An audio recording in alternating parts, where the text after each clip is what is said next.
safe than Paul's churchyard. Nay, fly to altars. There they'll talk you dead. For fools rush in where angels fear to tread. Alexander Pope, An Essay on Criticism. Prologue, Tuesday, 29th of January, 1811. She blamed the fog. She wasn't normally this nervous, this afraid. It was such a foul, creeping thing, the yellow fog of London. Even without the fog it would have been dark at this hour, dark and January cold. But the murky vapour made it worse, wrapping around her lantern in wraith-like drifts that had Rachel stumbling as she cut across the churchyard. A loose stone rolled beneath the delicate sole of one kid half-boot, the clatter sounding unnaturally loud in the stillness of the night. Pausing, Rachel threw a quick glance over her shoulder, her gaze raking the faint mist-shrouded outlines of the graveyard's scattered monuments and tombstones. From the distance came a clacking rattle and the fog-muffled voice of the Charlie calling out the time. Rachel drew in a deep breath of frosty air, tinged with the scent of wet earth and leaves, and a stale, musty hint of old death, and hurried on. The heavy stone bulk of St. Matthew of the Fields loomed before her. Rachel clutched the satin-lined velvet folds of her evening cloak more closely about her. She should have told him to meet her at 8:30, she decided. 9 at the latest. It was the usual time, 8:30.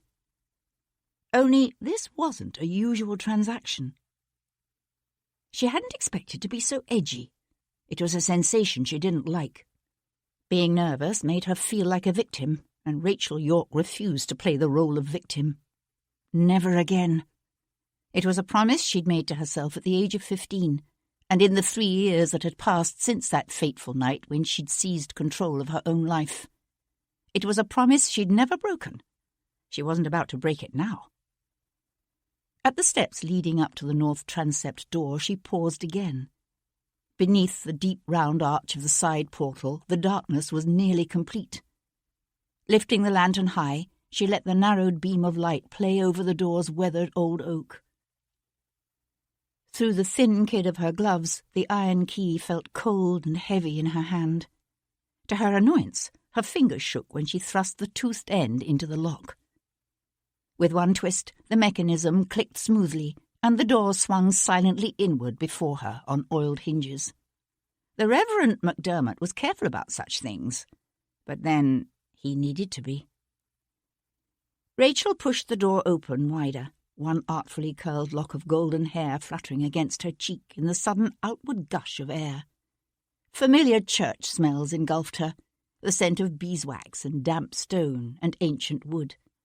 She whisked herself inside, carefully closing the door behind her.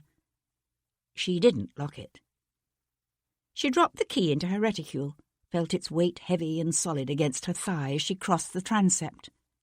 The cold silence of the church closed around her, the light from her lantern wavering over candle-blackened stone walls, and the scattered recumbent figures of entombed ladies and long-dead knights lying still and cold in the empty hush. They said it was close on to 800 years old, St. Matthew of the Fields, with moulded sandstone arches that sprang from thick cylindrical piers, and small high windows that now showed only blackness beyond. Rachel's father had been interested in such things. Once he'd taken her to see the cathedral in Worcester, and talked to her for hours about arcades and triforiums and rood screens. But her father was long dead.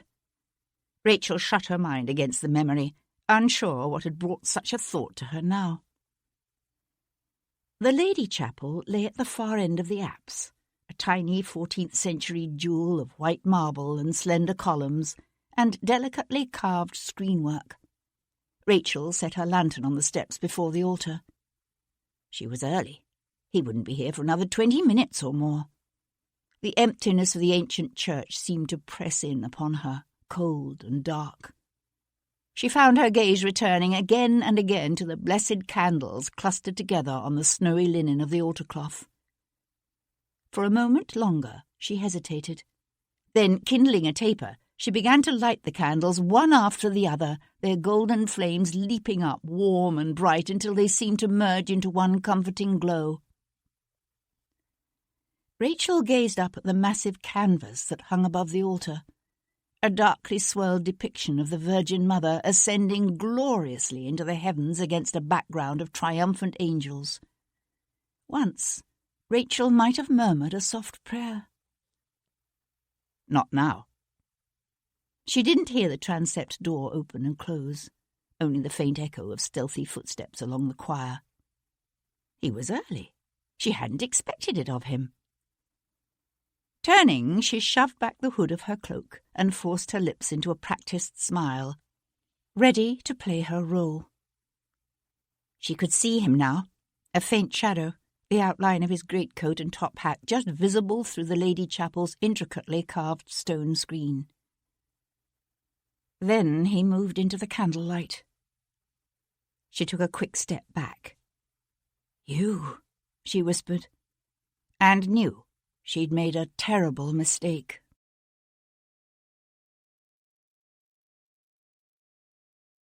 Chapter 1. Wednesday, 30th of January, 1811. Sebastian could hear the tolling of the city's church bells counting out the hour, dull echoes of sound muffled by distance, and the acrid fog that even here hugged the open ground and shrouded the bare, reaching branches of the stand of elms that grew at the edge of the field. Dawn had come, but it brought little warmth or light. Sebastian Alistair St. Cyr, Viscount Devlin, only surviving son and heir to the Earl of Hendon, propped his shoulders against the high side of his curricle, crossed his arms at his chest, and thought about his bed. It had been a long night, a night of brandy fumes and cigar smoke, of faro and 21, and a promise made to a sad-eyed woman, a promise that he would not kill, however much the man he had come here to meet might deserve killing. Sebastian tipped back his head and closed his eyes. He could hear the sweet call of a lark at the far end of the field, and nearer, the steady swish, swish of wet grass as his second, Sir Christopher Farrell, paced back and forth in the roadside's verge. Suddenly the footsteps stopped. "Maybe he won't show," said Sir Christopher. Sebastian kept his eyes closed. "He'll show." The pacing resumed, back and forth, boot heels squelching in the damp earth. "If you're not careful," said Sebastian, "you're going to get mud on your boots." "To hell with my boots. Are you certain Talbot is bringing a doctor? How good of a doctor? Maybe we should have brought our own doctor." Sebastian lowered his head and opened his eyes. "I don't intend to get shot." Sir Christopher swung about, his fair hair curling wildly in the damp mist, his normally soft grey eyes dilated. "Right. Well, that's reassuring. Doubtless Lord Firth had every intention of not getting shot when he stood up against Maynard last month. Pity, of course, that the bullet went through his neck." Sebastian smiled. "I'm delighted to see I'm amusing you. This is another of those advantages of having gone to war, is it? Staring with calm disdain into the face of death. Ranks right up there with being rendered irresistibly fascinating to members of the fair sex." Sebastian laughed out loud. Christopher smiled himself, then resumed his silent pacing. A slim, flawlessly tailored figure in buckskins and high-gloss top boots and well-laundered linen. After another moment he said, "I still don't understand why you didn't choose swords. Less chance of someone accidentally getting killed with swords."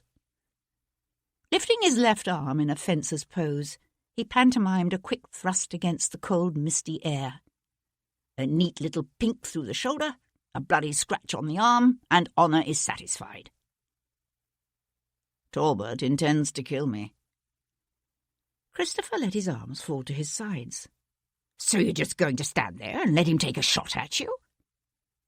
"Talbot couldn't hit a ship of the line at 25 paces. Sebastian yawned. "I'm surprised he chose it." It was the code duello, As the challenged party, Sebastian selected the weapons, but the choice of distance then fell to the challenger. Christopher scrubbed an open hand across his face. "I've heard rumours. Here he comes," said Sebastian. Straightening, he swung off his driving coat and slung it over the high seat of the curricle. Christopher turned to stare into the opaque distance. "Bloody hell, even you can't see in this fog."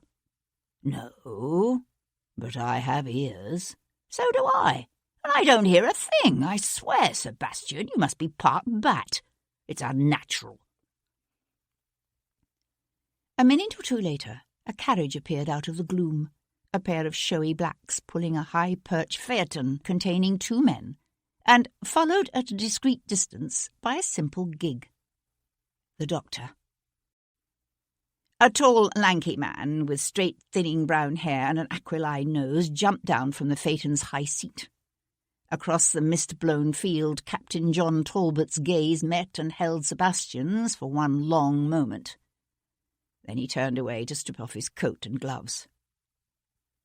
"Right then," called the captain's second, a mustachioed military man who clapped his hands together in a false show of heartiness. "Let's get to it, shall we?" "Those rumours I mentioned," Christopher said in an undertone as he and Sebastian moved forward. "They say the last time Talbot fought a duel, he chose 25 paces, then turned and fired after 12. Killed the man. Of course, Talbot and his second swore the distance had been settled at 12 paces all along." "And his rival's second shut up about it when Talbot threatened to call him out for naming Talbot a liar." Sebastian gave his friend a slow smile. "Then if Talbot should have occasion to call you out for similar reason, I suggest you choose swords." "You've the pistols," said Talbot's second as Sir Christopher walked up to him. A brace of pistols in a blue velvet-lined walnut box was produced, inspected, and loaded by the seconds. Talbot made his choice. Sebastian took the other pistol in his hand, felt the cool, familiar weight against his palm, the deadly hardness of steel against his curled finger. "Ready, gentlemen." Back to back they stood, then began to walk, each step measured to the steady drone of the counted paces. 1, 2. The doctor ostentatiously turned his back, but Christopher stood his ground, his eyes narrowed and watchful, his face pale, anxious. Sebastian knew his friend wasn't only worried about Talbot's intentions, that Christopher had other misgivings. Christopher didn't understand that there was a fine line between seeking death and being indifferent to its occurrence. A line Sebastian had yet to cross. 3, 4. He had an unexpected memory of a misty summer morning long ago on a grassy slope near the hall, when his 2 older brothers had still been alive, and his mother.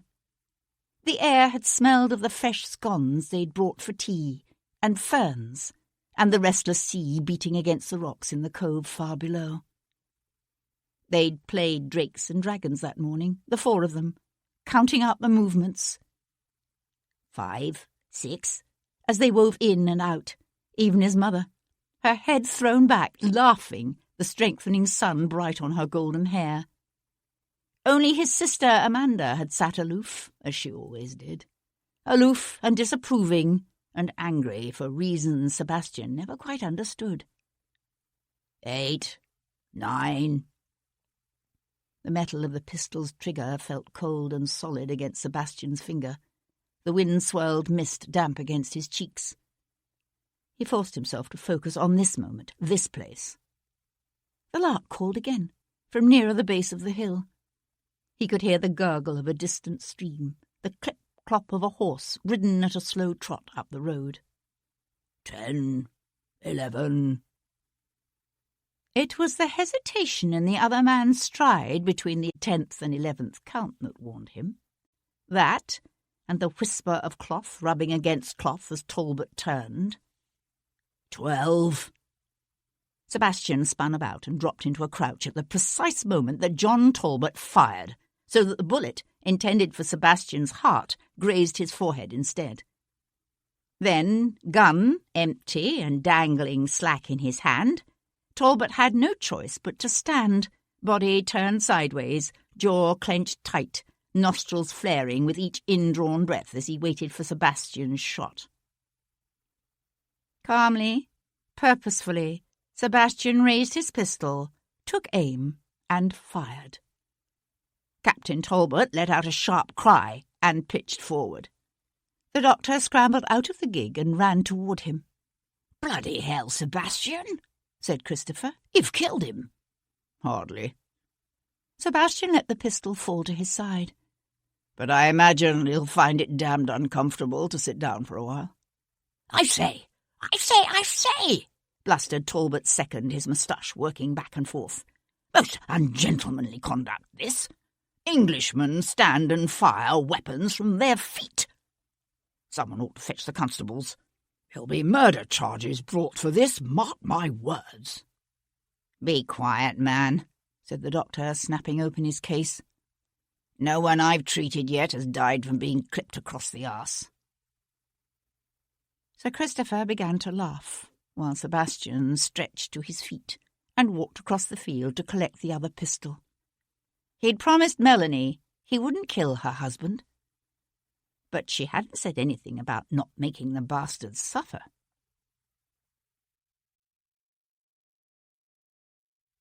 Chapter 2. It was in the retro choir that Jem first noticed the blood. He'd known something was wrong before that, of course. Known it as soon as he opened the north transept door.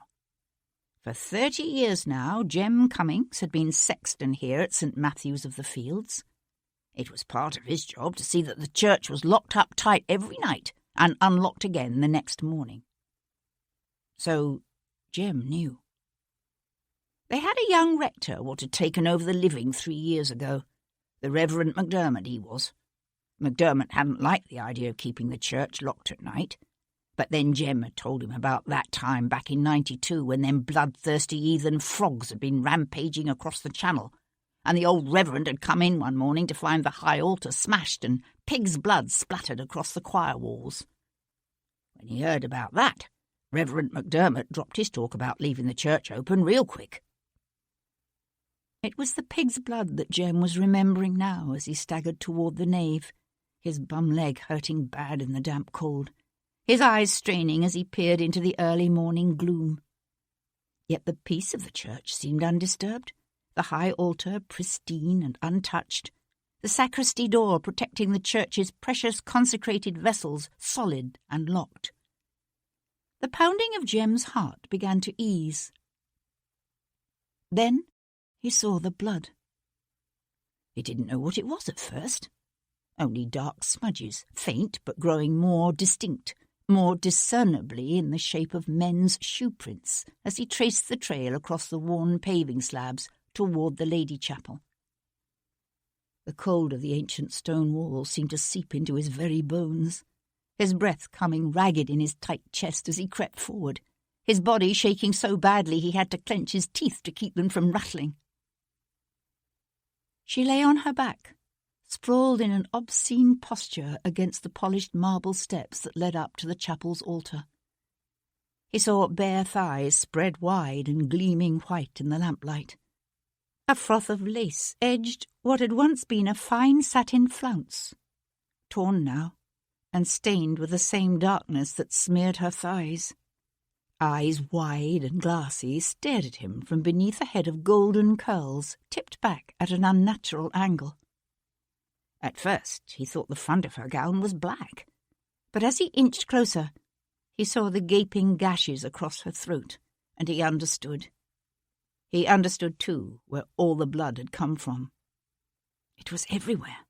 The blood, worse even than that long-ago day when the Jacobin fanatic had thrown buckets of the stuff around the choir. Only this wasn't pig's blood. It was her blood. Jem stumbled backward, his elbow knocking painfully against the edge of the Lady Chapel's intricately carved stone screen as he squeezed his eyes shut, blocking out that horrific vision. But nothing would ever blot out that smell, the cloying, sickening mingling of blood and candle wax and raw, sexual fulfillment.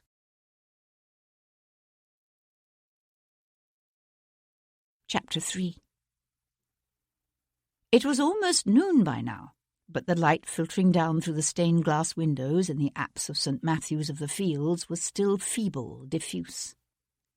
Sir Henry Lovejoy, Chief Magistrate for Westminster at Queen's Square, let his gaze travel over the blood-splattered chapel walls, the thick pools of congealing gore standing out dark and cruel against the white marble of the altar steps.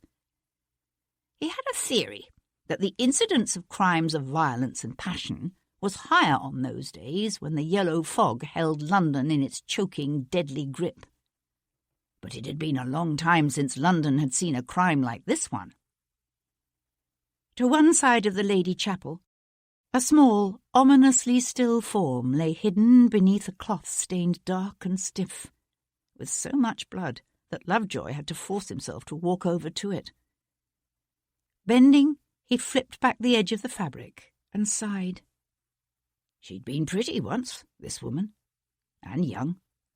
Any untimely death was tragic, of course, but no man who'd ever loved a woman, or watched with pride and fear the tentative first steps of a child, could look upon that youthful loveliness and not experience an added weight of sorrow, an extra edge to his sense of outrage. His knees creaking in complaint, Lovejoy lowered himself into a squat, his gaze still fixed on that pale, blood-streaked face. "Know who she is?" The question was addressed to the only other person in the chapel, a tall, well-built man in his mid-30s, with fair, fashionably dishevelled hair and an intricately tied cravat. As Queen Square's senior constable, Edward Maitland had been the first authority of any consequence called to the scene, and had been the one handling the investigation to this point. "An actress," he said now, standing with his hands clasped behind his back, his weight rocking back and forth from the balls of his feet, as if to contain his impatience with Sir Henry's slow, methodical ways. "Miss Rachel York." "Ah, I thought she looked familiar." Swallowing hard, Lovejoy eased the cloth from the rest of the girl's body and forced himself to look. Her throat had been repeatedly, viciously slashed in long, savage gashes, which explained the sprays of blood on the walls, he supposed. So much blood everywhere. Yet Rachel York's death had not been quick or easy. Her fists were clenched as if in endurance, and bruises showed dark and ugly against the pale, bare flesh of her wrists and forearms. The skin, high on her left cheek, had been split by a harsh blow. The torn, disarrayed emerald satin gown and ripped velvet pelisse told their own story. "He had his way with her, I take it," said Lovejoy. Maitland shifted his weight back onto the heels of his expensive boots and balanced there, his gaze not on the girl, but on the high blue and red stained glass of the eastern window. "Yes, sir, no doubt about that." No doubt indeed, thought Lovejoy. The inescapable tang of semen still hung in the air, mingling with the heavy metallic odour of blood and the pious sweetness of incense and beeswax. He let his gaze travel over the girl's carefully composed limbs and frowned. "She was lying like this when you found her?" "No, sir. She was there, before the altar. Weren't proper to leave her that way, this being a church and all." Lovejoy straightened, his gaze drifting back to those blood-smeared marble steps. Every candle on the altar had guttered down and gone out. She must have lit them all, he thought, before she died. Why? In piety? Or because she was afraid of the dark? Aloud he said, "What was she doing here, do you suppose?"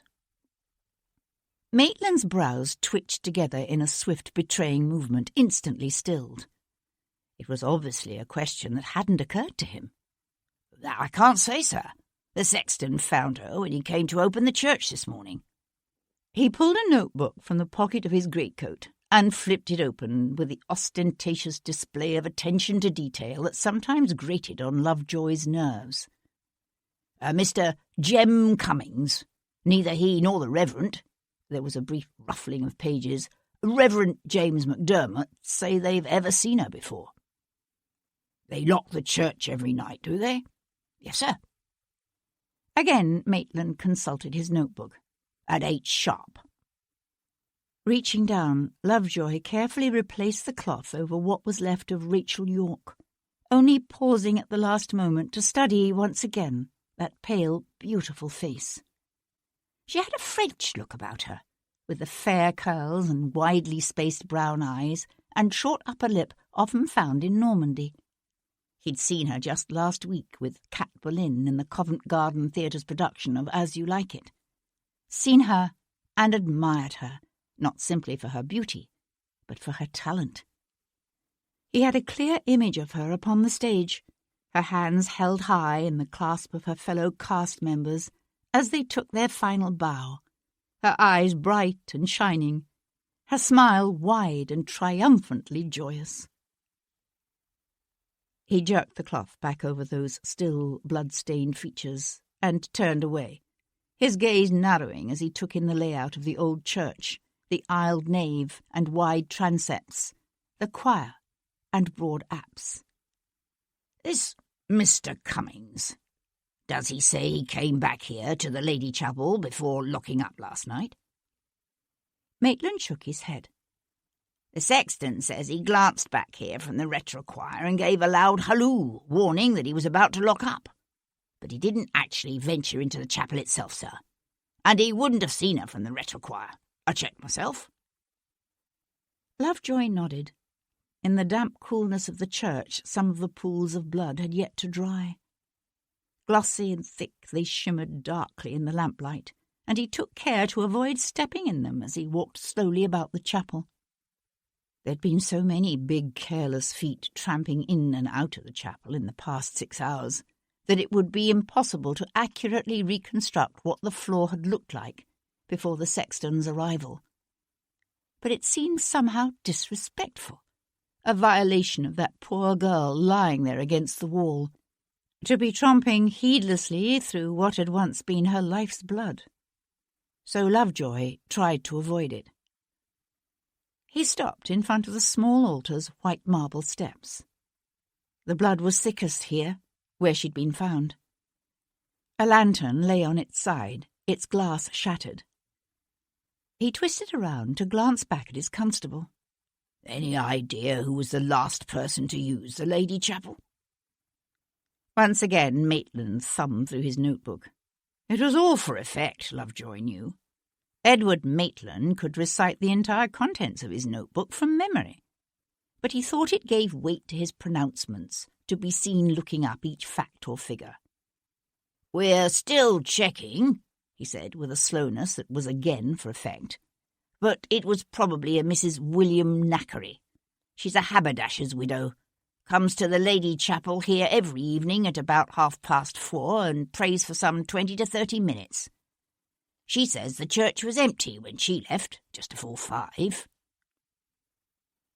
Lovejoy lifted his gaze to the blood-spattered walls, his lips tightening into a smile that had nothing to do with humour. "It appears to be a fairly safe assumption to say she was killed here." Warily, Maitland cleared his throat. He always grew uncomfortable when Lovejoy began stating the obvious. "I should think so, sir. Which seems to place our murder between the hours of 5 and 8 last night." "That's the way we figured it, sir." The constable cleared his throat again. "We found her reticule some 2 or 3 feet from the body. It was open, so most of the contents had spilled out. But her pocketbook was still there, undisturbed, and that's a fine gold necklace and earrings she's wearing. In other words, no robbery." "No, sir." "But you say the reticule was open. I wonder if it simply fell open when she dropped it, or if our killer was searching for something." Lovejoy glanced again around the cold chapel, felt the damp chill of the stones seeping up through the soles of his boots. He shoved his gloved hands deep into the pockets of his greatcoat and wished he hadn't forgotten his scarf. "I'm waiting, Constable." The plains of Edward Maitland's broad, handsome face pinched with puzzlement. "Sir, for you to tell me why you felt it necessary that I come here myself." The frown eased into a self-satisfied smile. "Because we've figured out who did it, sir." "Really?" "It was this what told us where to look." Maitland took a small flintlock pistol from his pocket and held it out. "There's no doubt it was dropped by our murderer. One of the lads found it mixed up in the folds of her cloak." Lovejoy took the weapon and balanced it thoughtfully in his hand. It was an exquisite piece of high-grade steel with a polished mahogany grip and a brass trigger guard intricately worked with the design of a serpent wrapped around a sword. 44 caliber, he decided, from the looks of it, with a rifled bore and a plate that read W. Riddell, London. There was still enough blood on the barrel to leave a dark smudge across the palm of his kid glove. "You'll notice the trigger guard, sir? The serpent and the sword?" Lovejoy ran the thumb of his left hand across the stain. "Yes, I did notice it, Constable. It's the device of Viscount Devlin, sir." Lovejoy's grip tightened on the pistol in an involuntary convulsive movement. There were few in London who hadn't heard of Sebastian Viscount Devlin, or of his father, Lord Hendon, Chancellor of the Exchequer and trusted confidant of the poor old Mad King's Tory Prime Minister, Spencer Percival. Lovejoy flipped the pistol around to hold it out, butt first, to his constable. "Careful, Constable. We're treading on dangerous ground here. It won't do to go leaping to any hasty conclusions." Maitland met his gaze steadily. He made no move to take the pistol from Lovejoy's grasp. "There's more, sir." Lovejoy dropped the pistol into his own greatcoat pocket. "Let me hear it." "We've spoken to Rachel York's maid, a woman by the name of Mary Grant." This time Maitland made no pretence of needing to consult his notes. "According to Mary, her mistress went out late yesterday to meet St. Cyr. She told the maid, and I quote, 'His lordship will pay handsomely, never you fear.'" The constable paused, as if to allow sufficient time for the effect of his words to penetrate, then added, "It was the last anyone saw of her." Lovejoy held his constable's light blue eyes in a steady stare. "What are you suggesting? That she was blackmailing the Viscount?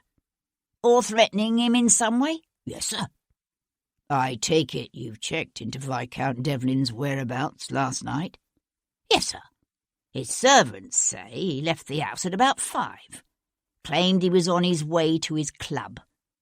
But according to his friends, Devlin didn't arrive at Watier's till just after 9. "And where does the Viscount say he was?" "We haven't been able to locate the Viscount himself, sir. His bed was never slept in last night. Word about town is that he was set to fight a duel this morning."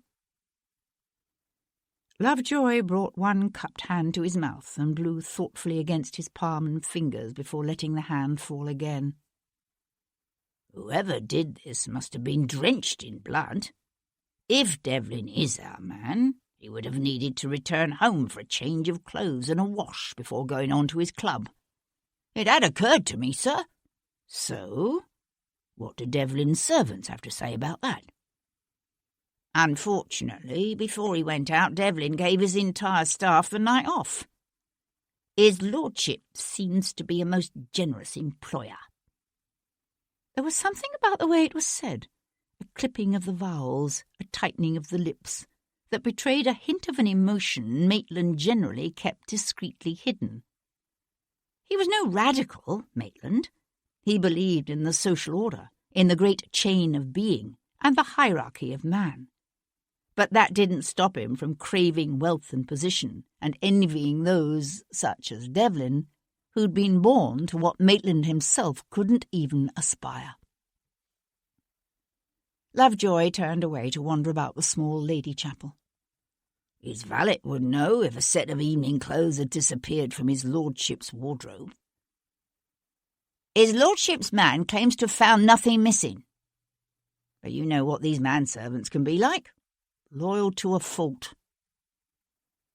Lovejoy nodded absently, his attention caught by an enormous painting of the Virgin ascending into heaven that hung high above the altar. He himself had evangelical, reformist tendencies. A dangerous inclination he was careful to keep private, of course. He didn't hold with stained glass and incense and smoke-darkened Renaissance canvases in heavy gilded frames, considered them sinful popish remnants that had nothing to do with the austere God Lovejoy worshipped. But he noticed that blood from Rachel York's repeatedly slashed throat had sprayed across the painted Virgin's bare foot in such a way that it echoed, hauntingly, other images he had seen of Christ on his cross, blood trickling from the wounds in his impaled insteps.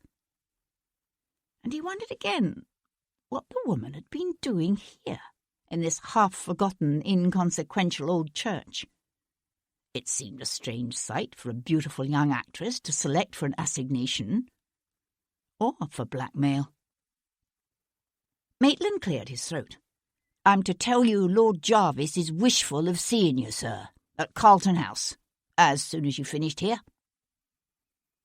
The phrasing was deliberately delicate, and Lovejoy knew it, for this was a summons no magistrate could refuse.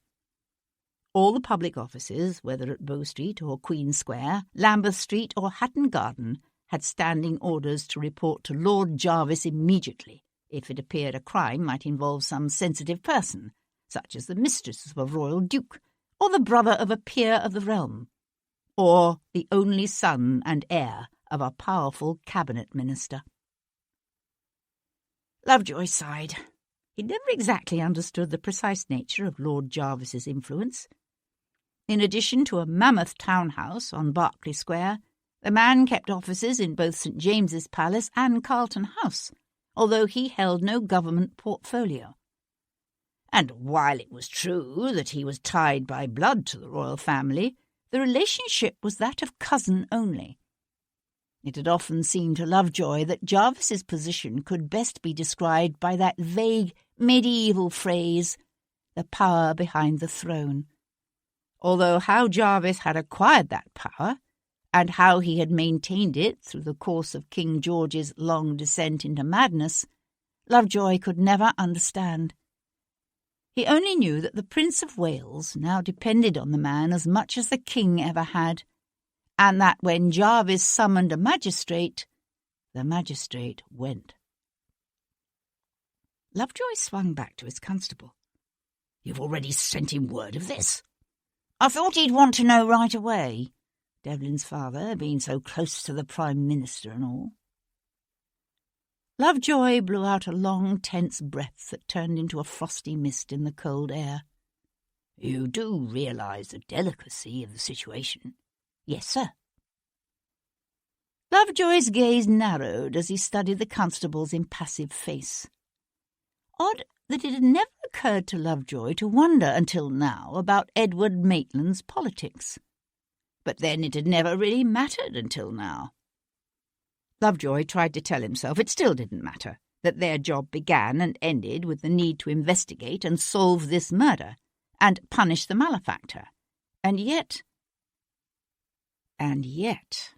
the Earl of Hendon, like Spencer Perceval and the other ministers in the King's cabinet, was a Tory, whereas the Prince of Wales and the men with whom he surrounded himself were Whigs. At any time for the son and heir of a prominent Tory to be accused of such a crime would have been explosive. For the accusation to come now, when the old king was about to be declared mad and the prince made regent, could have profoundly far-reaching implications, not just for the composition of the government, but for the nature of the monarchy itself.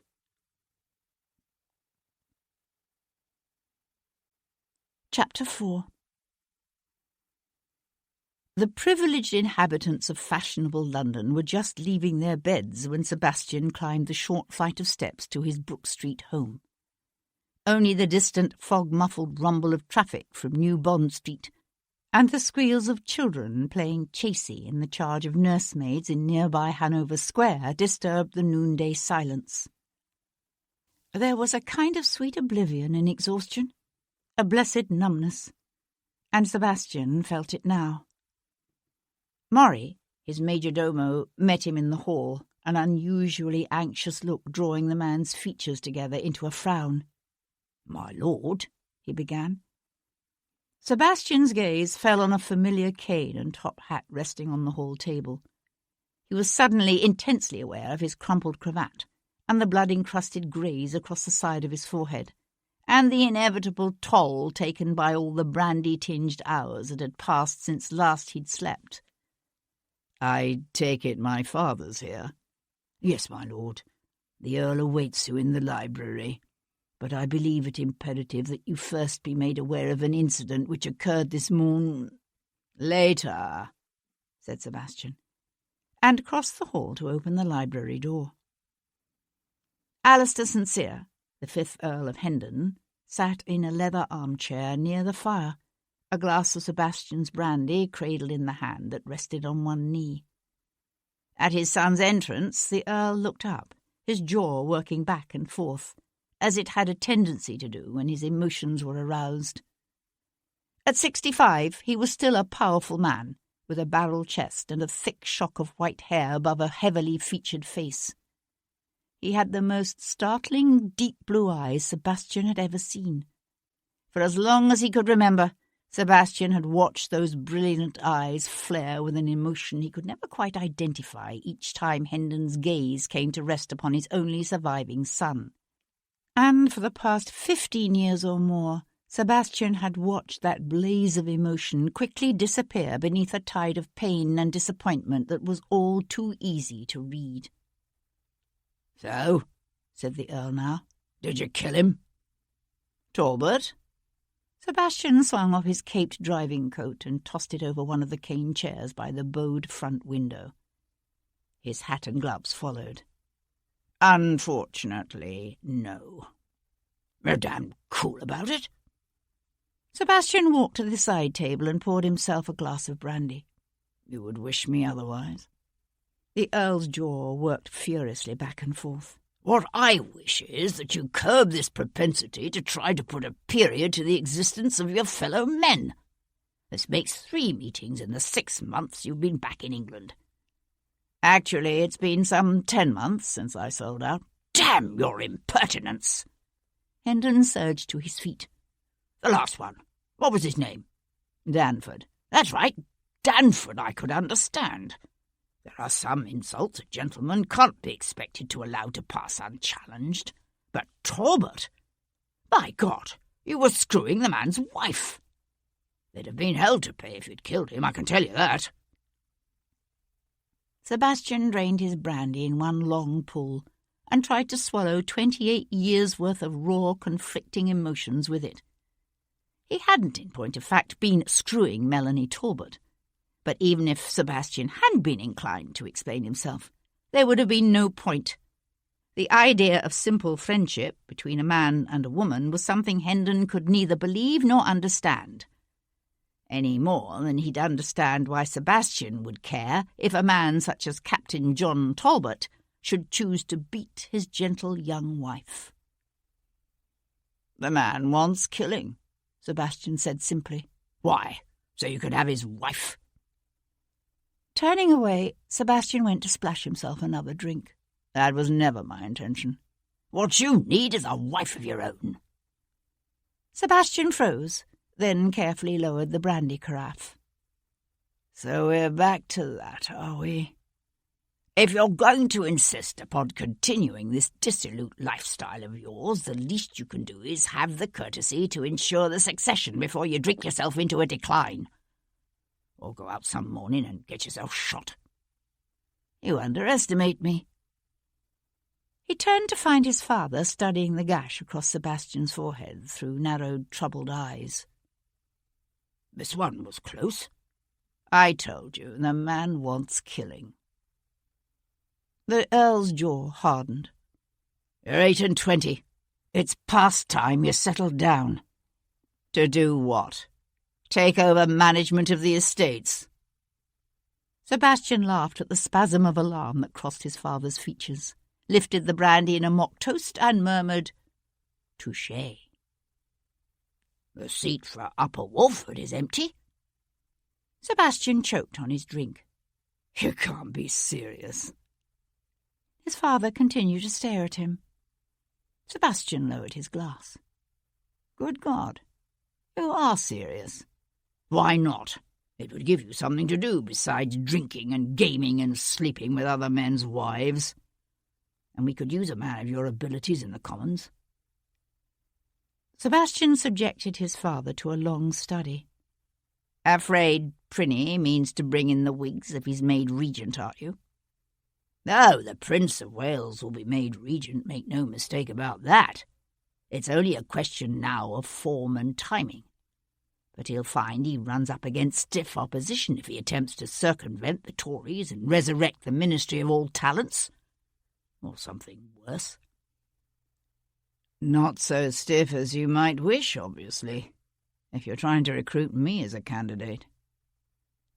The Earl lowered his gaze to his own glass, turning it slowly in his palm so that the cut facets reflected the light from the lamps that burned even now at midday against the foggy gloom. "One might consider it a duty, in such perilous times as these, to join right-thinking men in defence of national interest, property and privilege." "I don't suppose it's ever occurred to you that if I were in Parliament I might actually choose to challenge the sacred traditions of property and privilege, and champion instead the heresies of Jacobinism, atheism and democracy?" Lord Hendon swallowed the remainder of his brandy in one long gulp and set the glass aside. "Even you wouldn't be such a fool." Without bothering to ring for the footman, he strode to the door, only pausing with his hand on the knob to glance back and say, "Think about it." Sebastian stood at the window, one hand holding aside the heavy green velvet as he watched his father's powerful, familiar figure disappear into the swirling fog. Perhaps it was a trick of the light, or an effect of the mists. But his father suddenly looked older and more tired than Sebastian remembered him being. And he knew a twist of regret, an urge to reach out and stop his father, to somehow make things right between them. Except that things could never really be right between them because Sebastian could never be what his father wanted him to be. And they both knew it. He was reminded again of that long-ago, laughter-filled morning on the slopes above the cove. Alistair St hadn't been there that summer. Even in those days the Earl had spent most of his time in London. But he'd come home the next day, his face tight with grief, to hold the pale, lifeless body of his eldest son and heir clutched in his arms. With Richard dead, the title of Viscount Devlin, like the position of heir apparent, had passed to the second son, Cecil. Only Cecil had died too, just 4 years later. Then all of Alistair St. hopes, all his ambitions and dreams had fallen on the boy who'd never been meant to be the heir, the youngest, and least like his father of them all. With a shrug, Sebastian let the curtain drop and turned toward the stairs. He'd made it almost to his bedroom when his major domo came hurrying down the hall. "My lord, I must speak with you.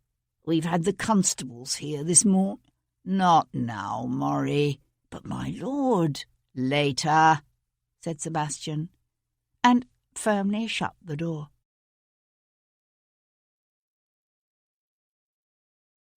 Chapter 5. His hat clutched in his cold hands, Sir Henry Lovejoy followed a liveried and powdered footman through the echoing, labyrinth-like corridors of Carlton House. A few months ago, Lord Jarvis would have held such an audience at St. James's Palace, where the poor mad old King George III kept his offices. That Jarvis had now shifted his base here to the palace of the Prince of Wales struck Lovejoy as the clearest sign imaginable that a regency was indeed imminent. The great man was at his desk, writing, when Lovejoy was ushered into his presence. He acknowledged Lovejoy's existence with a curt motion of one plump, ringed hand, but he didn't glance up or even invite Henry to sit. Henry hesitated just inside the threshold, then went to stand before the hearth. The fire was a small one, the room cavernously large and frigid.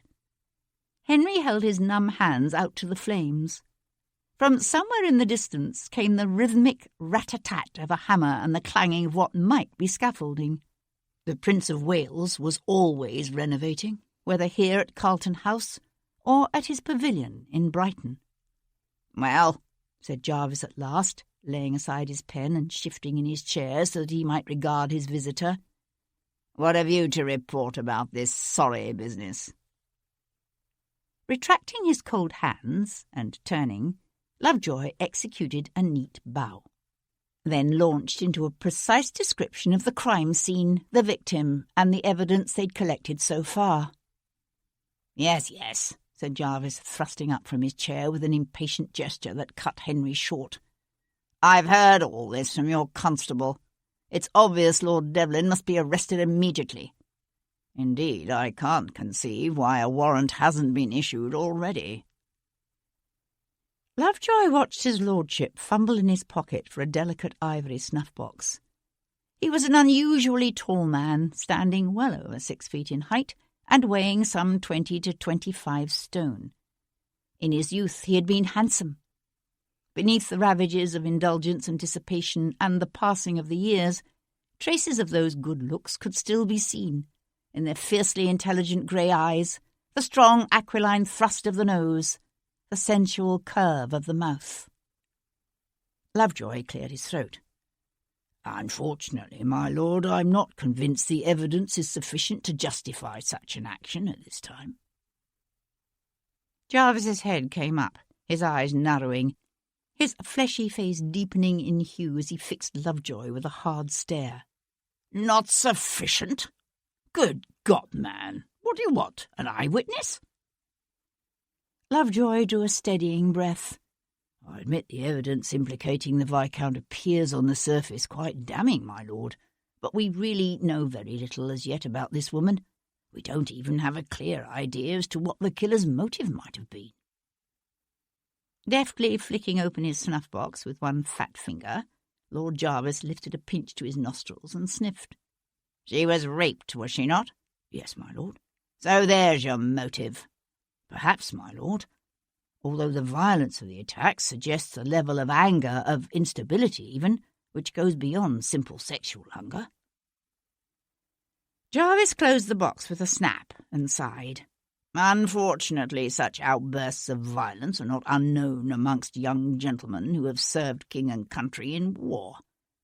As I understand it, Devlin has killed on at least 2 other occasions since his return from the continent. Affairs of honour, my lord.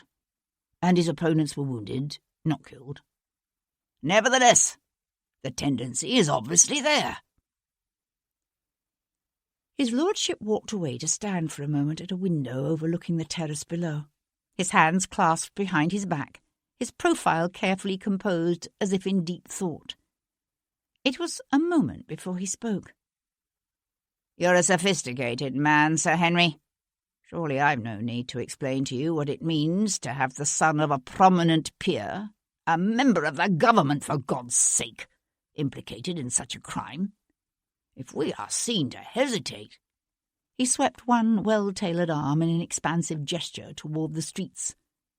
"If the crowds out there believe that being born to a position of privilege is enough to allow an Englishman to get away with rape and murder, with sacrilege—" Jarvis broke off, his arm falling back to his side, his voice dropping to a deep, solemn hush. "I was in Paris, you know, in 1789. I'll never forget it. The sight of blood running in the gutters, of men's severed heads stuck on pikes, of gentlewomen snatched from their carriages and torn limb from limb by the howling mobs." He paused, his gaze sharpening suddenly on Lovejoy's face. "Is that what you want to see here, in London?" "No, of course not, my lord," Lovejoy said hastily. He knew he was being manipulated, knew there were undercurrents to all this that he, a simple magistrate, could never hope to understand. He knew it, yet that didn't stop the chill that touched his soul, the sick dread that clutched at his vitals.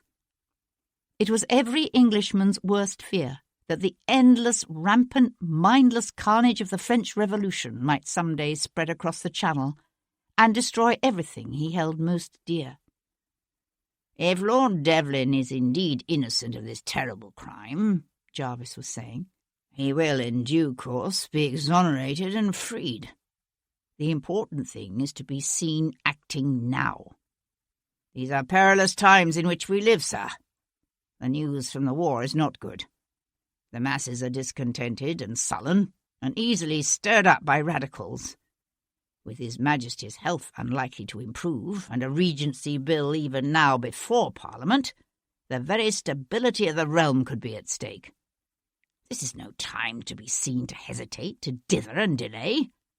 The Prince of Wales wants Devlin arrested, and he wants it done before nightfall." Jarvis paused. "I trust I can rely upon you to handle the situation with the tact and discretion required." It was never easy bringing a member of the aristocracy to justice. Yet it did happen. It wasn't so many years since the 4th Earl Ferrers had been arrested for the murder of his steward, tried before the House of Lords, and hanged. As heir to the Earl of Hendon, Sebastian St carried the title of Viscount Devlin as a courtesy title only. Lord, he might be called. But otherwise, the title conveyed upon him none of the legal rights of an actual peerage. Until the day he became Earl of Hendon, in his father's stead, Devlin would not, technically, be a peer, and so he would be tried before the King's Bench, like any other common criminal, rather than in the House of Lords. If it came to that, of course. Lovejoy bowed sharply. "Yes, my lord, I'll see to it personally." An unexpectedly winning, almost gentle smile spread across Lord Jarvis's face. "Good man. I knew I could count on you." His hat gripped tightly before him. Lovejoy bowed himself out of the great man's presence. But as he turned to walk down that long, ornate corridor, his footsteps echoing hollowly, his heart feeling strangely heavy in his chest, Sir Henry Lovejoy became aware of a growing conviction that he was being used.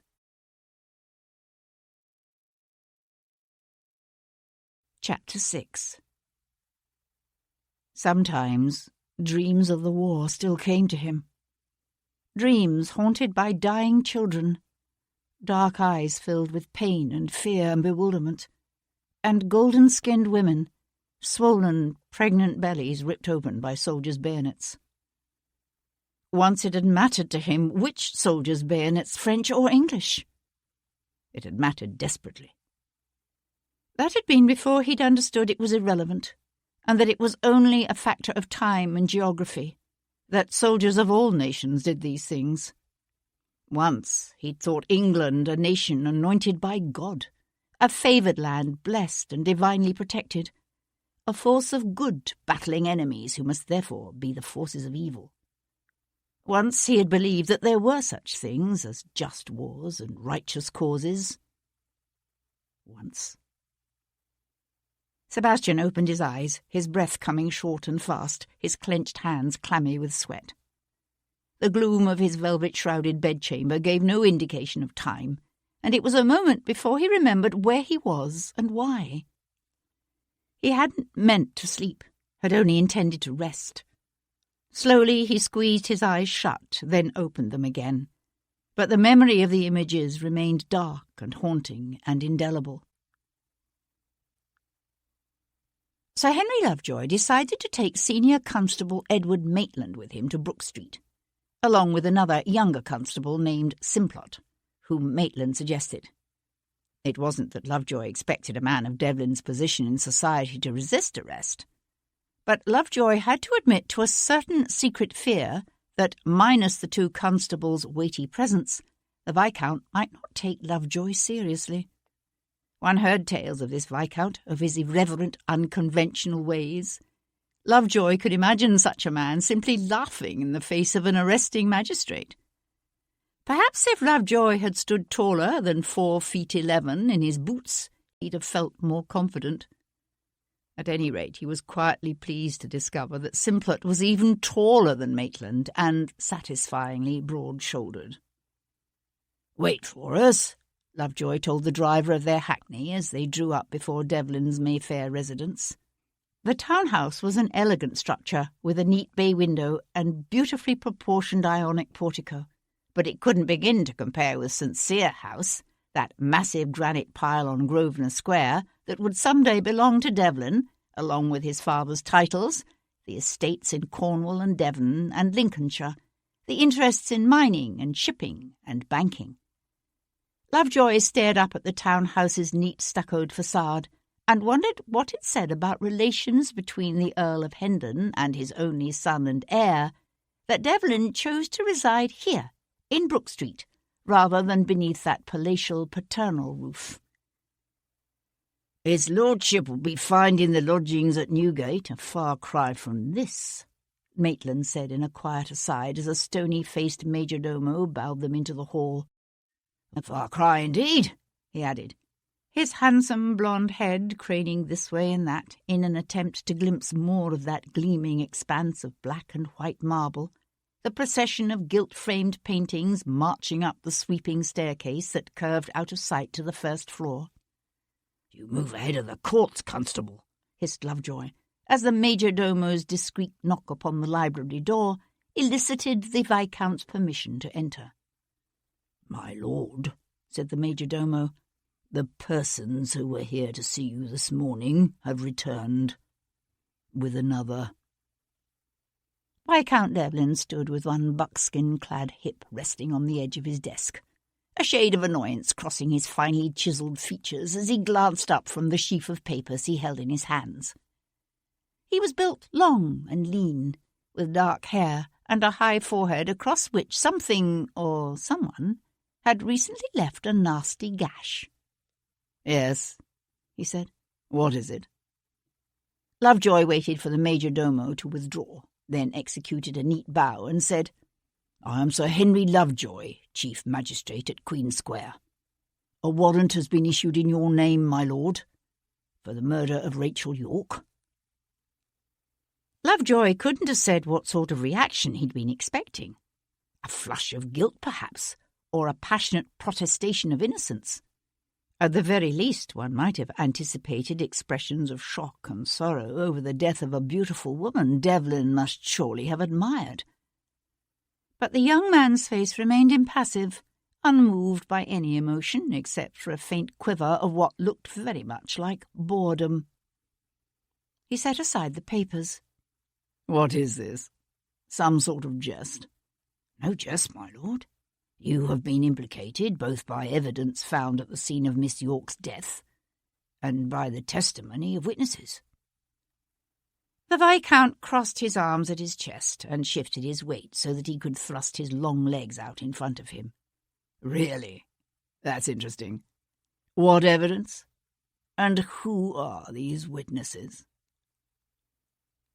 Lovejoy returned the younger man's stare. He had uncanny eyes, as hard and yellow as a noonday sun. It was with effort that Lovejoy kept his voice steady. "I must ask you, first of all, if you can account for your whereabouts between the hours of 5 and 8 yesterday evening." The Viscount blinked. "I was out." "Out?" said Edward Maitland, his jaw thrust aggressively forward. "Out? Out where?" The Viscount swung his head to subject the senior constable to a long, cool stare. "Out. Walking."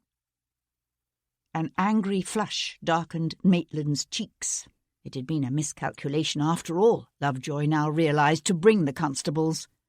Maitland was far too pugnacious and aggressive, too abrasive and hot-headed, to deal well with a man of Devlin's ilk. Lovejoy cast his subordinate a warning look and said quietly, "You forget yourself, Constable." To Devlin he said, "Can anyone vouch for you, my lord?" The Viscount brought his gaze back to Lovejoy. They were inhuman, really, those eyes. Wild and feral, like something one might see gleaming out of the darkness of a wolf's den. No. Lovejoy knew a flicker of disappointment. How much simpler it would have been for them all if the Viscount had spent those fatal hours dining with friends or at a pugilistic match. Then I fear I must request you to accompany us to Queen Square, my lord. Those disconcerting yellow eyes narrowed. I wonder, am I allowed to send a servant to fetch a greatcoat and other foul-weather accoutrements? I understand it can be rather chilly this time of year in... He swung to fix Edward Maitland with a bland, ironic gaze. Newgate, didn't you say? Lovejoy felt a quick shiver run up his spine. There was no way the Viscount could have heard the senior constable's whispered remark earlier in the hall. It was impossible.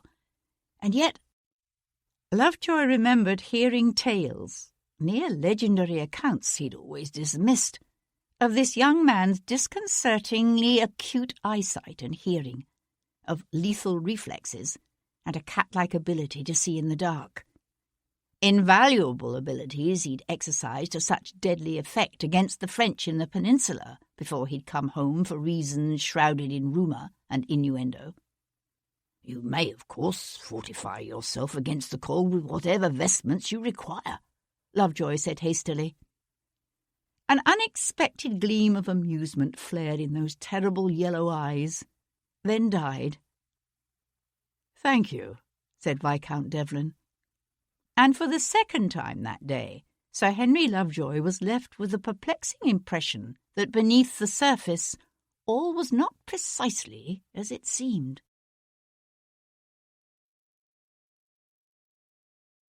Chapter 7. A half-hour later, Sebastian paused at the top of his front steps, one hand resting lightly on the rail. The temperature was falling rapidly with the approach of evening, the fog thinning down to dirty wisps that hugged the pavement and curled around the unlit lampposts. He drew a cold, acrid breath of air deep into his lungs and let it out slowly. He wasn't particularly worried. His acquaintance with Rachel Yorke had been both casual and decidedly non-carnal in nature. Whatever evidence might seem to implicate him in her death would surely be quickly discredited, even if he did have no intention of telling anyone where precisely he had been between the hours of 5 and 8 the previous evening. And yet, as he started down the steps, Sebastian felt an odd sense of heightened awareness, a prickle of premonition. He was acutely conscious of the slow, ponderous movements of the big young constable behind him, and the queer, high-pitched voice of the magistrate, Lovejoy, as he hesitated beside the open door of the waiting hackney and said something to the jarvey. The hackney was an old one, an ancient landau, with a low, rounded roof and sagging leather straps and a musty, stale odour. The senior constable, the one named Maitland, swung around suddenly to catch Sebastian's arm in a rough grip and lean in close. "I dare say it's quite a come-down from your usual mode of transportation," said Maitland, his lips pulled back in a smile, his eyes hard. "Isn't that right?" The man's smile widened enough to show his clenched teeth, his fingers digging in hard. "My lord." Sebastian met the constable's challenging blue stare with a tight smile of his own. "You'll wrinkle my coat," he said, one hand coming up to close around the constable's wrist.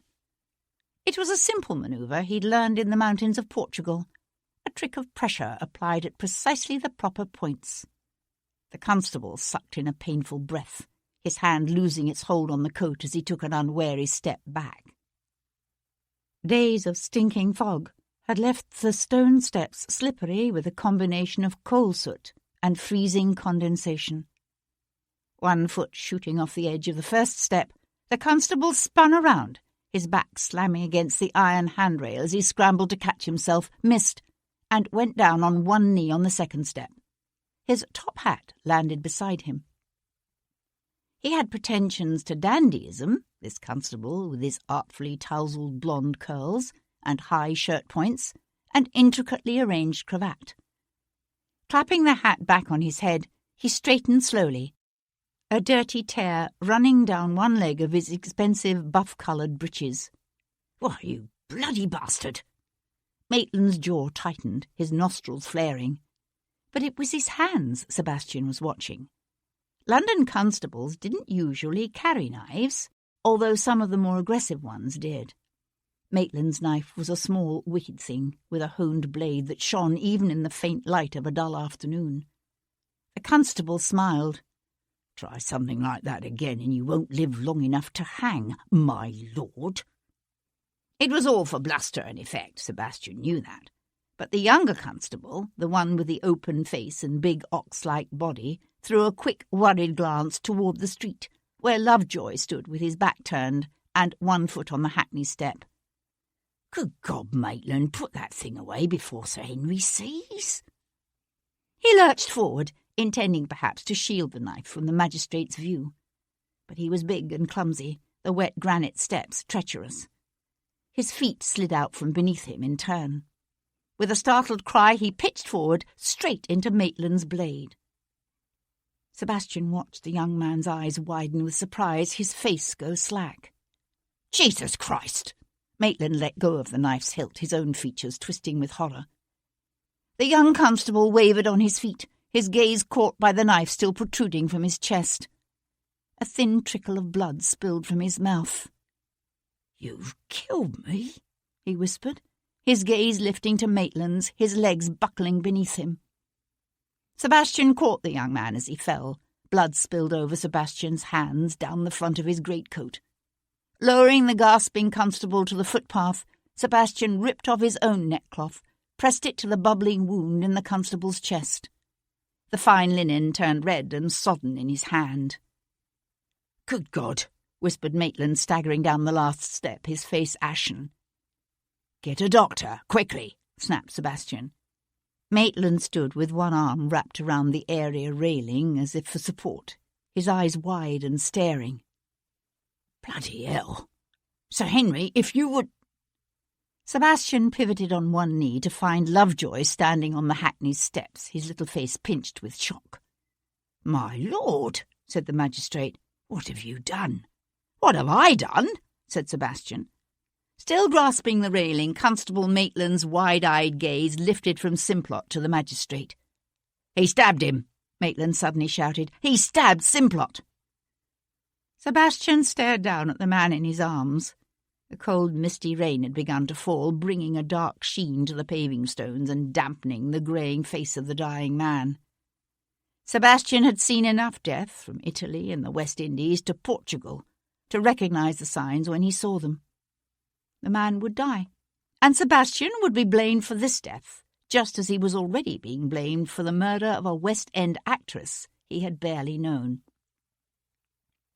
He had considered that a misunderstanding, an inconvenience simply dealt with. Not so simple now, he thought. Easing his hands from beneath the constable's shoulders, Sebastian rose to his feet. Brook Street, once empty, now resounded with the tramp of approaching footsteps as 2 Inns of Court volunteers, dressed in scarlet with yellow facings, white waistcoats and breeches and black gaiters, appeared round the corner from Davies Street. "You men!" shouted Sir Henry Lovejoy from the carriage's open doorway, one trembling hand extended to point damningly at Sebastian. "Seize that gentleman! Constable Maitland, snap out of it!" Shaking his head as if to clear it, Maitland pushed away from the railing in a clumsy rush. Sebastian stopped him with a right hook that caught the constable under the chin and sent him reeling back to slam against the stucco wall. The rain was falling harder now. Someone shouted. The footsteps broke into a run. Sebastian spun around. Calculating the distance to the hackney's box, he leapt, landing beside the startled Jarvey with a force that set the old landau rocking on its sagging straps.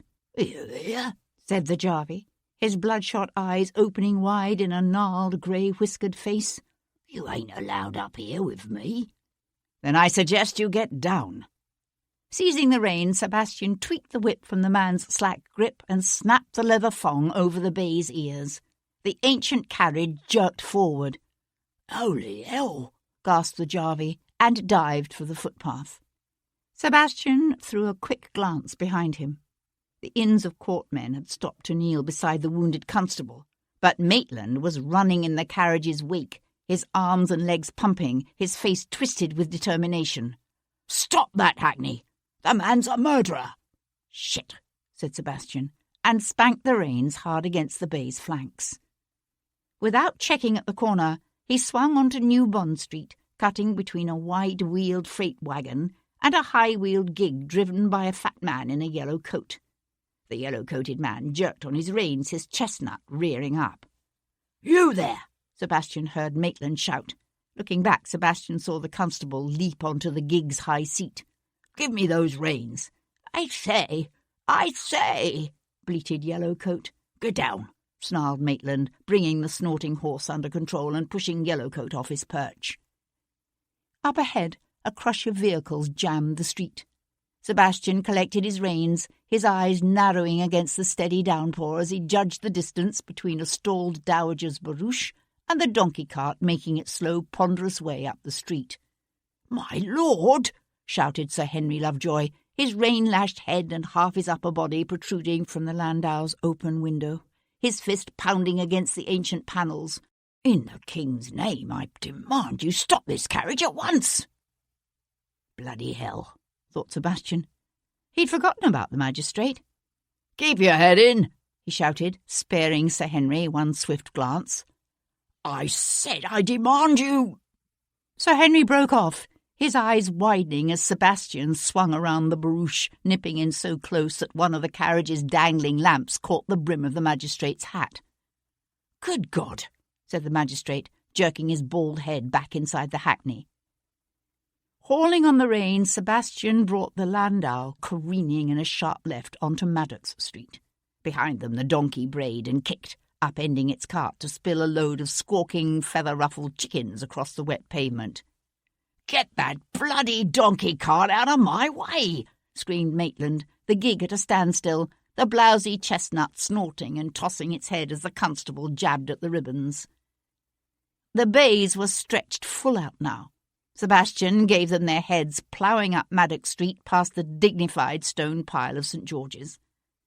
A gentle tolling of church bells cut through the crisp evening air. Fashionable ladies in gaily coloured gowns and gentlemen holding aloft umbrellas scattered before the charging hackney. "Stop this, Hackney!" shouted Lovejoy, banging his fist again as Sebastian swerved around the back of the church and onto Mill Street. "In the name of the king!" Sebastian threw a quick glance behind them, but the street was empty, except for a lamplighter and his boy. Sebastian swung back around just as the bays erupted into the rain-washed expanse of Conduit Street, and a big-boned black hack, ridden by a young lady struggling to bring her mount under control, reared up before them. He hauled on the reins, wrenching the bays sideways. The horses plunged, snorting, hooves striking sparks from the edge of the footpath. The joints of the old landau squealed. Wood snapped. The coach body crashed to the pavement, the box skewing sideways. "Devlin!" screamed Sir Henry, struggling to push open the hackney's door. "Shit," whispered Sebastian. Rain sluiced down his face. At some point he realised he'd lost his hat. Sliding off the box, he skidded on the wet paving blocks and dodged the young lady's groom as the man scrambled off his own mount to grab the bridle of his mistress's squealing, wide-eyed black. Well-mannered and patient, the groom's mount stood with its big-boned grey head down, its reins trailing loose in the swirling gutter. Snatching up the wet leather, Sebastian vaulted into the saddle. "Hey, you there! Stop!" The white-faced groom swung around, his hands full with his mistress's still skittish hack. "Stop! Horse thief!" Sebastian kneed the grey into a flat-out gallop that carried them down the rain-darkened street toward Covent Garden and the shadowy underworld of St. Giles beyond.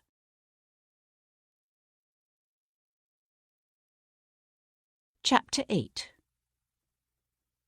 Charles, Lord Jarvis, couldn't remember precisely when he'd become aware of the level of incredible stupidity that characterized the vast majority of his fellow beings. He supposed the realization must have come upon him gradually over the years, as he observed the behaviour and thought processes of the housemaids and grooms, solicitors and physicians and country squires who populated his childhood world. But Jarvis knew exactly when he'd understood the strength of his own intellect and the power it gave him. He'd been 10 years old at the time, and suffering under one of that long line of tutors his mother had insisted on hiring to teach her dead husband's only son and heir, rather than expose his fragile health and her own position as the heir's mother to the potentially deadly rigours of Eton. Mr. Hammer, this particular vicar, had been called, and he'd considered himself quite a scholar. Only vulgar necessity had induced Mr. Hammer to accept such an inferior position as tutor to a young boy, and he lost no opportunity to impress upon his pupil the magnitude of Jarvis's relative ignorance and mental incompetence. And then, one day, he set for Jarvis what was intended to be an impossible task, a mathematical problem that had taken Hammer himself, as an undergraduate at Oxford, a month to decipher. Jarvis completed the assignment in 2 hours. Jarvis's success so enraged his tutor that the man soon found an excuse to punish the boy with a severe beating. But it had been worth it, because in that moment of sweet triumph, Jarvis had understood. He'd understood that most men, even those who were gently born and well-educated, had minds that limped and plodded and tied themselves into knots, and that his own ability to think clearly and quickly, to analyse and discern patterns, and to devise intricate strategies and solutions was not only rare, it was also potentially a very powerful tool. At first, he had expected things in London to be different, but it hadn't taken Jarvis long to learn that essentially the same degrees of imbecility and incompetence existed at the highest echelons of society and government as were to be found, say, at a meeting of the hounds in Middlesex. The man Jarvis was dealing with now, Lord Frederick Fairchild, was typical. He was a duke's son, Lord Frederick, but only a younger son, which meant he'd had to make his own way in life. He'd succeeded fairly well by his society's standards, although a stubborn adherence to Whiggish principles had limited his access to power under the old King George III. Now, with the Prince of Wales about to be named regent, Lord Frederick had expectations that his years of loyal adherence to Prinny were finally to be rewarded. He'd come here, to the chambers the Prince kept aside for Jarvis's use at Carlton House, in a rather transparent attempt to ferret out which position exactly would be his. That he had aspirations of perhaps even being named Prime Minister was an open secret known to everyone in London. "The representatives from the Lords and Commons are to have a conference next Tuesday," Lord Frederick was saying, his gentle grey eyes wide and watchful. "If a compromise on the wording can be reached, I see no reason the swearing in of the Prince as regent should not take place on the 6th. He paused and looked at Jarvis expectantly. Despite his 70 years, he was still considered a handsome man, Lord Frederick, tall and broad-shouldered, with a trim waist and an enviable thick wavy mass of silver hair. A widower, he was quite a favourite with the ladies. He could always be counted on to squire an unescorted matron down to supper, or to solicitously turn the pages of her music when she played. His amiability and social skills kept him amply supplied with invitations to country house parties and the usual whirls of the London season. But Lord Frederick had expensive habits, dangerously expensive habits, which added a hint of urgency to his voice as he cleared his throat and asked with studied casualness, "Has the Prince made any decisions yet on the disposition of offices for the new government he'll be forming?" The question was delicately phrased. Everyone knew the Prince of Wales made few decisions on his own, outside such pressing matters as choosing the colour of the new silk hangings for his drawing rooms, or selecting an architect to undertake his latest renovation project. From his position near the window, Jarvis simply smiled. No, not yet. A spasm of disappointment, quickly veiled, passed over Lord Frederick's features. The man was atypically nervous today. He even jumped when one of Jarvis's secretaries knocked softly at the door and announced, "Sir Henry Lovejoy to see you, my lord. He says it's important." "Show him in," said Jarvis, very much aware of Lord Frederick's presence. It would be interesting to see if the man had heard of Rachel Yorke's death. Interesting, indeed. "Well, what is it?" Jarvis asked, his voice gravelly, with a deliberate show of impatience when the magistrate appeared. Sir Henry cast an inquiring glance toward Lord Frederick and hesitated. "You may speak frankly," said Jarvis, waving a vague hand in Lord Frederick's direction. "I assume this is about Lord Devlin." "Yes, my lord." The magistrate paused again, and something about his manner told Jarvis he wasn't going to like what he was about to hear. "He's escaped." Jarvis never allowed himself the luxury of losing his temper, although he did at times express anger for effect, to inspire fear, and to spur men on in their determination to please him. Now he allowed several calculated heartbeats to pass, then said, his tone icy with a nice mingling of incredulity and righteous indignation, "Escaped, Sir Henry? Did you say escaped?" "Yes, my lord. He stabbed one of my constables and stole a hackney carriage, which he then—" Jarvis pressed the thumb and index finger of one hand to the bridge of his nose and momentarily closed his eyes. "Spare me the details," Jarvis sighed, and let his hand fall. "I trust you've discovered Devlin's destination." A faint flush coloured the little man's cheeks. There was nothing like a subtle hint of incompetence to make a man feel, well, incompetent. "Not yet, my lord." From his seat near the fireplace, Lord Frederick rose to stare at them. "Do I understand you to say you've attempted to arrest the son of the Earl of Hendon? On what charges?"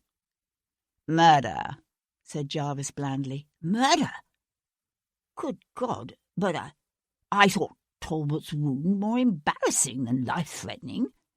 Has he indeed died?" It was Sir Henry who answered, with another of those bobbing little bows he affected. "Lord Devlin's most recent affair of honour was not, as I understand it, fatal. However, he has been implicated in the death of a young woman whose body was discovered this morning in St. Matthew of the Fields, near the Abbey. An actress by the name of Rachel Yorke." Jarvis watched with interest as Lord Frederick's jaw went slack. The man was usually better at maintaining his composure. "You've arrested Viscount Devlin for Rachel's murder?" Sir Henry blinked. "You knew her, my lord?" "I wouldn't say I knew her exactly. I mean, I've seen her, of course, at Covent Garden, and I'd heard she'd been killed, of course, but I hadn't no idea that Devlin—" Drawing a handkerchief from his pocket, Lord Frederick pressed the delicate linen to his lips. "Excuse me," he said, and hurried from the room. A faint frown deepening a line between his eyes, Sir Henry's gaze followed Lord Frederick's retreating figure. "I want every available man put on Devlin's capture," Jarvis said, recalling the magistrate's attention. Sir Henry bowed. "Yes, my lord." "You've sent to have the ports watched, of course?" Another bow. "Yes, my lord, although the Viscount wouldn't exactly be welcome on the continent these days." "There's always America." "Yes, my lord." The little man was beginning to bore him. Jarvis reached for his snuff-box. "I trust I'll receive a more satisfactory report on this matter in the morning." "Let us hope, my lord," said Sir Henry Lovejoy, and bowed himself out. Yet after he left, Jarvis stood for a time at the rain-splattered window, his snuff-box held forgotten in his hand as he stared out at the darkness. The fog had finally cleared, so that from here he could see the Mall, its wet pavement shining in the flickering golden light thrown by the street lamps and the lanterns of the passing carriages. He hadn't cared before whether Devlin was responsible for the death of that actress or not. He still didn't care. All that mattered was that official inquiries into Rachel Yorke's murder be ended as quickly as possible, and that the young Viscount's notoriety be prevented from damaging the government at such a critical juncture. If necessary, the Viscount's father, the Earl of Hendon, could be eased out of the government. In fact, the more he considered it, the more Jarvis thought that some good might come of this tangle after all. While his staunch Tory sentiments made Hendon more palatable to Jarvis than a man of, say, Fairchild's stripe, the fact remained that Hendon had never been one of Jarvis's supporters. The old fool actually believed that politics could be conducted by the same rules of sportsmanship and fair play as a cricket match on the fields of Eton. If Jarvis could finally get rid of Hendon, managing the prince would be that much easier. Besides, Devlin's precipitous flight from justice and his presumably fatal attack upon an officer of the law certainly suggested an unexpected degree of guilt. The young man needed to be caught soon. Or killed. Jarvis flicked open his snuff-box, lifted a pinch to one nostril, and inhaled deeply. Yes, he rather thought it would be better if Devlin were killed.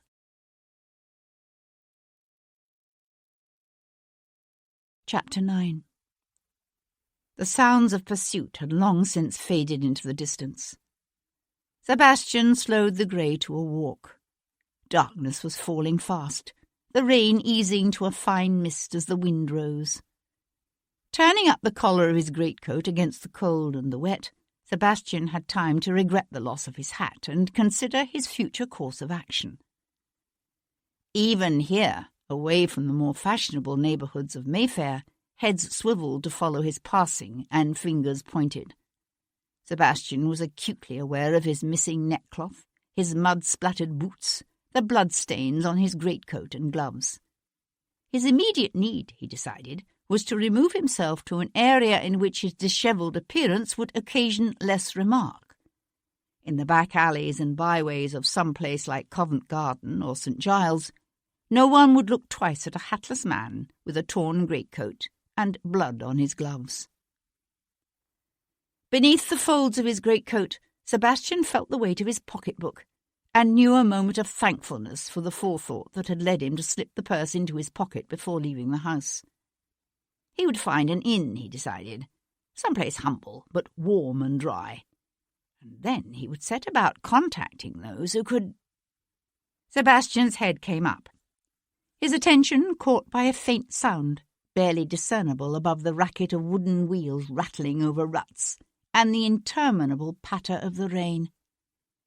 He was in a poorer quarter now, a neighbourhood of narrow streets with ageing houses and small shops, their dirty windows protected by iron grates.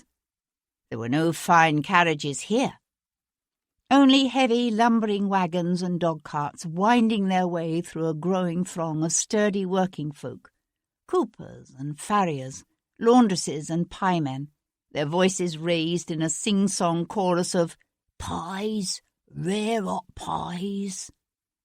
But he could hear it now, quite plainly, the steady thunder of hooves coming up fast, and a boy's voice shouting, "If you're looking for that rum cove on a grey, he went that way." "Bloody hell," whispered Sebastian, and urged his purloined mount forward into the night. He abandoned the grey in a warm stall on the edges of St. Giles. It was a notorious district, St. Giles, into which pursuing constables had been known simply to disappear forever. London's authorities avoided it. The Black Hart Inn lay at the end of a mean little lane known as Pudding Row, in an area of crooked streets and rickety old medieval buildings that seemed to lean against one another for support, their upper floors jutting out over unpaved passages running foul with open gutters. A low, half-timbered relic, the inn had leaded front windows through which only a faint glow of light spilled out into the night. Sebastian paused in the shadow of the doorway, his head turning as he listened. The rain had stopped, but with the coming of darkness, the temperature had plummeted, sending most of London's residents scurrying indoors. He could hear the distant screech of iron-rimmed wheels and the dull monotony of a church bell sounding someone's death knell, and nothing more. Pushing open the door, he went inside. A heavy medley of smells washed over him, of ale and tobacco, of bitter coal smoke and hot grease, and rank, stale sweat. The common room was dark, the guttering dips casting only a dim light that flickered over walls and low-beamed ceilings blackened with age. Men in fustian and corduroy stood with elbows propped on the counter, or lounged about scarred tables and benches. They looked up as Sebastian entered, the roar of their talk and laughter ebbing, their sunken eyes suspicious, watchful. He was a stranger here, and strangers in such places were never welcome. Pushing his way to the counter, he bought a tankard of ale and ordered dinner. The bread would be adulterated with chalk and alum, the beef rancid and gristly, but he would find little better in this district, and he'd eaten nothing since the breakfast he'd shared that morning with Christopher at a public house not far from the Heath. There was a fire at one end of the room. Sebastian made his way toward it, his tankard in hand.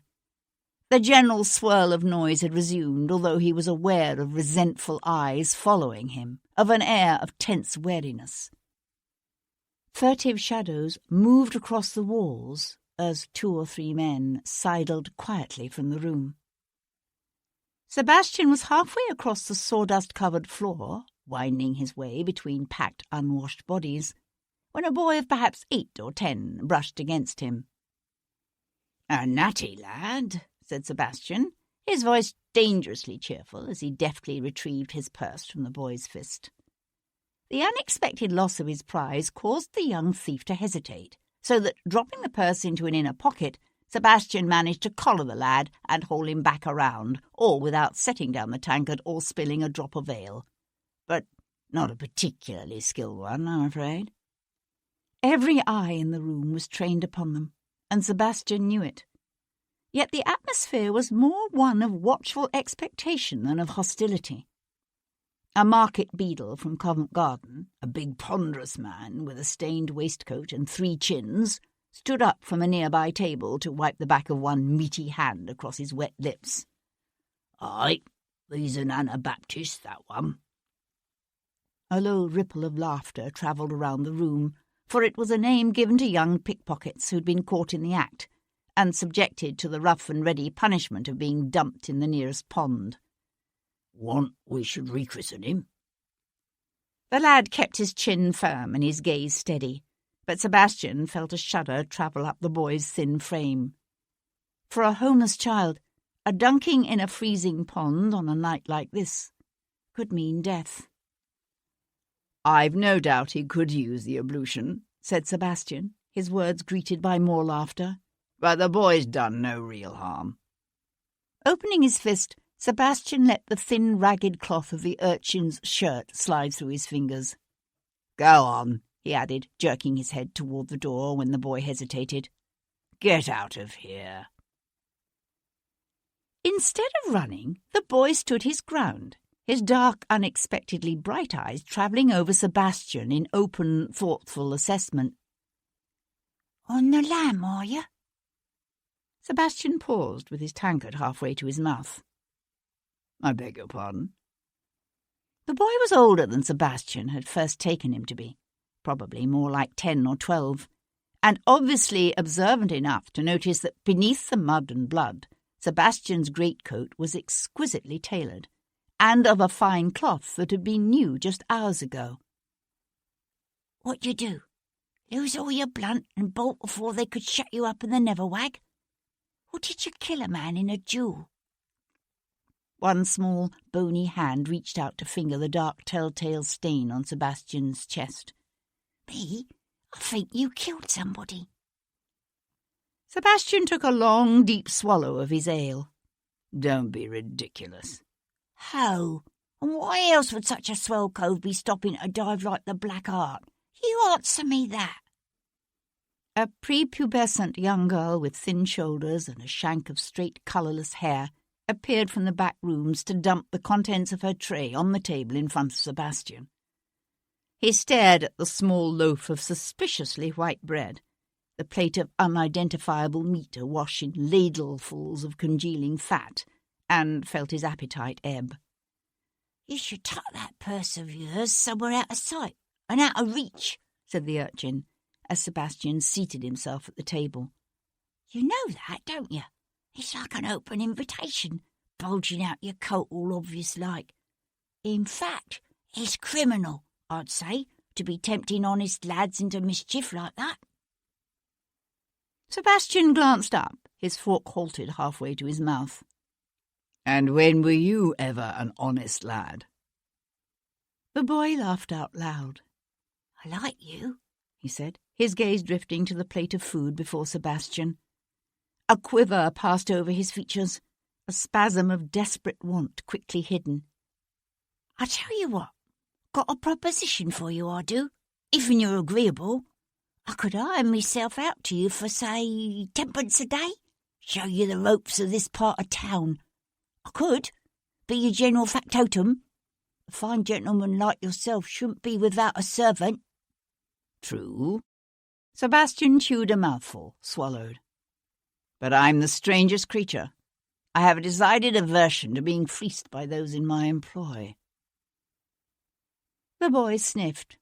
"Well, if you're dead set on holding that against me," he said, his voice dripping reproach, his feet dragging as he turned away. "Wait a minute." The boy swung back around. "Here." Picking up the hunk of bread, Sebastian tossed it to the boy, who caught the small loaf deftly with one hand. Sebastian grunted. "You're a better catch than a foist. Now, get going."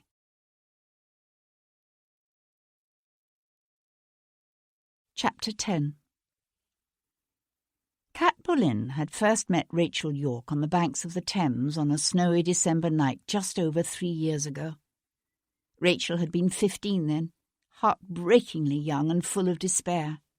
Cat had been all of 20, but already the toast of London stage for several years, her own secrets and painful past hidden beneath fine jewels and practised smiles. And so it was to the Thames that Cat Boleyn went that Wednesday night, to toss a bunch of yellow roses from the centre of London Bridge, and watch, dry-eyed, as they drifted apart and slowly sank beneath the river's black waves. Then she turned purposefully away. The clouds still hung low over the city, but with the coming of night the rain had eased off into a fine mist. When she was a little girl, Cat had loved the mist. She lived in Dublin then, in a whitewashed house facing an open green edged with chestnuts and giant oaks. One of the oaks, older than all the others, had great spreading branches that reached nearly down to the ground. Even before she started school, Cat's father had taught her to climb that tree. She'd always thought of him as her father, even though he wasn't. But he was the only father she'd ever known, and he encouraged her to do things that sometimes frightened her mother. "Life is full of scary things," he used to tell Cat. "The trick is not to let your fears get in the way of your living. Whatever else you do, Catherine, don't settle for a life half-lived." Cat had tried to tell herself that the day the English soldiers came. The mist had been thick that morning and heavy with the acrid scent of burning. She'd stood in the dim morning light and repeated her father's words to herself over and over again as they dragged her mother kicking and screaming from that pretty little white house. They'd made Cat watch what they did to her mother that day, and they'd made Cat's father watch too. And then they'd hanged them, side by side, Cat's mother and father both, from the oak at the edge of the green. Those days belonged to a different lifetime, to a different person. The woman who now drove her phaeton and pair at a smart clip through London's lamp-lit streets called herself Cat Boleyn, and she was one of the most acclaimed actresses of the London stage. The velvet pelisse she wore that evening was a bright cherry red, not a smoke-smudged grey, and she wore a string of pearls at her throat, rather than a black band of mourning. But she still hated the mist. Reining in before the townhouse of Monsieur Léon Pierpont, Cat handed the ribbons to her groom and stepped down easily from her high-perched seat. "Walk them, George." "Yes, miss." She paused on the footpath to stare up at the classical facade before her, lit softly by the gleam of flickering oil lamps. Like so much else about Leo Pierpont, this house on Half Moon Street was carefully calculated to create just the right impression. Large, but not too large, elegant, and with a touch of the faded grandeur to be expected from a proud nobleman now forced to live in exile. When one lived a life that was essentially a lie, appearances were everything. She found him alone in his dining room, just sitting down to a table laid for one, with fine china and gleaming silver, and the sparkle of old crystal. He was a slim, delicately built man, upon whom the passing years, however difficult they might have been, nevertheless seemed to have rested easily. His face was largely unlined, his light brown hair barely touched with grey. Cat had never known his precise age, but given that he'd been almost 30 when driven from Paris by the Reign of Terror, she knew he must be in his late 40s by now. "You shouldn't have come," Leo said, his attention seemingly all for his soup. Cat jerked off her gloves and tossed them with reticule, pelisse and hat onto a nearby chair. "Whose reputation are you afraid will be compromised, Leo? Mine or yours?" He glanced up, grey eyes gleaming with a faint smile. "Mine, of course. You have no reputation left to lose." He signalled for the servants to leave them, then sat back. The smile faded. "You've heard what happened to Rachel, I suppose?" Cat pressed her flattened palms against the tabletop and leaned into them. Beneath the silk bodice of her gown, her heart thudded hard and fast. But she managed to keep her voice calm, steady. "Did you do it?" If he had, he wouldn't admit it, Cat knew that. But she wanted to watch his face while he denied it. Leo dipped his spoon into his soup and brought it carefully to his lips. "Come now, ma petite. Even if I had wanted Rachel dead, do you seriously think I would have killed her in such a spectacular fashion? In a church? From what I understand, the walls were practically painted with her blood." Cat watched his long, slim hands reach for a piece of bread. "One of your minions could have got carried away." "I choose my minions more carefully than that. So, who killed her?" A shadow touched the Frenchman's features, a brief ghost of concern that Cat almost believed might be genuine. "I wish I knew." Cat turned away, her quick, long-legged stride carrying her across the room and back again. Leo shifted his weight in his chair and watched her. "Ring for another glass," he said after a moment. "Have some wine?" "No, thank you." "Then at least stop pacing up and down the room in that fatiguing way. It's not good for my digestion." She hesitated beside the table, but she didn't sit. "Who was Rachel scheduled to meet last night?" Picking up a knife, Leo calmly spread his bread with butter. "No one that I'm aware of." "What would you have me believe then, Leo? That she went there to pray?" "It's what people generally do in church." "Not people like Rachel."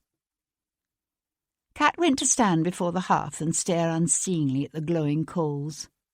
There was always danger in this game they played. They all knew that. But whoever had met Rachel last night was more than dangerous. He was evil. and what he'd done could threaten them all. They'll be looking into her death, the authorities, I mean. They could stumble across something. Careful, ma petite, said Leo, reaching for his glass. The walls have ears. He took a slow swallow of his wine, then frowned. But no, I don't think the authorities will learn anything that need concern us. I went past her lodgings this morning as soon as I heard what had happened, but the constables were there. I'll go back tonight and make certain she left nothing that could be incriminating. You could be too late. They might have found something already.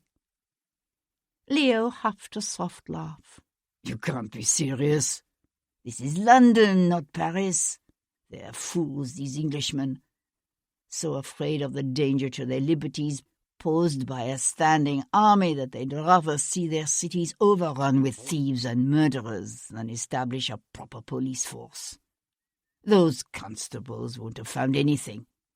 Besides, he thrust another piece of bread in his mouth, chewed and swallowed. They think they already know who did it. Kat swung to face him.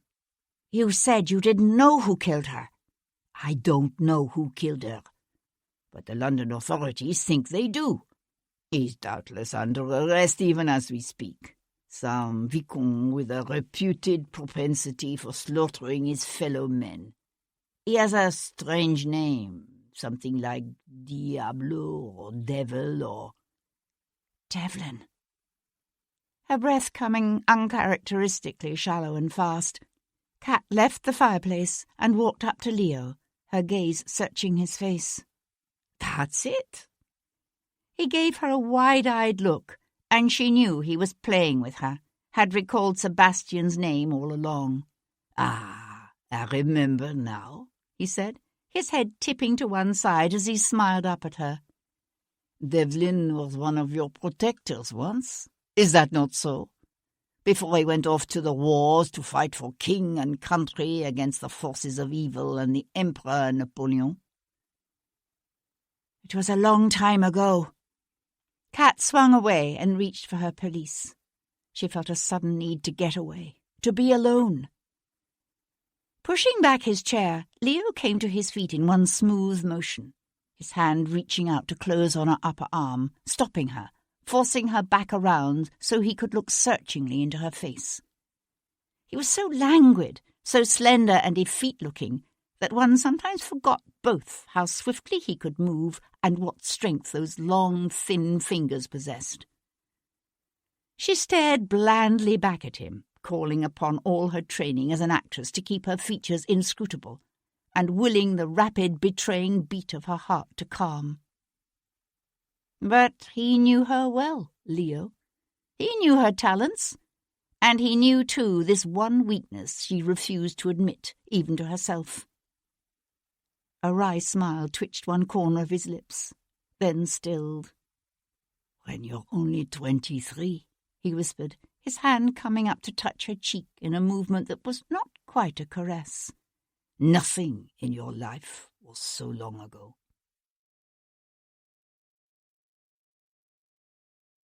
Chapter 11. Sebastian spent what was left of the night in a small chamber above the Black Hart's rear court. After one glance at the bed, he took off his boots, spread his greatcoat on a narrow wooden bench, and lay down upon it. He'd known worse in the war, watchful nights spent on a cold, stony ground, or listening to the scuttling of cockroaches across a dirt floor. He did not sleep. When dawn came, he rose from his makeshift bed and crossed to the window overlooking the rubbish-strewn yard below. The morning was raw and bitter cold, but he swung the casement open wide and drew the acrid air deep into his lungs, his thoughts on the events of the evening before. It had always seemed to Sebastian that such moments came in every man's life, pivotal instants when a chance occurrence or seemingly trifling decision could wrench a man away from what had appeared to be an inevitable future and send him hurtling in a different direction entirely. Yet it was difficult now to determine precisely when that moment in Sebastian's life had come, with his own flash of quick anger and the constable's misstep. Or had it come before that, the night before, with a promise given to a frantic, fearful woman. Sebastian pursed his lips and blew out a long sigh. Despite everything that had happened, he couldn't regret that promise, nor could he betray the woman to whom it had been made.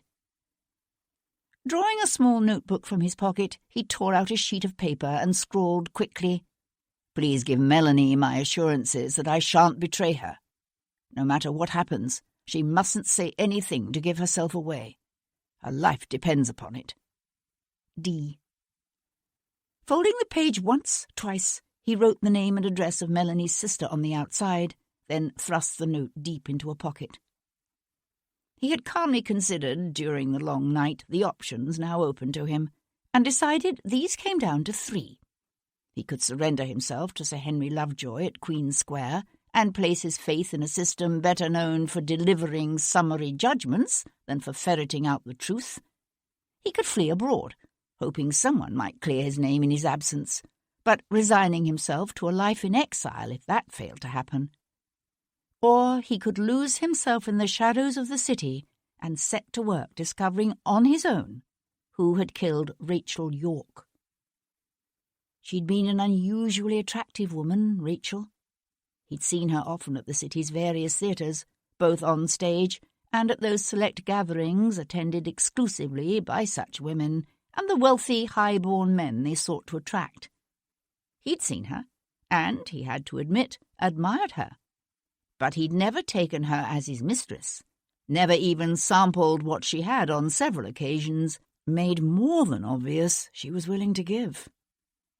He couldn't begin to fathom why or how he had come to be named as her murderer, yet he could place no reliance on the authorities bothering to discover the truth behind what had happened. When a city's detectives were paid a £40 reward for each conviction, true justice was more often than not a victim of avarice. And so at some point during the long night, Sebastian had decided that he would not escape abroad, nor would he surrender himself, trusting, foolishly, to the dubious expedients of British justice. Out there, somewhere, was the man who had killed Rachel York. Sebastian's only hope lay in discovering precisely who that killer was. 5 years in army intelligence had taught Sebastian that the first thing he needed was information. He needed to talk to someone who'd known Rachel, someone who could identify her enemies, someone who might know why she had gone on a cold winter's night alone to meet her death in a small, out-of-the-way Westminster church. He'd already decided against making any attempt to contact either his own family or friends. They would undoubtedly be watched, and he could do nothing that might endanger them. But no one would think to set a watch upon the actress who'd been playing Rosalind to Rachel's Celia in the Covent Garden production of As You Like It. The woman who'd broken Sebastian's heart 6 long years ago. The sun was rising higher in the sky, but only a faint hint of lightness showed through the inevitable mantle of dirty fog. He could hear the rumble of wagons and market carts on their way to Covent Garden, and the whirl of a knife-grinder's wheel in the yard below. And, nearer at hand, the sound of quick footsteps in the corridor outside his room. Flattening himself against the wall beside the door, Sebastian stood tense, waiting. Then he heard a furtive scratching and a boy's whisper. "Oi, Governor, 'tis me, Tom." It was the urchin from last night. "Tom," said Sebastian, with malicious amusement, "I don't believe I'm acquainted with a Tom." From the far side of the panel came an impatient oath. "The figure what tried to prig your purse last night." "Ah, and you expect me to open the door to you, do you, my larcenous friend?" "Lord love you, Governor, now's no time to be funning. There's Bow Street men downstairs right this very minute. Asking for you, they are. Leastways, if'n you're the cove what knifed a constable over Mayfair way, and—" Sebastian opened the door so fast that Tom, who'd been leaning against it, half fell into the room. In the pale light, the boy looked thinner and dirtier than Sebastian remembered him. He fixed Sebastian with dark, assessing eyes. "They also say you cut up some mort in a church off Great Peter Street." There was a pause. Did you? Sebastian met the boy's hard gaze. No. Tom nodded his head in quick, silent affirmation. Thought I smelled a rum 'un, but there's 2 beats in the common room right this very minute asking about you, and another 40-pounder out the front. Perching on the edge of the bench, Sebastian pulled on first one boot, then the other. I take it you're suggesting I might find it advisable to depart through the window. Aye, Governor, and pretty soon too if you're not anxious to dance the Newgate hornpipe. Sweeping up his greatcoat, Sebastian crossed to the open window and surveyed the yard below. The casement opened above a low lean-to roof of what he thought might be the kitchen. But the only exit from the yard was through the front arch. He would have to make his way along the slant of the lean-to roof to where it abutted a jutting brick extension of the inn's second story, and somehow climb from there up onto the main roof. Why precisely did you come to warn me? Sebastian asked, pausing with one leg over the windowsill to look back at the boy. Cool. If ever a cove needed help, it's you, Governor. Your altruism, while inspiring, is somehow less than convincing, Sebastian said, and dropped to the sloping roof below. Light and agile as a cat, Tom landed beside him. I don't know what you means by that exactly, but my offer still stands. For a shilling a day, I'm your man. I know these parts very well, I do. If you're set on hiding out around here, you couldn't find a better snapper. I thought the price was 10 pence, Sebastian said, running along the lean-to roof in a low crouch. It was. Only, now I know the China Street pigs is after you, the price has gone up. Sebastian laughed, just as a shout went up from the yard below.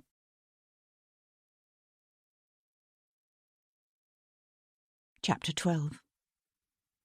Sebastian cast a swift glance toward the yard where a burly, black-bearded man in a voluminous greatcoat stood with his head tipped back and one extended finger pointing damningly toward the roof. Look, that's him for sure. Stop, I say. Stop in the king's name. Bloody hell, swore Sebastian. Straightening, he sprinted across the slope of the lean-to, the leather soles of his boots sliding dangerously on the wet slates, the boy 2 paces behind him. At the intersection of the kitchen roof and the brick wall of the inn's L-shaped wing, Sebastian swung around. Here, he said, reaching down to bracket Tom's slim, bony frame with his hands and lift the boy high. Grab the edge of the roof and pull yourself up. Tom's bare, cold-numbed fingers fumbled for a hold, found one. How are you going to get up? He panted, heaving his legs up in a grunting rush that rolled him onto his stomach, then his back. The brickwork of the wall was uneven, offering a handhold here, a foothold there. Sebastian scrambled up beside the boy and held out a hand to help Tom to his feet. Cool. Tom let out his breath in a rush of wide-eyed admiration. You'd make a first-rate second-story dancer, you would. Sebastian laughed, his gaze narrowing as he surveyed the tumble-down roofscape spread out around them. A freezing rain had begun to fall, mist-fine and bone-chilling. Blackbeard had disappeared from the courtyard. They could hear more shouts and the muffled sound of running feet on uncarpeted stairs. Sebastian glanced down at the boy beside him. In coming to warn Sebastian, Tom had placed himself squarely on the wrong side of the law. Sebastian nodded toward the span of 3 or 4 feet separating the Black Hart's rain-slicked roof from the crumbling tenement beside it. Can you jump that? To Sebastian's surprise, the boy's dirty face split into a toothy grin. Aye, you just watch. His fists clenched with determination, Tom took off at a dead run toward the edge of the roof, launching at only the last possible instant into a leap that carried him easily across the gaping distance. He landed lightly, his body wavering, his feet slipping only for a moment before he caught his balance on the steep, wet tiles. I think you must have some training as a second-story dancer yourself, said Sebastian, springing after him. Tom crowed with delight. Together they crossed from one sagging rooftop to the next, skirting crumbling chimney pots and dodging broken eaves, their breath little puffs of steam in the cold air. At the end of the block, they found a drainpipe festooned with a tangle of bare, wet wisteria branches down which they slithered. They were off and running before the first of the Bow Street men, wheezing and swearing, had emerged onto the Black Hart's mossy roof. An early morning crowd of market women and milkmaids, piemen and butchers' boys filled the narrow lanes. Rounding the corner onto Great Leicester Street, Tom and Sebastian slowed to a walk, heading towards Charing Cross. "Where are we going now?" asked Tom, skipping a little to keep up with Sebastian's long-legged stride. Sebastian hesitated, then drew from his pocket the folded note he'd written to Melanie's sister that morning. "I have a message I'd like you to deliver to a lady. Cecilia Wainwright in Berkeley Square." Reaching for his purse, Sebastian counted out a handful of coins. "Here's a shilling for the letter, and a week's wages besides." There was no way to guarantee that the boy would actually deliver the message, of course. It was a chance Sebastian was going to have to take. Tom's unsmiling gaze dropped to the money in Sebastian's hand, then lifted. He made no move to take the coins. "You giving me the heave-ho?" Sebastian met the boy's dark, inscrutable gaze. "I don't think you understand. Continued association with me could very well get you hanged." "Nah," said Tom with a negligent sniff. "Transported, more like. I'm scrawny enough I could let on I'm only 9, and they'd believe me. They don't send little uns to the nubbin cheat."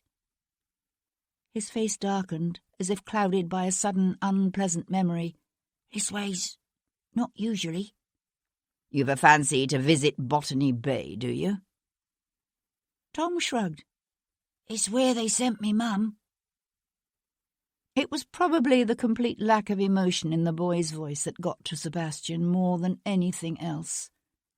He blew out a long, slow breath. It was an ugly practice, this business of transporting mothers and leaving their children behind to starve on the streets of London. Sebastian held out the money. "Take it." For an instant longer, the boy wavered, his jaw held tight. Then he took the coins and slipped the letter inside his shirt. "Where you off to?" "There's someone I need to see." Tom nodded and turned without another word, his feet dragging, his head bowed. But at the corner he paused, his head lifting as he swung back around. "What's her name, then? This lady what you're all so fired anxious to meet?" Sebastian huffed a low, startled laugh. "What makes you think it's a lady?" Tom grinned. "I saw it in your face. She must be a rare looker." He paused, his head tilting sideways. "So, what's her name?" Sebastian hesitated, then shrugged. "Cat. Her name is Cat." "Cat? That's no name for a lady." "I never said she was a lady." Chapter 13. Lord Stoneleigh slept face down in her bed, his eyes closed, his breathing heavy and even. At some point during the night he'd shoved down the fine linen of her bed covers in a fit of restlessness. Cat Boleyn propped herself up on her elbow and let her gaze travel over the broad, naked back and tight buttocks of the man beside her. He'd be a handsome man, if it weren't for that hint of weakness about the chin. They weren't usually so young, the men she took to her bed. Cat rested her cheek on one palm. She'd been playing the part of this man's mistress for 4 months now. At first she'd found his youthful ardour and the presence he showered upon her mildly diverting. But he was beginning to bore her. And with the prince soon to be made regent, staunch Tories such as Stoneleigh wouldn't be of much use any longer. She was considering setting her sights on Samuel Whitbread, widely expected to be given an important portfolio once the passage of the Regency Bill allowed the prince to form a new Whig government. Yawning softly, Cat slid from Stoneley's side. At least the older ones rarely stayed the night. She didn't like it when they stayed. Now she'd have to play the part of the lover again when he awoke, at least until she could get him out of the house. Morning performances were not her best.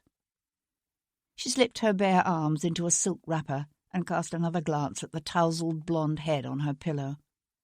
She supposed he thought he had the right, since he paid the rent on the house. What he didn't know was that the agent to whom he sent the rent money every month actually worked for Cat. In the past 5 years, she'd managed to buy up the mortgage, not only on this house, but on 3 other such properties. Men were such fools, especially the ones with proud old family names and old money. Quietly letting herself out of the bedroom, she padded down the stairs. The drawing-room was dim, the fire on the hearth unlit, the peach-coloured satin drapes still drawn at the windows. The upper housemaid, Gwen, had obviously expected her mistress to sleep until noon or later. Cat went to throw open the heavy drapes and heard a voice from out of the past say, "You're awake early."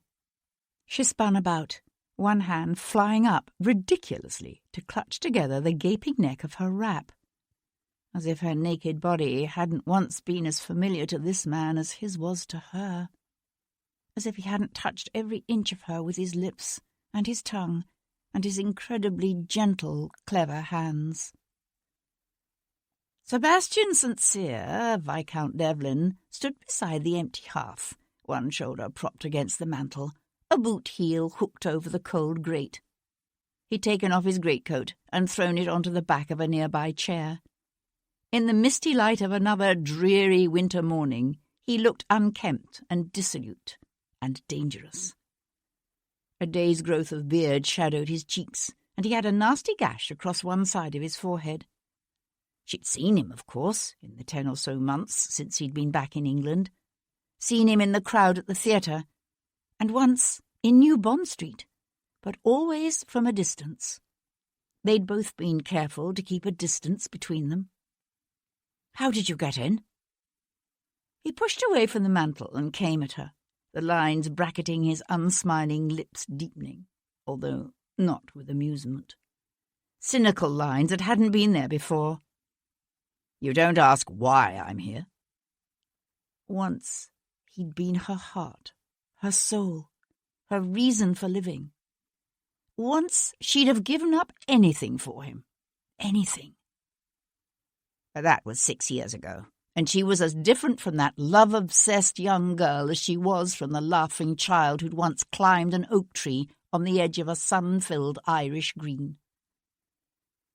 He stopped before her, close enough that she could see the shadow of his day's growth of beard and the exhaustion that pulled his features taut.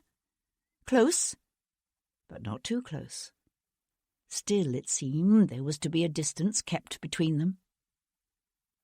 "Do you need money?" she asked, "or simply an introduction to a trustworthy band of smugglers who aren't particular about the identity of the passengers they carry across the channel?" He shook his head. "Do you really think I would run?" No, he wouldn't run. She might not know all that had happened to this man during those brutal years he was away, but she still knew this about him. He appeared to have slept in his clothes. His cravat was gone, and what looked like dried blood stained the white cuffs of his shirt. "You look terrible," she said. The Sebastian she'd known once would have laughed at that. He didn't. His gaze sought hers, captured it. "Tell me about Rachel York." His eyes were as frighteningly animalistic as she had remembered. She swung away to settle down beside the cold hearth and set to work lighting a fire. She told herself it was natural that he had come here to ask about Rachel. She and Rachel had been starring together in the Covent Garden production of As You Like It. He would know that. There was no reason to worry that he knew anything else. "According to word on the streets, Rachel's maid is saying she went to St. Matthew's last night to meet you." Cat glanced back at him. "Did she?" He shook his head. They say they found your pistol on her body. Really?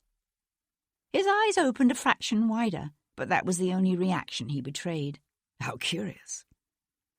When had he become so adept, she wondered, at hiding his feelings? They also say the constable you stabbed still lives, although he won't for long.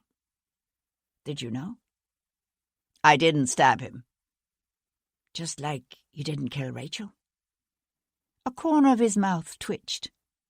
If you really believed I'd killed Rachel York, you'd be swinging that poker at my head. Kat sat back on her heels, the poker idle in her hands, her gaze on the man beside the window. Why do you want to know about Rachel? Because it seems to me that the only hope I have of working my way out of this wretched tangle is to discover who the hell did kill her. He went to the table where she kept a brandy decanter, poured himself a drink, and knocked it back in one long pull. Any ideas as to who might have wanted to see Rachel York dead? She'd thought about it, of course. Thought about who, besides Leo and his associates, could have been responsible. Rachel hadn't been particularly well liked amongst the theatrical community. She'd been too focused and driven, and too successful, not to stir up petty resentments and rivalries. But Kat could think of only one man angry enough and violent-tempered enough to attack a woman so brutally, so passionately. There is someone. Kat paused, then said the name in a rush. Hugh Gordon. Devlin looked around in surprise. Hugh Gordon? A tall, darkly handsome man with a deep voice and the ability to move an audience to tears with a simple gesture. Hugh Gordon was London's most popular male actor since John Kemble. Rachel caught his eye her first day at the theatre. She was flattered, of course. He helped her career enormously when she was starting out. She may even have fallen in love with him, for all I know. There was talk at one point of marriage, but then he became more possessive, controlling, more violent. You mean he hit her? Kat nodded. She left him after about a year. Devlin reached for the decanter. I don't imagine a man with Hugh Gordon's amour-propre would take kindly to that. He threatened to kill her. You think he could do a thing like this? I honestly don't know. He poured another drink, then simply stood there regarding it thoughtfully. What about the men in her life since Gordon? Beside her, the coals glowed red-hot with warmth. Kat kept her gaze trained on the fire. She's had flirtations with a number of men, from Lord Grimes to Admiral Worth, but I don't think any man has had her in his keeping. She was aware of his assessing gaze upon her. Do you know what part of the country she was originally from? Some village in Worcestershire. I don't remember the name. Her father was the vicar there, but he died when she was about 13 and she was thrown onto the parish. They apprenticed her as a housemaid to a local merchant. Kat paused. It was one of the things the two women had in common, the similarity of their pasts. The shared memory of wheels left by a whip on bare, tender young flesh. Of rough hands, bruising, struggling, frantic wrists. The sharp thrust of pain. And the dull, endless ache of a humiliation and degradation that went on and on. Kat set aside the fireplace tools with a clatter and stood up. When she was 15, she ran away. He was watching Kat closely. He knew some of what had happened to her after her mother and father had been killed, more than she'd ever told anyone else. That's when she came to London. Of course, said Kat, keeping her voice steady, like all young girls hoping to start a new life. It was an old story of young women, sometimes girls as young as 8 or 9, tricked into the flesh trade by the legion of procuresses who preyed on the innocent and the vulnerable. Rachel had fallen into one's clutches before she'd even left the stagecoach. You met her when she started at the theatre? Kat shook her head, a soft, sad smile tugging at her lips. "We met on London Bridge. It was December, if I remember correctly. A few days before Christmas. I talked her out of jumping." "And found her work as an actress?" Kat shrugged. "She was bright, with a good accent, and exactly the kind of face and body men like. She was a natural." "So what was she doing at St. Matthew's of the Fields on Tuesday night? Do you know?" Kat shook her head. "I wouldn't have said she was religious." He came toward her, those strange amber eyes fixed uncomfortably on her face. "What aren't you telling me?" Kat gave a soft, practiced laugh. "I can't think what you mean." He reached out, his fingertips hovering just above her cheek, as if he'd meant to touch her, then thought better of it. "You're afraid of something?" "What?" She forced herself to stand very, very still. "Of course I'm afraid. Rachel and I share many of the same friends and associates." She watched his lips move as he spoke. "The Cat Boleyn I knew didn't scare so easily." "Maybe you didn't know her as well as you thought you did." "Obviously not," he said dryly, and turned away. "How well did you know Rachel?" "I was probably closer to her than anyone, but even I didn't know her all that well." Kat paused, struggling to put some of what he needed to know into words. "Rachel might have been only 18, but life had scarred her, toughened her. There was a calculating side to her. She could be cold, ruthless even if she had to be." "You two had much in common, did you not?" A stab of hurt his words brought was so swift and unexpected it nearly stole Kat's breath. She hadn't thought he still possessed the power to touch her heart, hadn't thought that anyone did. She glanced toward the hall. The house was silent, the hush broken only by the clatter of a horse's hooves on the street outside, and the mingling cries of the street vendors. "Cheers to mint," and "Buy my trap, buy a rat trap." "You shouldn't be here," she said. He smiled then, a faint narrowing gleam of the eyes that she remembered only too well. "What's the matter? Afraid Lord Stornley will awaken and find you gone? I shouldn't think he'll stir for another hour or more." "How did you know?" "That he's here. I saw his walking stick and top hat in the entry." The walking stick and top hat might have told Devlin she had company, but it wouldn't have given him the name of the man in her bed. That information, she knew, he must have acquired beforehand. It shouldn't have mattered. She told herself she didn't care. And yet, disconcertingly, she did. "So you came via the entry, did you?" she said, keeping her voice light. He had a habit, she was noticing, of answering her questions with one of his own. "Where did Rachel keep her rooms?" "Dorset Court. But you can't go there," she added quickly, "if that's what you're thinking." "Why not? If this maid is saying Rachel went to St. Matthew's to meet me, I need to know why." "The authorities are watching the house." He tilted his head, his puzzled gaze searching her face.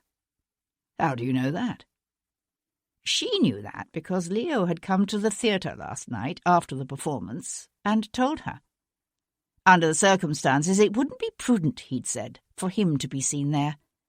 And so he had come to Kat with a request, framed as a suggestion, that Kat might have her own reasons for making certain that Rachel had left behind nothing incriminating. "It's known." She paused, then said with studied casualness, "I could go there myself, talk to the maid, perhaps even look around and see what I can find. Rachel kept an appointment book. That might tell us something." He came to stand before her. "You?" She lifted her head to meet his gaze. It had occurred to Kat that in Devlin she just might have found a potentially valuable ally, someone who had even more interest than she in tracking down the man who had met Rachel in that church. The trick would be in seeing that he learned what was needed to catch Rachel's killer, but nothing more. "You know I can do it," she said. He knew. He knew about the years she had spent as a young girl in one of London's most notorious rookeries, training as a pickpocket, and a thief, and a whore. She thought he might refuse. Instead, he said, "All right, although I can't help but wonder why." "For Auld Lang Syne?" she suggested. "Maybe. And maybe because you're scared, even if you won't say why." She thought for a moment that this time he would touch her. Then a faint thump from overhead drew her gaze toward the hall. "You must go," she said quickly. "Come by tomorrow morning early. I'll tell you then what I've learned." "Uh-huh." A hint of amusement deepened the lines beside his mouth. "I'll find you." She let a slow smile spread across her face. "Why, don't you trust me?" "Would you?" Kat's smile faded. Once she had told him she loved him more than life itself and would never, ever let him go. And then she told him it was all a lie, and hurt him so badly it had torn a hole in her own heart. "No," she said, and turned toward the stairs, leaving him standing alone in the cold morning light.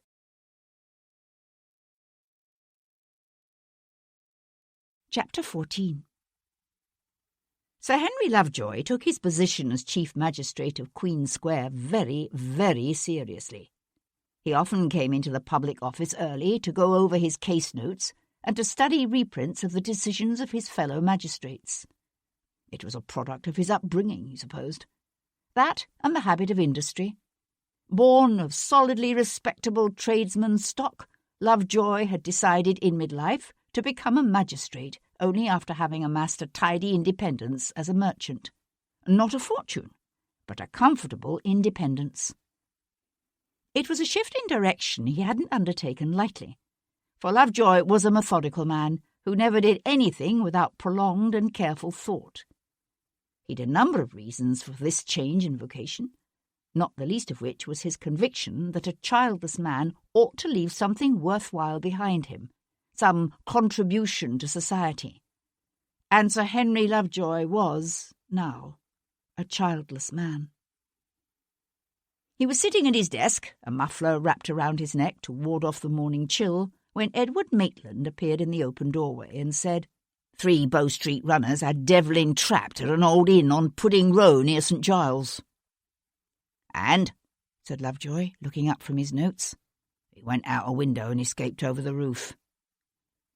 Lovejoy sat back in his chair and peeled his eyeglasses off his nose. "I've sent some of the lads over there to have a look around," said Maitland, "although I dare say there's not much point." "Interesting."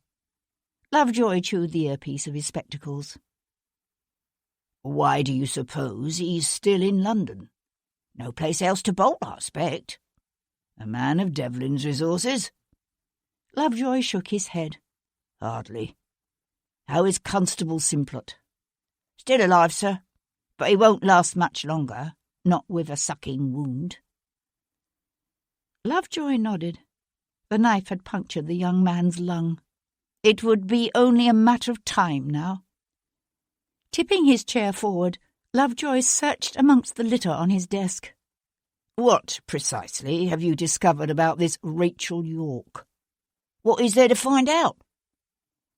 Lovejoy pressed his lips together and refrained from pointing out that if he'd known the answer to that question, they wouldn't have needed to discover it. "You searched her rooms, of course?" "First thing yesterday morning, when we spoke to the maid." Maitland shrugged. "There was nothing of interest. I left one of the lads there, like you ordered, to watch the place overnight." "A waste of time and resources," his tone said clearly, although he would never voice such a thought aloud. Lovejoy gave up looking for his schedule. "When am I due in court this morning?" "At 10, sir." "Not enough time," muttered Lovejoy. "I'll have to clear my docket for this afternoon, then." "Sir?" said Maitland. "There are certain aspects of this case which disturb me, Constable. It warrants looking into further, and I intend to begin by viewing that unfortunate young woman's rooms myself." Something is going on here. I might not know what it is yet, but there's one thing I do know." Lovejoy stuck his spectacles back on his nose. "I know. I don't like it."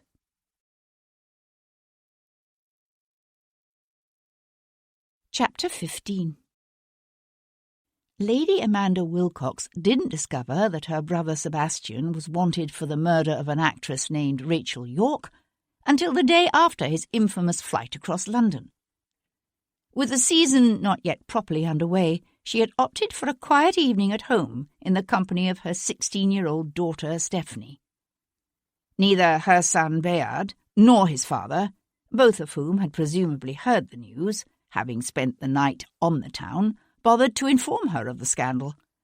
And so it wasn't until Thursday morning, when she came down for breakfast and found the Morning Post folded beside her place, as per her staff's standing instructions, that Amanda learned of the social disaster looming over her family. She was still at the breakfast table, drinking a cup of tea and staring at the Post, when her father, the Earl of Hendon, was announced. He hurried into the breakfast parlour, still wrapped in his street coat and hat, and bringing with him an unpleasant medley of smells, of freezing rain and coal-smoke-choked fog. His fleshy face was haggard, his mouth slack, his eyes red-rimmed and puffy. He fixed her with a desperate stare and demanded without preamble, "Has he contacted you? Has he?" "If you mean Sebastian," said Amanda, pausing to take a calm sip of her tea, "I should rather think not." Hendon swung away, one hand coming up to shield his eyes, such a great sigh rumbling from his chest that she was embarrassed for him. "My God! Where is he? Why hasn't he sought help from any of his friends or family?" Amanda folded the paper and set it to one side. "Presumably because he knows his family." He turned to face her again, his hand falling slowly to his side. "I would do anything within my power to help him." "Then you're a fool." His fierce blue gaze met hers and held it. "He is my son." Amanda was the first to look away. "Of course," she said dryly, "there is that." She pushed back her chair and stood up. "The only redeeming feature I can see to all of this is that since he was bound to disgrace us eventually, at least he had the courtesy to do it this year. Hopefully the worst of the scandal will have died down by next season, when Stephanie makes her come out." "Is that all you can think of?" "Stephanie is my daughter. What else should I be thinking of?" He regarded her thoughtfully for a long, intense moment. "I always knew you and Sebastian weren't close. I suppose that was inevitable, given the number of years between you. But I don't think I realized until now just how much you hate him." "You know why," she said, her voice a harsh tear. "Yes, but if I can see my way to forget it, then why in the name of God can't you?" He turned away. "Give my best to my grandchildren," he said over his shoulder, and left. Amanda waited until she heard the front door close behind her father. Then she picked up the morning's edition of the Post and went upstairs to her husband's dressing room. The Wilcox family was an ancient one, older even than the St. Cyrs, and long known for their staid respectability. Far from squandering his wealth on the turf or at cards in the manner of so many of his peers, Martin, the 12th Baron Wilcox, had taken what had once been merely a comfortable land-based inheritance, and by judicial investments in a trading company and various other profitable wartime speculations, turned it into a sizable fortune. Some women might have been appalled by their noble husbands dabbling in commerce. Not Amanda.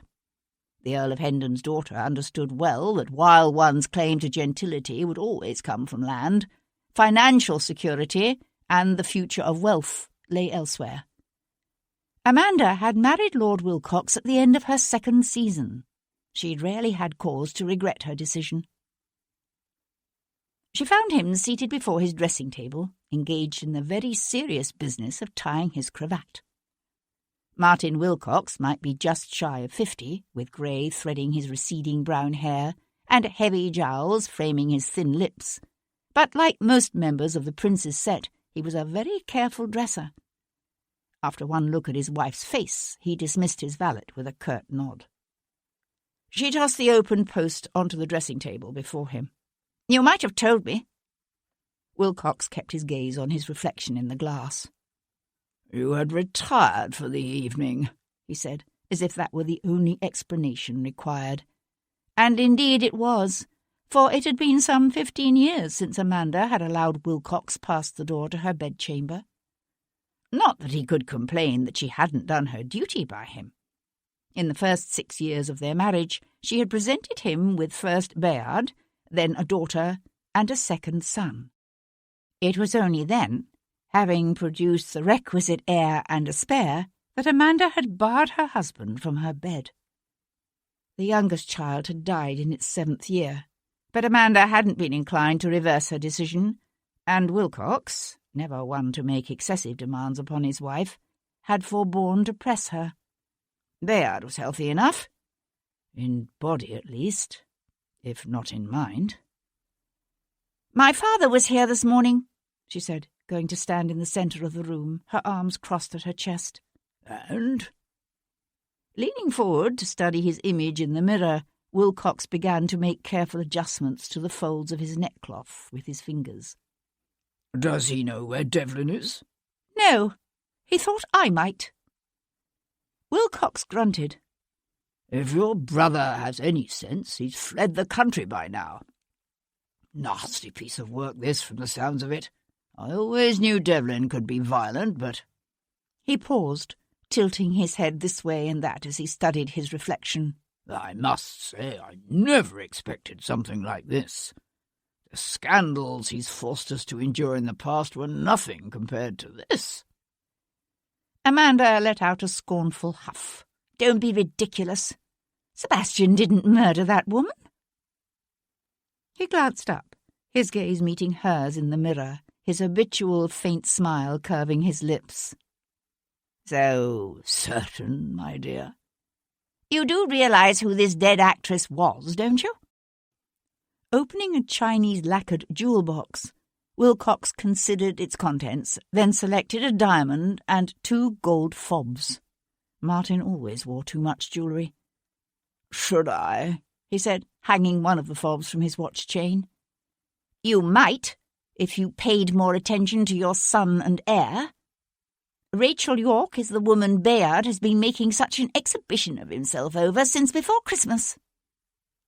Wilcox slipped the ring on his finger. "So?" "So? What if the case against Sebastian falls apart and the authorities start investigating this woman's death? What then?" "So?" he said again. "There's no harm in a healthy young man admiring a beautiful woman, especially when the woman in question trades on that beauty and uses it to entice and to entrap.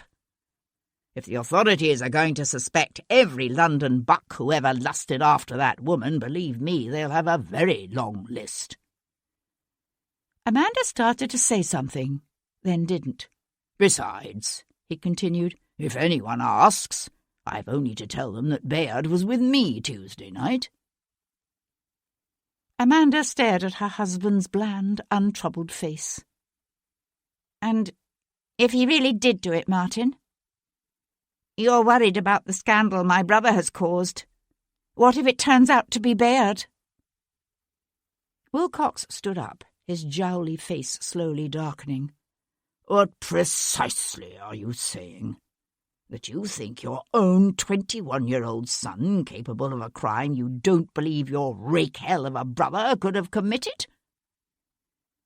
Amanda met his angry gaze, her own jaw tight. "You and I both know what Bayard is like." "I told you," said Wilcox, with more force than usual. "Bayard was with me." "Well, what a relief. We've nothing to worry about then," she said dryly, and left the room.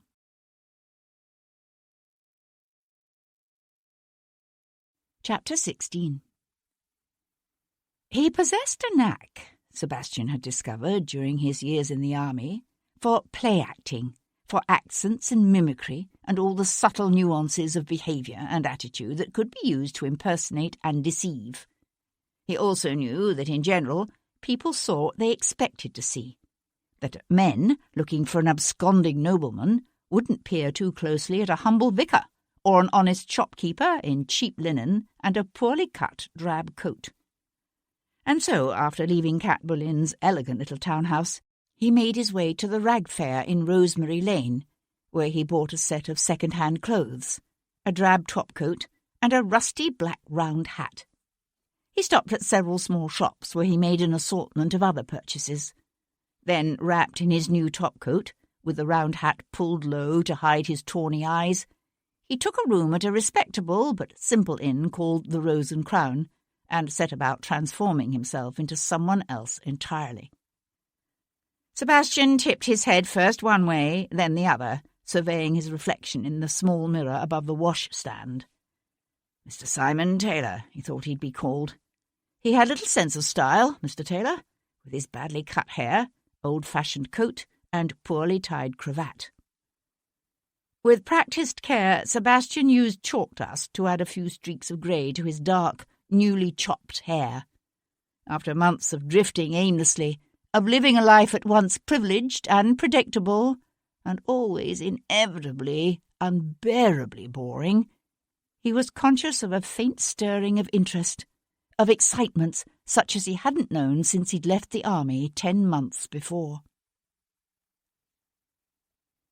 He found Hugh Gordon in a corner booth of the crumbling old red-brick pub known as the Green Man, that had been popular with the theatrical crowd since the days when Elizabeth was queen. The actor was alone, a tall, elegant man drinking a pint of ale and eating a simple ploughman's lunch. His entire posture spoke of self-possession and arrogance, and a pronounced desire to be left alone. Shuffling up to the table, Sebastian pulled off his hat and held it awkwardly, humbly even, before his breast. "Mr. Hugh Gordon?" Gordon looked up, his dark brows drawing together into a frown. Even off stage, his manner was theatrical, his voice stentorian. "Yes?" Sebastian tightened his hold on his hat brim. "Pardon me for being so bold as to introduce myself, but I am Taylor, Mr. Simon Taylor." Sebastian brought the inflection of his voice up at the end, in the manner of one so unsure of himself that even simple sentences come out sounding like questions. "From Worcestershire? They said at the theatre I might find you here." Reaching out, Gordon took a slow sip of his ale. "So?" Sebastian swallowed, working his Adam's apple visibly up and down. "I'm endeavouring to locate a young relative of my mother's, a Miss Rachel York. I was hoping you might be able to provide me with her direction." "Do you mean to say you haven't heard?" The timbre of his voice was deep and rich, the intonation flawless. If Gordon hadn't been born a gentleman, he'd certainly done a good job of cultivating both the image and accent. Sebastian looked confused. "I beg your pardon?" "She's dead." "Dead?" Sebastian staggered as if reeling beneath the shock and sat down on the bench opposite the actor. "Good heavens! I had no idea. When did this happen?" "They found her in an old church off Great Peter Street, near the Abbey, yesterday morning. Someone had slit her pretty little throat."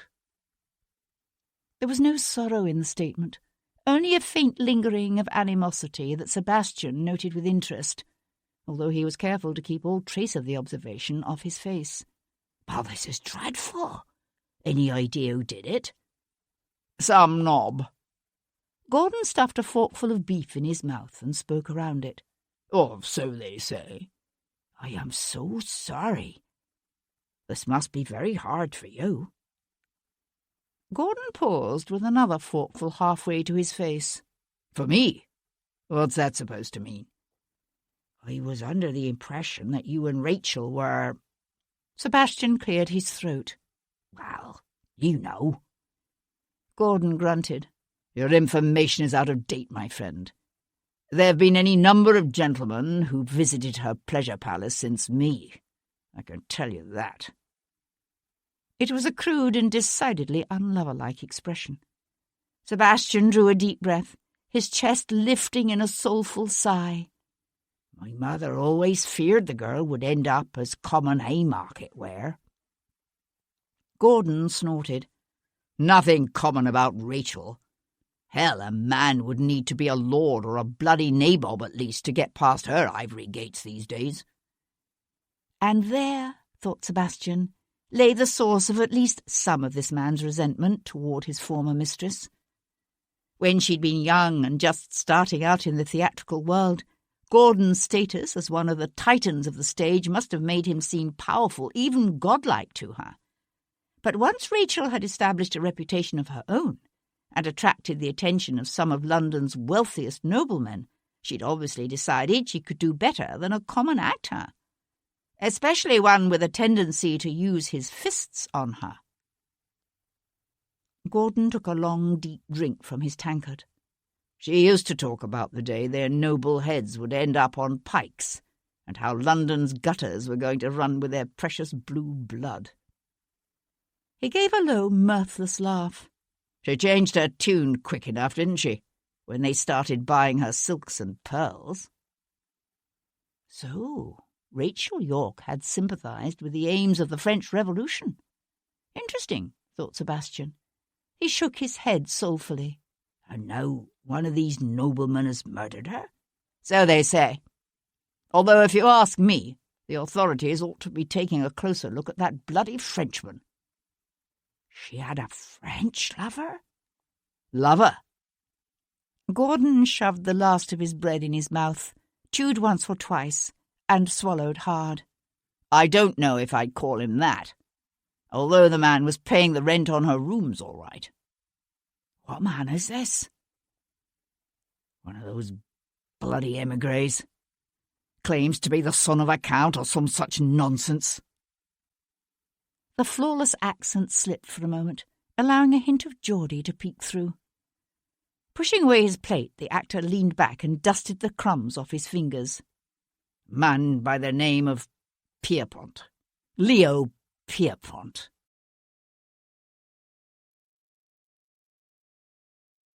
Chapter 17.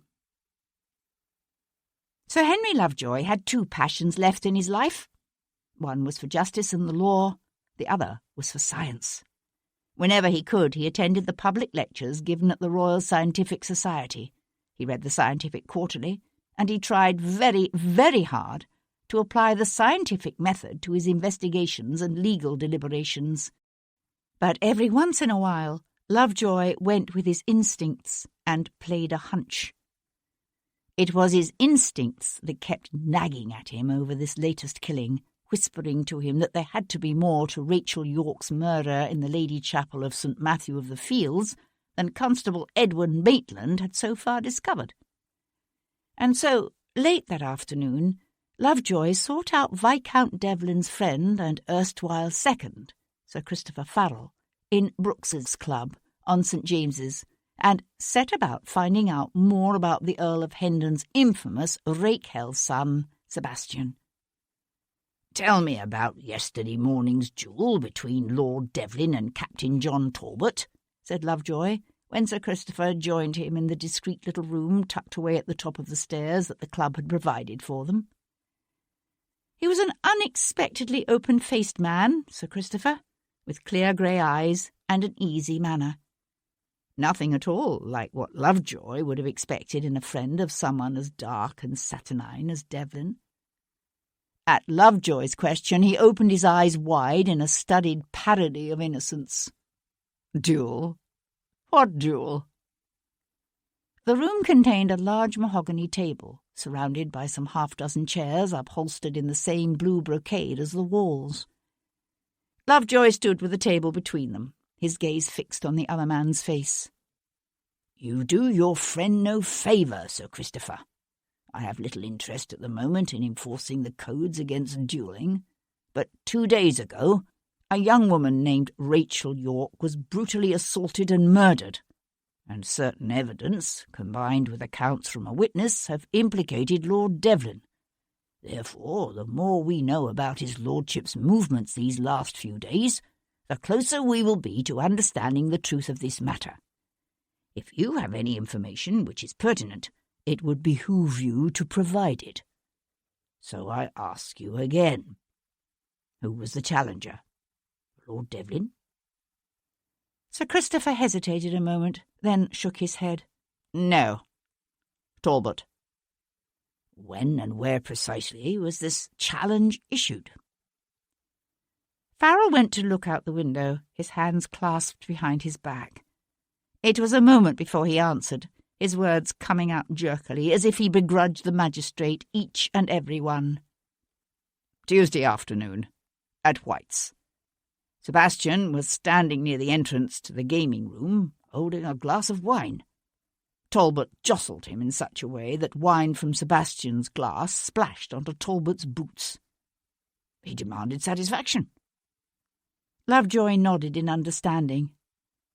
That was the public justification for the duel. Now tell me the real reason. Farrell swung around, one eyebrow arching in aristocratic affront. I beg your pardon? Lovejoy returned only a tight, bland smile. There are those who say Lord Devlin was having an affair with Captain Talbot's wife. Sir Christopher met Lovejoy's questioning gaze, and Lovejoy thought the man must be hopeless at the gaming tables. Everything he considered, everything he felt, showed on his face. Lovejoy knew the precise moment when Farrell decided to let go of his resistance. Blowing out his breath in a long sigh, he came to sit in one of the chairs ringing the centre table. Talbot certainly thought so, he said, propping his elbows on the table and sinking his chin into his hands. But it wasn't true. Devlin's relationship with Melanie Talbot never went beyond friendship. You believe that? Sir Christopher nodded glumly. Last spring, at a ball at Devonshire House, Sebastian heard someone crying in the garden. He's got the damnedest hearing a body could ever imagine, you know. Anyway, he went to investigate and found Talbot's wife. The bastard had taken exception to the way she was looking at one of the violin players, and worked her over pretty bad before storming off in a fit. Sebastian took her home. But that wasn't the end of it. Farrell dropped his hands into his lap and sat back. No. She needed a friend, and Devlin became one. I always thought she was more than half in love with him, but Devlin's not the kind of man to take advantage of another person's vulnerability. Lovejoy eyed the other man consideringly. How well do you know him? A slow, unexpectedly boyish smile spread across Sir Christopher's face. Better than I know either of my own two brothers. Sebastian and I were at Eton together, and Oxford after that. But you didn't join the army with him? Sir Christopher's smile faded. No. I didn't even know what he'd done till the day before he was set to leave England. A bit of a start, that, was he not? Sir Christopher fell into a troubled silence, as if considering his next words. Then he said, About a year after we came down from Oxford, Sebastian fell in love with a woman the Earl considered unsuitable. He threatened to cut Sebastian off without a penny if he married the chit. Lord Hendon objected to the lady's birth. Farrell rubbed his nose. She was a Cyprian. Ah, said Lovejoy. It was difficult to imagine the proud, arrogant young man he'd first met in the library at Brook Street doing anything so improper or foolish as to fall in love with an incognita. But then it must have all happened long ago. One wondered how much, if any, of that impetuous romantic youth could still be found in the cool, hard man Lord Devlin was today. Sebastian swore he'd marry the girl anyway. Only the lady in question had no interest in marrying a pauper. Once she realised Hendon meant what he'd said, she broke it off. So Devlin went to war to get himself killed. I'm not so sure it was as dramatic as all that. Let's just say he was anxious to get away from England for a spell. Understandable, said Lovejoy smoothly. Yet I gather he volunteered for some rather dangerous assignments. He was in intelligence, if that's what you mean. He was good at it. Lovejoy made a non-committal humming sound. So I've heard. Yet I understand he left the service last year under something of a cloud. What was that about, I wonder? Sir Christopher returned Lovejoy's questioning look with a mulish stare. I don't know anything about that, he said, and on this, it seemed, Sir Christopher would not be drawn. Lovejoy shifted his approach. Did you see Lord Devlin this last Tuesday evening? Of course. Sir Christopher's eyes remained narrowed. The man might be easy-going, Lovejoy thought, but he was no fool. He knew to what end Lovejoy was circling back around. We were at Watier's all night, until dawn the next morning, when we drove out to Chalk Heath. Lovejoy gave a tight smile. Yes, but you see, it is his lordship's movements earlier in the evening we're interested in. According to our information, Lord Devlin didn't arrive at Watier's until shortly after 9 o'clock, although he left his house some 4 hours earlier, approximately 5. His lordship claims he spent the intervening 4 hours simply walking the streets of London, but unfortunately he says he was alone. Sir Christopher set his jaw and glared back at Lovejoy. If Devlin says he was out walking, then that's where he was. The man had too open a face and too natural a disposition toward honesty, Lovejoy thought, to ever be anything other than a terrible liar. A magistrate spent the next 10 minutes pressing Sir Christopher for the truth, but in the end Lovejoy gave it up. He'd have better luck, he decided, with the unhappily married Melanie Talbot. Chapter 18. Rachel York had kept rooms on the first floor of a neat little lodging-house in Dorset Court, not far from Cat's own townhouse. But it was mid-afternoon by the time Cat was able to get rid of Lord Stoneleigh and make her way there. Already the light was fading from the day. As she climbed the long flight of stairs from the ground floor, a hard sleet began to fall, striking the window at the end of the wide hall like a flurry of small pebbles. "You won't find anyone there, I can tell you that," said a querulous female voice floating down from the second floor just as Cat raised her hand to knock. Crossing the hall, Cat stuck her head over the banister and looked up. "Excuse me." She found a small face deeply wrinkled by time and surrounded by a halo of white hair peering down at her from the gloom of the second floor. "She's dead, murdered in a church, God rest her soul." "Actually, it was her maid, Mary Grant, I was interested in seeing. I thought I might like to hire her, if she's in need of a new position." "Huh? She's long gone, that one. Cleaned the place out first thing this morning, she did." Cat was starting to get a crick in her neck. She shifted around to a more comfortable position. She could see the woman better now. So small she had to stand on tiptoe to rest her arms on the top of the upper banister. Her purple satin gown was of a style one might have seen in the previous century, although it looked new.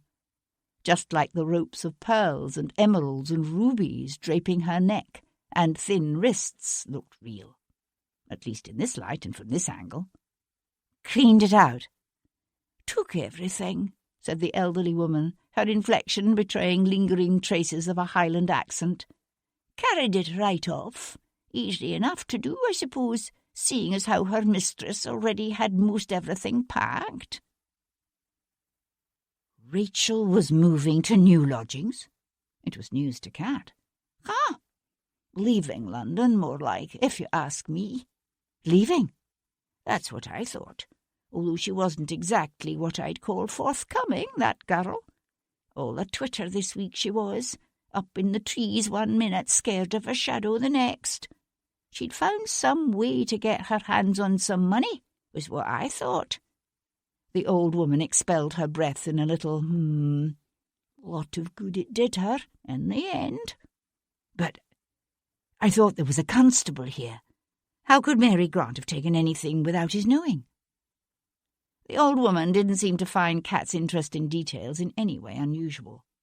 She gave another of her little "That one. He left at first light, he did, and good riddance to him, too. Let me tell you the number of people we've had tramping up and down these stairs. Why, it's worse than what it was when that girl was alive." "I suppose you have had the authorities here?" Kat allowed her voice to trail off encouragingly. "Aye, 3 times. At least I assume that's who they were.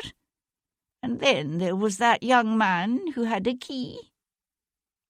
Kat felt a quickening of interest. A young man with a key? None of Rachel's men, as far as Kat knew, had been young, and Rachel never gave any of them keys. One of her cousins, I suppose.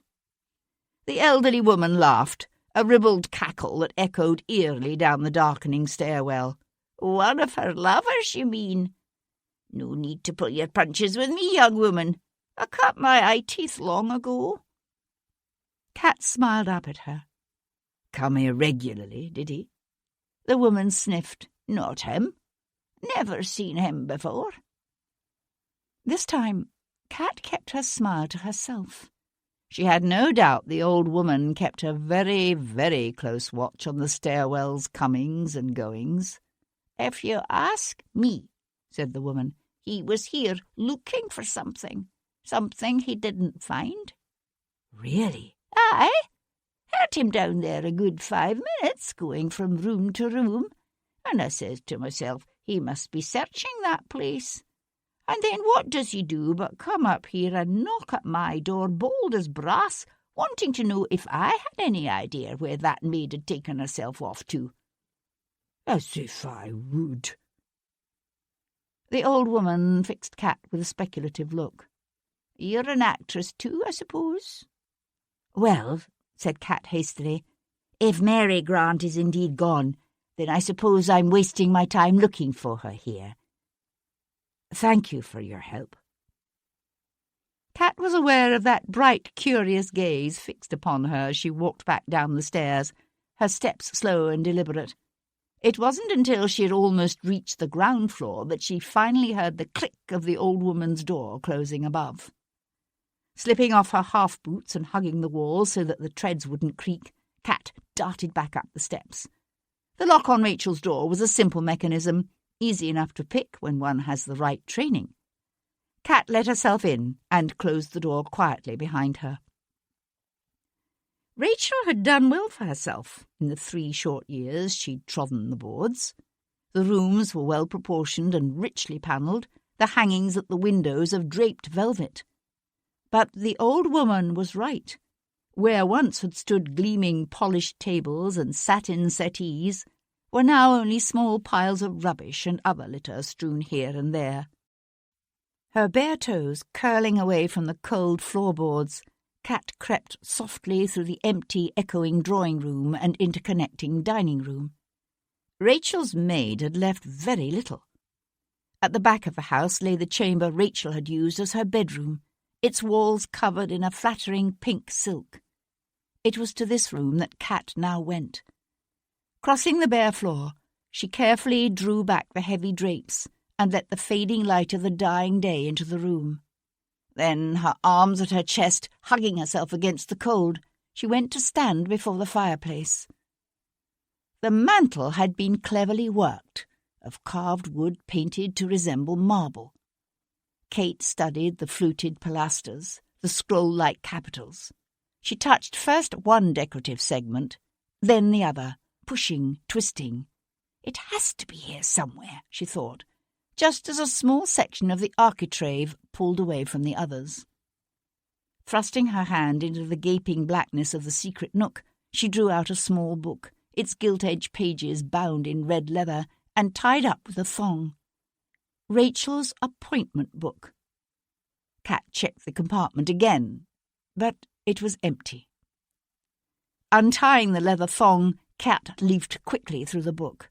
She would need to tear out some of the pages, she realized, before she gave the book to Sebastian.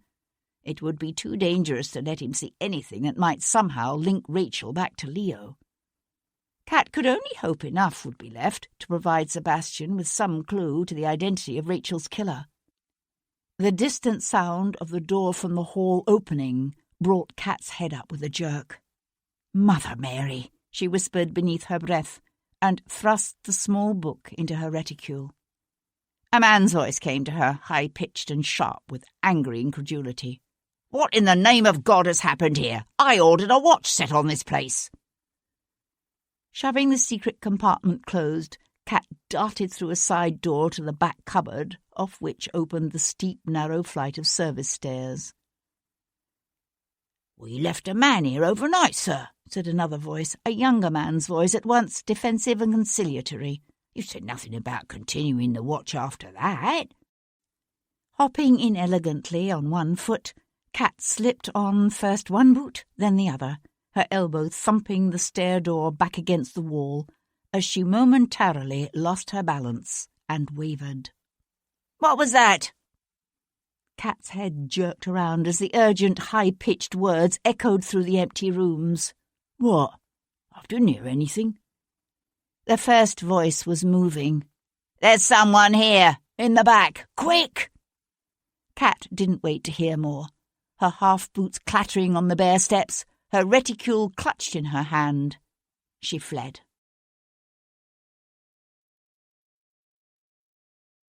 Chapter 19. The ruse of simple Mr. Simon Taylor from Worcestershire wasn't going to work with a man such as Leo Pierpont. Sebastian and Pierpont didn't exactly move in the same circles, but the émigré knew Lord Devlin on sight, and a poorly cut coat and a few streaks of grey at the temples would be unlikely to prove an adequate disguise. Pierpont had a reputation amongst the ton for shrewdness. So Sebastian visited a discreet shop on the Strand, where he provided himself with a neat little French Cassagnard flintlock pistol with a cannon muzzle and stepped breech, which fit snugly into the front pocket of his greatcoat.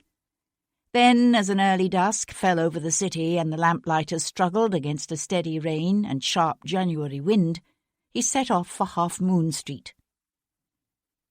Leo Pierpont hurried down his front steps, his coat collar turned up and hat brim pulled low against the wind-driven rain. "Cavendish Square," he told the hackney driver, shutting the door behind him with a snap.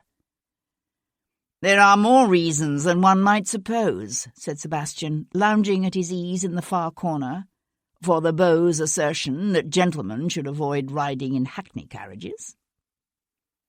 The Frenchman's start of surprise was almost immediately controlled. "I beg your pardon," he said, his glance darting betrayingly to the door. "I didn't realize that Jarvey already had a customer." He had quite a reputation as a swordsman, this Frenchman, his slim body still energetic and agile despite his 40 or 50 years. Sebastian slipped his hand from his pocket and calmly aimed the flintlock at the Frenchman's chest. "I think you understand." Leo Pierpont stretched out his legs, settled deeper into the seat and smiled. "Then I fear you overestimate my powers of imagination." "Yet you know who I am." "Of course." His eyebrows rose in a very Gallic expression of disdain. "Wherever did you find that appalling coat?" Sebastian smiled. "The Rag Fair in Rosemary Lane." "It looks like it. An effective disguise, I suppose, in its way, but only so long as the authorities fail to realize they should be seeking their missing Viscount amongst the ill-dressed, I'm not worried. I suspect you have your own reasons for avoiding the authorities, at least when the topic of conversation is Rachel York. And if your suspicions are incorrect, there is that, of course. Still, it's interesting, don't you think, that you were the man paying the rent on her rooms?"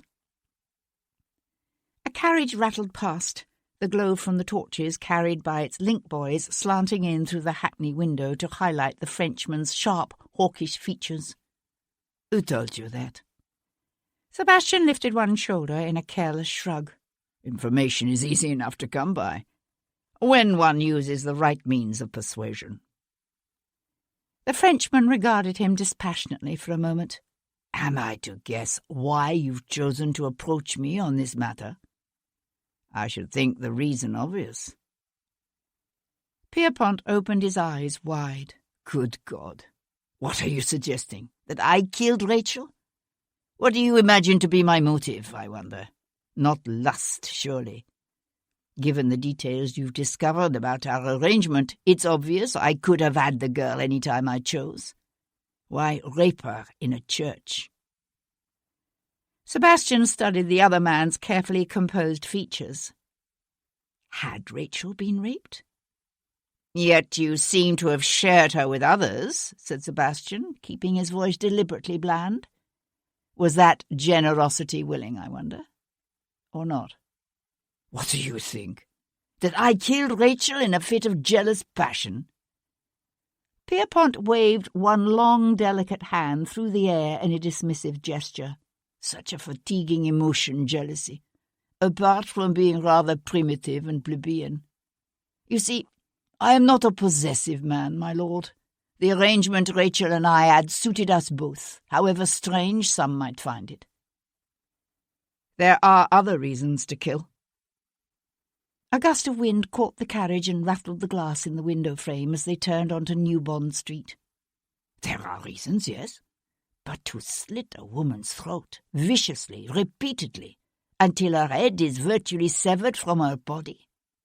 What manner of man does that, You tell me. Pierpont sat silent for a moment, his chin sunk onto his chest, his thoughts seemingly elsewhere. When I was a young man, I watched my father's head roll in the Place de la Concorde. Did you know that a decapitated head remains conscious for some 20 seconds after it is separated from its body? 20 seconds. Think about that. It's a long time, no? Do you think Rachel knew that? That horror? Sebastian listened to the rattle of the carriage wheels over the cobbles, the jingle of the harness. He hadn't known that about Rachel's death either. He thought about that vibrant, beautiful young woman, thought about her alone and afraid in that church, her life's blood ebbing away. You don't ask, but I'll tell you anyway, said Pierpont, his lips drawing back in a cold, hard smile. Tuesday night, I hosted at a dinner party attended by some half-dozen highly respectable people who can swear I was at home the entire evening. So you see, my friend, you need to seek elsewhere for Rachel's murderer, if you are not, in fact, he. The hackney slowed, swinging wide into Henrietta Place. Sebastian reached for the door-handle. He didn't doubt the Frenchman knew more than he'd been willing to admit, but they were almost to Cavendish Square, and Sebastian had no desire to be seen there. He was beginning to realize how little he really knew about either Rachel York or her death. He knew she'd been murdered in the Lady Chapel of a small parish church near Westminster Abbey, after telling her maid she was going to meet him, and that one of his pistols had been found tangled in her clothes. But he had only Pierpont's word for it that she'd been raped, and that her throat had been repeatedly, savagely slashed. He didn't even know who had found her, or at what time precisely she had died. These were things he needed to learn, if he were to have any hope of tracking down the real killer. And it occurred to him that he knew someone who might just be able to tell him.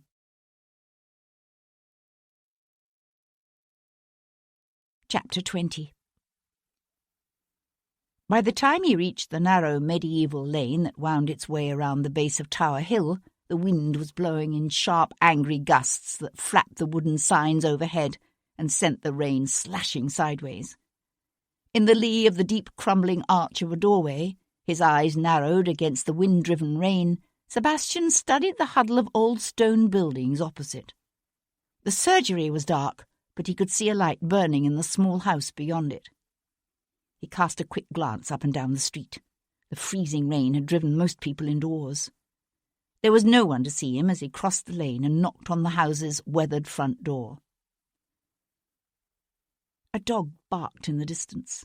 Sebastian heard the thump of uneven footsteps coming down the hall. Then there was silence, and Sebastian knew he was being watched. A wise man did not open his door to strangers at night, even when that man was a surgeon. A bolt slid open, and the door swung inward. The man, who stood just inside the narrow, low-ceilinged hall, was young still, no more than 30. A dark-haired Irishman with a ready smile that crinkled the corners of his eyes and brought a roguish dimple to one lean cheek. "Ah, it is you," said Paul Gibson, opening the door wider and stepping back. "I was hoping you might come to me." Sebastian stood where he was. "You've heard what they're saying." "Sure then, but you don't expect me to be believing everything I hear now, do you?" Sebastian laughed and stepped inside. Paul Gibson bolted the door, then led the way back down the passage, the smoothness of his gait marred at each step by a peculiar little half-hitch. He'd been an army surgeon once, even after a cannonball took off the lower part of his left leg. "Come into the kitchen. It's warmer there and closer to the food." Sebastian had bought a paper-wrapped sausage midway through the morning, but he hadn't stopped for lunch, and now it was past dinner time. The fragrant warmth of the kitchen folded itself around him, and he smiled. "Food does sound uncommonly good at the moment." "There are some gentlemen of my acquaintance," said Paul Gibson later, when they were seated at a table before the kitchen fire with a joint of cold ham, a crusty loaf of bread, and a bottle of wine. "They're in the brandy trade, if you know what I mean. And I've no doubt but what they'd be agreeable to—" "No," said Sebastian, reaching for another slice of ham. Paul Gibson paused with his wineglass halfway to his mouth. "No." "No. Why does everyone keep trying to introduce me to their friendly neighbourhood smuggler?" Sebastian met his friend's arrested gaze. "I'm not running, Paul." Paul Gibson took a deep breath and let it out through pursed lips. "All right. So how can I help?" "You can tell me what you know about Rachel York's death. Are you the one who did the post-mortem?"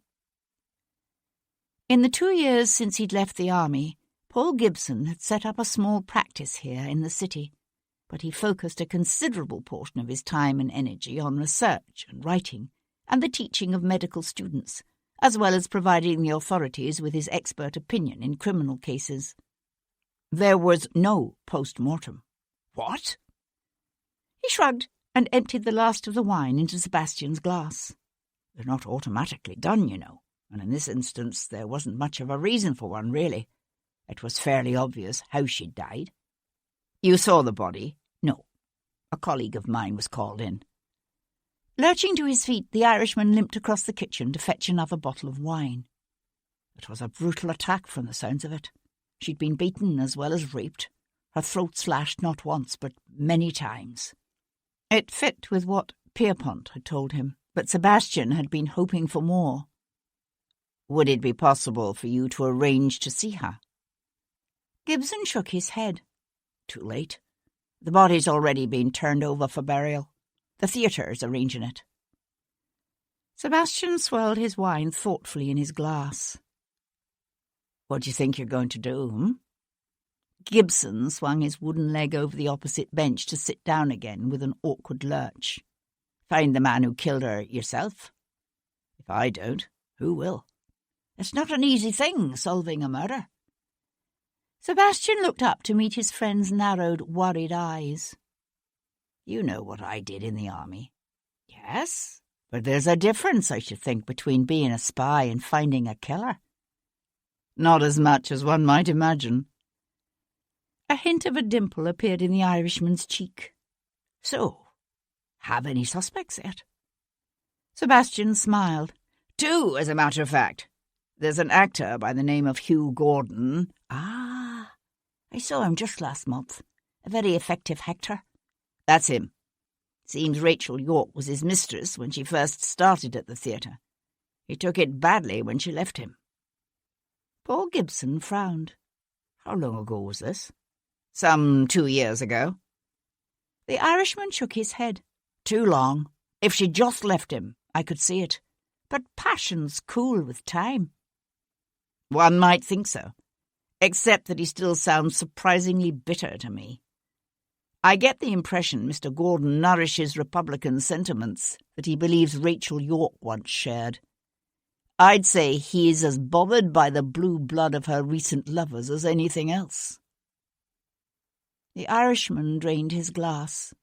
So, who is her current lover? Sebastian reached for the bottle and poured his friend some more wine. She seems to have been involved with an extraordinary number of gentlemen, at least on a superficial level. But the only one of any significance I've discovered so far is a Frenchman who is paying the rent on her rooms, an émigré by the name of Leo Pierpont. A Frenchman? That's interesting. What do you know about him? Not a lot. He's a man in his late 40s, I'd say. Came back here in '92. He's known as a good swordsman, but I've never heard anything to his discredit. I put my money on the Frenchman. Sebastian laughed. That's because it's the French who shot away the bottom half of your leg. Besides, he has an alibi. On the night Rachel was killed, he was giving a dinner party, or so he says. He could be making it up, of course, but it should be easy enough to check. Unfortunate. Gibson shifted in his seat, a grimace of pain flashing momentarily across his face as he moved his leg. Neither sounds like a very promising suspect to me. Is that the best you can come up with? So far. I was hoping Rachel's body might give me some idea what direction to look in next. Outside, the wind gusted up, buffeting the back of the house and eddying the flames on the hearth. Paul Gibson turned toward the fire, the flickering light playing over the thoughtful planes of his face. After a moment, he opened his mouth to say something, closed it, then finally said in a rush, "You know, there might be a way." Sebastian studied his friend's averted profile. A way to do what? A way that I could get a look at Rachel York's body, do a thorough autopsy. How's that? We could hire someone to steal the corpse tomorrow night after it's been buried. No, said Sebastian. Gibson swung to face him. I know some men who'd be willing to do it without— No, said Sebastian again. His friend's lips thinned with exasperation. That's done all the time. Ah, yes. £20 for a long, 15 for a half-long, and 8 for a short. A long being a man, a half-long a woman, and a short a child. But just because it happens all the time doesn't mean that I have to do it. The Irishman fixed him with a steady stare. If she were given a choice, which do you think Rachel York would prefer? That her body be left to rot in its grave, or that the man who put her there be brought to justice? Well, we can hardly ask her now, can we? Paul Gibson sat forward, his hands coming up, palms pressed together. Sebastian, think about this. Whoever this man was, he could kill again. In fact, he almost surely will kill again. You know that, don't you? But as long as the authorities are looking for you, they're not going to be doing anything to find him. Sebastian didn't say a word. Gibson flattened his hands on the scarred wooden tabletop and leaned into them. She's dead, Sebastian. The woman who was Rachel York is long gone. What's left is just a shell, a husk that once held her. In a month's time, it'll be rotting pulp. That's simple justification, and you know it. Is it? What we would do to her is no worse than what time will do to her. And there's nothing you can do to stop that. Sebastian took a deep, bitter swallow of his wine. He told himself Paul was right. that catching Rachel's killer was more important than preserving the inviolability of her grave. He told himself her killer could, if free, kill again. But it was still wrong. He raised his gaze to his friends. "How soon can you set it up?" Paul Gibson let his breath out in a quick huff. "The sooner the better. I'll send a message to Jumpin' Jack first thing in the morning." "Jumping Jack?" The Irishman's dimple flashed, then was gone. "Jumpin' Jack Cochrane. A gentleman in the resurrection trade, I have reason to know." "I won't ask how you know him." Gibson laughed. "He got his name when one of the stiffs he was sliding out of its coffin suddenly sat up and started talking to him. Old Jack jumped out of that grave real fast." "You're making that up," said Sebastian. "Not a bit of it. The lads he had with him were all for swinging a shovel at the man's head and finishing him off right then and there. But Jack would have none of it. Hauled the fellow off to an apothecary, and even paid the bill when the unlucky devil died anyway." "I'm filled with admiration for the man's character," Sebastian said with a grin, and rose to leave. The Irishman's face fell. "You're staying, aren't you?" Sebastian shook his head. "I've put you in enough danger as it is, coming here. I've a room at the Rose and Crown near Tothill Fields. They know me there as Mr. Simon Taylor from Worcestershire." Gibson walked with him to the front door. "I'll let you know when everything's arranged." He paused, his face thoughtful, as he watched Sebastian button his scruffy topcoat up under his chin. "You do realise, of course, that we could go through all of this and still not learn anything useful." "I know it." "You're only assuming that the man who killed that poor girl was someone she knew. It might not be, you know. She could simply have been in the wrong place at the wrong time. You might never find who did it." Reaching out, Sebastian paused with his hand on the edge of the door and looked back at his friend.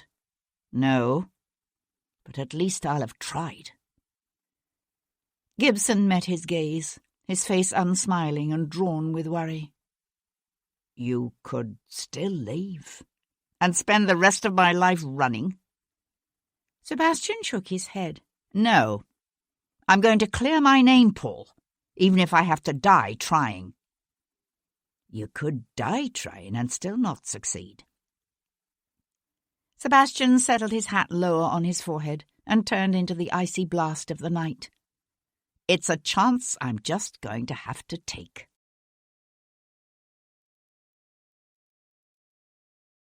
Chapter 21. Sebastian stood alone in the shadows and watched as Cat Boleyn separated herself from the knot of laughing pretty women and hot-blooded predatory males clustered around the stage door. Golden lamplight pooled on gleaming wet pavement. The wind gusted up, sharp and bitter, and brought with it a rush of smells, of fresh paint and sweat-dampened wool, and the thick grease of cosmetics. Theatre scents, evocative of a time long past when he'd believed, really believed, in so many things, like truth and justice and love. He'd been 21 that summer, not long down from Oxford, and still drunk on the wonders of Plato and Aquinas and Descartes. She'd been barely 17, yet in her own way so much older and wiser than he. He'd fallen hopelessly, wildly in love with her, and he had believed, truly believed, that she loved him. Ah, how he had believed! She'd told him she'd love him until the end of time, and he had believed her, and asked her to marry him. And she had said yes. It was still raining, but softly now. He watched her walk quickly toward him, the hood of her cloak raised against the drizzle, her gaze turned toward the hackney stand at the end of the street. "You should be more careful," said Sebastian, falling into step beside her. "Now is not a good time to be out alone at night." She gave no start of surprise, only glancing up at him from beneath the shadow of her hood. "I refuse to live my life in fear," she said. "I should think you'd remember that about me.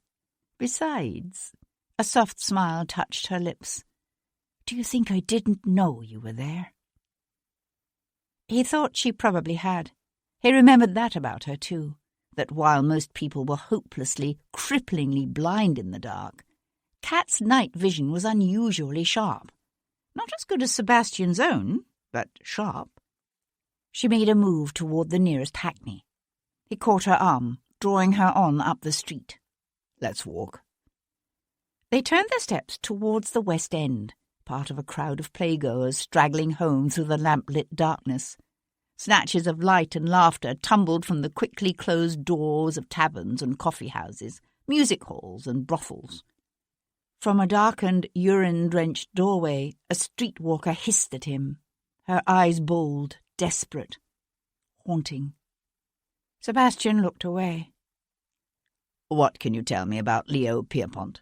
he asked. Pierpont? The rain had stopped now. Kat pushed back her hood. What is he to do with anything? He was paying the rent on Rachel's rooms.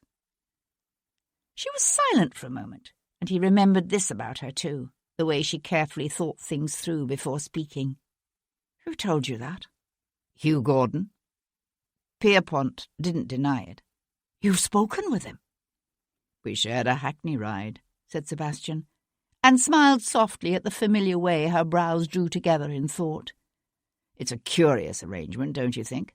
For one man to be paying the rent on a woman's rooms, while knowing she continues to receive other male visitors. Unless, of course, he's acting as her pimp. Again that pause, as she thought through what he had said and considered her response. Some men like to watch. Sebastian knew a surge of unexpected and unpleasant emotions. He wanted to ask how she knew this about Pierpont, if she too had entertained the Frenchman by allowing him to watch her make love to other men. Instead he said, Well, that's certainly one alternative that hadn't occurred to me.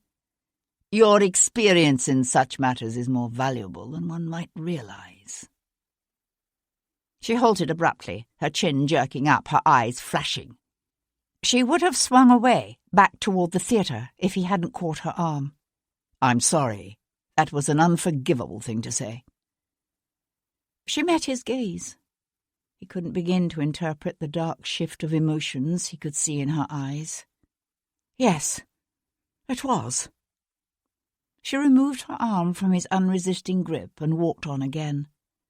A silence fell between them, filled only with the soft swish of the soles of her half-boots gliding over wet pavement and the whisper of old, old memories.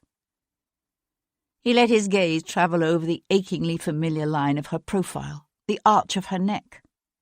Her nose was small and turned up at the end like a child's, her mouth wide, too wide, her lips full and sensuous. A seductive combination of innocence and sin. There had been other women in his life since Cat Bullin, beautiful, intelligent women, including one in Portugal he might even have fallen in love with if Cat Bullin hadn't always been there, like a shadow across his heart.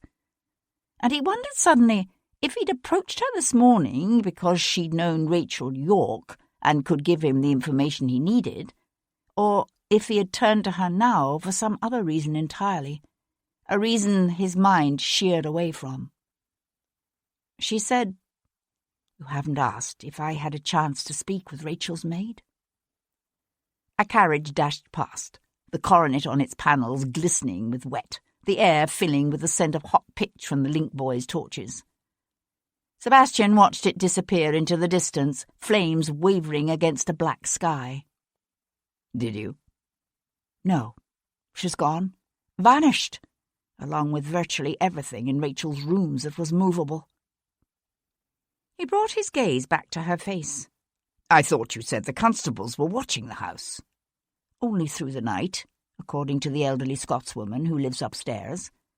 She also told me a young man came to Rachel's rooms the morning after she was killed. A young man? A young man with a key, looking for something, or so it seems. He went through Rachel's rooms, then popped upstairs to ask our inquisitive neighbour if she knew where Mary Grant had gone. Searching for what, I wonder? This, perhaps? Pausing beneath the flickering light of a street lamp, She drew something from her reticule and held it out to him. It was a small book, bound in red calfskin and tied up with a leather thong. "I thought her rooms had been emptied," he said, taking the book and loosening the knot in the leather. "She kept it in a secret compartment in the mantelpiece." She didn't say how she'd known about that compartment. He glanced up at her, then down at the book. It was fairly new, less than a fifth of its pages having been used. And most of those first pages were now missing. "The front pages are being cut out," he said, running one finger along the ragged edges. The clouds overhead shifted fitfully with the wind. The rain had cleared away the city's nearly perpetual blanket of yellow fog, allowing rare glimpses of a distant full moon. In the shimmer of moonlight, her face appeared pale and faintly troubled. "It's almost as if she knew something might happen to her." "Assuming it was Rachel who did it." Sebastian thumbed through the dozen or so pages that were left. They covered little more than the previous week. "You think she was protecting someone?" "I don't know. It seems a reasonable explanation, doesn't it?" There was another explanation, of course, that Cat Boleyn had cut the pages out herself. Only, if there had been something here she hadn't wanted Sebastian to know about, why bother to give him the book at all? Why not simply destroy the thing and claim it had never been found? Why even offer to go to Rachel Yorke's rooms in the first place? To keep him from discovering whatever secret had been written on those missing pages? But why? Why? "Have you looked at what's left?" he asked. She nodded. "I've put notations beside the names I recognized. Most of them are people connected in some way with the play." "Any of them have a reason to wish Rachel harm?" "Not that I'm aware of. Besides, we had a performance the night she died. We were all at the theatre." Here was an aspect of Rachel Yorke's murder that hadn't occurred to him. "All of you, except for Rachel. Why wasn't she there?" "Her understudy went on in her place. Rachel sent word at the last minute saying she was ill." "Did she do that often?" "No. I can't think of another instance. Rachel was never ill." Sebastian glanced quickly through the remaining pages. They mainly contained notations for meeting with the likes of hairdressers and seamstresses. But one name appeared on virtually every day. "Who's Giorgio?" "I think it might be Giorgio Donatelli. He helped design and paint the scenery when we did the School for Scandal last year. But he's become increasingly popular as a portrait painter since then. He's had commissions from the Lord Mayor and several members of the Prince of Wales's inner circle. I don't know why Rachel would be seeing him." "What do you know of him?" "Not much, except he's young and rather romantic-looking. He's Italian." "Our young man with the key?" "I don't know. It's not like Rachel to give any man the key to her rooms." Sebastian started to put the book in his pocket, but she reached out and touched his arm, stopping him. "You didn't look to see if she'd written down her Tuesday night appointment at St. Matthew of the Fields?" Somewhere in the night a tomcat howled, a deep, throaty caterwaul of primal bestiality. Sebastian met the gaze of the woman beside him. "Did she?" "Yes." There was a ribbon stitched into the binding for use as a place marker. The book opened easily to its last entry. At the top of the left-hand page, in a neat, well-schooled copper plate, Rachel Yorke had written Tuesday, 29th of January, 1811. Sebastian scanned that day's entries. She'd had a lesson with a dancing master at 11 that morning, another appointment near the theatre at 3. Then he saw the words St. Matthew's, and beside that a name. St. Cyr.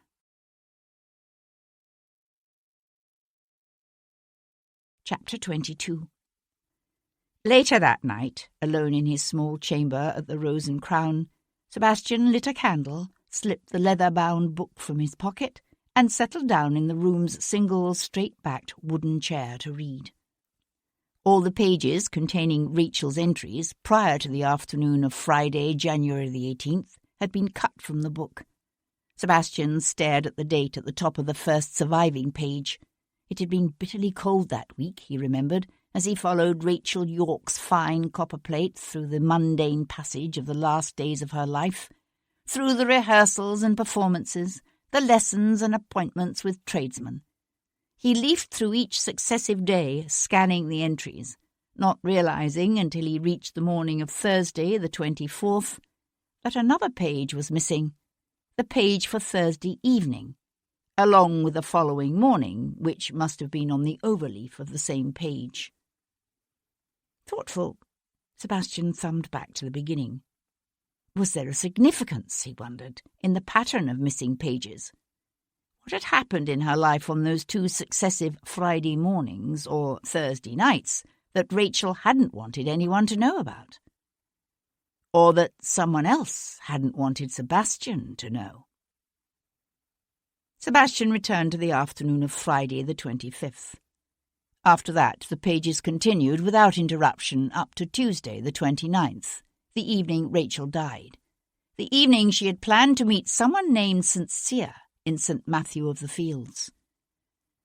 He went back again to that first page, paying more attention this time to each individual entry and to the notations Kat had made beside them in pencil. There was little out of the ordinary, singing lessons and meetings with wardrobe, a reminder to pick up a pair of dancing slippers from the shoe repair man. Each appointment with each individual would need to be checked out, of course, but Sebastian found his attention focusing on two names. The painter, Giorgio Donatelli, appeared frequently, each time with only the brief notation Giorgio and a time. But even more intriguing was an individual referred to simply as F. Kat had circled each appearance of the initial, along with a question mark. Once more Sebastian went back to the beginning and ran through the entries. Whoever F was, he or she, appeared in the 12 days covered by the book's surviving pages twice, on the evening of Wednesday the 23rd, and again on Monday the 28th. In other words, Rachel had met with F the evening before the missing Thursday, and again the night before she died. A coincidence? Sebastian wondered, or not. F could be a lover, of course, someone so familiar, so dear, that a simple initial sufficed. But he could also be a person whose involvement in her life Rachel had wanted to keep secret. Why? For the same reason she had kept her appointment book hidden. Conspicuously absent from Rachel's days was the name of the man who had been paying the rent on her rooms, Leo Pierpont. If neither Pierpont nor F had been Rachel York's lover, then who had been? Sebastian found it difficult to believe that such a woman had not had one. Except then, why didn't the lover's name appear in her book? Because she took his regular appearances for granted? Or because his visits were so erratic she never knew when he might appear? A wind had come up, rattling the shutters on the window and causing the flame of the candle to flare, then almost die in a sudden cold draught. A distant burst of laughter sounded, muffled, from the common room below. Out in the hall, a board creaked. Rising quietly from his chair, Sebastian snuffed the candle flame between thumb and forefinger, plunging the room into darkness. Slipping the small French pistol he'd bought that afternoon in the Strand from his greatcoat pocket, he flattened himself against the wall, then reached out to turn the handle and throw open the door to the hall. "Holy hell!" yelped Tom, looking up wide-eyed from where he sat cross-legged on the bare floorboards opposite Sebastian's door. "Don't shoot me!" Sebastian lowered the pistol. "What the devil are you doing here?" In the dim light cast by the oil lamp dangling from a chain at the top of the stairs, the boy's face looked pinched, cold. "For such a sharp cove you can be mortal wet at times. It's watching your back, I am." "My back?" said Sebastian. Tom shrugged. "Well, your jaw at any rate." "Why?" The boy's jaw tightened. You paid me for a week, you did. I'm earning me wages. Sebastian dropped the flintlock into his coat pocket. Let me get this straight. You don't see a problem in lifting a stranger's purse, but you refuse to be given wages you don't feel you've earned? That's right, said Tom, obviously glad to be understood. I got's me pride. And a highly original set of principles, said Sebastian. The boys simply looked up at him, puzzled. A gust of wind slammed against the inn, whistling through the eaves and sending an icy draught sluicing down the corridor. Tom shivered, his thin arms creeping around his legs, hugging them closer to his body. Sebastian sighed. It's a bit draughty out here for conversation. You'd best come in. For a brief instant, Tom hesitated. Then he scrambled to his feet. How did you find me, anyway? Sebastian asked, closing the door against the cold as the boys scooted across the room to the fire. One bony shoulder lifted in a shrug. "'Tweren't difficult. All I did was ask around till I cottoned on to a young mort named Cat." You followed me here from Covent Garden? Tom stretched his chilblain-covered hands out to the glowing coals. A residual shiver racked his thin, ragged frame. "Aye."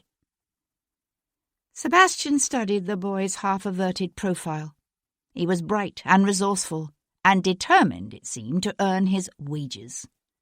Sebastian thought about all the names and appointments in that little red book, and an idea began to form in his mind.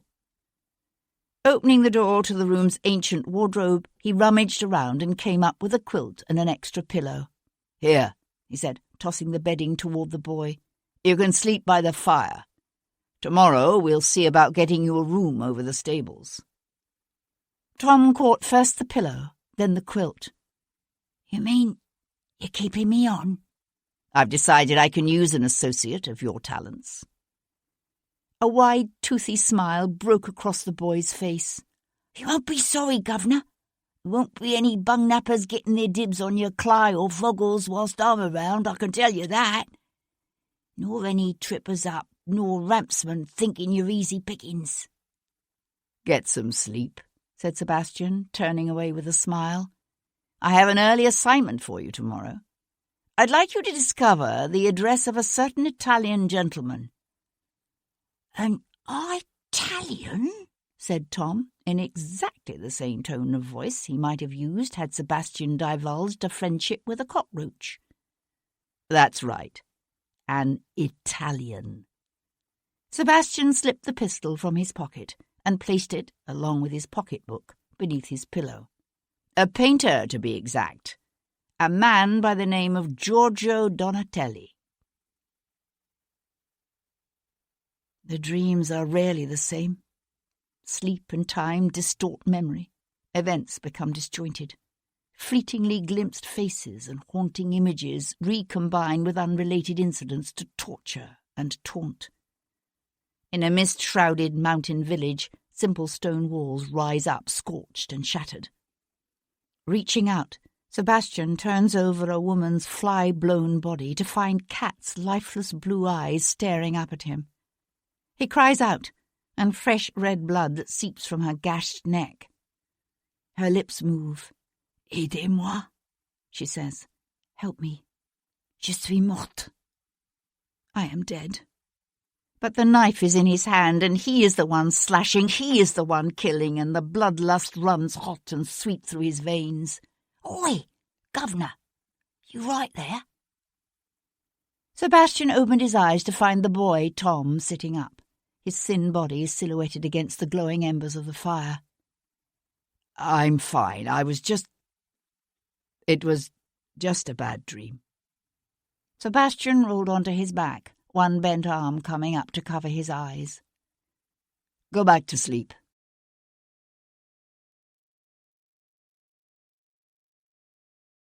Chapter 23.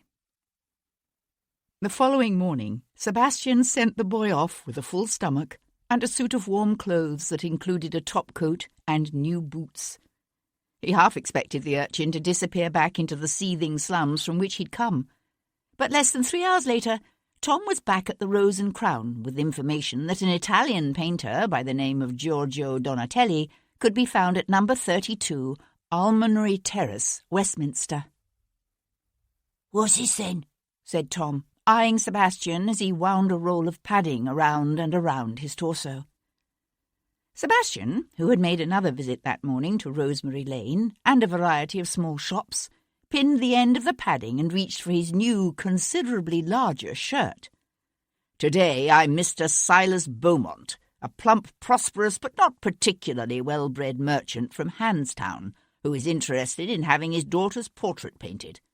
While I am discussing the possibility of engaging Mr. Donatelli for this all-important task, you will poke around the area and discover what his neighbours have to say about our friend Giorgio." He balanced a set of spectacles on the end of his nose and affected an earnest, if somewhat vapid, look. "All in the most discreet fashion, of course." Tom sniffed. "Take me for a flat, do you?" "Hardly." By winding 2 cravats around his neck, Sebastian managed to make his neck look twice its normal size. His hair was as grey as an old man's, and the judicious application of theatrical cosmetics had deepened the lines of age on his face. "While you're at it, you might see what you can find out about a woman who used to visit Mr. Donatelli fairly regularly. A young, attractive woman with golden hair. Her name was Rachel York." Tom regarded him through narrowed, thoughtful eyes. "You mean the mort what was cut up in St. Matthew's Church a few nights back?" Sebastian glanced over at the boy in surprise. "That's right." "She the one the bolly dogs think you pushed off?" "If by that impenetrable sentence you're asking if she's the woman the authorities have accused me of killing, then the answer is yes." Sebastian shrugged into his new, very large coat. "You think this Italian cove is the one what did for her?" "I don't know. He might be. Or he might be able to give me some ideas to where else to look." "That's your lay, is it? You figure if you cotton on to the one what did do for this Rachel, then the beaks'll quit hounding you?" "Essentially, yes."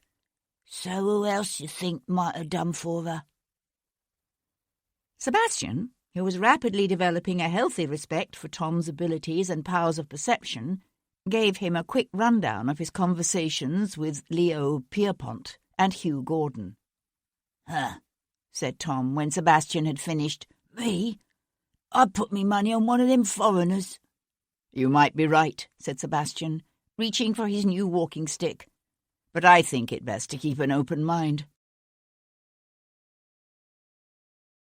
The neat 2-storey brick building at number 32 Almonry Terrace didn't fit Sebastian's image of a struggling artist's garret. The living quarters occupied the ground floor, while a small hand-lettered sign beside an external stair pointed upward to the studio. Donatelli was doing well indeed for a man who had been painting theatrical scenes just the year before. Sebastian took the stairs with the ponderous effort one might expect of a fat, self-indulgent merchant. At the top of the steps, a door set with uncurtained small panes of glass showed him a large room lit with an unexpected flood of light by an abundance of large windows, all likewise uncurtained. In the centre of the room stood a young man, palette and brush in hand, his posture one of studied thought, as he stared at a large canvas on an easel before him. Sebastian knocked, then knocked again when the young man continued to stare at his canvas. After a third knock, Sebastian simply opened the door and walked into a blast of warm, turpentine and oil-scented air. "Hello there," he said with hearty vulgarity, clapping his hands together in the manner of men coming in from the cold. "I did knock, but nobody answered." The young man swung around, a lock of dark hair falling across his brow as he looked up, distracted. "Yes?" Romantic, Cat had called him. Sebastian had thought it an odd description at the time, but he understood it now. Tall and broad-shouldered, the Italian was like a handsome shepherd or a troubadour from a Venetian painting of 2 centuries before. Curly chestnut-coloured hair framed a face with large velvet brown eyes, a classical nose, and the full, bowed lips of a Botticelli angel. I'm looking for a Mr. Giorgio Donatelli, said Sebastian. There were not one, but 3 braziers burning in the room, he realised. Donatelli obviously missed the warmth of Italy. Already Sebastian was beginning to regret the second neckcloth and the padding around his middle. Reaching out, the painter rested his brush and palette on a nearby table. I'm Donatelli. Name is Beaumont. Sebastian puffed out his exaggerated chest and struck a self-important pose. Silas Beaumont, of the Beaumont Transatlantic Shipping Company. He fixed the artist with an expectant stare.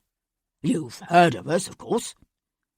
I believe so, said Donatelli slowly, obviously not willing to risk offending a potential patron with an affront to the man's image of self-importance. How may I help you? The artist's English was good, Sebastian noticed, very good, with just enough of an accent to increase that air of romance. He'd obviously been in England a very long time. Well, it's this way, you see.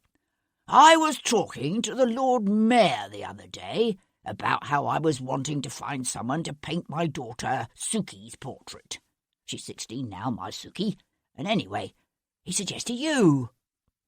You needn't have put yourself to the trouble of coming here, said Donatelli, casting an anxious glance around the studio like a housewife flustered to have been caught behind on her cleaning. Sebastian waved away the suggestion with one gloved hand. I wanted to see some of your work, more than just the 1 or 2 pictures you might choose to trot out for my inspection. Never buy a horse without getting a good look at the stable, I always say. He cast an inquiring eye about the room. You do have more than this, I hope? Donatelli reached for a rag to wipe his hands. Of course. Follow me.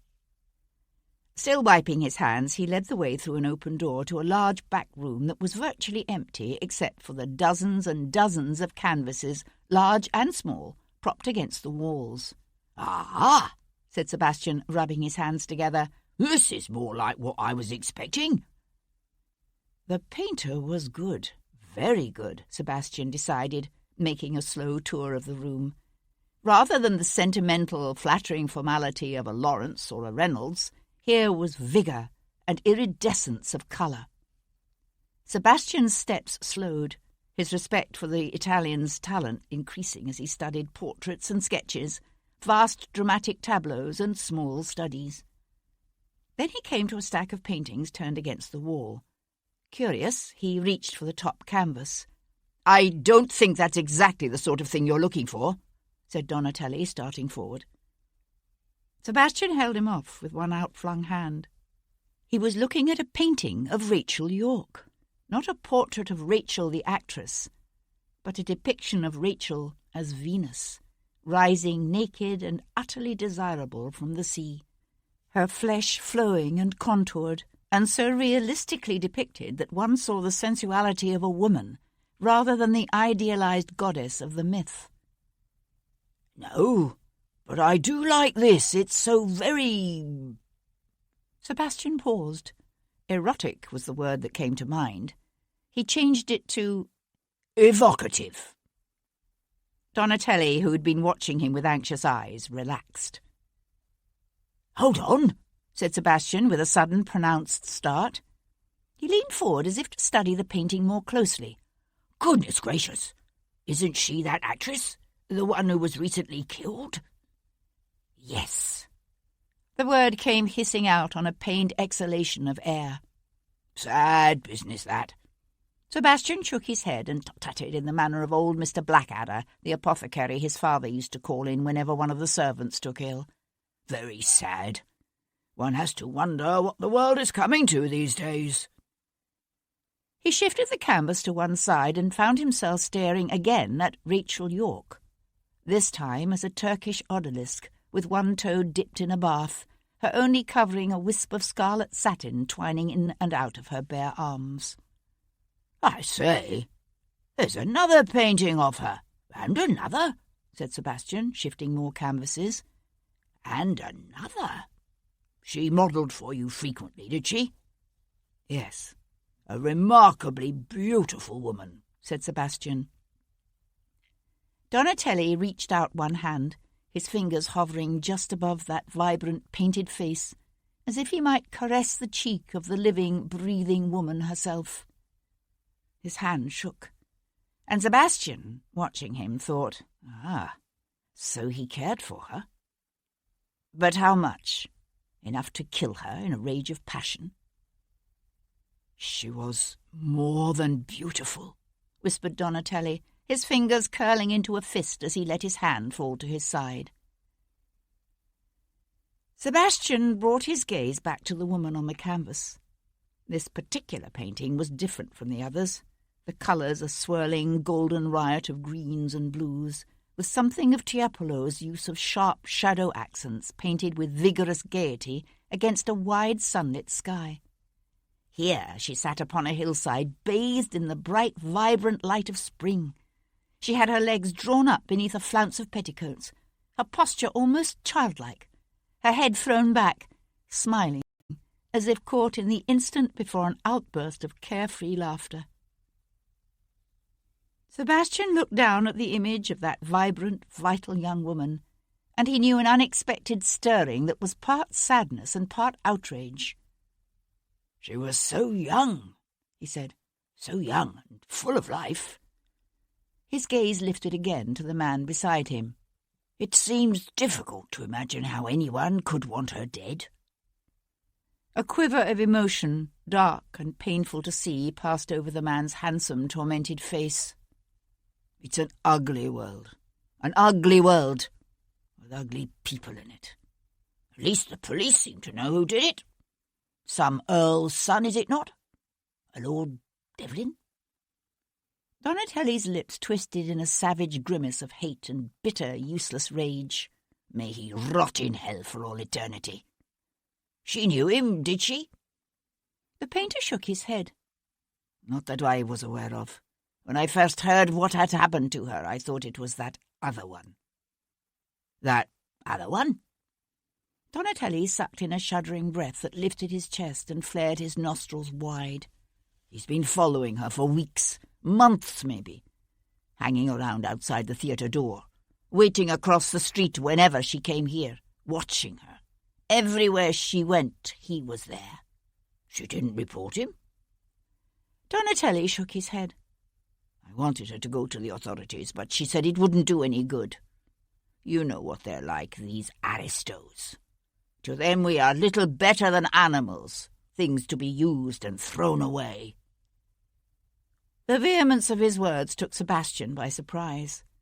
He was remembering what Hugh Gordon had said about heads on pikes and blood running in the gutters, and he wondered if perhaps Gordon was wrong, that Rachel hadn't abandoned her more radical ideas after all, ideas Donatelli obviously shared. "What's his name, this nobleman?" Sebastian asked. He thought for a moment that the artist wasn't going to answer him. Then Donatelli shrugged, his jaw thrust forward in a determined effort to control his emotions, and told him. "You're looking mortal queer," said Tom when they met up at the local tavern for a pint of ale and steak and kidney pies. "What did this Italian cove have to tell you, then?" It seems Rachel York used to model for him. Sebastian pushed through the crowd around the bar and led the way to an empty table in a quiet corner. "So, how did you go on?" Slipping into the opposite bench, Tom wrapped his hands around one of the pies and twitched his shoulder in a careless shrug. "He's a foreigner. People around here don't seem to have much to do with him. Although they noticed the girl all right. She must have been some looker, that Rachel." She was. Sebastian ate silently for a moment, then said, "Any other women visit his studio frequently?" "Not so's anyone noticed." Tom took a large bite of pie and spoke around it. "Think it was Tuppinger?" "Possibly, but I'm not sure. Don't talk with your mouth full." Tom swallowed, hard, his eyes widening with the effort. "So we didn't learn nothing from all this?" "Oh, we learned something." Sebastian took a deep draught of ale and leaned his shoulders back against the wall. "According to our painter friend, a man was following Rachel about for months. A gentleman, to be precise. Tom polished off the last of his pie and set about licking his fingers clean. Did he tell you this cove's name? Yes. His name is Bayard Wilcox. Something in Sebastian's tone caused the boy to stop with his last finger halfway to his mouth. Know the bloke, do you? Sebastian drained his tankard and stood up abruptly. Quite well, as a matter of fact. Bayard is my nephew.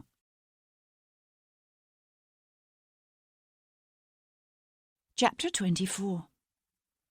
Charles Lord Jarvis paused in the doorway of the princely dressing-room and watched His Royal Highness George, the Prince of Wales, pivot first one way, then the other, as he studied his reflection in the series of ornate, gilt-framed looking-glasses that lined the room's silk-covered walls.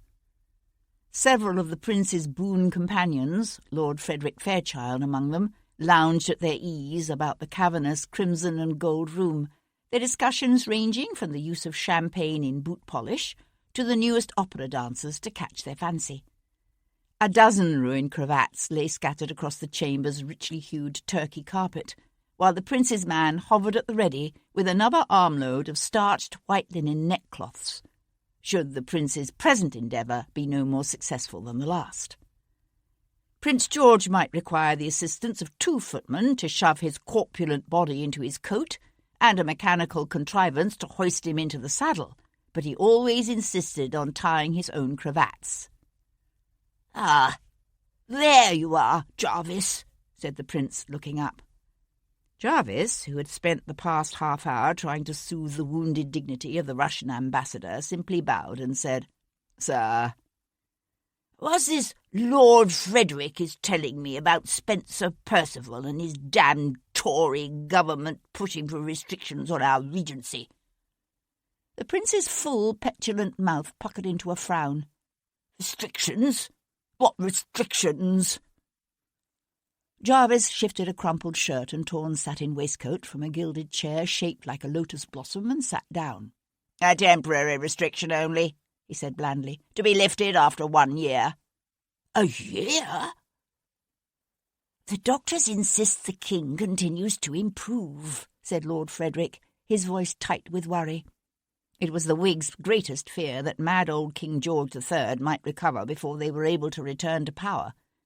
"There are those in the Commons who are saying a regency may not be necessary after all." "What do you think?" said George, whirling to face his friends. It took Jarvis a moment to realise that the question referred not to his father's health, but to the prince's latest attempt at executing a complicated new knot for his cravat. Sir John Bethany, an ageing roué with full ruddy cheeks and a girth to rival the prince's, hauled out his quizzing glass and subjected his friend to a long, thorough inspection, while the prince waited in an agony of suspense. "Brummel himself could do no better," said Bethany at last, letting the quizzing glass fall. The prince's face broke into a wide smile that collapsed almost at once. "You're just saying that." With an impatient oath he ripped off his latest creation and began again, one eye cocking back toward Jarvis. "Our powers will be the same as the king's, of course." Jarvis cleared his throat.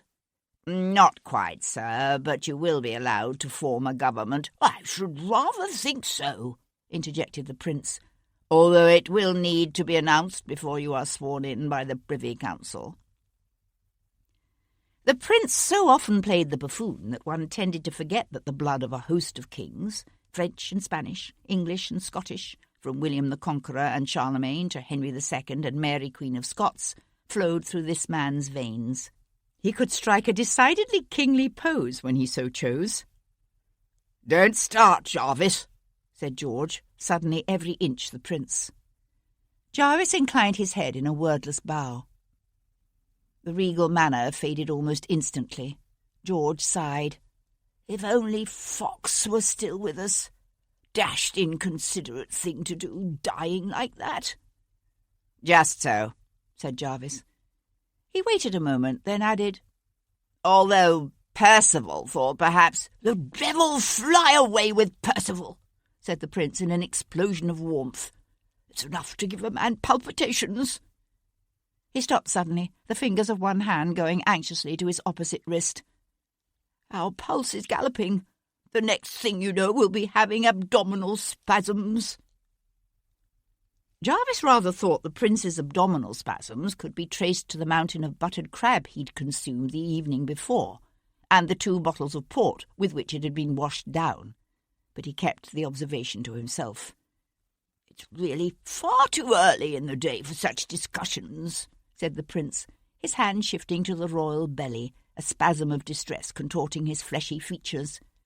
"It's dangerous for the digestion. I will lie down for a spell." "And your appointment with the Russian ambassador, sir?" The prince looked genuinely puzzled. "What appointment?" "The one scheduled for half an hour ago." "He's still waiting." "Cancel it," said the prince, one hand coming up to shade his eyes as if the light had suddenly become too much. He tottered toward a nearby divan shaped like a crocodile padded with crimson satin. "To close the drapes, someone. And bring my laudanum. Dr. Herberton says I must have a dose whenever I feel anxious to avoid any danger of agitation of the blood." His thoughts kept carefully to himself, Jarvis personally went to draw the drapes. Short of the old mad king effecting a miraculous recovery sometime in the next week, the Regency Bill would pass, and this indolent, pleasure-loving, spendthrift prince would be sworn in as regent. But as much as the Prince of Wales might find the image of himself as regent flattering, his experience with the squabbles and intrigues of politics was as limited as his interest. Jarvis was confident that in the end, and given the right set of circumstances, the prince would be only too happy to be guided by others' wisdom. Solicitously turning down the lamps, Jarvis ushered the prince's companions from the room and quietly closed the door. The Whigs might think their long years of political exile were about to end, but men like Lord Frederick Fairchild were too idealistic to anticipate the lengths to which their opponents were willing to go to keep them out of power, and too mealy-mouthed to ever be ruthless themselves. In government, one needed to be ruthless and very, very clever.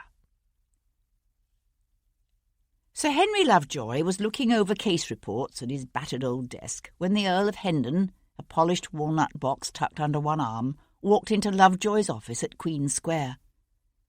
Behind him came the sweating, bald-headed clerk, his normally squinty little eyes big and round, over the spectacles he wore pushed down to the end of his nose. "I tried to announce him, Sir Henry, truly I did." Lovejoy waved the man away. "That's all right, Collins." Lovejoy had been expecting an angry confrontation with his fugitive's powerful father. The magistrate had already decided how he would behave, deferential, polite, and respectful, but firm. Standing, he extended one hand toward a nearby chair with worn brown leather upholstery. "Please have a seat, my lord. What may I do for you?" "That won't be necessary." Setting the small wooden case on Lovejoy's desk, he stood with his feet planted wide, his hands clasped behind his back. "I've come to turn myself in." "Turn yourself in, my lord?" Lovejoy shook his head in confusion. "For what?" Hendon looked at him with withering contempt. "Don't be a bloody idiot. For the murder of that actress, Rachel York, of course. I did it. I killed her."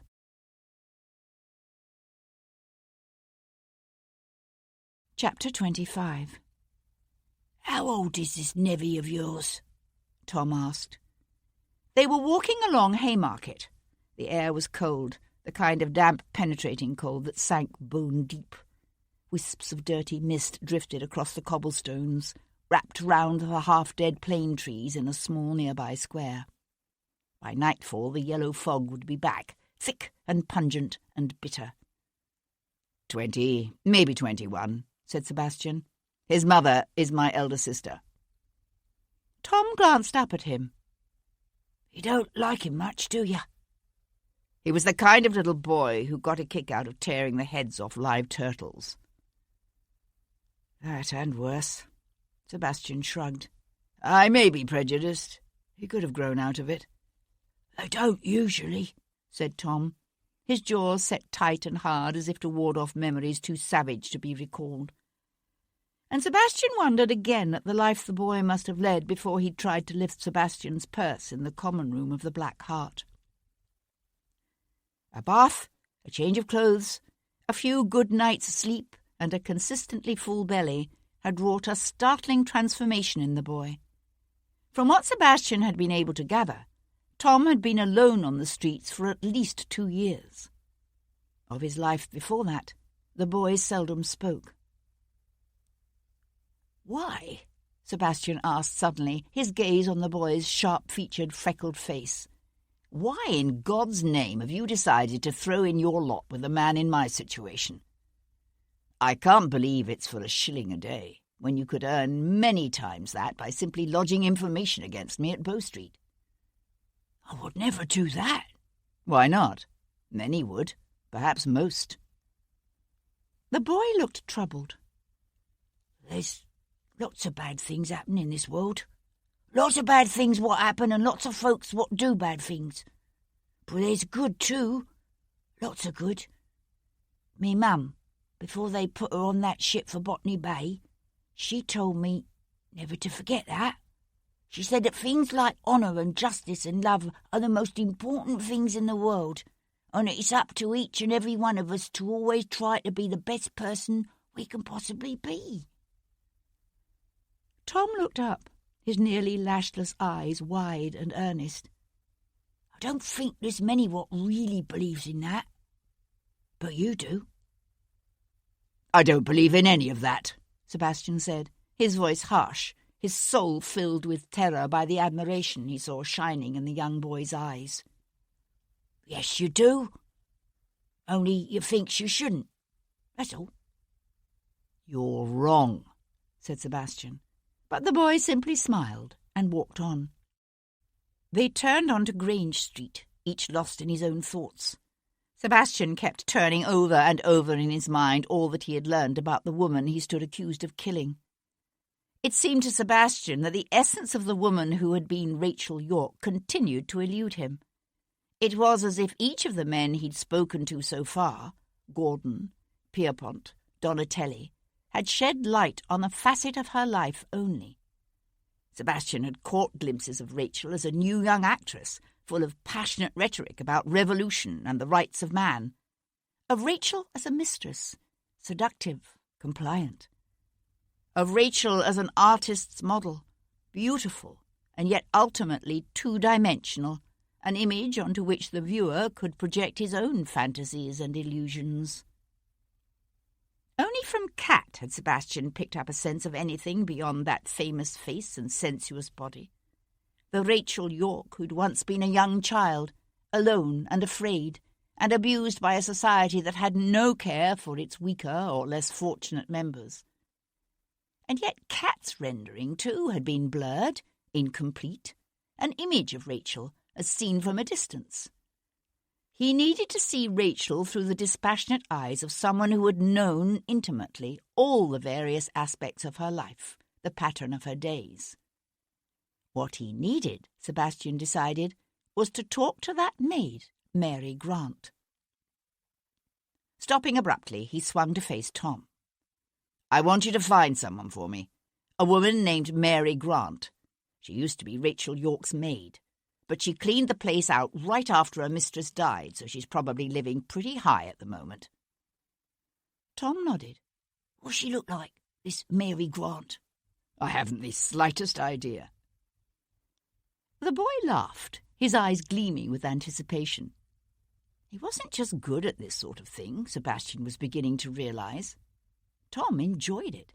"Right then," he said, one hand coming up to anchor his hat to his head. "I'm off. But you watch your back," he called as he dashed away. "You hear?" Kat drew the folds of her black mantle more closely about her and hastened her step. The air was cold and damp, the grey clouds over the rooftops pressing down heavy and low. She should have called a hackney, she decided, just as a man's darkly coated form loomed up before her. She let out a small gasp of surprise, quickly stifled. "This isn't like you, Leo," she said, keeping her voice light. "You must be nervous if you've taken to slinking around London." Leo Pierpont fell into step beside her.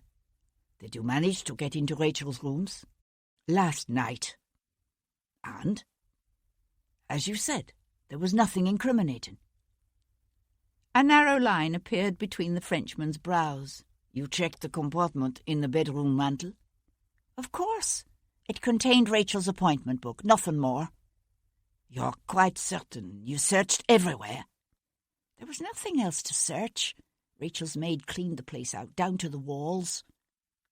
"Her maid?" Something in Leo's tone made Kat look over at him. "What's the woman's name?" "Mary Grant." "Why? What did you think I might find there?" Instead of answering her, he said, "I had an unpleasant conversation last night with your young vicomte. Somewhere or other he's found out I was paying for Rachel's rooms." "Hugh Gordon told him." "Gordon? How the devil could he have known?" "One can only assume he heard it from Rachel." Leo's intense grey eyes narrowed as he searched Kat's face. "He's been in contact with you, has he? Devlin, I mean." Kat shrugged and quickened her pace. "One could say he has a vested interest in discovering who killed Rachel." "And you're helping him." Leo reached out a hand to touch her shoulder, stopping her. "Be careful, mon ami. He might find out something you'd rather he didn't learn." Kat swung to look up at him. "I'm always careful." A smile quirked up one side of the Frenchman's thin, tight lips. "Except with your heart." Kat stood very still. "Especially with my heart."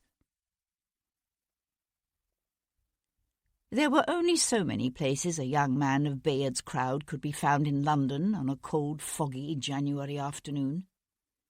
Sebastian finally ran his nephew to ground at the Leather Bottle, a tavern near Islington that was popular with cut-purses and highwaymen, and the bored, rich young men who liked to rub shoulders with them and learn their thieves' cant, and make believe for a few gin-soaked hours that their lives had, if not meaning, then at least excitement and challenge. It was early enough that the crowd in the tavern was still thin. A few of the men looked up at Sebastian's entrance, but he had dressed for the part, taking as his model the dashing young gentleman of the highway who had attempted some months back to hold up his carriage one night on Hounslow Heath. Bayard was at the bar, laughing and talking too loudly with 2 or 3 of the gangly, socially maladroit young men with whom he tended to associate. Bayard was very much his father's son, brown-haired and weak-chinned, and already inclined, even at his young age, to run to flesh. Ordering a glass of Blue Ruin, Sebastian leaned in close to his nephew and poked the muzzle of the Cassignard between his ribs. Bayard froze. "That's right," whispered Sebastian, his voice pitched low and rough. "This is a pistol, and it will go off if you do anything, I repeat anything, stupid." Bayard's eyes rolled frantically sideways. "No, don't turn around. And stop looking like you just shit your pants or some such thing. We wouldn't want to alarm your friends now, would we? You need to smile." Bayard gave a sick giggle that came out sounding more like a half-choked hysterical sob. "Who are you? What do you want from me?" "We're going to walk together very slowly to that table over there near the far corner. You're going to sit down first, and I'm going to sit opposite you, and we're going to have a nice little chat." Sebastian reached for his drink, but the muzzle never left Bayard's side. "Walk, Bayard." Bayard walked, his legs trembling and unsteady. "Now, sit." Bayard sat. Sebastian took the rickety, straight-backed chair opposite. The light in the tavern was murky, the few small windows obscured by grime, the tallow dips dim and foul-smelling. A heavy odour of sweat and tobacco and spilled gin filled the air. "Now," said Sebastian, smiling, "you need to try very, very hard not to forget that I have a gun pointed at your crotch." Bayard nodded, his eyes widening as he got a good look at Sebastian for the first time. "Good God! It's you! Whatever are you doing in that rig? You look like a bloody bridal cull." Sebastian smiled. "An appropriate get-up, don't you think, for one in danger of cutting a caper upon nothing?" Sebastian watched, bemused, as Bayard's fear slowly dissipated beneath the onslaught of a deep and powerful fury. "I heard it was you," he said, enunciating the words through clenched teeth. "You who killed her." "You're forgetting the pistol, Bayard," said Sebastian, as his nephew half rose from the table. Bayard sank back into his chair, his gaze locked on his uncle's face. "Did you do it? Did you? Did you kill Rachel?" "I was going to ask you the same thing." "Me? But I love her." The present tense of the verb wasn't lost on Sebastian. "Besides, it's your flintlock, they're saying, was found on her body. And yet it's you who's been preying on the poor woman since before Christmas." Bayard's eyes widened, that brief flash of anger sliding away as the fear surged again. "Preying on her? What are you saying? I never touched her. Why, I never even managed to summon up the courage to approach her. The one time I found myself face to face with her, I was so overcome I couldn't open my mouth." "You never actually spoke to her?" "No, never." Sebastian leaned back in his seat. "When was the last time you saw her?" Bayard worried his lower lip between his teeth. "Monday night, I think. I went to her performance. But that was all, I swear." "You're sure?" "Yes, of course." Sebastian stared across the table at his nephew. As a child, Bayard had not only been spoiled and cruel, but also dangerously, almost pathologically, untruthful. He wondered how much, if any, the boy had changed. "Where were you Tuesday night?" Bayard might be self-indulgent and weak, but he wasn't stupid. His eyes widened. "You mean the night Rachel was killed?" "That's right."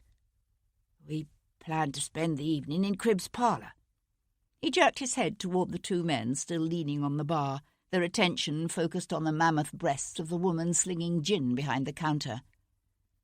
"Robert and Gill and I. We'd been here, at the Leather Bottle, most of the afternoon, so we were pretty well lit by the time we got there."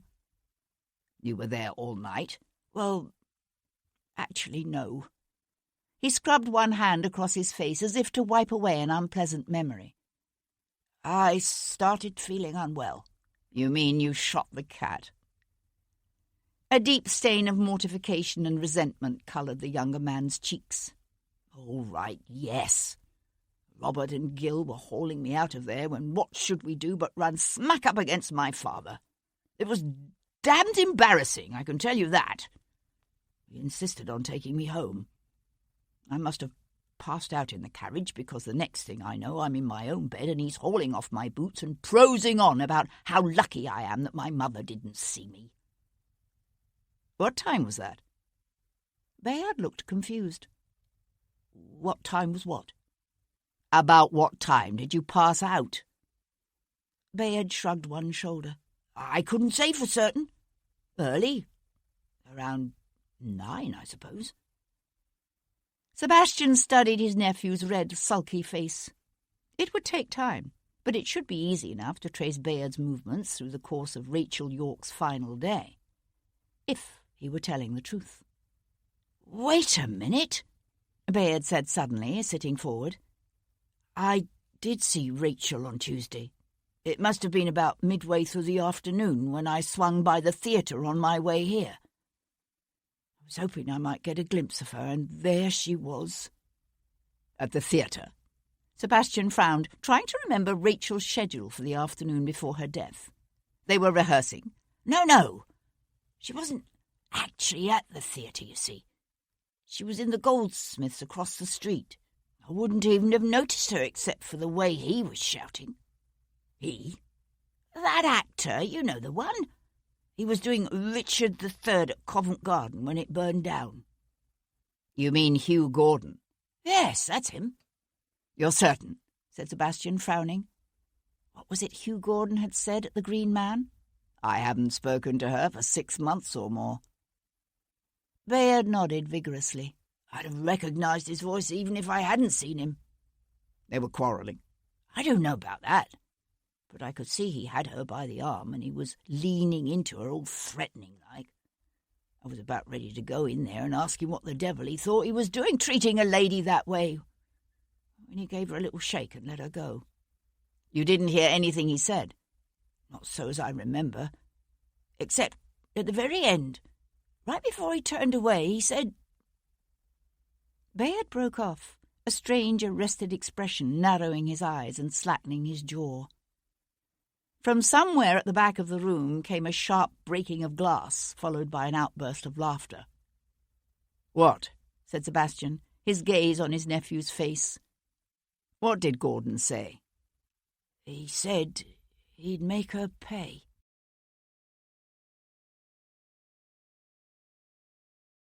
Chapter 26. Sir Henry Lovejoy stared at the man who stood in the centre of the office. The Earl of Hendon was built big and powerful, with a barrel-like torso and a thick head, his nose broad and flat in a slab-like, plain-featured face. If there was any resemblance between this man and his son, Lovejoy couldn't see it. "You, my lord, you're confessing to the murder of Rachel York?" "That's right. She went to that church to meet me." The Earl fixed Lovejoy with a fierce blue stare, as if he could somehow compel the magistrate to believe him. "And I killed her." Lovejoy sat down so fast his chair made a little thumping noise. He had been expecting some kind of trouble from Viscount Devlin's influential father, but never in Lovejoy's wildest imaginings could he have anticipated this. He shook his head, his voice coming out even higher pitched than usual. "But why?" It was a question the Earl didn't seem to have expected. "What do you mean, why? Why did she meet you in St. Matthew's?" Hendon pressed his lips together and sucked in a deep breath that flared his nostrils and expanded his chest. "That is none of your damned business. Forgive me, my lord, if you expect me to accept your confession, it is very much my business." Hendon swung away to take a quick turn across the room and back. "What the bloody hell do you think I went there to meet her for?" He glowered at Lovejoy, heavy eyebrows furrowed as if daring Lovejoy to disbelieve him. "A girl like that?" The implications were as inescapable as they were unbelievable. Lovejoy met the Earl's challenging gaze without flinching. "In a church, my lord?" "That's right." Hendon rested his hands flat on the desk and leaned into them. "What are you saying? That you don't believe me?" Lovejoy sat very still. It was obvious what the Earl was trying to do, of course. This was hardly the first time Lovejoy had been confronted by an anxious father willing to do anything, say anything, to save a beloved son. When it came to a father's love for his child, Lovejoy supposed it made no difference, after all, whether the father was a blacksmith or a peer of the realm. A heavy, sad sigh escaped Lovejoy's chest. "There is the matter of Lord Devlin's pistol, which was found on the body." "That's just it. It's not Sebastian's pistol. It's mine." Reaching for the wooden box he'd set on the desk, Hendon flipped open the brass clasps and flung back the lid. It was a duelling pistol case, Lovejoy realised, and there, nestled in green baize, lay the mate to the flintlock Constable Maitland had found on Rachel York's body. The moulded cradle for the pistol's twin was conspicuously empty. "They were given to me by my father," said Hendon, "the fourth Earl, shortly before his death, when I was Viscount Devlin." There was a small engraved brass plate affixed to the front of the box. Lovejoy leaned forward to read it. "To my son, Alistair James Sincere, Viscount Devlin." Lovejoy knew a moment of deep disquiet. "This proves nothing," he said slowly. "You could have given these pistols to your own son at any time these past 10 years or more." "My son has his own duelling pistols." The Earl's mouth curled up into a hard smile. "As a matter of fact, he was using them the very morning after that girl's murder." "So I had heard." Standing up, Lovejoy went to stare out the window overlooking the bare branches of the plane trees in Queen Square below. Not for an instant did he believe Lord Hendon's tale, but if the Earl were to stick to this confession, if he were to insist that he and not his son had perpetrated that savage act of carnage in St. Matthew's on Tuesday night... Abruptly, Lovejoy swung back to face him. "Describe for me the disposition of the body." "What?" "Rachel York's body. You say you killed her? You should be able to describe for me precisely how you left her, where she was, what she would have looked like when she was found." Lovejoy watched, fascinated, as the nobleman's face seemed to collapse in upon itself, becoming pale and almost slack with horror, as if he were being forced to look again upon that bloodied, savaged body. "She was in the Lady Chapel," Hendon said, his voice hushed, strained. "On the altar steps, on her back. She had her knees bent up and there was blood." He swallowed hard, the muscles of his throat working with the effort. "The blood was everywhere." Reaching out, Lovejoy wrapped his hands around the wooden back of his desk chair and gripped it hard. "What was she wearing, my lord?" "A gown. Some satin, I don't remember the colour." Hendon paused. "And a pelisse. Velvet, I think. But both were ripped and stained dark with her blood." His eyes squeezed closed as if to block out a horrific vision, and he brought up one clenched hand to press the knuckles against his lips. Lovejoy stared at the man standing across from him. They had been very, very careful to keep the more sordid details of Rachel York's murder from the papers. The only way Hendon could have known these things was if he had seen Rachel York's body himself, or had it described to him by someone who had seen her dead, by the man who had killed her. Lovejoy pulled out his chair and sat down again. "You say you had an assignation to meet Miss York at St. Matthew's. That's right." Lovejoy yanked a paper pad toward him and reached for his pen. "And for what time was this meeting scheduled?" Hendon didn't even hesitate. 10. Lovejoy looked up. 10. You're quite certain, my lord? Of course I'm certain. I arrived a few minutes late, but not by much.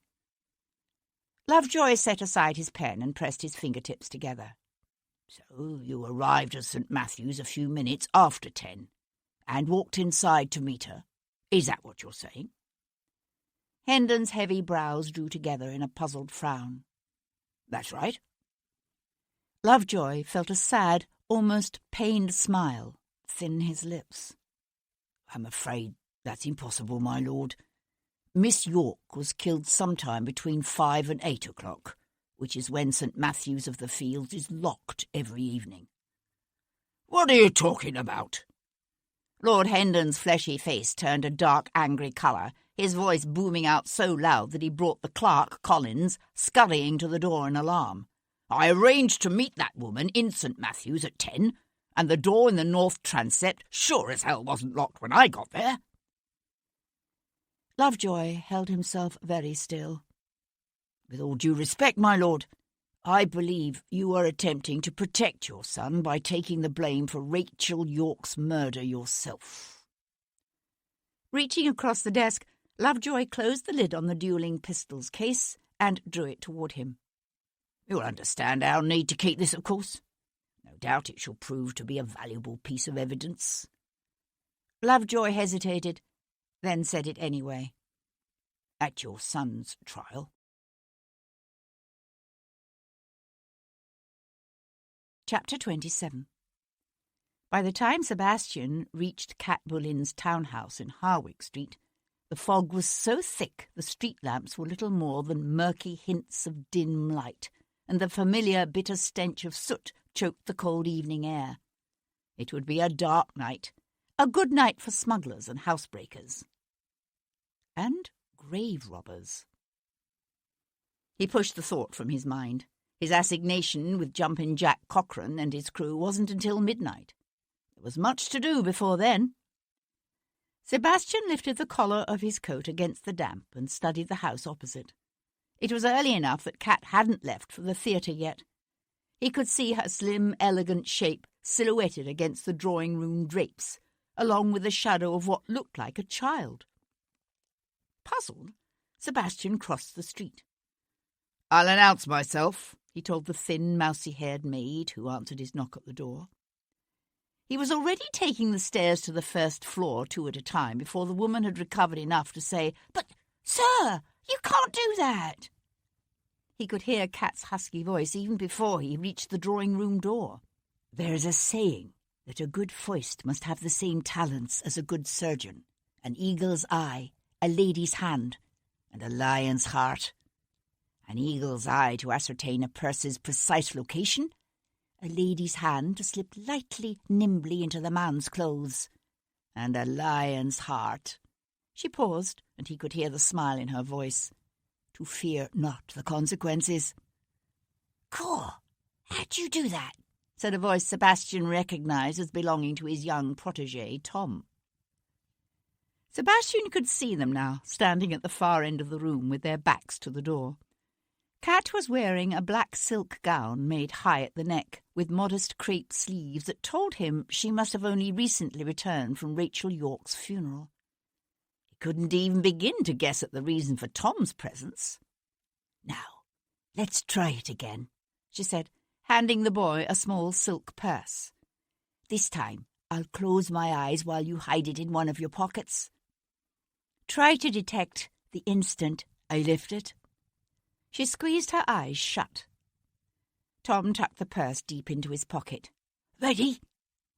Leaning against the door frame, Sebastian watched as Kat brushed past the boy once, then again, extricating the purse from his pocket on the second pass, with deft, practised skill. She was good, very good. But then, before he'd met her, before she'd become one of Covent Garden's most acclaimed actresses, this is what she had done on the streets of London. This and other things she rarely talked about. "When you going to lift it?" said Tom, still waiting patiently. Kat laughed and waved the purse under the boy's nose. Tom's face shone with admiration and delight. "Blimey, you are good." "One of the best," said Sebastian, and pushed away from the doorway. Kat swung to face him, an amused smile still curving her full lips. "At least this time you knocked," she said, and he was left wondering if she'd been aware of his presence, of him watching them, all along. He turned to Tom. "I thought you were planning to spend the evening searching for Mary Grant." Tom nodded. "I figured Miss Cat here might be able to put me onto a few places to look." Sebastian took off his highwayman's jaunty hat and tossed it onto a nearby chair. "I don't think I'll ask how you progressed from that to pickpocket lessons." The boy ducked his head to hide a grin. "Well, I'll be off then." Sebastian watched Tom saunter off, whistling a most improper ditty through his teeth. Beside him, Kat said, "Tom tells me you've hired him as a snapper." Sebastian smiled. "Actually, he's proving useful for a variety of tasks."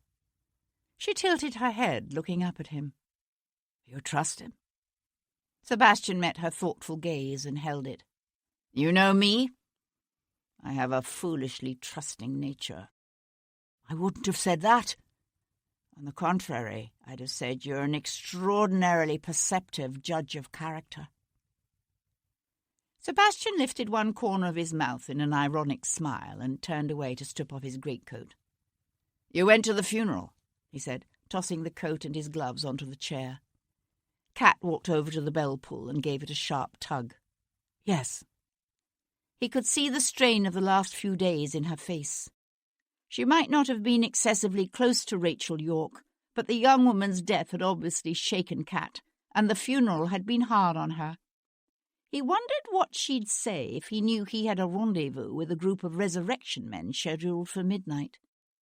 She ordered tea and cakes from the flustered, mousy-haired maid, who appeared stuttering apologies for her failure to properly guard the door. "Hugh Gordon was there," said Kat, when the housemaid had taken herself off. "Was he?" Sebastian stood with his back to the fire, his gaze on the face of the woman he'd once loved to such distraction he thought he couldn't live without her. That's interesting. How about Leo Pierpont? She came to settle on a sofa covered in cream and peach-striped silk. The son of a French comte attend the funeral of a common English actress. Surely you jest. Sebastian smiled. And Giorgio Donatelli? He was there, weeping profusely. I hadn't realized he and Rachel were so close. But then he's Italian. Perhaps he simply cries easily. She leaned her head back against the silk cushions, the flickering light from the candles in their wall sconces shimmering gold over the smooth, bare flesh of her throat as she looked up at him. Did you have an opportunity to speak to Hugh? Sebastian wanted to touch her, to run his fingertips down the curve of her neck to her breasts. Instead, he shifted to stare down at the coals glowing on the hearth. The mantel was of white Carrara marble, he'd noticed, the Sèvres vases exquisite, and the oil painting above them looked like a Watteau. Kat had done very well for herself in the past 6 years. And he had survived. You were right, he said, his voice sounding strained even to himself. Hugh Gordon is still furious with Rachel for having left him. Perhaps furious enough to kill. You think he did it? I think he's hiding something. He was seen arguing with her near the theatre on the afternoon she was killed. Do you know what about? No, but he said he'd make her pay. Sebastian swung about as the housemaid reappeared at the door, a tray of tea things in her arms. I'd like to know where he was later that night. He's doing Hamlet at the Stein. Kat reached for the teapot, but they're not set to open until this Friday. Sebastian waited until the maid had withdrawn again. Then he said, I also had the opportunity to make the acquaintance of the painter, Giorgio Donatelli. It seems Rachel was modelling for him. Kat glanced up from pouring the tea. Nothing ominous there, perhaps, unless she was sleeping with him too. He is a very beautiful man, and Rachel liked beautiful men. Sebastian reached to take the cup from her hand. He was very, very careful not to let his fingers brush hers. According to Donatelli, Bayard Wilcox has been following Rachel around since before Christmas. Isn't he your nephew? Yes, he is. Did she never tell you about it? She did mention once or twice that some nobleman was watching her, although she never told me his name. She tried to laugh it off, but I thought she was being less than honest with herself, that he was making her nervous. Kat took her own cup into her hands. Is he capable of such a thing, do you think? A crime of such passion, such violence? Sebastian brought his cup to his lips and nodded. Except that he says he was with friends until just before 9 that night, at which point he passed out drunk and had to be carried home by his father. But you don't believe him? She said it as a statement, not a question. I learned long ago not to trust anything Bayard tells me, but in this case it should be easy enough to find out if he's telling the truth or not. Kat sat back, her gaze on the cup she held idle in her lap. You do realize, of course, that it's possible Rachel didn't know her killer. It could be anyone at all. I don't think so. If she'd been found in the streets or even in her rooms, then I might believe that. But she went to that church on Tuesday specifically to meet someone. I know it wasn't me. So who was it? It couldn't have been some cousin named Sincere. Sebastian shook his head. No. They weren't a family that tended to breed the Sinceres. His father had several cousins he disliked intensely, but they all lived up north in Yorkshire or someplace. And it was not a common name. I keep coming back to that appointment book. Whoever removed those pages did it to prevent something from being known. And yet the book was left so that it could be found. Why? But the book was hidden? Yes. Except you knew where to look for it. It's conceivable others could have as well. Pierpont, for instance. He was paying the rent on her rooms. He might very well have a key. She sat silent for a moment, as if considering this. The woman upstairs described the man she saw the morning after Rachel's death as young. Pierpont must be almost 50. He could have sent someone. Kat thrust aside her teacup and stood up. You think Pierpont killed Rachel? Sebastian watched her walk over to straighten one of the drapes at the front window. It was a fussy thing to do, not at all like her. Why not? He was involved with her. For some men, that's all the reason they need, if the woman decides to try to walk away from them, or if she should suddenly become infatuated with a beautiful Italian painter. Kat turned to face him again. When I was at Rachel's lodging house, the Scotswoman who lives upstairs told me she thought Rachel was planning to leave London. You think it's true? I don't know. Rachel certainly never said anything about it. But this woman seems to have the impression Rachel was about to get her hands on a lot of money. Money? Sebastian set aside his empty cup. I wonder if she was blackmailing someone. Hardly had the words left his mouth when a thought occurred to him, a thought at once inevitable and so terrible as to take his breath. And he knew by the way Kat's eyes flared wide that the possibility had come to her at almost exactly the same time. No, he said, before she could give voice to it. But no, he said again, walking up to her. You're wrong. I know my father. He might be able to kill, given the right provocation, but not like that. He could never kill like that. Her head fell back, her wide, beautiful eyes dark and troubled as she looked up into his face. It wasn't simply something Sebastian was saying. He truly believed Hendon could never have raped Rachel York on those altar steps, or left her dying in a sea of her own blood. And yet the name St. Cyr had been there in the dead woman's small red leather book. And the gentleman who'd been stalking her for so many months wasn't only Sebastian's nephew. Bayard Wilcox was also the Earl of Hendon's grandson.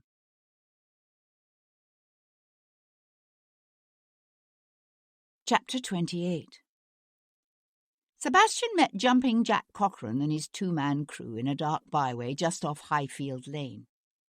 A cold wind had come up, tossing the bare branches of the elm trees and silhouetting against a storm-swelled sky the church's spire just visible above the slate roofs of the nearby row of houses.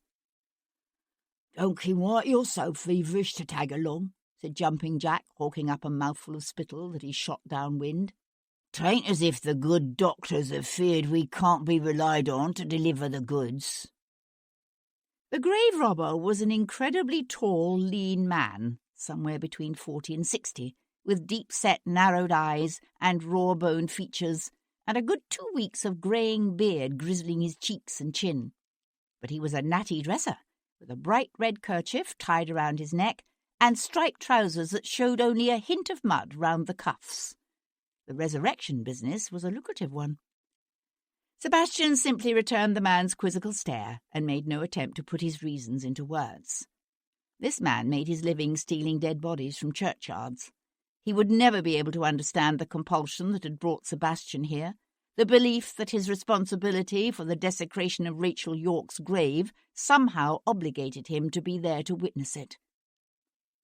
They left the resurrection men's cart and horse in the care of one of the lads and set off down a narrowed, darkened alley. They walked softly, their long-handled tools wrapped in sacking to prevent them from clanking together. In a nearby yard, a dog began to bark, deep, throaty howls that blew away with the wind. They kept walking. Rachel York had been laid to rest in the churchyard of St. Stephen's, an ancient sandstone pile that rose up suddenly before them.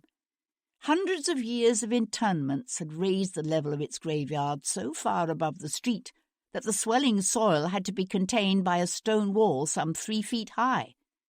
And still it bulged out, pestilent, and seemingly filled to bursting. Along the top of the wall ran a high iron fence topped with a menacing row of spikes. But at the end of the alley lay a narrow side gate half overgrown with ivy, which someone had been paid to leave unlocked. The same person had obviously been compensated for oiling the gate's hinges.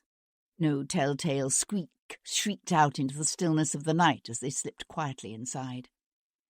A foul stench hung in the air, dank and vaguely, sickeningly sweet. The other men moved as if blind, only risking an occasional flash of their shuttered lantern as they crept through the dark, moonless night. But Sebastian could see almost too well the scattered grey headstones and the looming arches of tombs, the occasional pale glow of a skull or long bone protruding here and there from the muddy earth.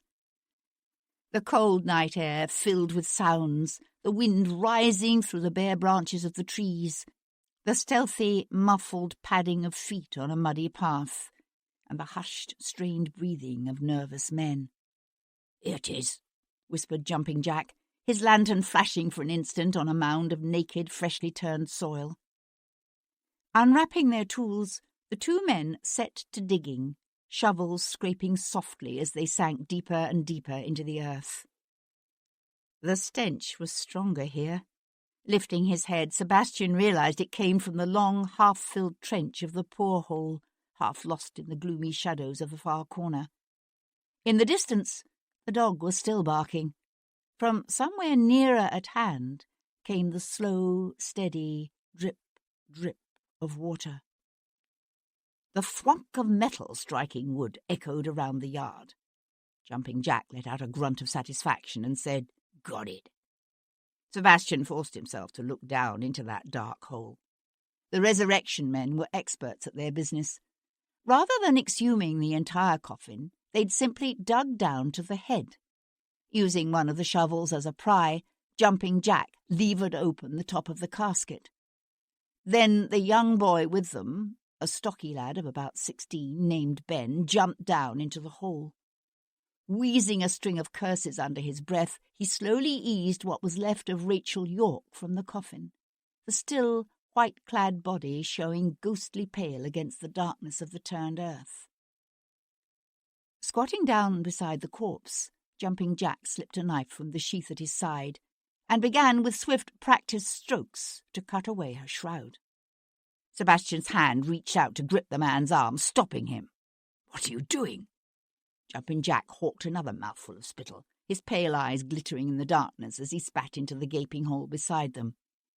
"Ain't no law agin carting a dead body through the streets, but you can win yourself 7 years in Botany Bay if you're caught with a stiff in grave clothes."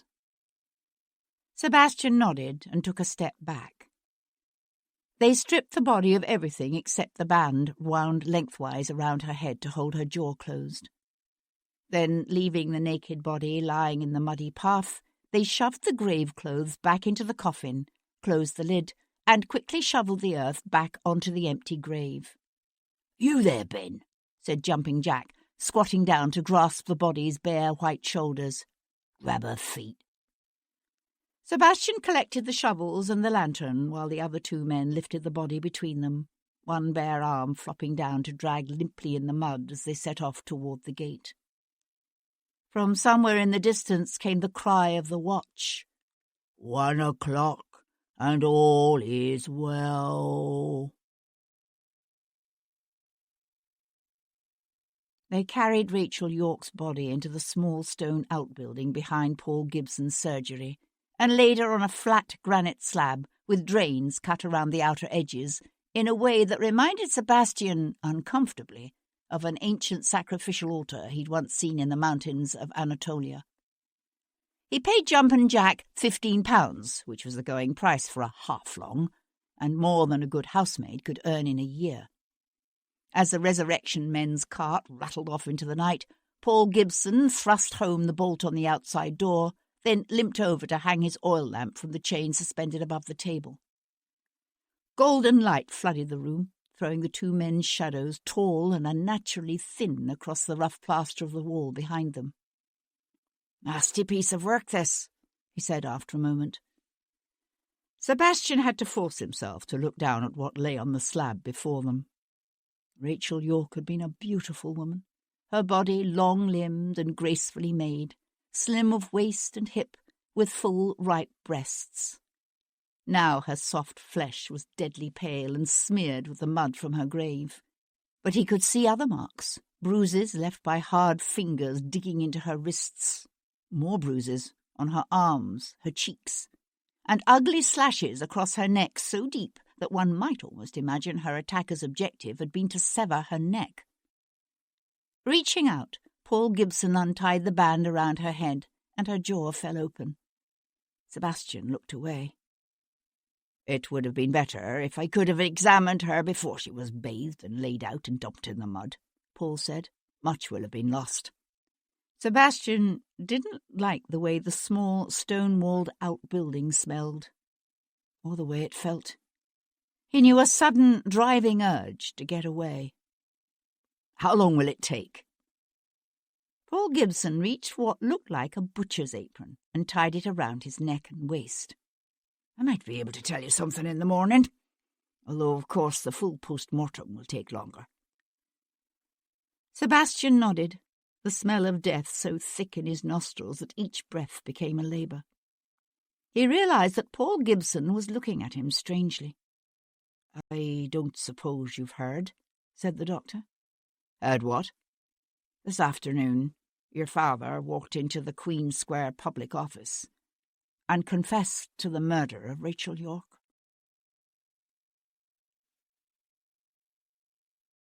Chapter 29. Sebastian had been about 9 years old when he'd begun to realise that there was something different about him, that most people couldn't overhear whispered conversations held in distant rooms, or read the titles of the books on the shelves of the library in the dark of the night, or from across the room. Sometimes he wondered if most people experienced the world around them a little bit differently from their fellows, if the assumption of commonality was simply an illusion. Once he'd met a man who thought a yellow dog was the same colour as the swath of vivid green spring grass in which the dog played, and who swore the grey cloth of his suit was blue.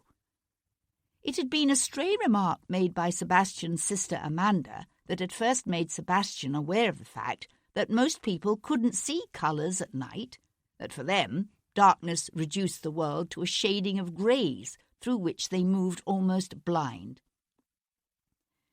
He'd found his ability to see in the dark particularly useful when he'd undertaken the special assignments for the army during the war.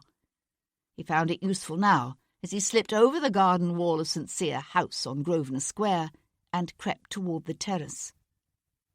Alistair St. Cyr, the 5th Earl of Hendon, slept in a massive Tudor tester bed that had once belonged to the 1st Earl's great-grandfather. He came awake slowly, lips pursing in his sleep, eyelids fluttering open, closed. Open. He sat up with a rasping gasp, jaw slack, eyes flaring wide as he took in the clusters of candles burning on the bedside table and along the mantel. His gaze lifted to where Sebastian leaned against the bedpost with his arms folded across his chest, and he let out a sigh of relief. "Sebastian! Thank God! I've been hoping you'd come to me." Sebastian shoved away from the bedpost to stand with his arms at his side, anger thrumming through him. "What the bloody hell did you think you were about, walking into that public office and trying to convince people that you're the one who killed Rachel York?" The expression on Hendon's face was one Sebastian had never seen before, a strange mingling of grief and worry, and what looked very much like guilt.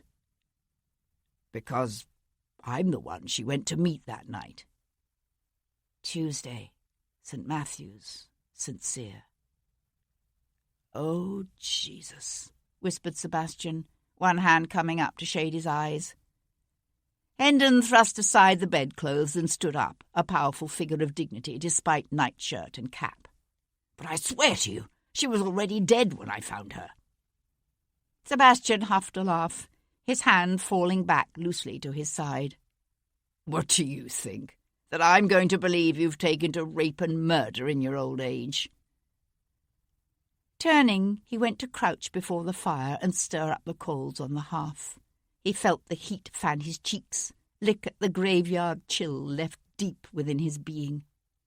A whirl of disparate, incomprehensible facts suddenly clicked into place, making perfect, awful sense. "So it was your pistol they found," he said, his gaze on the flames before him. A cough rumbled deep in the older man's chest. "I took it with me, just in case. I didn't even realize I'd dropped it until I arrived home and found it missing. I thought about going back, looking for it, but—" He hesitated. "I couldn't bring myself to do it. I guess I was hoping I'd lost it someplace else." Sebastian threw another shovelful of coal on the fire and watched it lay there, dark and smouldering. "And why, precisely, were you meeting Rachel York alone in a Westminster church in the dead of the night?" "I can't tell you that." Sebastian twisted around, one knee pressing into the hearthrug. "You what?" Wordless, his father stared back at him, that strange mingling of emotions shading his brilliant blue eyes. "Was she blackmailing you? Is that it?" "No." Sebastian thrust aside the coal scuttle and stood up. "What else am I to believe?" Hendon scrubbed a hand across his face, his jaw working soundlessly back and forth in the way he had when he was thinking, obviously deciding what he was going to tell Sebastian and what he was going to keep to himself. "She contacted me early Tuesday," he said at last. "She had something she thought I might be interested in purchasing." "So she was blackmailing you?" "No! I told you. She had something to sell, something I wanted to buy. We agreed upon a price, and she said she'd meet me at St. Matthew's in the Lady Chapel at 10 o'clock. "Why St. Matthew's?" "She said it was quiet. There'd be less chance of our being disturbed or discovered." A round table with a gleaming, well-polished inlaid top stood at the foot of the massive bed, and Hendon went to seat himself in one of the nearby lyre-backed chairs. "That little cross-biting cully of a magistrate, that Lovejoy, he claims the church was locked at 8 that night, but it wasn't. The north transept door was open when I arrived there, just as she'd said it would be." "Did you see anyone else about?" "No." Hendon's laced fingers tightened until the knuckles showed white. "No one. I thought we were alone. She'd lit all the candles on the chapel's altar. I could see the flames flaring up together like a warm golden glow as I walked toward the back of the church. Then I saw her." He rubbed one splayed hand across his eyes as if to wipe away the memory of what he'd seen. It was ghastly, the way she'd been left lying there, on the altar steps with her legs spread. His voice trailed away to a whisper. The effort it took him to push the words out was an almost palpable thing. You could actually see the bloody imprints of his hands on the bare flesh of her thighs. So much blood, everywhere. Sebastian gazed across the room at his father's ashen, troubled face. No one would ever describe the Earl of Hendon as a sensitive man. He was hard, irascible, phlegmatic. He could be brutal. But he'd never been to war, never seen the blackened, bloated bodies of children lying in the burned ruins of their home, never seen what artillery, or even a couple of drunken soldiers, could do to the once soft, smooth flesh of a woman. Sebastian kept his voice steady, dispassionate. "And this, whatever it was you went there to buy, did she have it on her?" Hendon sucked in a deep breath that lifted his chest, then blew it out again, through pursed lips, and shook his head. "I looked for it." He pressed a clenched fist against his lips, and Sebastian thought he knew what it must have cost his father to approach that bloodied, ravished body, and systematically, ruthlessly search it. "That must have been when I dropped the pistol. I had hoped I'd left it in the pocket of my greatcoat. I threw it away, you know. The greatcoat, I mean. Stuffed it down one of the drains in Great Peter Street. There was so much blood on it, I could never have explained it to Copeland. I washed off my boots as best I could, but I still had to invent some faradiddle about stopping to help the victims of a carriage accident." His gaze seemed to come unfocused, as if he was seeing into the past. So much blood. Sebastian walked over to stand on the far side of the table, his gaze studying his father's face. You must tell me what you went there to buy. Hendon leaned back in his chair, his jaw set hard. I can't. Sebastian slammed the open palm of one hand down on the table between them. Whatever you went to St. Matthew's to buy is very likely the reason Rachel York died. How the bloody hell am I to discover who killed her when you won't even tell me what this is all about? You're wrong. My business with that woman has nothing to do with her murder. You can't know that. Yes, I can. Sebastian leaned his weight into the tabletop, then shoved himself away. Bloody hell! Don't you understand what's at stake here? Hendon pushed to his feet, his face darkening. You seem to forget who we are, who I am. Do you seriously think I will allow a son of mine to be brought up on murder charges like some common criminal? Sebastian kept his voice steady. You can't fix this, father. A woman is dead. An inconsequential whore? Hendon swiped at the air between them. Her death I could have dealt with. What I want to know is what the hell you thought you were about, stabbing a constable and leading the authorities on a chase across London. The man slipped and fell against another constable. It wasn't even my knife. That's not what they're saying. They're lying. Sebastian met his father's gaze and held it. Hendon let out a long sigh. The constable's not dead yet, but from what I hear it's only a matter of time. You'll need to leave the country until I can sort all this out.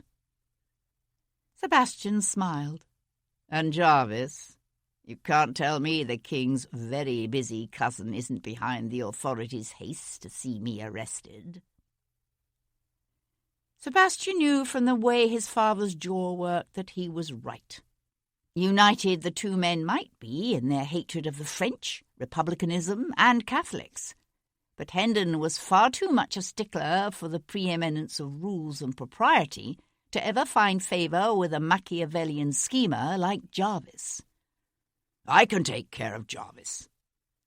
Sebastian pressed his lips together and said nothing. I've made arrangements, Hendon said, pushing up from the table, with the captain of a ship. I'm not running. Hendon went to jerk open a small drawer in the bureau on the far side of the bed. There's no shame in temporarily removing yourself from harm's way. The big old house seemed to stretch out around them, painfully familiar, and suddenly, unexpectedly dear in the hushed stillness of the night. I'm not running, Sebastian said again. I'm going to stay here and find out who killed that woman, and why. Hendon turned, a flash of what might have been fear flaring in his eyes. He hesitated, then thrust out his hand. Here, at least take this. Sebastian glanced down at the banknotes in his father's big, blunt-fingered, outstretched hand. I don't need money. Don't be a bloody ass. Of course you need money. It was true. His various purchases at the rag fair and in Haymarket had seriously depleted his funds, and he would need more in the days to come. He took the money and turned toward the window, only to pause as a thought occurred to him. Leo Pierpont claims he was hosting a dinner party the night Rachel York was killed. Can you find out if it's true? Pierpont? The French émigré? What the hell's he to do with this? Maybe nothing. Maybe everything. Can you find out? That expression Sebastian could never quite read was back on his father's face. For God's sake, Sebastian, this is madness. If you won't leave the country, then at least lie low until it all blows over. I'll hire the best Bow Street has to offer. They'll track down the real killer. Just concentrate on keeping yourself safe. Sebastian gave a soft laugh and turned to fling up the sash. I'm afraid you'll find that the best of Bow Street is already busy. He threw one leg over the sill, then paused to glance back at his father's tense, troubled face. They're all out there right now, looking for me. The next morning, the clouds hung low and heavy, and there was a bite to the air that spoke of snow before nightfall. Turning up the collar of his greatcoat against the cold, Sebastian set off on foot toward the city, walking briskly to keep warm. At the base of Tower Hill, he bought a bag of roasted chestnuts from an old woman, then ended up giving most of them away to the small knot of ragged children who huddled nearby, stamping their feet and rubbing their hands in the bitter cold. He knew they'd always been there, these bands of half-starved urchins, just like the desperate mothers clutching their wailing, dying infants, and the homeless, helpless old men and women. Yet it seemed to Sebastian as if he had, somehow, never really noticed them before. Or perhaps it was simply that he had never before walked among them, alone and vulnerable, and sharing their fear. "You don't look as if you went to bed last night," said Paul Gibson, when the surgeon's young maidservant led Sebastian back to the kitchen, where the Irishman was just finishing what looked like a quick breakfast of oatmeal and ale. Sebastian rasped one hand across his unshaven cheek. "I didn't." Gibson grinned. "Neither did I." He swung his wooden leg awkwardly over the bench and stood up. "Come see. I've a few things that might interest you." Following his friend along the weedy path, Sebastian took a last deep breath of cold air and ducked his head to enter the small stone outbuilding that served Gibson as a dissection room. There was a dampness to the room that he didn't remember from before, the dankness accentuating the pungent stench of death and decay.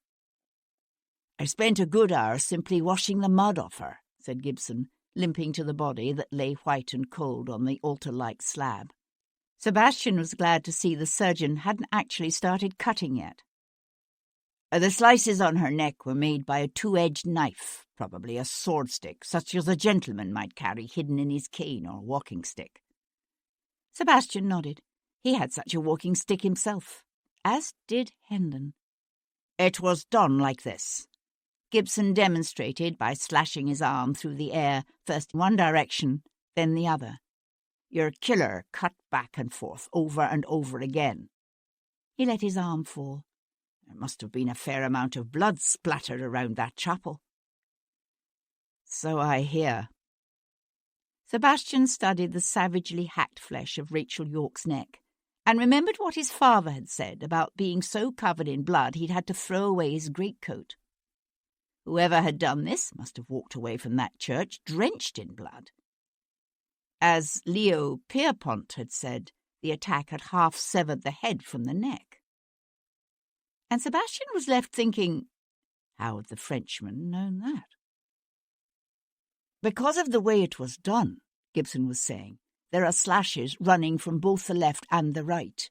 But if you look closely, you'll see that the cuts made from left to right are longer and deeper, which tells us that the man you're looking for is right-handed. And fairly strong."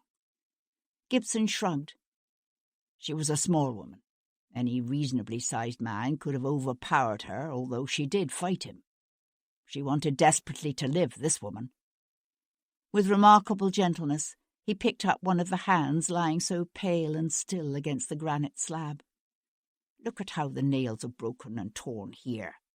And there," he said, pointing. "Not only that, but I found traces of skin embedded beneath two of the remaining nails on her right hand." Sebastian glanced up in surprise.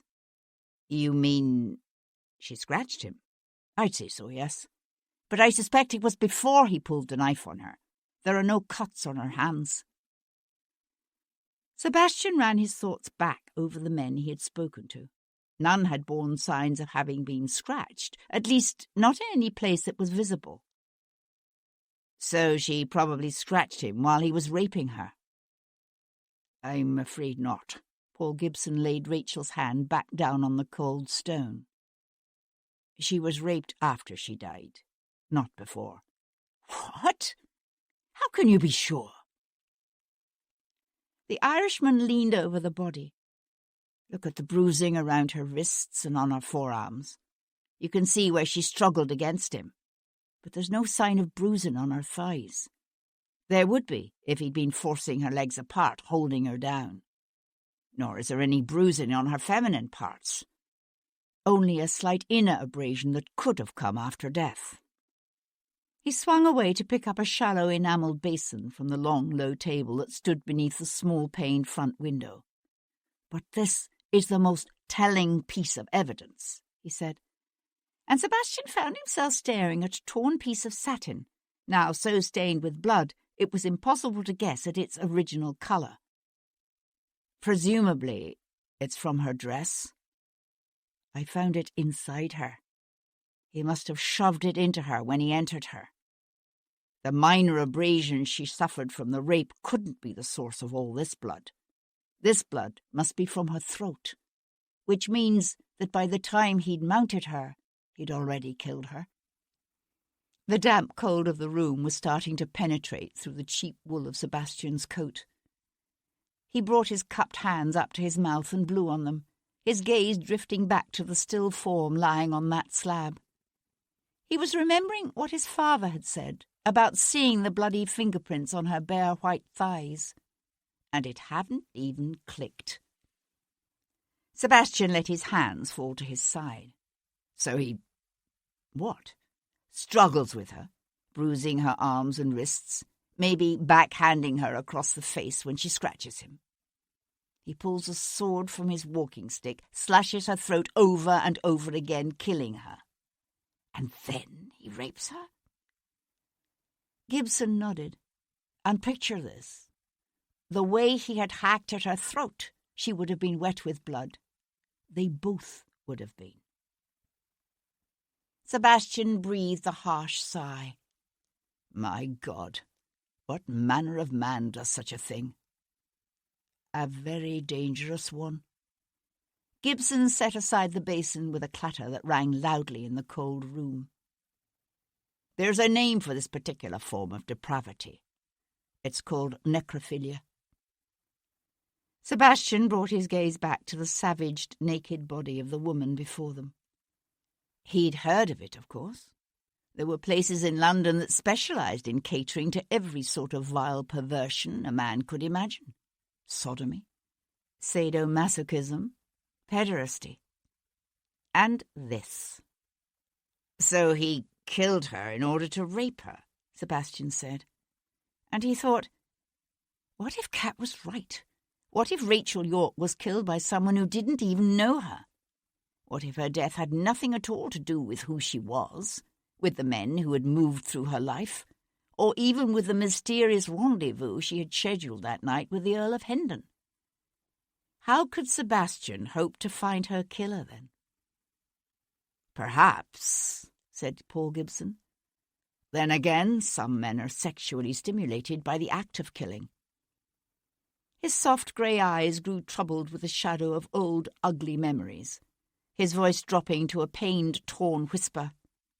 As we both know. Sebastian nodded, not meeting his gaze. It was something they'd both seen too many times during the war, the brutal lust of soldiers, still bloody from battle, and turned loose on the hapless women and children of a conquered city, or a farm that simply happened to have the misfortune to lie in the army's path. There was something about the act of killing that could bring out everything primitive and not quite human within a man. Or was that kind of thinking a misconception, Sebastian wondered, born of human arrogance? Because this particular brand of selfishly cruel destructiveness was all too peculiarly human. Many beasts in the wild killed for food, for survival, but there were none who killed for the sadistic sexual pleasure of it.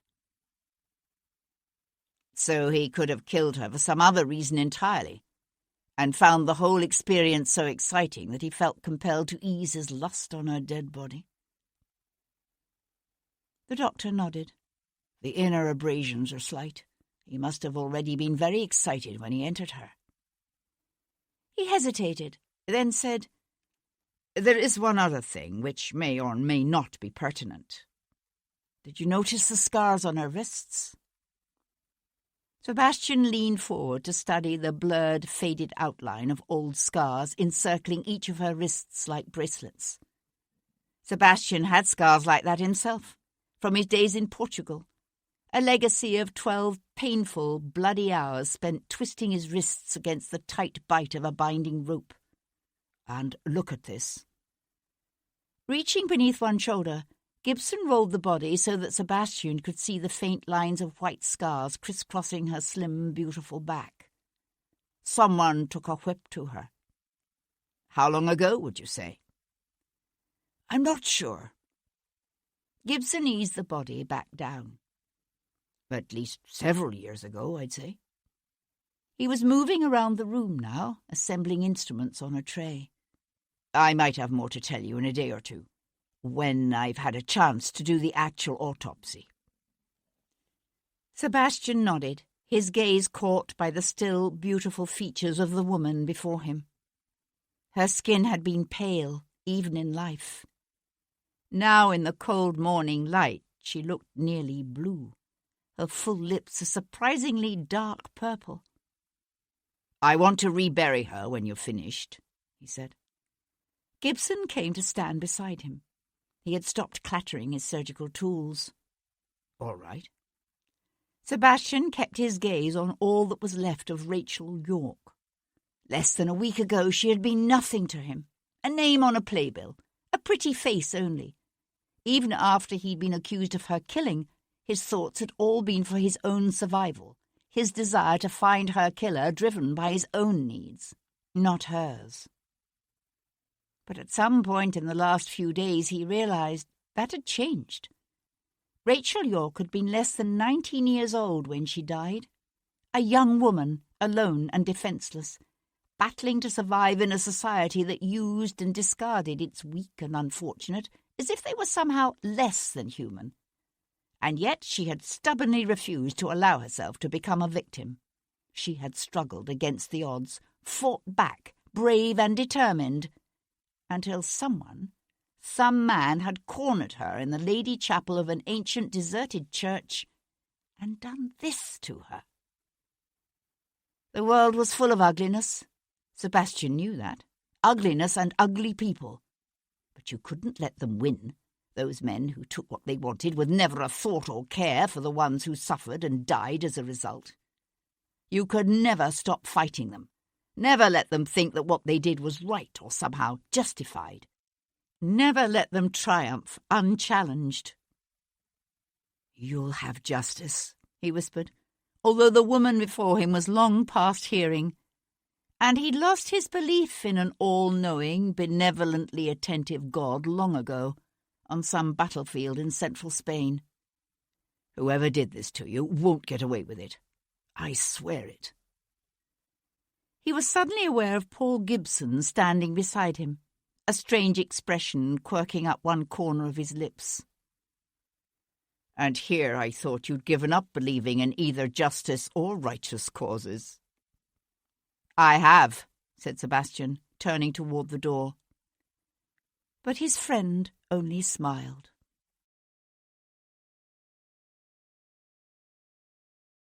Chapter 30. The snow began before midday. Sebastian walked through crooked medieval streets. Ice filmed over the water standing in the open gutters.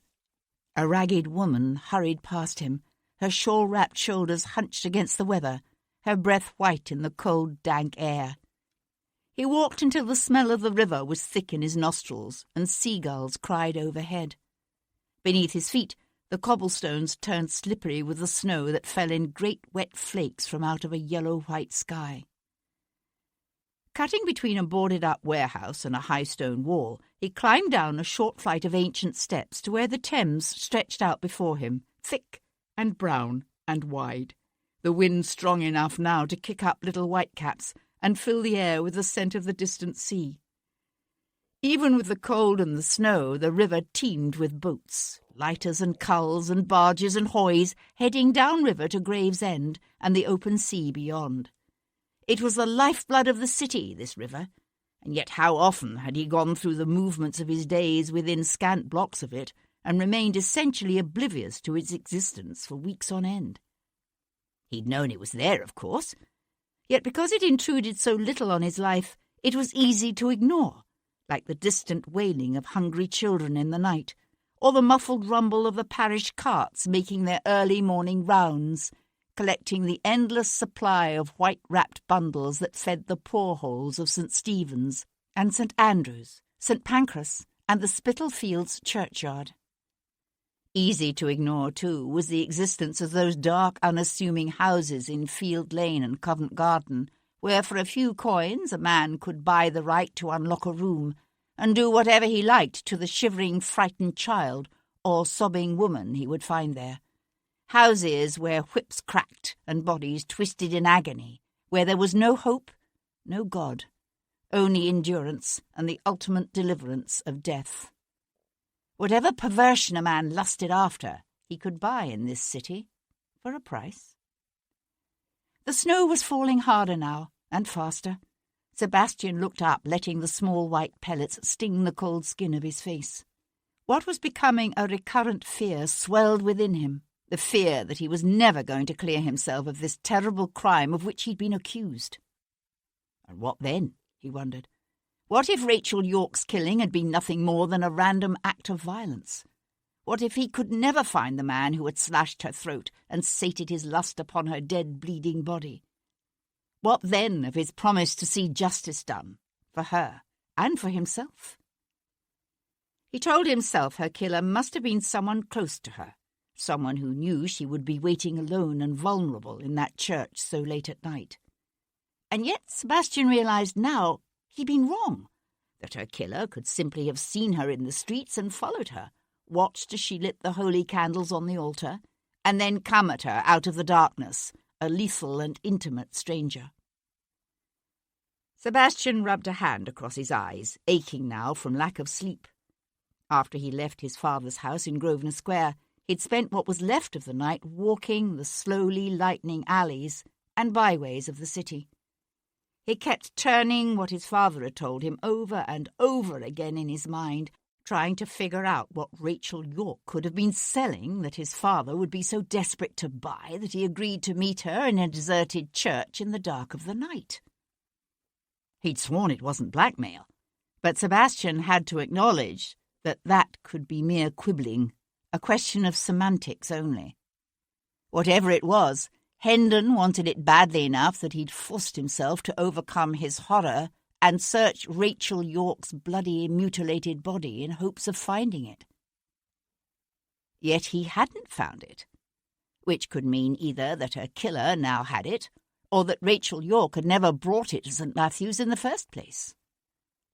Then again, Sebastian couldn't discount the possibility that his father was lying, that Hendon had found it and taken it after all. An unexpected chill shook him. Sebastian turned up his collar against the cold. Hendon's refusal to talk baffled him. After all these hours of walking the streets, of turning over one possibility after another in his mind, Sebastian was still no closer to understanding. It was only now, as he watched the snowflakes falling thick and fast from a lowering sky, that he was able to admit to himself that beneath the confusion and rage coursing through him every time he thought about his interview with his father, what he felt most powerfully was a deep and abiding sense of hurt. For try as he might, he found it impossible to imagine a secret so important that a father would place its preservation above the life and freedom of his only surviving son. That afternoon, Sebastian paid an interesting visit to the small goldsmith shop across the street from Covent Garden Theatre. He was just turning away when he spotted Tom whittling on a block of wood with a small pocket-knife as he waited in the protective lee of the theatre's wide porch. "What are you doing here?" said Sebastian, walking up to him. "Waiting for Miss Cat. She knows someone she reckons might be able to put me onto this Mary Grant's whereabouts, but she figures it'd be better if she were to introduce me to the cove herself." "Ah," said Sebastian, who knew something of the kind of friends Cat had from her early days in London. Leaning forward, he peered at the quadruped taking shape beneath the boy's nimble fingers. "What is that?" "A horse," said the boy, proudly holding it aloft. "Like horses, do you?" Tom nodded. "I always thought it'd be just grand to be one of them tigers, sitting up behind some sporting gentleman in his curricle, watching him tool a pair of prior my-steppers." Sebastian personally had little use for the current vogue for employing children as grooms. But as he looked down into the boy's shining eyes, he found himself saying, "Once I fight my way clear of this wretched mess I'm in, I could take you on as a tiger, if you're interested." Tom's eyes narrowed. His face was wary and guarded against disappointment, but his breathing had quickened, his jaw going slack with awe. "You got a curricle?" Sebastian laughed and stepped out into the street. "That I do." "Got a tiger?" "Not yet." The boy nodded, struggling to contain a grin. "Where you off to, then?" Sebastian turned up his collar against the snow. "To have another talk with Hamlet."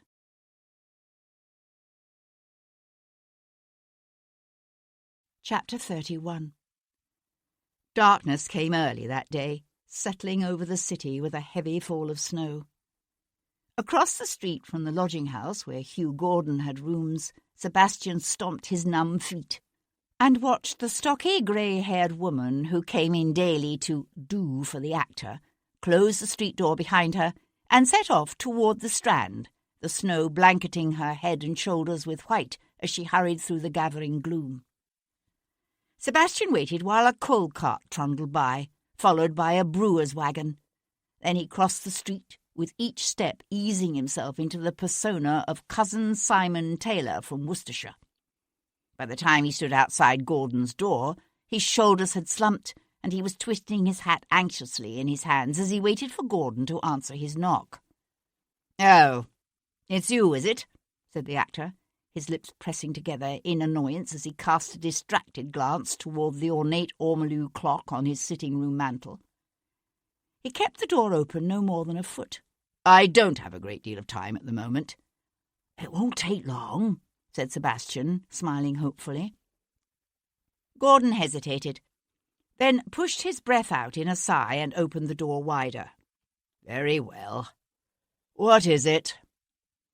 "I was wondering if perhaps you could clear up something for me," said Sebastian, scooting through the door. "The thing is, you see, I was speaking with a very kind gentleman who owns the jewellery store across the street from Covent Garden Theatre. You know the place, don't you?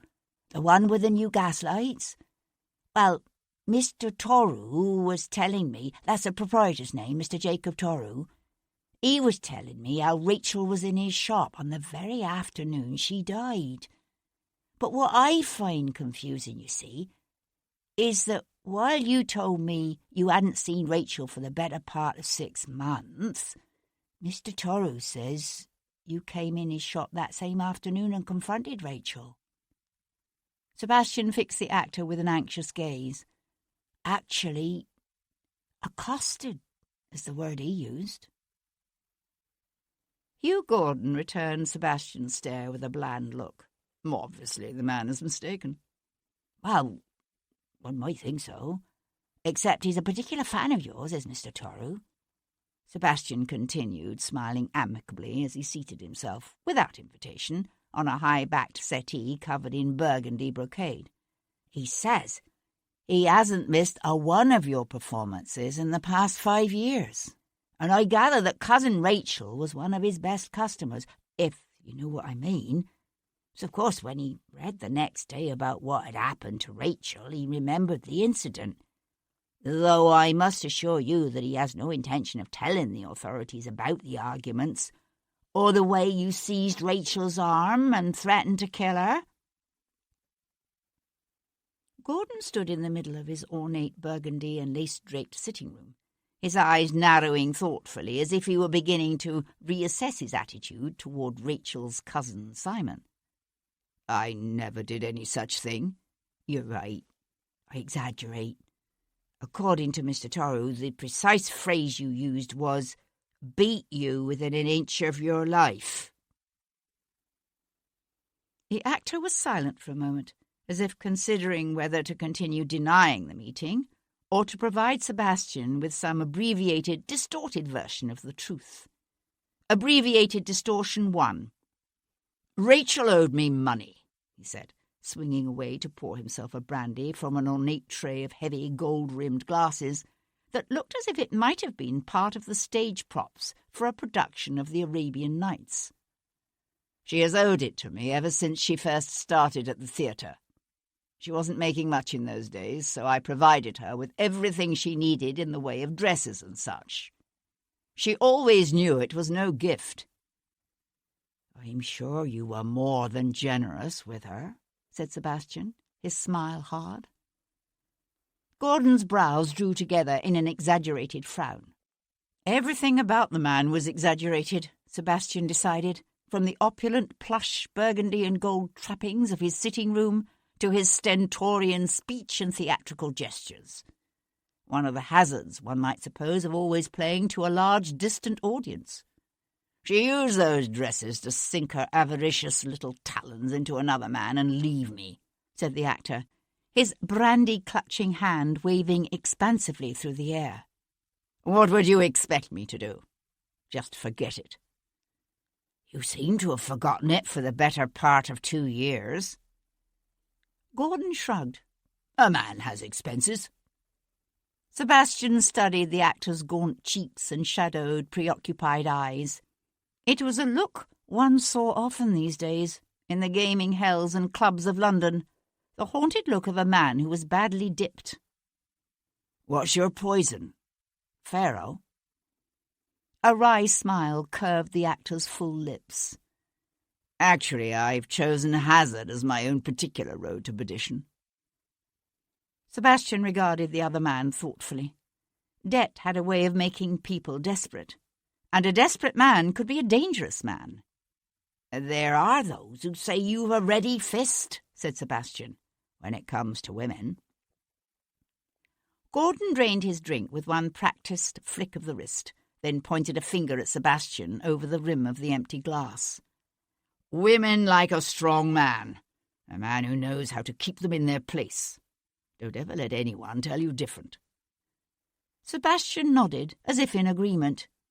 I can see how a man with a heavy hand might get carried away sometimes. Maybe set out to teach a woman a lesson and end up going too far. Gordon slammed the empty glass down on a nearby table, his nostrils flaring wide with the quickly indrawn breath. What are you suggesting? That I killed Rachel? What kind of a bloody fool do you take me for? Rachel owed me money. When I saw her on Tuesday afternoon, she swore she'd have it to me by Wednesday noon. He ran one hand through his dark hair, his fingers splaying wide, gripping, his voice dropping suddenly to almost a whisper. You can't get money out of a dead woman. Sebastian was remembering what Kat had told him about the young man who'd been seen letting himself into Rachel's rooms early Wednesday morning. Hugh Gordon was in his mid-30s, but a woman in her 80s would surely describe him as young. I'm not so sure about that, said Sebastian. If you know a woman has money and she's refusing to pay what she owes, you can always go to her rooms and collect the debt yourself, if she's dead. Gordon let his hand fall. Good God!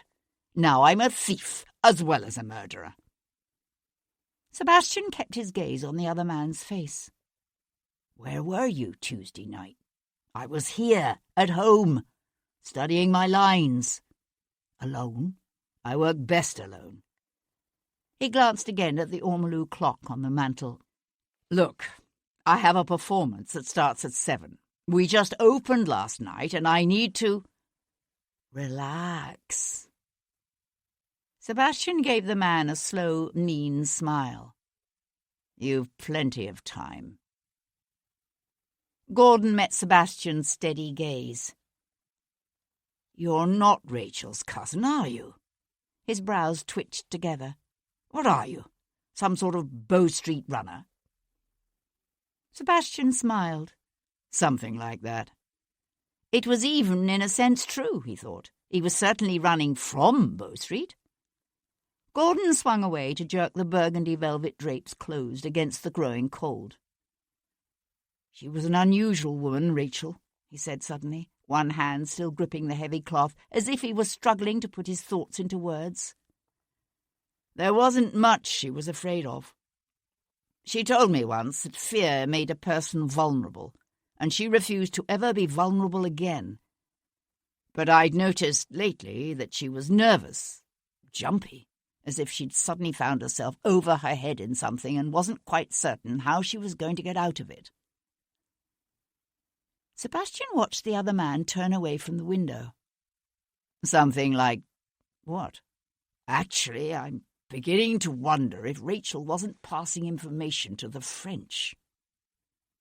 "The French?" It was the last thing Sebastian had expected. "What makes you say that?" "Look at the men she chose." Hugh Gordon brought his hands up together in a gesture reminiscent of Moses preaching to the masses, and Sebastian knew then that the affectation of a confidence suddenly shared was an act, that whether it was true or not, this was information Hugh Gordon had deliberately decided to impart, probably with the specific intention of deflecting suspicion from himself. "Usually there's a pattern with women. One will go after men with money, another likes the pretty boys, the dandies and pinks, while another is mad about any man with a title. Not Rachel. The men she selected tended to work in the Foreign Office, like Sir Albert, or they were close to the King, like Lord Grimes. Once she even had an admiral in tow." Admiral Worth. Sebastian had heard his name, along with that of Sir Albert and Lord Grimes, and others whispered in the streets. As he ran through the names, he realised it was true, that Rachel Yorke's noble lovers shared this one common trait. All were privy to information which could prove very useful if it were to fall into the wrong hands. "You make no secret of having shared Rachel's Republican principles," said Sebastian. "Have the French ever approached you?" He expected angry denials and heated patriotic rhetoric. Instead, Gordon met Sebastian's questioning gaze and said simply, "However much I might wish to see changes here, I'm still an Englishman. I would never betray my own country." "But you think Rachel could?" Gordon lifted one shoulder in a shrug. "Rachel had a lot of anger in her, a lot of hate, both because of the things that had been done to her in her own life and because of what she saw happening to others around her. She spent one afternoon a week working as a volunteer at St. Jude's Foundling Home. Did you know that? She used to say that Napoleon might have betrayed the revolution, but what the French had was still better than what most people have here." Sebastian studied the other man's high-browed, aesthetic face. Hugh Gordon was an actor, a man who made a living out of making people believe a lie. Not for an instant would Sebastian ever trust him. But for all his posturing, his words had a ring of sincerity to them, and that terrible weight of plausibility that can come with an unlooked-for truth. Outside, the wind gusted up, driving a flurry of snow against the window pane with a violence that sounded unnaturally loud in the sudden silence. He realised Gordon was watching him with narrowed, assessing eyes. "You don't believe me, do you? Yet you have by now surely verified that what I told you before was true, that Leo Pierpont was paying the rent on Rachel's rooms." "What would you have me believe? That Leo Pierpont acts as Napoleon's agent?" "Nothing as simple as that. Leo Pierpont is what I think they call a spy master." Sebastian pushed to his feet. "Leo Pierpont's family lost everything they owned fleeing the revolution 20 years ago." Gordon gave a tight little smile. "Pierpont fled the revolution and the Republic. But France is no longer a republic now, is it? The point was well made. The bloody, fervent days of the Republic and the year, too, belonged to the past. Lately, more and more émigré families had been making their peace with France's new emperor, swearing allegiance to the new government of France and reclaiming old estates. Sebastian eyed the other man, assessing. It's an easy enough accusation to make. Where's your proof? Men as good as Pierpont don't leave proof. Indeed. Yet the last time I spoke to you, you would have me believe Leo Pierpont was Rachel's lover. Hugh Gordon's smile widened into something at once genuine and vaguely scornful. Actually, I believe I said the authorities would do well to look into Rachel's association with him. I don't recollect calling him her lover. That was your own assumption.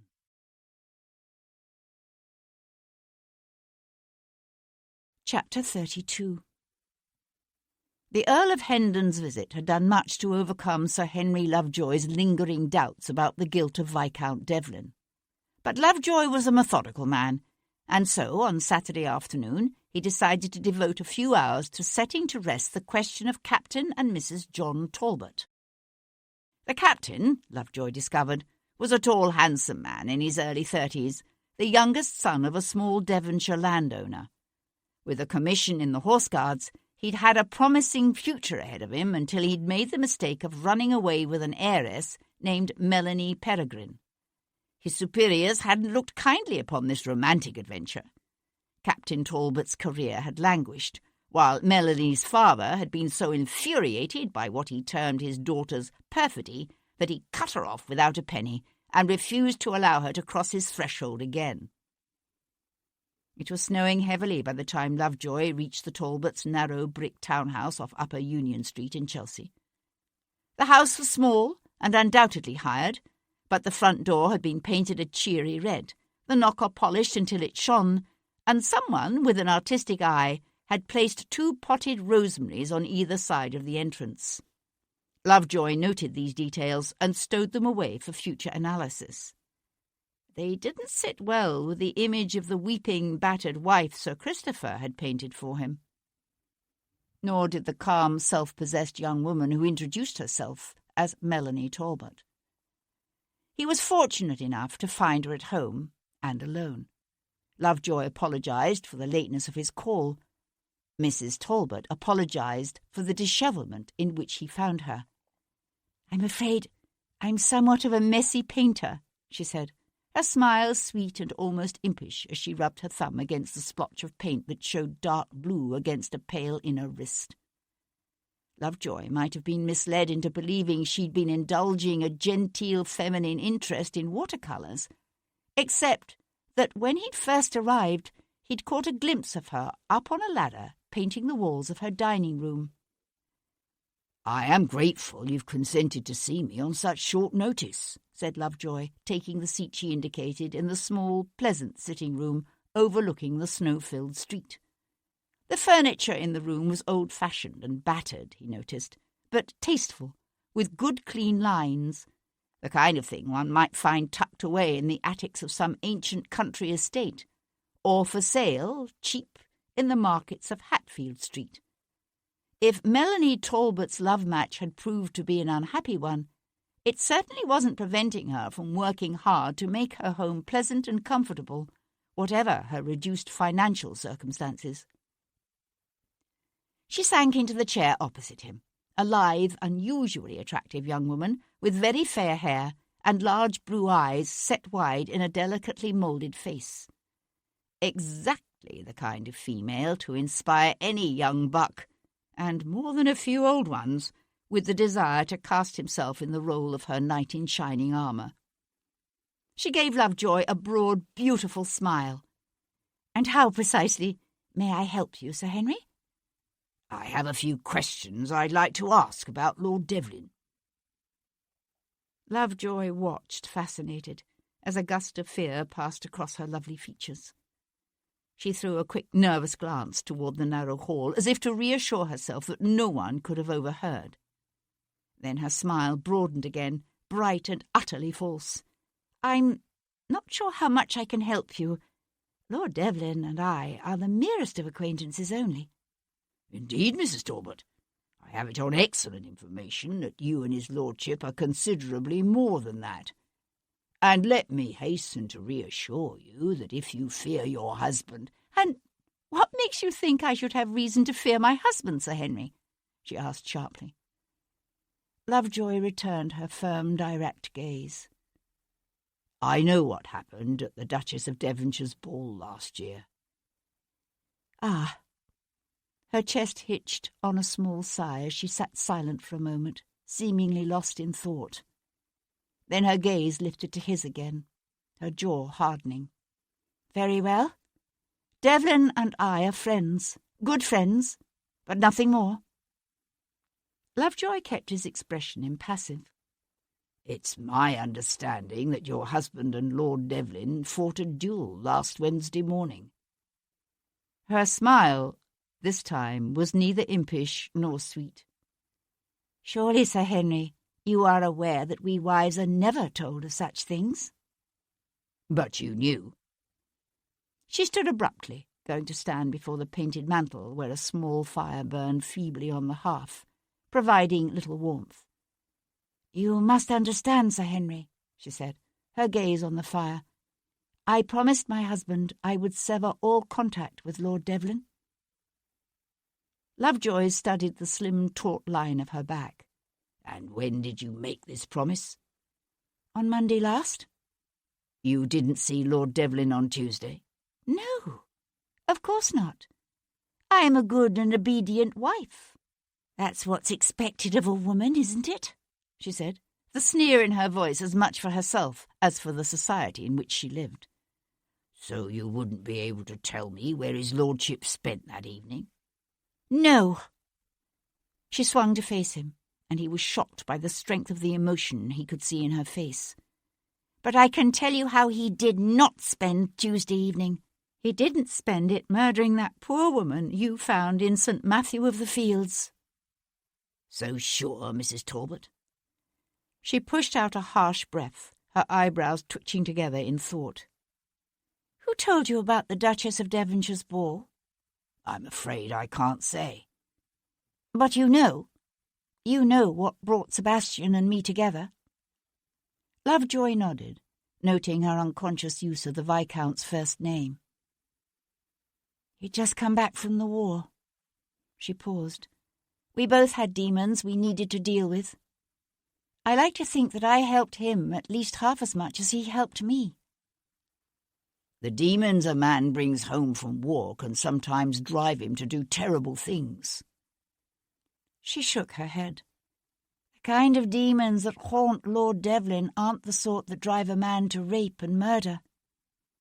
She paused, then pushed on resolutely, her head held high. "I would actually have given myself to him, if he'd have had me. Does that shock you, Sir Henry? There was a time I would have been shocked by it. Only—" She swallowed, then shook her head and left the rest of the sentence unsaid. "But he wouldn't. So tell me, Sir Henry, is that the kind of man who rapes a woman in front of an altar?" "I don't know," said Lovejoy, meeting her tortured gaze. "I don't know what kind of men do such things, but they do exist." He nodded toward the snowy darkness. "One of them is out there right now, walking around.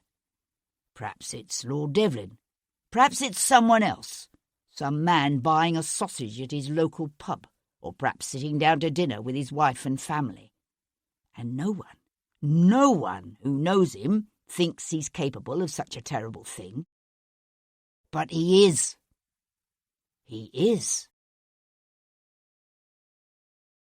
Lovejoy removed his hat and hung it on the hook beside his office door, then simply stood there for a moment, lost in thought, his gaze focused on nothing. They were back again, all those niggling little doubts about Lord Devlin's guilt, that feeling that there was more going on in the death of Rachel York than any of them had yet grasped. He knew it was unscientific, unempirical, maybe even irrational, but his intuition had been right too many times in the past for him to ignore it now. With a shrug, he jerked his mind away from the sad-eyed woman he'd just met and set to work unwinding his scarf. He had his coat half unbuttoned when his clerk, Collins, stuck his head around the corner. "What is it?" asked Lovejoy, looking up. "It's about the Cyprian who got herself killed in that church, sir. That Rachel York. Constable Maitland thought you might like to know." Lovejoy paused with his coat half on, half off. "Know what?" "We've just heard from the sexton of St. Stephen's, sir. They've had grave robbers last night, and it was her grave what they hit." "Are you telling me someone has stolen Rachel York's body?" "Yes, sir. Constable Maitland, he thinks it's just a coincidence, but—" Collins let his voice trail away into nothing, for Sir Henry, his coat gripped distractedly in one hand, was already gone, leaving his hat and scarf still swaying on their hooks beside the door.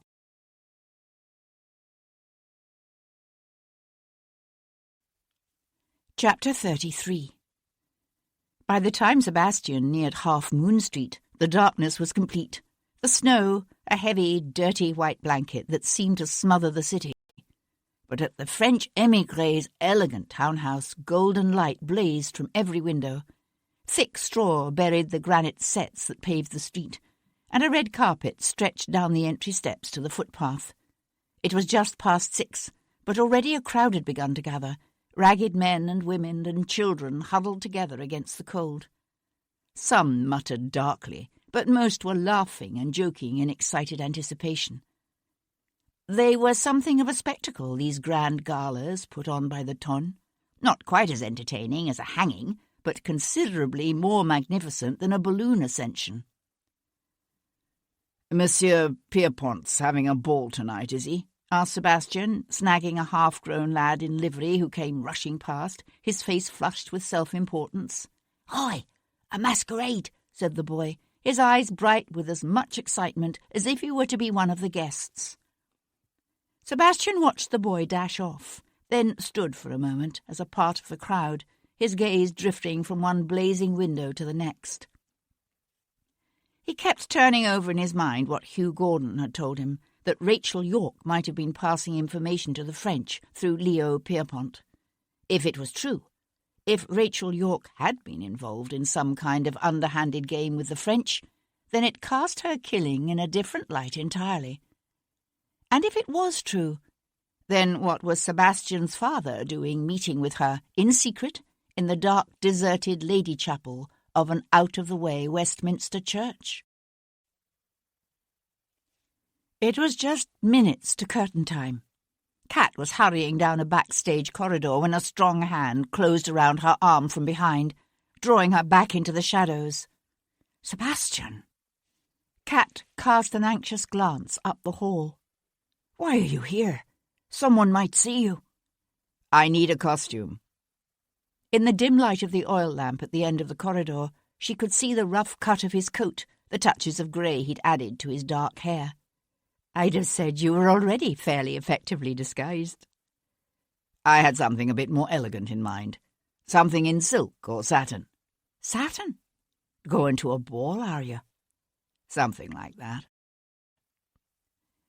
He waited until just before midnight, when the crowd of costumed revellers would be at its thickest, and a stray pirate, wearing a loo mask and a black domino over a black and gold satin doublet, might pass unannounced. Creeping quietly through the snow-blanketed back garden, Sebastian mingled for a moment amongst the couples braving the cold on the terrace, then slipped inside through one of the long French doors that opened to the ballroom. He walked into a blast of warm air scented with beeswax and delicate French perfume, and the pungent odour of hundreds of hot, damp bodies pressed together in a confined place. Above the roar of voices and genteel laughter, the sweet strains of a quadrille could be faintly heard, coming from a small ensemble set up on a dais at the end of the room, where a few brave couples were attempting to dance through the crowd.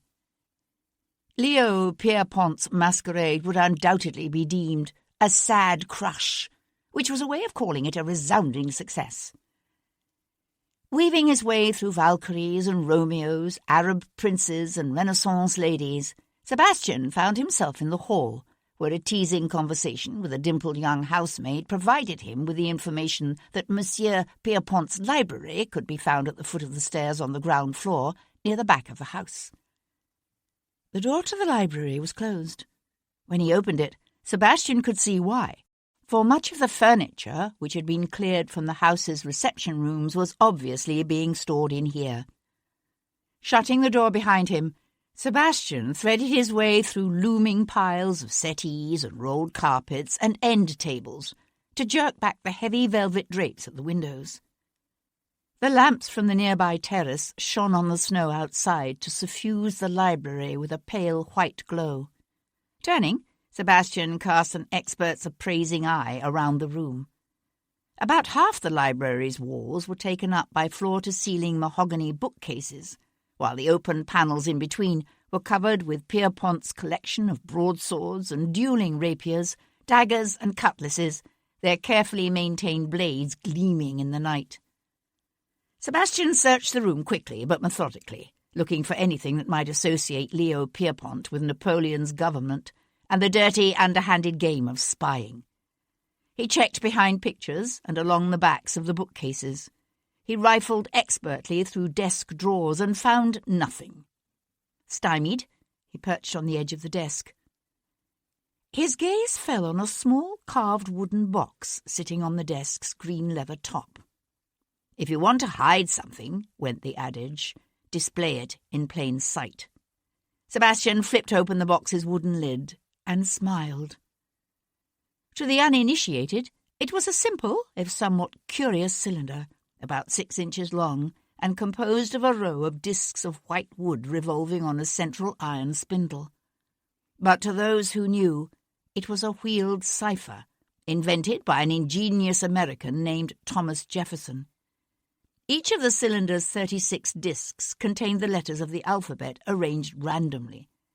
If identical cylinders were used by two parties to encrypt and decipher their correspondence, the resulting code was virtually impossible to break.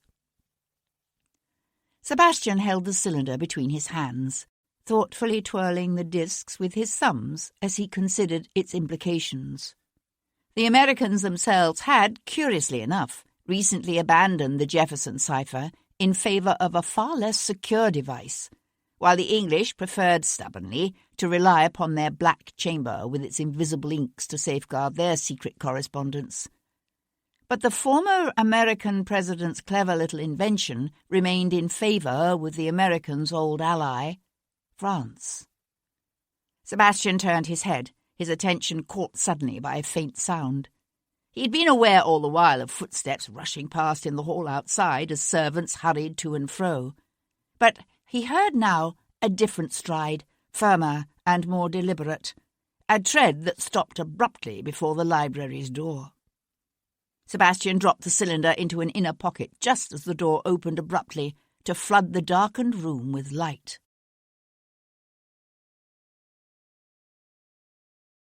Chapter 34. A slender musketeer stood in the doorway, an oil lamp in one hand, his gaze shifting from Sebastian to the open box on the desk, then back again. He eased the door shut behind him with a soft click. "You have strayed far from the party, monsieur," said Leo Pierrepont, setting the oil lamp he carried on a nearby table. "My apologies." Sebastian pushed away from the desk. "I shall rejoin the other guests at once." "I think not." With a sideways lunge, the Frenchman snatched one of the rapiers from the library wall and brought it around, the sharp blades singing through the air to bring Sebastian to an abrupt halt some 10 feet shy of the door. "I think, monsieur," said Pierrepont, the tip of his blade executing a neat pattern through the air, "that you and I must have a little talk. No?" "A talk would be interesting." Sebastian leapt back, levering his weight on one outflung arm so that he vaulted over the desk to land lightly behind it. Pierrepont came after him in a rush, sword flashing, just as Sebastian seized a gleaming Spanish rapier from the wall near the casement window and brought it up to catch the Frenchman's descending blade with a clanging ring of metal. all other things being equal," said Sebastian, smiling.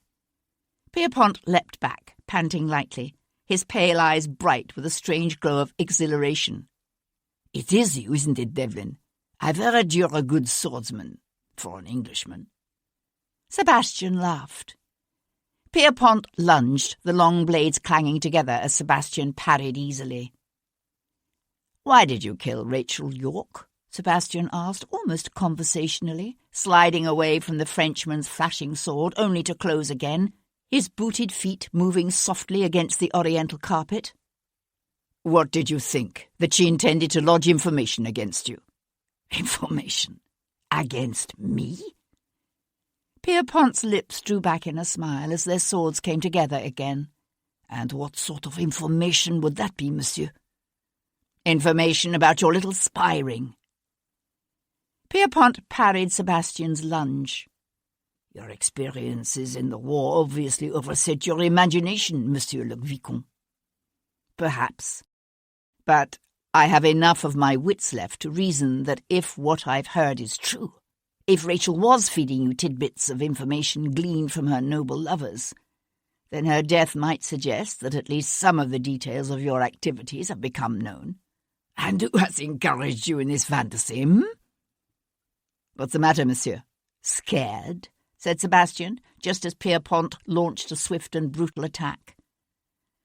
The Frenchman was at the end of his thrust when Sebastian circled his blade and danced sideways to slide in, his own blade flashing. The tip of his rapier sliced neatly through the musketeer's silk to the flesh beneath. Pierpont leapt back, a thin line of bright red blood seeping through the white front of his shirt, his lips tightening into a grim smile. "We must fence together some other time, monsieur. If you don't hang, that is." Turning his head, he raised his voice to shout, "Arnaud! Robert! Aidez-moi!" The men were obviously close. The library door burst open, spilling two of Pierpont's burly footmen into the room. Sebastian tightened his grip on his rapier, his breath coming in pants. With his path to the door blocked, the only possible way out of the room was through one of the long casements overlooking the rear garden. He hesitated for the briefest instant, then ran straight at the nearest window, one domino-wrapped arm flung up before his face, to catch the worst of the impact, as he crashed through, in a shower of breaking glass and splintered wood. It was a drop of some 6 or 8 feet to the snow below. Sebastian hit the ground hard, broken glass crunching beneath him as he scrambled to his feet and took off, running across the snow-filled garden. From somewhere above came a woman's scream. A man shouted. Then Sebastian heard a yelp of pain as one of Pierpont's henchmen swung his leg over the jagged window glass and made as if to follow. "No!" "Let him go," said Pierpont, standing before the broken window, the palm of one hand pressed to his bleeding chest. "Let him go. For now." The Earl of Hendon was in a big, overstuffed armchair beside his library fire, a well-worn, leather-covered volume of Cicero lying open on his lap, when Sebastian walked in, the black loo mask dangling from one finger. "Good heavens," said the Earl, after only the briefest of hesitations. "You look as if you've just fought the Battle of the Spanish Main. And lost." Sebastian swiped at a trickle of blood running down his cheek and laughed. Hendon was a master of the British art of unemotional calm. Only his tense lower jaw and subtly increased breathing betrayed any hint of shock or anxiety. Crossing to the brandy decanter warming on a small table near the fire, Sebastian eased out the cut crystal stopper and soaked his handkerchief with the neat alcohol. "I've just had a rather interesting encounter with Monsieur Léon Pierpont." "Ah, yes. I'd heard he was to have a masquerade tonight." "I found this in his library." Reaching his left hand into his pocket, Sebastian produced the small cylinder and tossed it to his father. Hendon caught it neatly. "What is it?" Sebastian dabbed the alcohol-sodden cloth against first one, then the next of his various cuts, the breath hissing out through his clenched teeth. "It's a Jefferson cipher. I think the man is spying for the French." Sebastian watched his father's broad, plain-featured face for some flicker of surprise. There was none. You don't strike me as being particularly shocked by the possibility. Setting aside the cylinder, Hendon folded his hands calmly on the swell of his stomach. About a year ago, a certain gentleman, whose name is irrelevant, allowed Monsieur Pierpont to catch him in a potentially embarrassing escapade. Exactly what kind of escapade? A sexual one. The gentleman involved, let's call him Mr. Smith, shall we, has somewhat unusual tastes. Tastes he'd prefer not to be made public. Sebastian pressed the handkerchief against the cut on his cheek and held it there. And he wisely realised the need to confess the entire sordid tale and ask for guidance. I discussed the matter with Lord Jarvis, and between the two of us we decided we could use Mr. Smith. You mean as a double agent, feeding selected information to the French via Pierpont? Sebastian tossed the blood-soaked cloth aside and poured himself a drink. Yes. The Earl shoved up from his chair and went to stand before the fire. The French will always have spies, and their spy masters in London. It's better for us if at least some of the players are known. That way they can be watched, and the flow of potentially damaging information can be managed, to some extent. And Rachel York, was she passing information to Pierpont? Hendon's face went suddenly ashen. Good God, who told you that? The same person who told me about Pierpont. Is it true? Was Rachel one of Pierpont's spies? I don't know. Sebastian fixed his father with a hard stare. Are you sure? She wasn't blackmailing you into passing government secrets to the French? Hendon's blue eyes flashed dangerously, his fists clenching at his sides. My God! If you were anyone but my son, I'd call you out for that. Sebastian slammed down his drink. What else am I to think? The Earl stood very still, his jaw working back and forth in thought. He let out a strained sigh, then said, That morning, the Tuesday she died, Rachel York came to me. She said she had in her possession a certain document that she was willing to sell. What sort of document? Hendon hesitated. What was it, damn it? The Earl's face had taken on an odd ashen quality. An affidavit providing detailed proof of an indiscretion committed by your mother. My mother? Sebastian knew an odd sense of dislocation. His mother had died long ago in a yachting accident off the coast of Brighton the summer he was 11. A kaleidoscope of memories from that time swirled around him, of sun-sparkled sea and a woman's sweet laughter, and a deep, profound sense of loss. He pushed them away. Were you able to obtain this document? No, I told you. The girl was dead by the time I reached the chapel. I looked for it, but she didn't have it on her. The coals on the hearth hissed, the sound seeming unnaturally loud in the sudden, strained silence. You do realise, don't you, said Sebastian, that this document was very likely the motive for the killing? Don't be ridiculous. Hendon fumbled in the pockets of his dressing gown and came up with his pipe and a pouch of tobacco. The disclosure of its contents would embarrass me, but no more. How much were you willing to pay for it? £5,000. Sebastian let out a low, soundless whistle. There are those who would consider £5,000 more than sufficient motive for murder. Hendon didn't say anything, just set about the business of filling his pipe. Sebastian watched him tamp down the tobacco, his features set in hard, uncompromising lines. And it came to Sebastian how little, in some ways, he really knew his own father. And if the man who killed Rachel York has this document now, what then? Hendon shook his head.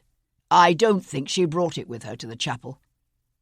More likely than not, she was planning to try to hold out for a higher price.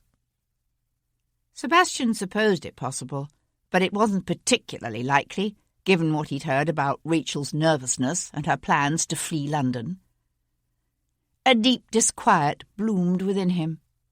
There was too much going on here that he didn't understand, that he needed to understand if he were to have any hope of catching Rachel's killer. Did she tell you how she got her hands on this affidavit? No. You didn't ask? Of course I asked. She refused to say. Hendon swiped one of his big beefy hands across his lower face. Good God! If she was working for Pierpont, then in all likelihood she got the document from him. But you don't know? No! She could have another purpose, you know. If it were to become known that you were buying incriminating documents from a French spy, you'd be ruined. Hendon stuck the stem of his pipe in his mouth and bit down on it hard. It won't become known. Lighting a taper, he held it to the pipe's bowl, his cheeks hollowing as he sucked hard, then blew out a stream of thin blue smoke. You asked me to look into Pierpont's activities last Tuesday night. And? He did have a dinner party at his house that night. It was arranged hastily, for he'd only just returned from the country that morning. So he couldn't have killed Rachel? Not necessarily. According to one of the guests, Pierpont excused himself and was absent for a considerable period of time, somewhere around 9 or 10. Long enough to get to Westminster and back? Perhaps. Sebastian swore softly and crudely. Why the hell didn't you tell me about this affidavit from the very beginning? I thought it irrelevant.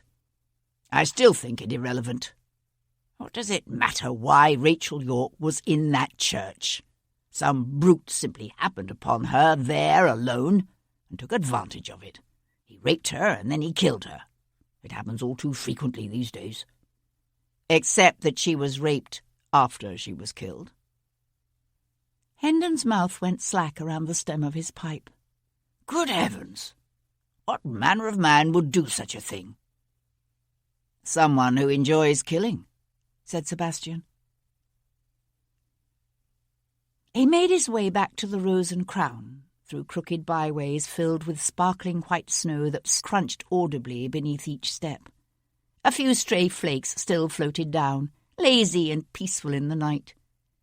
It was as if, between them, the darkness and the snow hid all that was ugly, all that was horrible and dangerous about the city, so that he was aware suddenly of the beauty of the row of ancient stone arches fronting a nearby shop, and the intricate fretwork of an old timber-framed Tudor house beside it. And he wondered which was more real, the ugliness or the beauty. He let out a soft sigh, his breath white in the cold air as he turned over and over in his mind what he'd learned that night about his father, and about Leo Pierpont and Rachel York. He wondered why a woman like Rachel York would have allowed herself to be drawn into the dangerous shadow world occupied by men such as Leo Pierpont. What had driven her? Political convictions? Greed? Or had she somehow been coerced into acting against her will? Whatever her original motive, something had obviously gone badly wrong in Rachel York's life. According to her neighbour, Rachel had been packing to leave London. The money she had hinted at, obviously, was to have come from Hendon. But it wouldn't have been enough to lure away a woman on the threshold of a promising stage career. There was obviously something in Rachel's life Sebastian was missing. Something important. He had nearly reached the Rose and Crown. As he had done so many times in the past during the war, Sebastian paused just down the street, every sense alert to the subtle differences that could tell him his hiding place had been discovered. But all lay peaceful and quiet in the gently falling snow. He entered the inn's public room, warm with the piney scent of fire and the murmur of sleepy voices, and made his way to the back of the inn and up the stairs to his chamber. What he needed, he decided, was to come to a better understanding of Rachel York's life. In the morning, he would visit the Foundling Hospital where she'd volunteered once a week. And if Tom could find that maid, Mary Grant... Sebastian paused in the dim, draughty hall outside his door. He couldn't say what had warned him. Some faint, lingering scent, perhaps? Or perhaps it was simply a vestige of the primitive instinct that alerts an animal returning to its lair that all is not entirely as he left it. Whatever it was, something told Sebastian, even before he fit the key into the lock of his door, that she was there. He hesitated for the briefest instant. Then he pushed open the door and walked into his past.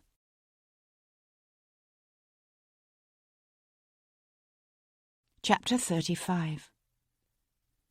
She sat in the battered old chair beside the hearth, her head tipped back so that the firelight played over the elegant curve of her long, graceful neck and brought out the hint of auburn in her dark hair. She had worn a cherry-red velvet opera cloak that now lay discarded on a nearby table, but she had come to him, still dressed in the costume of her character, Rosalind. "You picked the lock, I suppose?" Sebastian closed the door behind him and leaned back against it. "It's a very old lock," said Cat Boleyn, the barest hint of a smile touching the edges of her lips. He pushed away from the door and walked toward her. "Why did you come?" "You left your clothes at the theatre. I brought them." He didn't bother to ask how she'd found him here at the Rose and Crown. She would have her ways as he had his. It was a danger he had both acknowledged and accepted when he first decided to approach her. "You're hurt," she said, when he came to stand before her, close enough that his legs almost touched hers, but not quite. "I went through a window." "Leo found you, did he?" "What makes you think I went to see Pierpont?" "There weren't that many masquerades in Mayfair tonight." She shifted subtly in her seat so that her thigh just brushed his. "What sent you there?" "According to Hugh Gordon, Pierpont is a French spy master." She sat very still and quiet for a moment, then said, "And do you believe him?" Sebastian shrugged. "Gordon had no proof, of course, but I found a code cipher in Pierpont's library." What Hendon had told Sebastian, he would keep to himself. "What has any of this to do with Rachel?" Sebastian turned away to swing off his cloak and hang it on a hook beside the bed. "I think she might have been passing Pierpont information. She seems to have shared her favours with an interesting collection of men. Men in positions to know tidbits they might easily let slip. Things like troop movements and shifting alliances and the thinking of those close to the king." "They say someone stole Rachel's body from the churchyard," she said. "Was it you?" "Yes." Any other woman would have felt the need to affect a feminine display of shock and horror. Not Cat. She watched him strip off his doublet and shirt, then go splash cold water from the basin over his blood-encrusted face and neck. "What do you expect to learn from it?" The room's towel was coarse and stiff, and he dabbed it gently around his cuts. "I don't know, but I've already learned one interesting little fact. Whoever killed Rachel York slit her throat first. Then he sexually assaulted her." "That's a nasty little perversion." Sebastian tossed aside the towel. "What kind of man likes to have sex with a dead woman?" "A man who hates women, I should think." Sebastian looked down at the bloodstains he'd left on the old towel. He hadn't thought of it that way, that Rachel's rape was an act of hate rather than lust. But he suspected Cat was right. Whoever killed Rachel York had taken joy in her destruction, had been sexually aroused by the act of slitting her pale throat and watching the life ebb slowly from her pretty brown eyes. Most men felt the need for at least some measure of response in the woman with whom they copulated. It was, after all, the reason behind a prostitute's little moans and gasps of simulated pleasure. But Rachel York's killer was the kind of man who could find his release in the unresponsive, empty shell of what had once been a living, breathing woman. Sebastian thought about the significant men in Rachel's life, about Hugh Gordon and Giorgio Donatelli and Leo Pierpont. Were any of them that twisted? that consumed by hatred for women? Or how about the others? That continually shifting parade of well-placed men such as Admiral Worth and Lord Grimes, from whom she had, perhaps, coaxed sensitive information. Suspicion of all things feminine, one could easily label it a basic dislike of women, was so common as to be almost a tradition amongst the gentlemen of England, with their elite boys' schools and stuffy men's clubs, and addiction to such masculine sports as boxing and cockfighting and hunting. But it didn't lead most of them into murder and mutilation. What kind of man crossed that line? When did mistrust and dislike shade into something darker, something dangerous and evil? Sebastian listened to the flutter of the wind beneath the eaves. He knew it again, that fear that he was never going to find Rachel York's killer, that the man who had slit her throat and indulged his lust on her dead, bloodied body was some chance stranger, a random shadow from the night that Sebastian was never, ever going to track down. He heard a whisper of movement, a rustle of cloth. Kat came to stand before him, her touch gentle as she cradled his face between her hands. "You'll find him," she said softly, as if he had spoken his fears out loud. "You'll find him." And even though he knew she spoke out of a need to reassure rather than from conviction, he found comfort in her words. Comfort, and the echo of an old but never-forgotten desire in her touch. He caught her to him, his fingers twisting in the dusky fall of her hair. His mouth sought and found hers, her breath coming now as rapid and shallow as his. He kissed her eyes and touched the smooth, warm flesh of her neck, and felt his body quicken with a need that was more than physical. With increased urgency, his lips captured hers again. A shower of hot coals settled with a murmur on the hearth beside them as he bore her down on the bed, her arms wrapping around his neck, her body rising up to meet his touch. Fevered hands tore away cloth, found the pleasures of smooth, warm flesh beneath sliding fingers. And in that moment he didn't care about the nature of her association with Leo Pierpont. He didn't even care about the things she had said on that dark day 6 years before. He needed her. With a soft sigh, Sebastian buried himself inside her. They moved as one, slowly at first, the tempo rising as he felt the coldness and the fear inside him fade away into the gentle rhythms of her body, and the warmth of her keening breath mingling with his. Afterward, he lay on his back in the firelight softness of the night. He held her nestled close, kissed her hair, listened to the sounds of the city settling to sleep around them, the distant rumble of a lone carriage, and, nearer, the slamming of a shutter. He let his hand drift down her side over the naked swell of her hip, and breathed in the unforgettably warm and heady fragrance of this woman. After a time, she shifted her weight, rising up on her elbow so she could look down at him. She said, "What would an angel fear?" He laughed softly, running his hand up her bare arm to her shoulder. "What kind of question is that?" She traced an invisible pattern across his naked chest with her fingertip. "I was thinking of that line from Pope. You know the one, 'Fools rush in where angels fear to tread.' What would an angel have to fear?" "Falling from grace, I suppose. I don't know. I don't believe in angels." "An immortal being, then. What could an immortal being possibly fear?" He thought about it for a while. "Making a wrong decision, I would think. Choosing badly. Imagine having to live with that for an eternity." He turned his head to look at her profile, beautiful and unexpectedly serious in the firelight. "Why? What do you think an angel would fear?" She was silent for a moment. Then she said, "Love.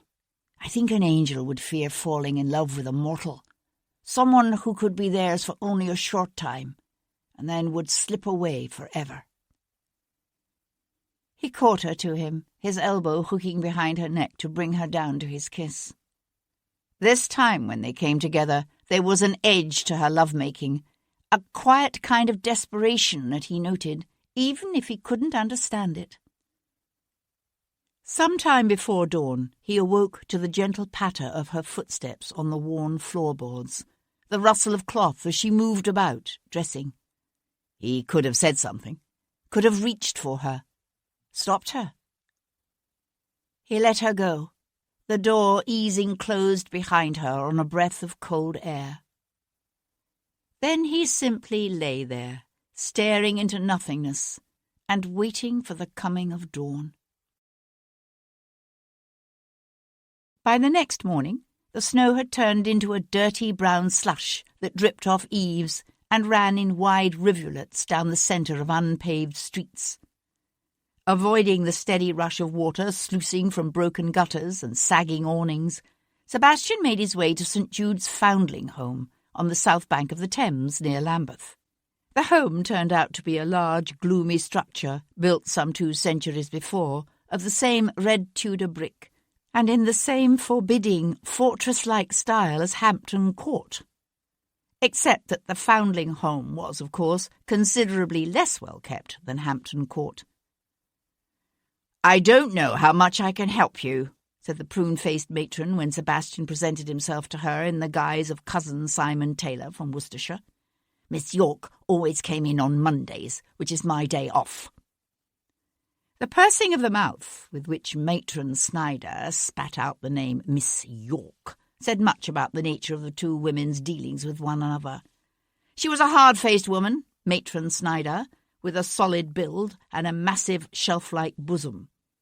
If she had ever been young or pretty, her disposition had long ago stamped out all traces of such earlier failings. "Had it been up to me, of course," said the matron, "her kind would never have been allowed through the home's doors." Sebastian pursed his own lips and nodded in sympathetic agreement. "I suppose the Reverend Finlay might be able to tell you something," said Matron Snyder, unbending a shade.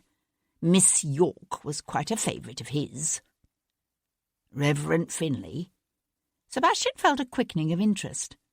Until now he'd found no trace of the mysterious F, who appeared twice in the pages of Rachel's appointment book.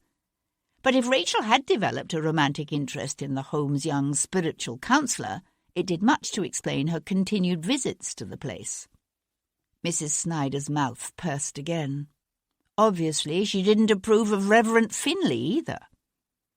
"If you hurry, you might find him in the courtyard. He often visits with the children there on Sunday mornings before services."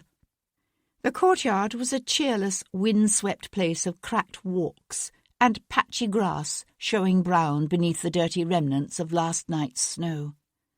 Turning up his collar against the cold, Sebastian walked across the neglected quadrangle toward the group of pinch-faced children he could see clustered at the far end in a rare slice of thin winter sunshine. As he neared the group, he realized they were gathered around a man who was telling them a story about a lion and a rabbit. A thin, stoop-shouldered old man, his balding pink pate fringed with white hair, a pair of thick spectacles perched on the end of his long, thin nose.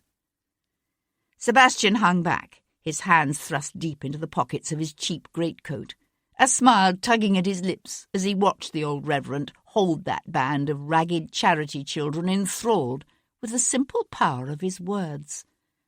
Whatever had been the nature of Rachel's relationship with this man, it obviously wasn't romantic. "Terrible business, what happened to Rachel," said Reverend Finlay, when, his story ended, he hurried the children toward the chapel and turned to listen to Sebastian's introduction. "Such a tragedy." "Had she volunteered here for long?" Sebastian asked as the 2 men turned to walk together. The old reverend peeled the wire-rimmed glasses off his face and rubbed his reddened eyes. "Nearly 3 years, which is more than most women can take around here. They always start out full of such determination and good intentions, but it gets to them after a while.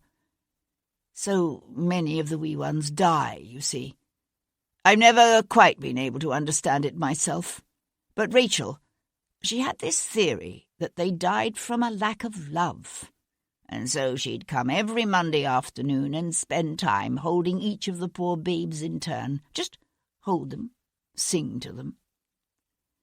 Sebastian stared off across the snowy courtyard to where the matron Snyder was bustling about, getting the children lined up 2 by 2 at the chapel doors. An unusual activity for such a woman, surely. You mean for a successful actress?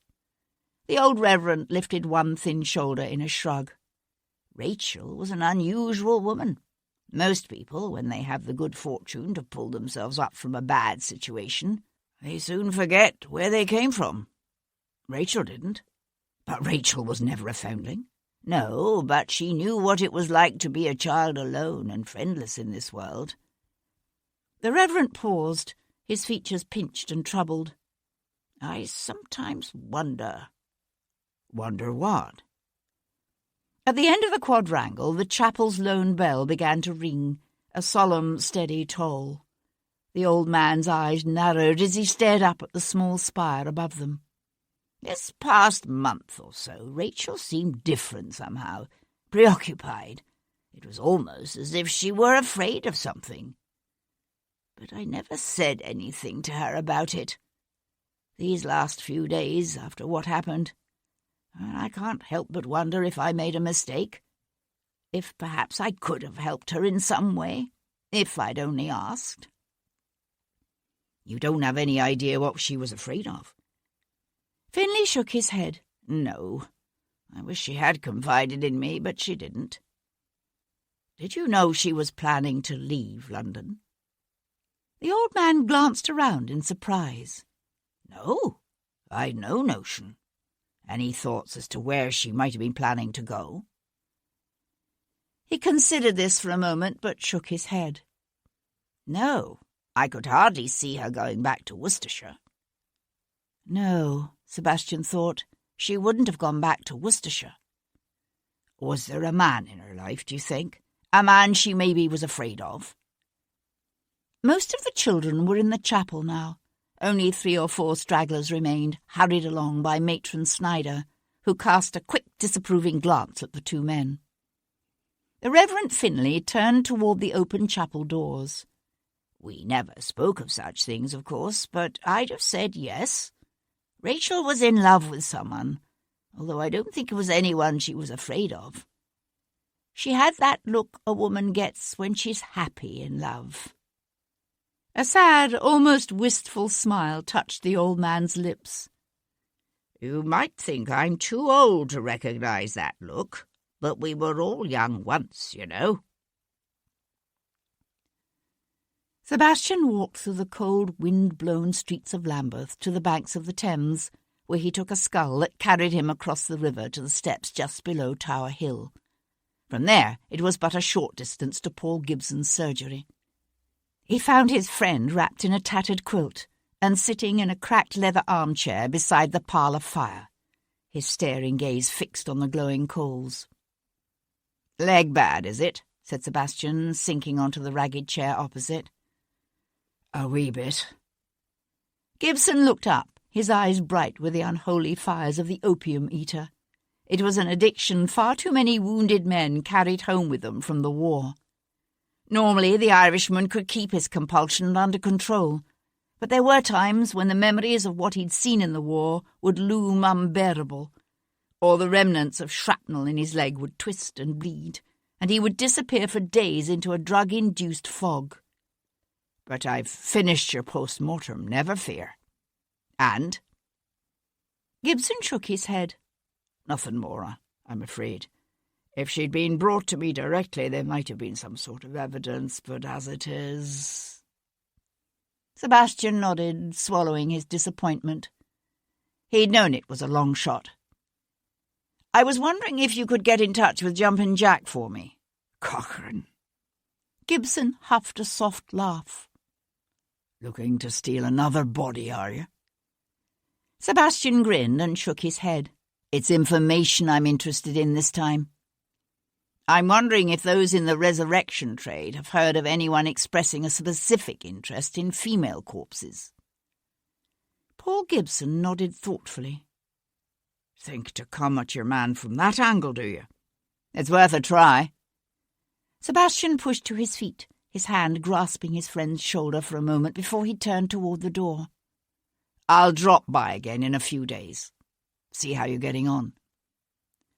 He was reaching for the knob when Gibson stopped him by saying, "There is one thing my more complete examination of the body did reveal. It may or may not have a bearing on your investigation." Sebastian swung back around. "What was that?" "Rachel York was in what the ladies refer to as a delicate situation." Sebastian felt a sudden twist deep down in his gut. He thought about what the Reverend Finlay had told him, about Rachel York coming to St. Jude's foundling home every Monday afternoon to hold the babies and sing to them so that they wouldn't die from lack of love. Had she known? And if she had known, what must her last thoughts have been when she felt her killer's knife slash across her throat again and again? "How far along was she?" Sebastian asked, his voice oddly hoarse. "Almost 3 months, I'd say." "Enough that she would surely have known she was carrying a child."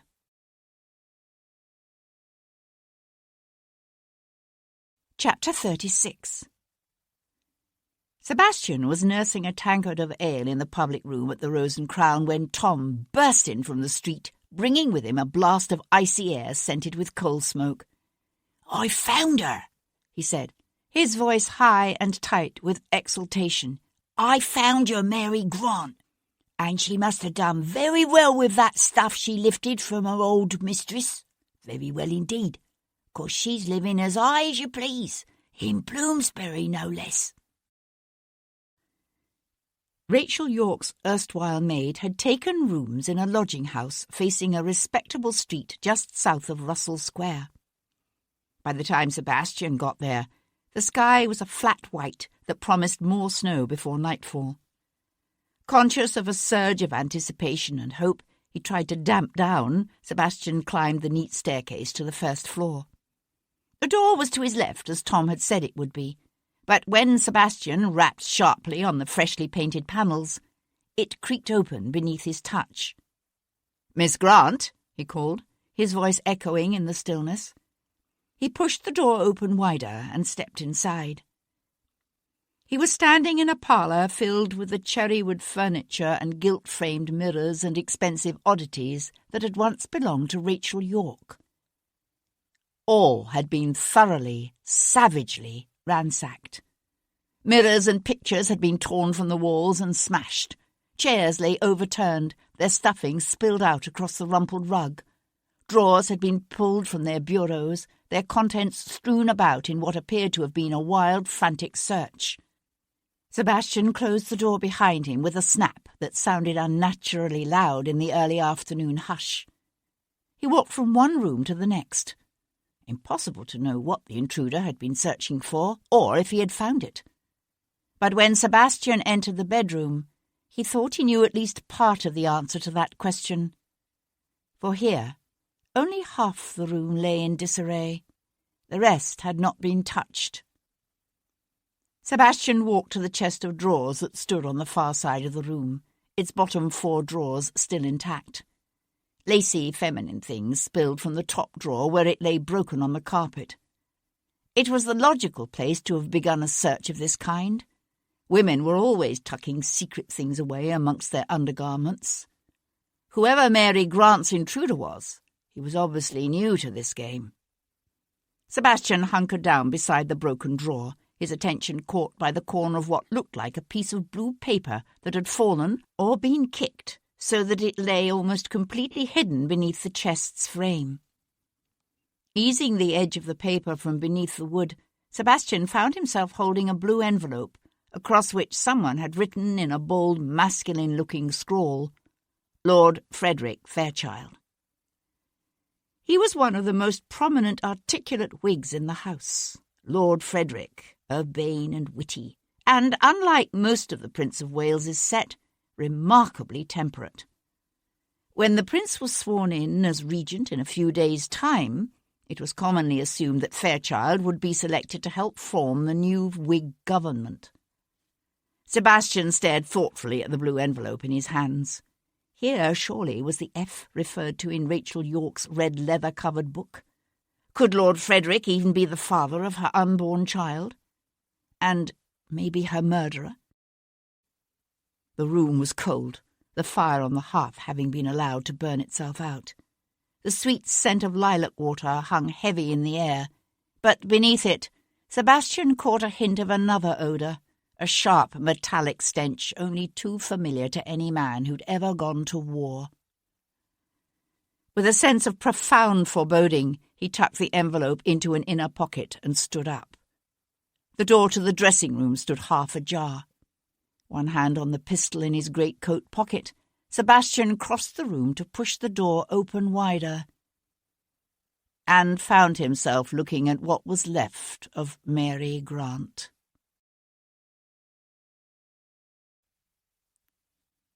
Chapter 37. She lay sprawled on her back, her eyes wide and sightless, her torn, bloodied clothes shoved up to reveal flesh gleaming pale and naked in the fading light. Her throat had been hacked so savagely that her head had nearly come off. Sebastian stood just inside the doorway, his gaze travelling around the small wainscoted room. He hadn't seen the Lady Chapel at St. Matthew of the Fields after Rachel Yorke's killer had left her there, but he imagined it must have looked much like this. The blood splattered high and wide across the surrounding walls until it ran down the panelling in thin rivulets, the killer's bloody handprints standing out stark and damning on the bare white flesh of the dead woman's spread thighs. There was nothing Sebastian could do for this woman now, but he crouched beside her anyway and touched his fingertips to her blood-stained cheek. She was still faintly warm. He sat back on his heels, his hands gripping his knees as he gazed down into those pale, unseeing eyes.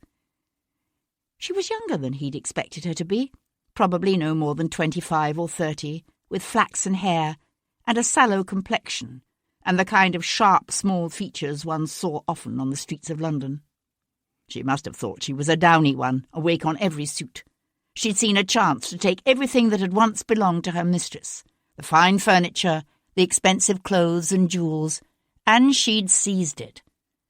She must have thought she'd hit upon a way to set herself up for a good long while. Except that all she'd really done was set herself up for murder. Sebastian stared at the bloody handprints on Mary Grant's thighs. The pattern was the same for both women. First the kill, then the sexual assault. It spoke of a man driven to murder by a desire to slake a peculiar, sick kind of lust. Except that the link between the two women could only mean that their killings weren't random.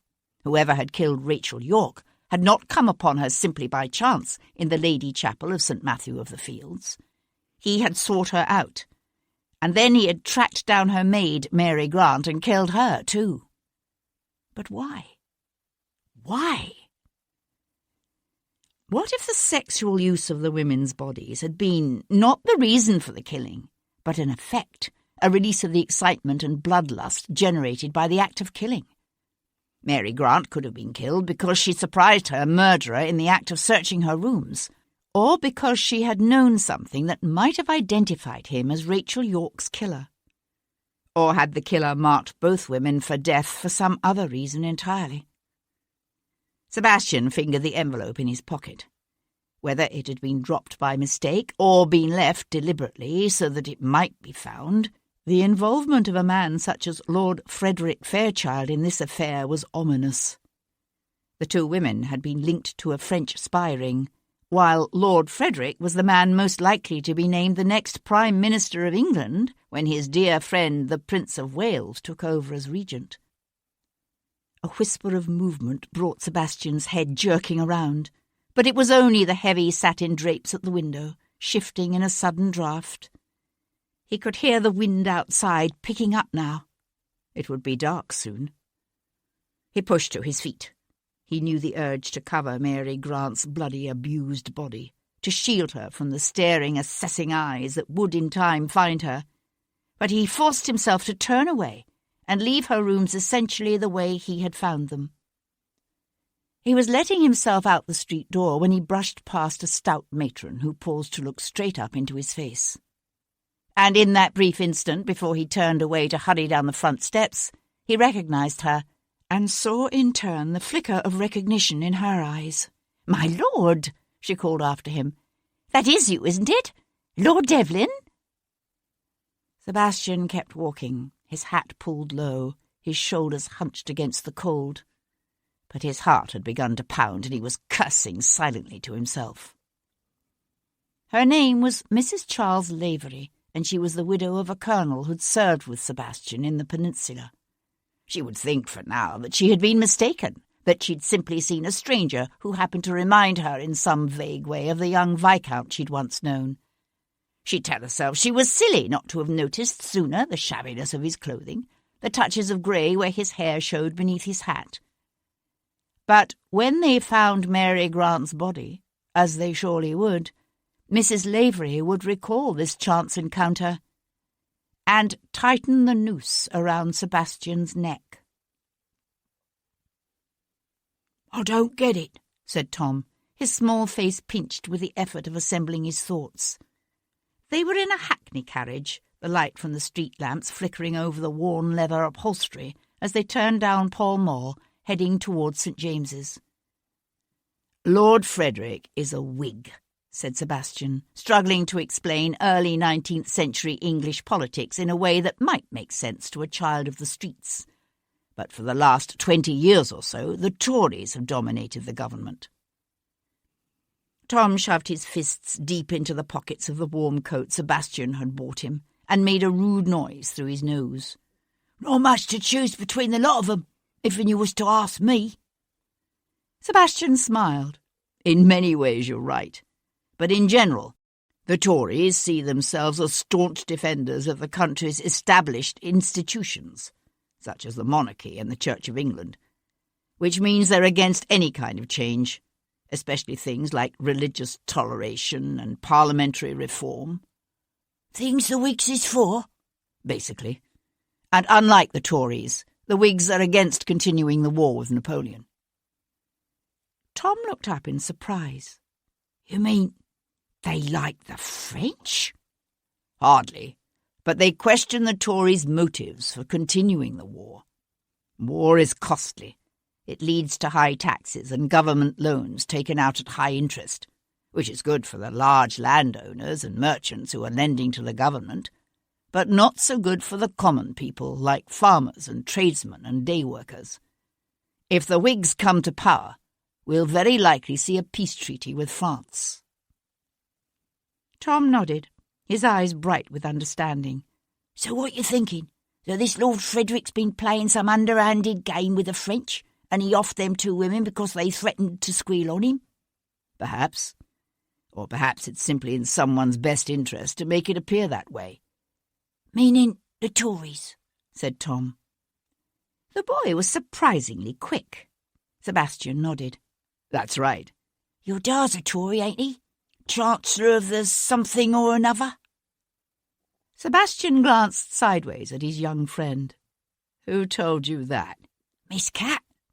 "Ah." They were nearing the recital rooms on Ryder Street. Faint strains of a violin could be heard, barely discernible above the rattle of carriage wheels and the clip-clop of horses' hooves. Leaning forward, Sebastian rapped on the front panel, then settled his hat low over his eyes and wound his scarf carefully about his lower face as the Jarvey cut in close to the curb and pulled up in the shadowy netherworld between two street lamps. Sebastian stood in the shadows and watched the bejewelled, perfumed crowd of men and women descend the front steps of Compton's recital rooms. Even in this rarefied collection of expensively dressed gentlefolk, Lord Frederick stood out, a handsome, urbane figure in flawless white linen and an inimitably cut coat. Laughing and talking amongst themselves, the small, self-absorbed group had just reached the footpath and turned toward the mall, probably intending to sup at Richard's, when Sebastian stepped forward, a dark figure half hidden in shadow. Lord Frederick? Lord Frederick turned. Yes? I was wondering if I might have a word with you, my lord. A shade of annoyance passed over the other man's amicable features. Not now, my good man, but you may come and see me tomorrow, if you like. If that's the way you want it, said Sebastian, settling his hat even lower. I was thinking maybe you'd prefer a more private conversation, considering what I got to say. But I could come by your house in the morning, if and you don't mind your family finding out about your dealings with Rachel York. Lord Frederick took a quick step forward, his breath hissing out in a warning as he threw a glance back over his shoulder, as if to make certain his friends hadn't heard. For God's sake, keep your voice down. Sebastian simply stared back at the man, expectantly. Lord Frederick hesitated, then said curtly, "Excuse me one moment."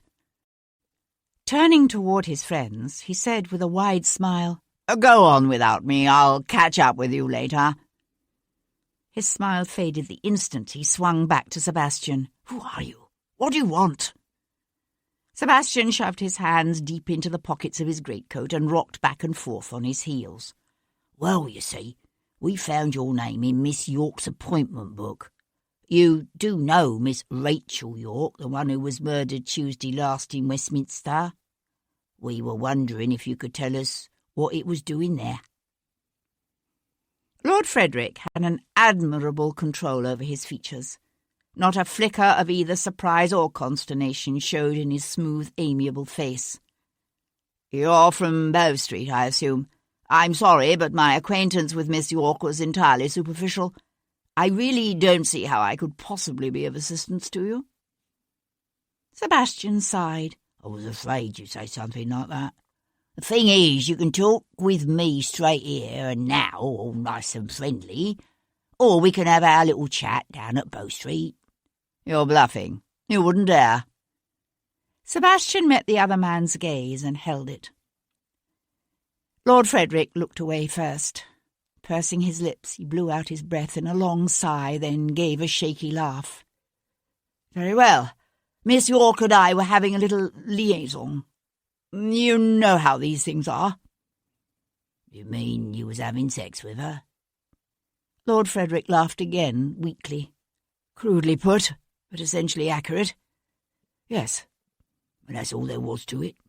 "What more is there to such affairs?" "Well, the answer to that might surprise you.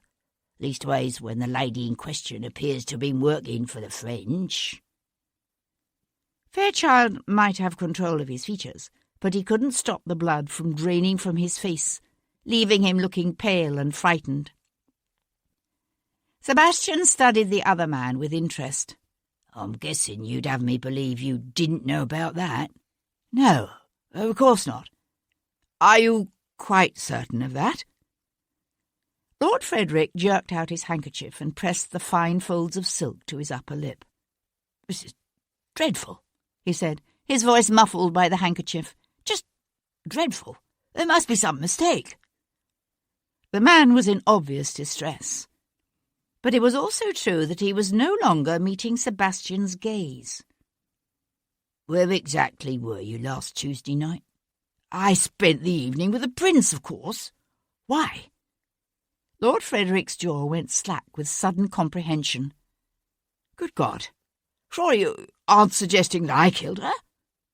"You do have a motive, my lord." An unexpectedly powerful blaze of anger flared in the other man's eyes. "You dare? You dare take that tone with me? What is your name?"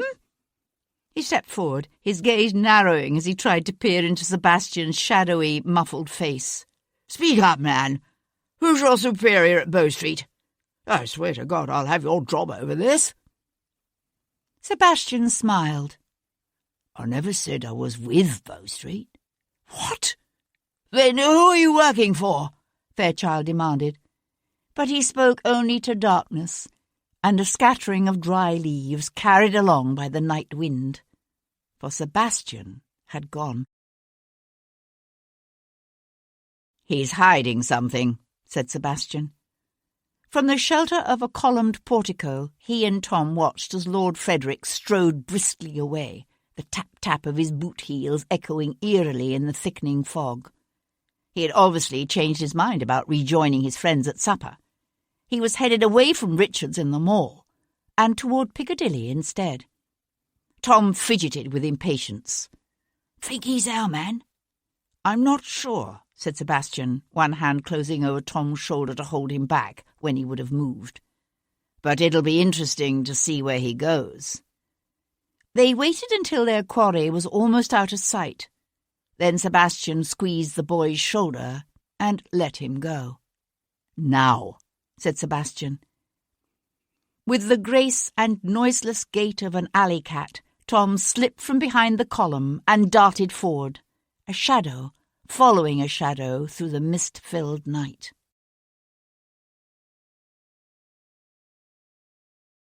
Chapter 38. Sir Henry Lovejoy paused in the dressing-room doorway and stared down at what was left of Mary Grant.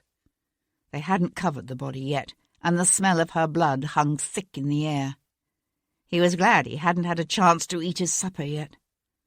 "There's no doubt this time as to who did it," said Edward Maitland. Lovejoy glanced back at his constable.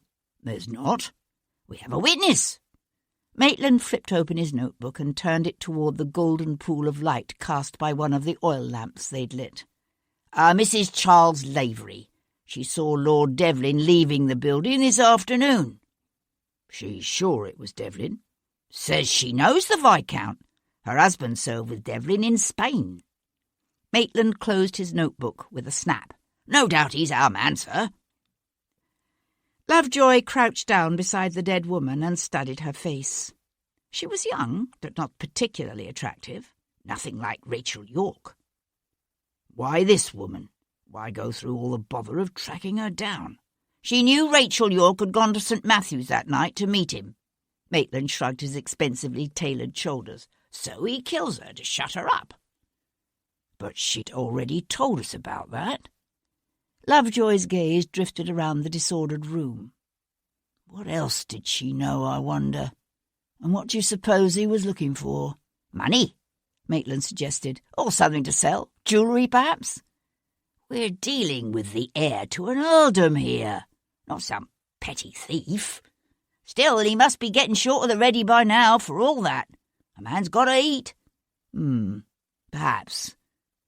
Yet Rachel York's reticule had also been searched, if you'll remember. Lovejoy pushed to his feet, his knees creaking. "I wonder," he said, half to himself. "I wonder." There was something peculiarly soothing about the sight and sound of a fire. Cat Boleyn sat with her feet curled up beneath her, her head tipped back against the silk upholstery of her drawing-room sofa, her gaze on the flickering flames before her as she listened to the voice of the man she'd once loved, telling her about his visit to St. Jude's foundling home. And about Mary Grant. "It's not your fault," Cat said when Devlin had finished and fell silent beside her. "It's not your fault that he got to her first." "No, I know it's not," he said, his gaze on the fire. "In a way, you're this killer's victim too." "I know it's not my fault," he said again. "But you're still feeling guilty." He looked up to meet her gaze. A hint of a wry smile touched his lips, then faded as he sucked in a deep breath. "I suppose, because in some way I can't begin to understand, this all has to do with me. I keep circling around it, catching glimpses of it, but I can't seem to grasp it. And in the meantime, these women are dying." She touched his shoulder, and he turned toward her, his fingers digging into her arm as he buried his face against her breasts. She felt a shudder rip through him. Then he lay still.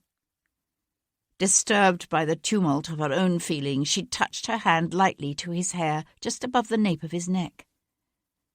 "It's odd, isn't it?" she said quietly. "All those years Rachel went every Monday afternoon to St. Jude's, and I never knew about it."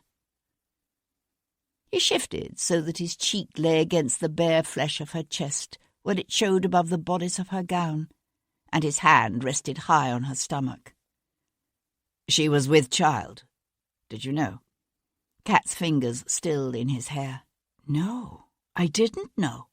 It happens sometimes, even when one is careful. The tip of his finger traced a delicate pattern against the thin silk of her gown, spreading a warm glow that seemed to start from deep within her.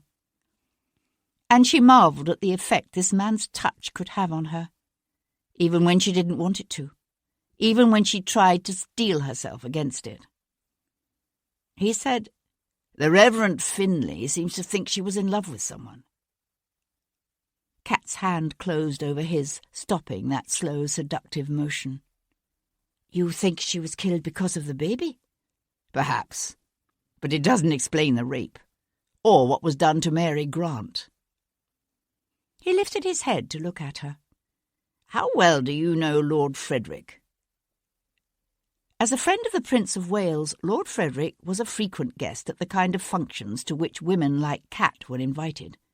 She supposed she probably knew the man better than Devlin, who wasn't of that set, and had spent so many years out of the country besides. She linked her fingers with Sebastian's, although even that simple touch filled her with a confusion of feelings she didn't want and didn't need. "I wouldn't have said he was capable of that kind of violence," she said, after a moment's thought. "In fact, I'd say he's one of those rare men who actually likes women, if you know what I mean. The kind who enjoys women's company, who likes talking to them about such things as fashion and music and art. He has a daughter, Elizabeth, who married the Earl of Southwark's eldest son just last month. You can tell by the look on his face whenever he talks about her how much he adores her." "She's his only child, isn't she?" Kat nodded. "His wife died almost 15 years ago, but in all that time he's never remarried, never set up a mistress. And yet he suddenly drifts into a casual liaison with a woman who just might be passing information to the French. It doesn't make sense." He propped himself up on one elbow so that he could draw a heavy paper from the inner pocket of his coat and handed it to her. "Is this Rachel Yorke's handwriting?" Kat found herself holding an envelope, a blue envelope, with the words Lord Frederick Fairchild written across it in Leo Pierpont's bold scrawl. "No," she said, handing the envelope back to Sebastian and meeting his gaze squarely. "At least, I don't think so. I don't recognize it." He tucked the envelope away. "Where did you get it?" she asked. "I found it in Mary Grant's rooms." "Empty?" "Yes." He ducked his head, his lips brushing the tender flesh just below her collarbone, his hands going a-roving to all the secret places that made her heart race and her breath catch. All the places he had discovered so long ago and apparently not forgotten. She had thought she could hold her heart aloof. She'd meant to hold her heart aloof, but an unexpected, unwanted flood of tender emotions and deep, unacknowledged wants brought the sting of tears to her eyes and lent an urgency to the hunger with which her body rose up to meet his. The next morning, Sebastian received a message from Paul Gibson to the effect that a certain gentleman of their acquaintance had some information Sebastian might find interesting. This gentleman had agreed to meet Sebastian in Green Park at 10 that morning at the southeast corner.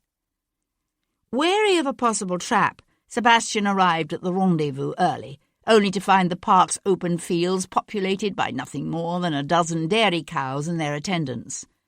Not until 10:30 did the tall, cadaverously thin man appear, wearing striped trousers and a jaunty red kerchief, and bringing with him a faint, indefinable odour of decay that seemed to emanate from him with each step. Jumping Jack Cochrane hawked up a mouthful of phlegm, spat, then wiped his mouth with the back of his hand. "I hear you's looking for some non-medical gent what's interested in buying half-longs." "That's right," said Sebastian. He counted out £5, folded them into a roll, and handed it over. Jumpin' Jack licked his lips, jammed the money deep into his coat pocket and rubbed his mouth again. "I had made just such a request about a month or so ago from a fella claiming he was an artist, although I thought at the time he was a queer 'un. Do you remember his name?" Jumpin' Jack let out a laugh that turned quickly into a cough. "You don't go asking folks names in this business, but I'd know the fella again if I was to see him. Young he was, with a head of dark curly hair, just like a girl's. Ma Sarah, she was mooning about the place for days after she saw him. Said he was like the angels in them paintings hanging over the side altars in Trinity Church." Cochrane spat again. "You'd think the girl would have more discretion, her being a proper Englishwoman and him some heathen foreigner." Sebastian felt his pulse quicken in anticipation. "He was a foreigner?" "Aye, from Italy or some such place. Or so he said. They all sound pretty much the same to me." "Where did you deliver the goods? Do you remember?" "Aye, Almonry Terrace it was, in Westminster."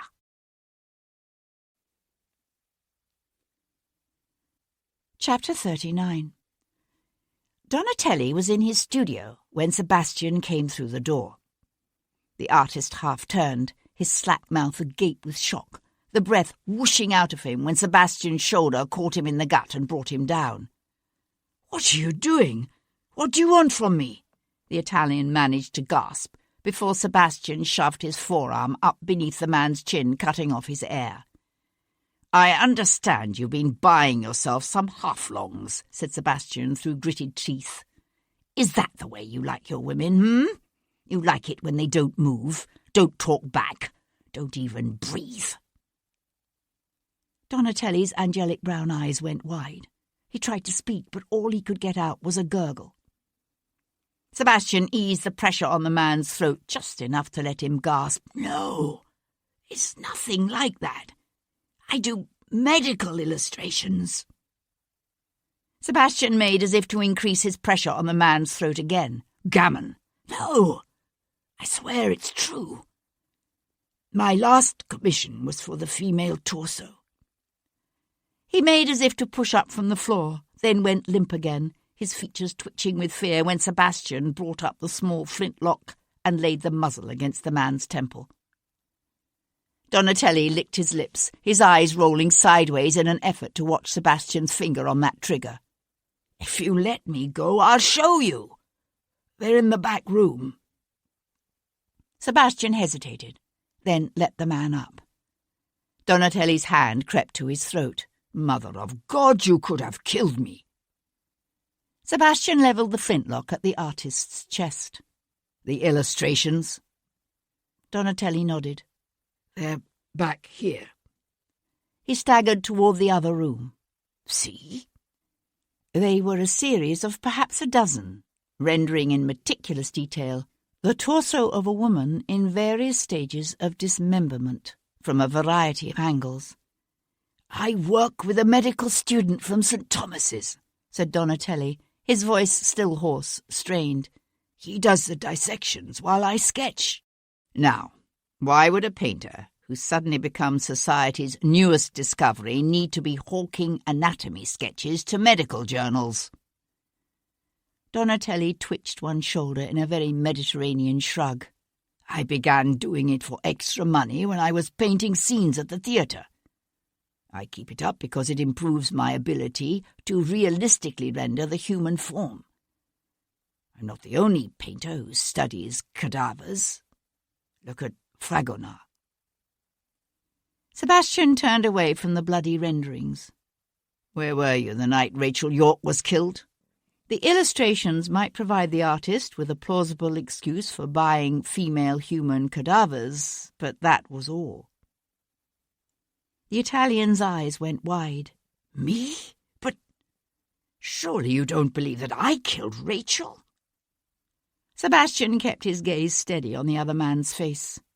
"Where were you?" "Why, here, of course, painting. Anyone with you?" The Italian tightened his jaw. "No." Sebastian paused, his attention caught by a nearby small canvas. It looked like a study for a larger painting, a family portrait. The grouping was of a man and 3 women, each at a different stage in her life. The matriarch of the family sat in the centre. She was thin and wrinkled and stooped with age, but her eyes still shone with such determination and pride that she completely overshadowed the woman to her left, a pale, vacant-faced lady of middle years who was undoubtedly the man's wife. On the other side, the family's brown-haired, plain-faced daughter, who looked to be in her early 20s, stared at something just out of sight, as if to disassociate herself from the others. And towering above them all, his arms spread as if both to protect the women and to dominate them, stood a large, jowly man with a florid complexion and fiercely staring eyes that Sebastian recognised as Charles, Lord Jarvis. Sebastian glanced up to find the artist watching him nervously. "You're doing a portrait of Lord Jarvis's family?" "That's the study. The portrait itself was finished last spring." "When you were still painting theatrical scenery?" A muscle ticked along the side of Donatelli's jaw. "Lord Jarvis is known for his generous encouragement of new artists. He's the man responsible for bringing me to the attention of the ton." Sebastian looked back at the family grouping. He was aware of a shadow of a thought flitting about the edges of his consciousness, but when he tried to reach it, it simply floated away, a pale, mocking chimera that was there and then gone. The small flintlock still in hand, Sebastian continued about the room, studying the various canvases propped against the walls, looking for something that would tie all the strange, disparate threads of Rachel's life and death together. He stopped suddenly before a haunting painting of a young girl, her wrists tied together over her head, her naked body twisted in agony, her eyes cast heavenward as if to beseech her God for mercy. As he looked closer, Sebastian realized that the girl was Rachel, only younger. Much younger. "That's Rachel York, isn't it? As a child?" Giorgio Donatelli was looking not at the painting, but at him. "You're the merchant who was here on Friday. You look different, but the features are the same." His brows drew together in a troubled frown. "You asked about Rachel then, too. Why?" There were probably 6 things Sebastian could have said. He decided to use the truth. "Because I'm trying to find out who killed her. They say they know who did it, a viscount named Devlin. I am Devlin." Sebastian wasn't sure how he expected the other man to react.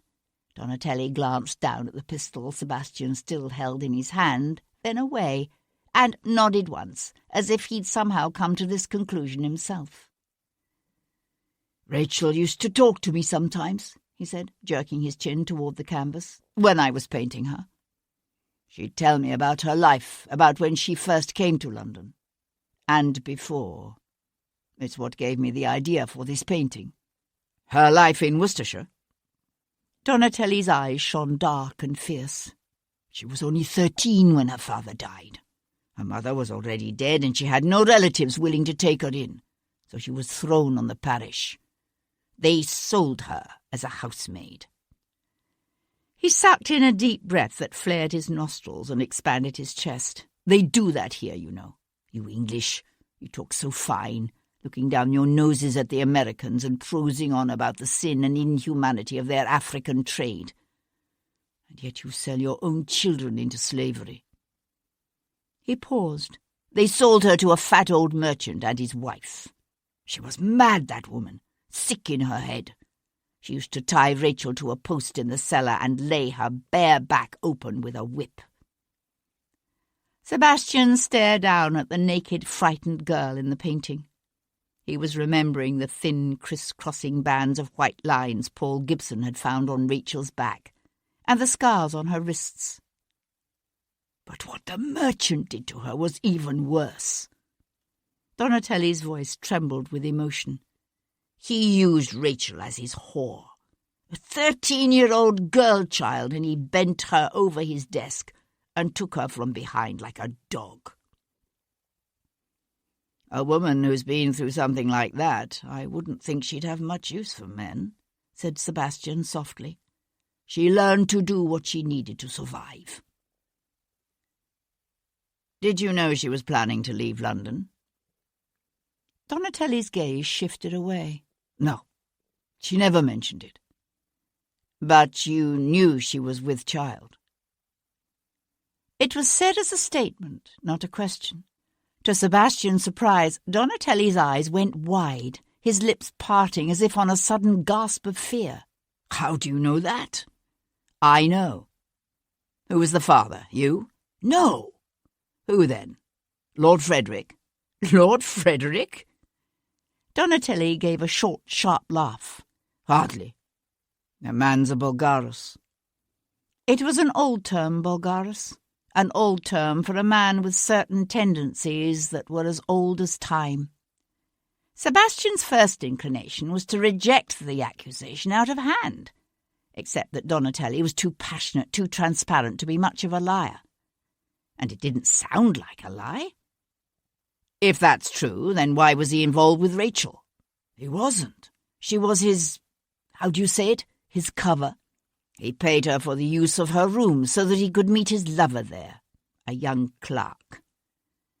It was a common enough ruse, especially amongst those in espionage and government, cover up one secret by disguising it as another, a secret so spicy and naughty that if anyone should happen to discover it, they'd never think to look beyond it to the real, more dangerous truth it was intended to disguise. Thus, if Lord Frederick's visits to Rachel York's rooms were to become known, people would automatically assume that he'd set up the young actress as his mistress. Shocking, of course, but a common enough activity for a man of his age and wealth. Society would titter and gossip about it, but no one would ever think to look beyond it, to the real secret that would destroy him if it were to become known. The problem with those kinds of arrangements, however, was that they left one vulnerable to blackmail, and blackmail was often a motive for murder, except that it was hard to imagine a man whose tastes ran to young male lovers being so physically aroused by the act of killing as to rape the dead bodies of his female victims. Sebastian's gaze fell on another of Donatelli's paintings, the one of Rachel as an odalisque preparing for her bath.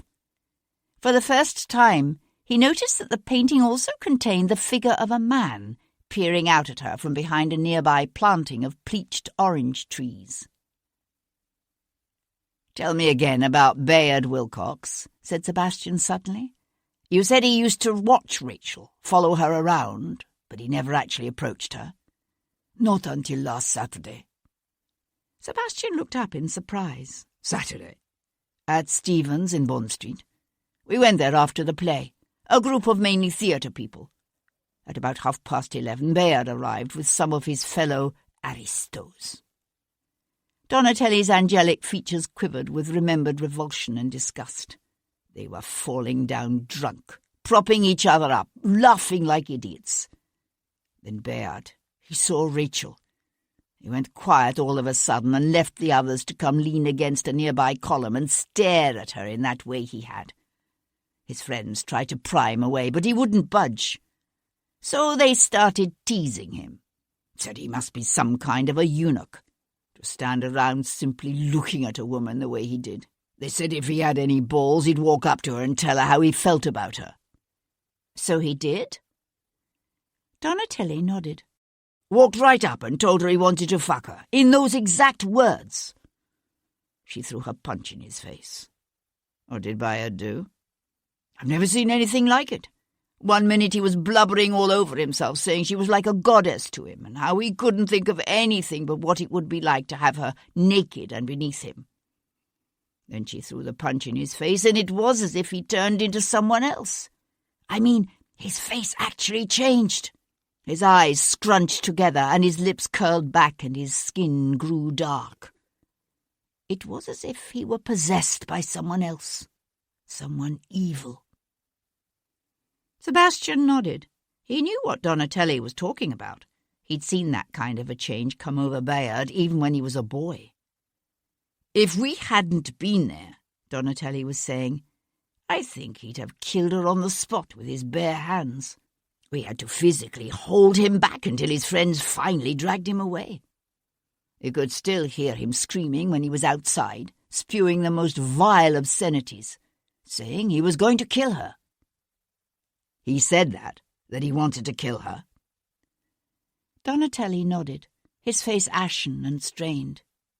"He said he'd rip her head off."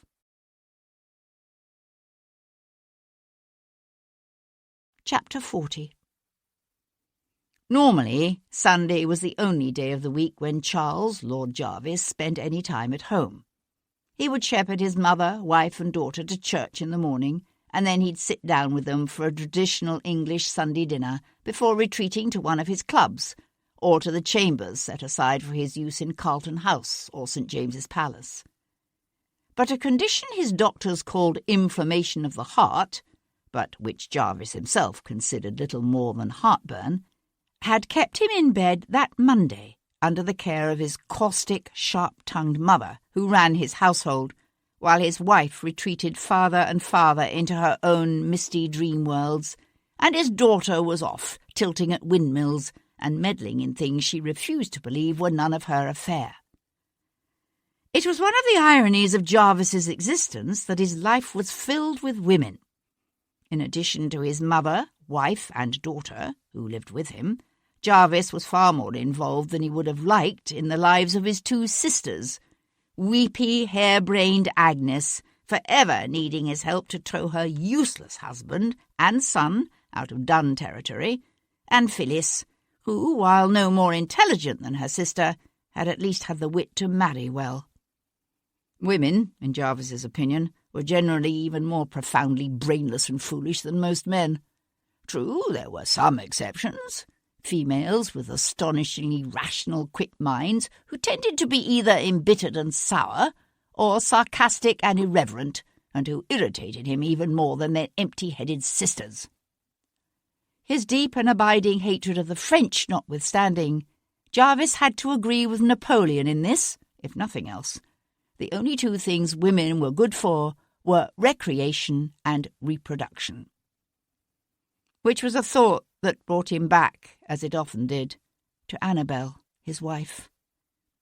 She'd been a fey, pretty little thing when he'd married her, a thin slip of a girl with sparkling blue eyes and a merry laugh, and a handsome dowry. But she'd proved a severe disappointment.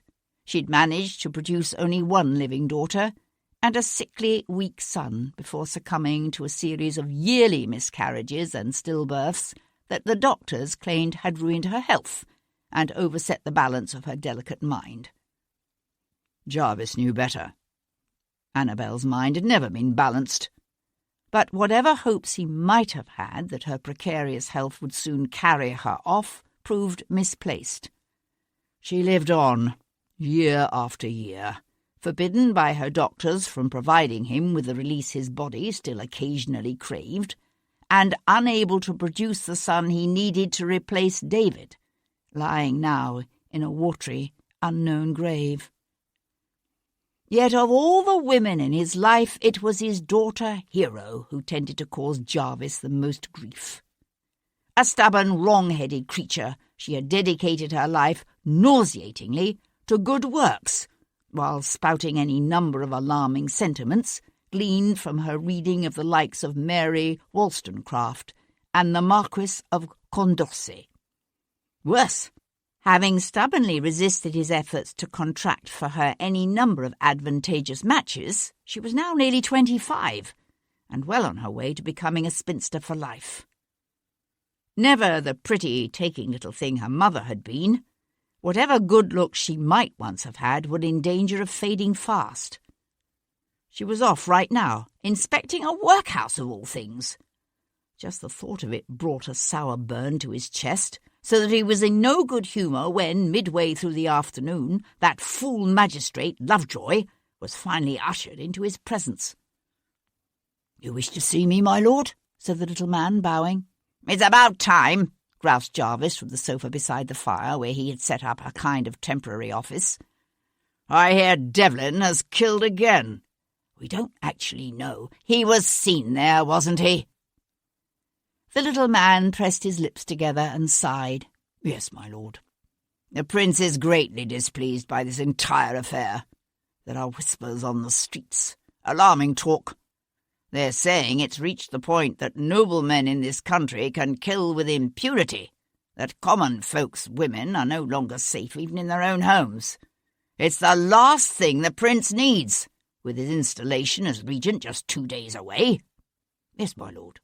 "The Prince wants Devlin brought in, or dead, within 48 hours, or Queen Square will be looking for a new magistrate. Do I make myself clear?" "Yes, my lord," said Lovejoy, and bowed himself out.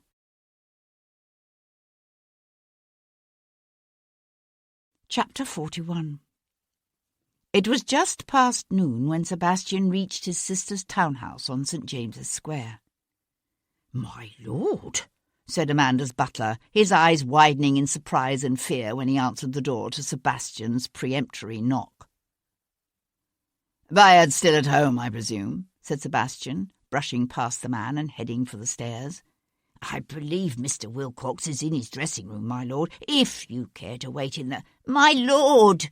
bleated the butler, but Sebastian was already taking the stairs 2 at a time. Sebastian flung open the dressing-room door without warning to find Bayard in his shirt-sleeves, his neck craning back at an awkward angle as he struggled with one of the monstrously wide cravats he affected. He spun about, his jaw going slack, his eyes opening wide. "Devlin!" Sebastian caught him in an angry rush that sent a chair flying and took the 2 men across the room to slam Bayard's back up against the wall, hard enough to drive the air out of him in a painful huff. "You lied to me," said Sebastian, pulling his nephew away from the wall, then slamming him back against it a second time. "You said you'd never gone near Rachel York. Now I hear you threatened to kill her at Stephen's in Bond Street." Bayard's voice wheezed, his chest jerking with the effort to draw breath. "I was foxed. I didn't know what I was doing, let alone what I was saying." "You were foxed the night she died, too. How do you know what you did then?" "I would never hurt her. I loved her." "You said you were going to rip her head off, Bayard. Then a few days later, someone comes bloody close to doing exactly that. I still remember the turtles, Bayard." Bayard's mouth sagged, his eyes opening wide with horror. "Is that what happened to her? How do you know that?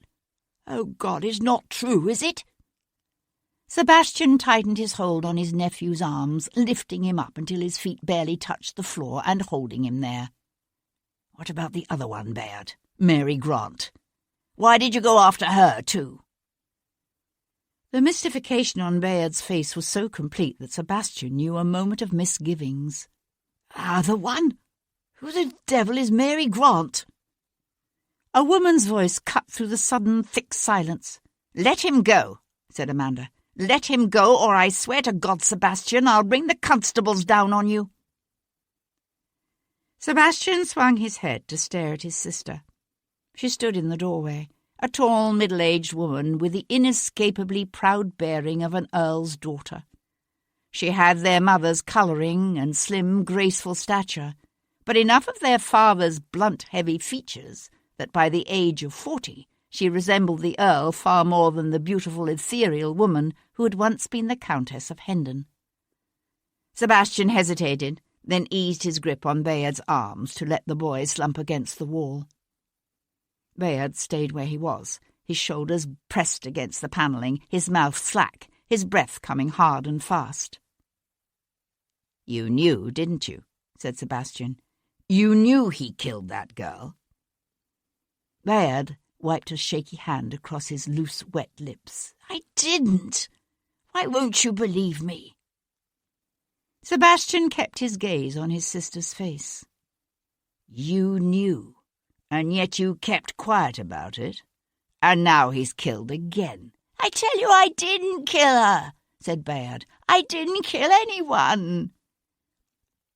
Amanda's gaze shifted to her son, her face set so cold and hard that for a moment Sebastian knew a stirring sympathy for his nephew. She had always looked at him this way, even when he was a little boy, pathetic in his hunger for her love. "Leave us." "But I swear to you I didn't kill anyone." "Leave us now, Bayard." Bayard's throat bulged with the effort of swallowing.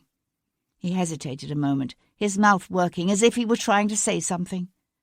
Then he ducked his head and pushed away from the wall, brushing past his mother in an awkward, ungainly rush from the room. Amanda watched him stumble toward the stairs, then brought her gaze back to Sebastian. "The incident in Bond Street means nothing," she said. "A boy's wild talk, that's all." "Is that all it was? You know what he's like, Amanda. You've always known, even if you didn't want to admit it." "You make too much of a schoolboy's wild ways." "A schoolboy!" Amanda walked over to right the chair that had been knocked sideways in the struggle. "Know this, Sebastian. I will not allow my son to be destroyed as a result of the inconsequential death of some worthless little bit of muslin who deserved everything she was given." "My God, Amanda, we're talking about a human life." Amanda's lip curled in disdain. "We don't all have such a mewling weakness for the dregs of society. One would think you would have learned your lesson after your experience with that light skirt who used you for such a fool 6 years ago. What was her name? Anne Boleyn? No, wait. That was another man's whore. Yours was named—" "Don't," said Sebastian, taking a hasty step toward his sister before drawing himself up short. "Don't start on Cat." "Good heavens!" Amanda's eyes widened with wonder as she searched her brother's face. "You're still in love with her." Sebastian simply stared back at her, a faint betraying line of colour heating his cheeks. "You're seeing her again, are you?" She gave a shrill laugh. "You never learn. What does she think is in it for her this time, I wonder? A chance to play the grieving widow at your hanging?" "I won't die for your son, Amanda." The amusement faded from Amanda's face. "I tell you, Bayard had nothing to do with that light skirt's death. He was with his friends until 9 o'clock when Wilcox picked him up and brought him home. He never went out again." "That lie might satisfy the authorities this time. But he'll do it again, Amanda. And then what? For how long do you think you can protect him?" An angry flush darkened her cheeks and deepened the sparkle of animosity in the brilliant blue eyes that were so much like their father's. "Get out of my house!" The sound of loud knocking, followed by excited voices and a rough shout, echoed up the stairs. Sebastian turned toward the commotion, his lips pulling back into a hard smile. "You might not have called the constables my dear sister, but it appears that Bayard did."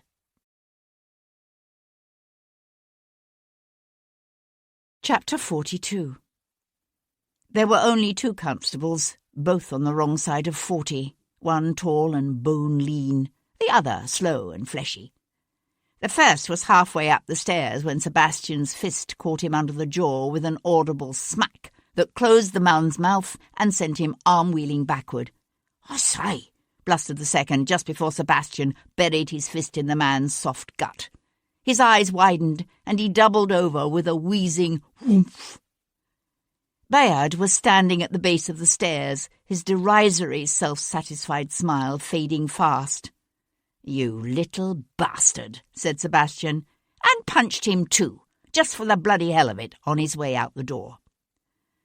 After that, Sebastian spent the next several hours attempting to disprove Bayard's alibi, only to discover that Bayard and his 2 companions had indeed spent the afternoon and evening of the previous Tuesday getting conspicuously and roaringly drunk at the Leather Bottle in Islington.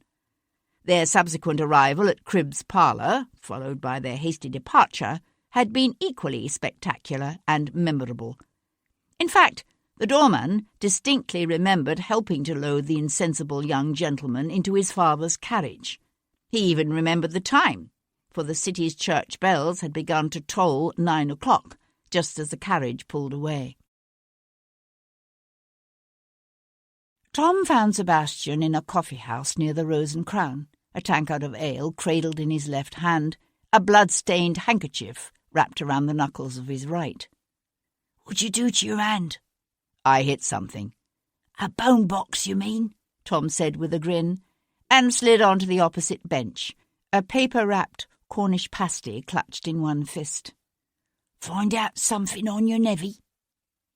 Sebastian took a long, slow swallow of ale.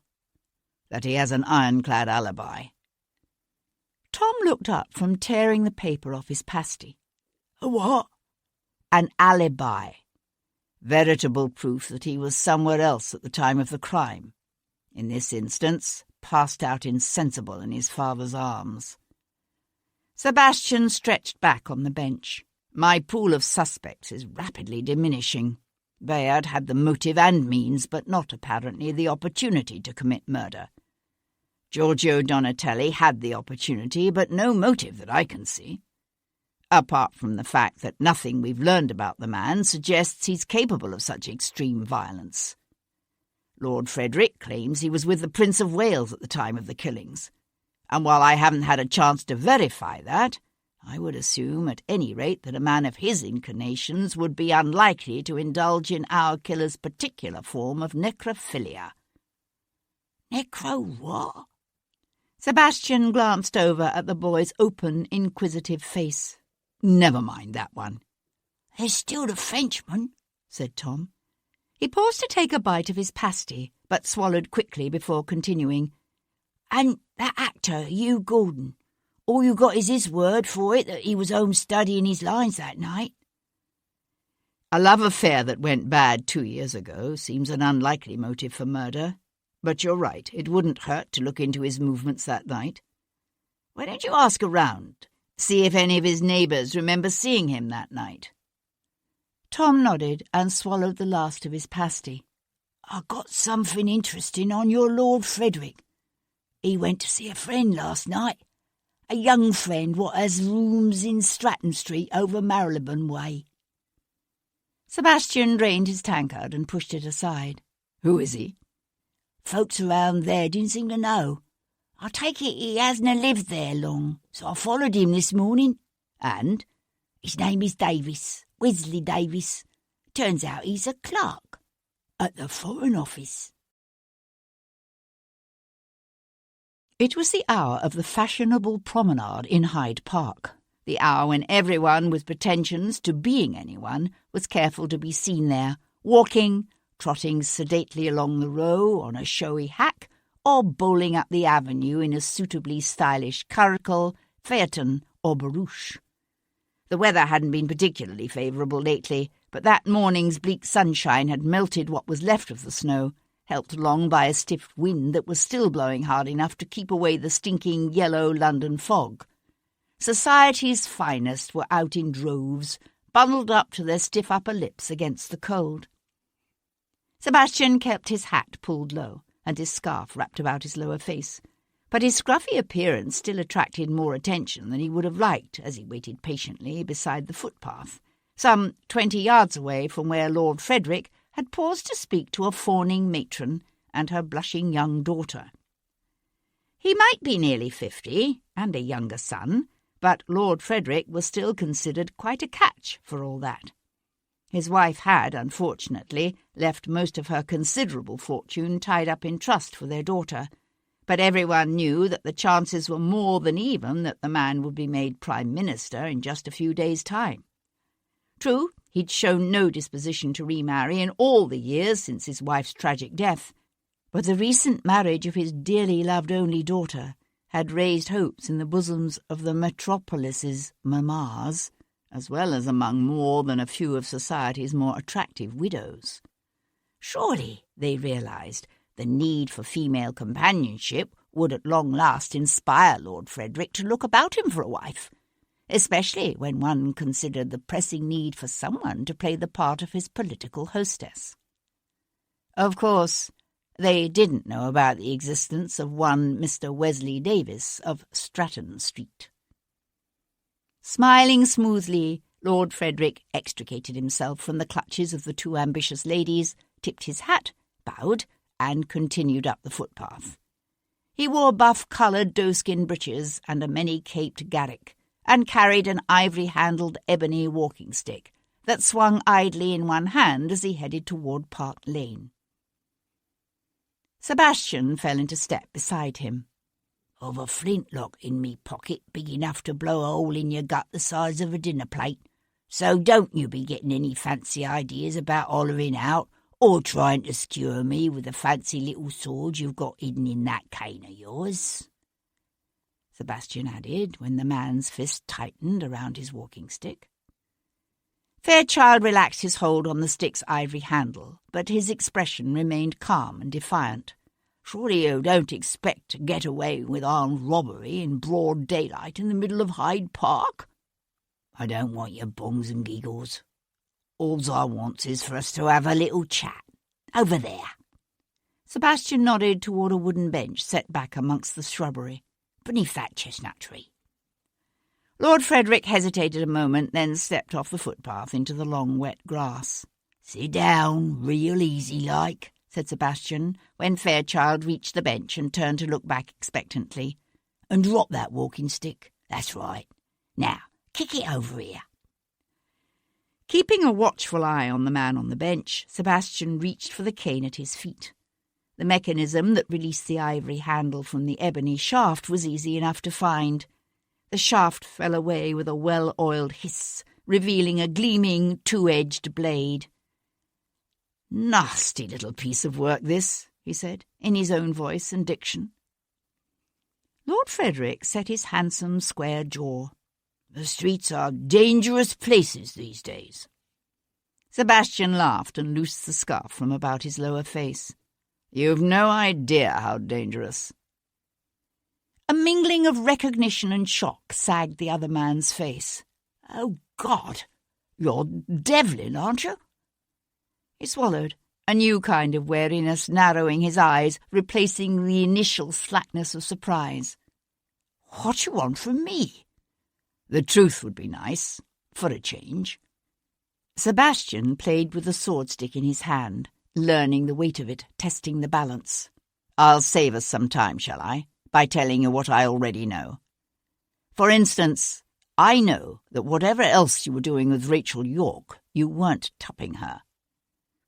Lord Frederick gave a sharp laugh. "Don't be absurd. What do you think I was doing in her rooms twice a week?" "Pleasuring a young clerk from the Foreign Office named Wesley Davis." Fairchild sat silent. He managed to keep his features composed, but the fear was there, like a shadow darkening his soft grey eyes. "It's the reason you never remarried, isn't it?" said Sebastian. "Because while you might enjoy chatting with the ladies about gardens and furniture design and the latest sonata, you've never had the least interest in taking any of them to bed." For a moment, Sebastian thought the man meant to continue denying it.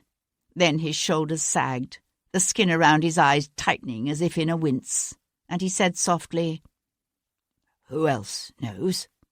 "That's what I'm wondering." Sebastian considered the sword. It was double-edged and very, very sharp. "Rachel was blackmailing you, was she? Her silence in exchange for whatever little secrets the French might be interested in getting their hands on." Fairchild's head jerked back. "What? Good God! I would never do such a thing." He sucked in a deep, angry breath that flared his nostrils. "What do you think? That because I favour peace with the French, that makes me a traitor? I'm against this war because it is destroying our country, not because I sympathise with Napoleon." He flung out one arm in an expansive sweep that encompassed the East End of London, his voice taking on the stentorian tones of a speaker in Parliament. "Look around you. Children are dying of starvation in our streets. Men by the tens of thousands have been thrown off the land their families worked for generations, while women who once made a decent living are now reduced to selling themselves in alleyways and under bridges. The price of a pound of bread has doubled in the last 20 years, while a typical working man's wages have fallen to almost half what they once were. And for what? so that a handful of industrialists and merchants can grow rich by lending their money to the government and equipping the armies that will be used to put the old crowned tyrants of Europe back on their thrones? It could have been an act, a performance intended to deceive, but Sebastian didn't think so. The man's entire being was practically throbbing with indignation and the fierce determination of the hopeless idealist. Are you telling me Rachel York never asked you to pass her sensitive information? Fairchild stared back at him, eyes widening with a horrified kind of revelation. Good God! What is it you think? That I killed her? That she was threatening to blackmail me, so I shut her up? I might, said Sebastian, still playing with the sword. Except for one thing. What's that? Whoever killed her raped her. Heavens! Fairchild clasped his hands together between his knees and stared down at them for a moment. I didn't know. Poor Rachel. He said it as if she had been his friend. And it came to Sebastian that in some strange way they probably were friends, this gentle, troubled nobleman, and the woman who had gone every Monday afternoon to sing to the babies in St. Jude's foundling home. After a moment, Fairchild looked up and said, Are you quite certain she was working for the French? No, but everything I've found seems to point in that direction. Fairchild pursed his lips and pushed out a long, troubled breath. A few weeks ago, Wesley's rooms were broken into. He had these letters I'd written him, probably something like half a dozen of them. A faint hint of colour tinged his cheeks. It was a foolish thing to have done, I know that now. The letters were taken, said Sebastian, wondering if this Wesley Davis had also played a part in setting up Lord Frederick for blackmail. Fairchild nodded. I was sick with worry. Rachel and I talked about it. She promised she'd deny everything if someone tried to use the letters against me, although we both knew it would do precious little good if it did come to that. Then last Friday she came to me.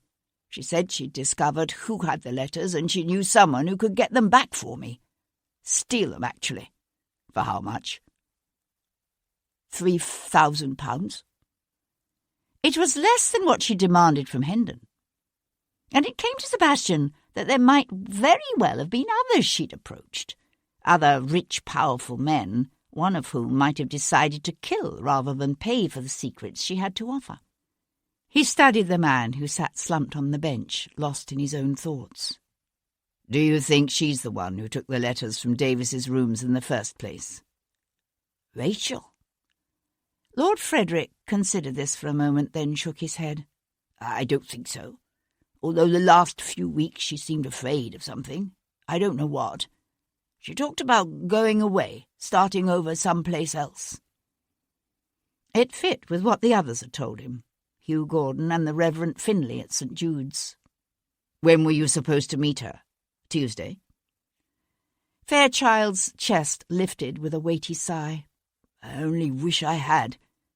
It's what she wanted, but it wasn't easy for me to raise that kind of money. I asked her to give me until Wednesday. He scrubbed one hand across his face, rubbing his eyes with his thumb and forefinger. I was still getting the money together when I heard she'd been killed.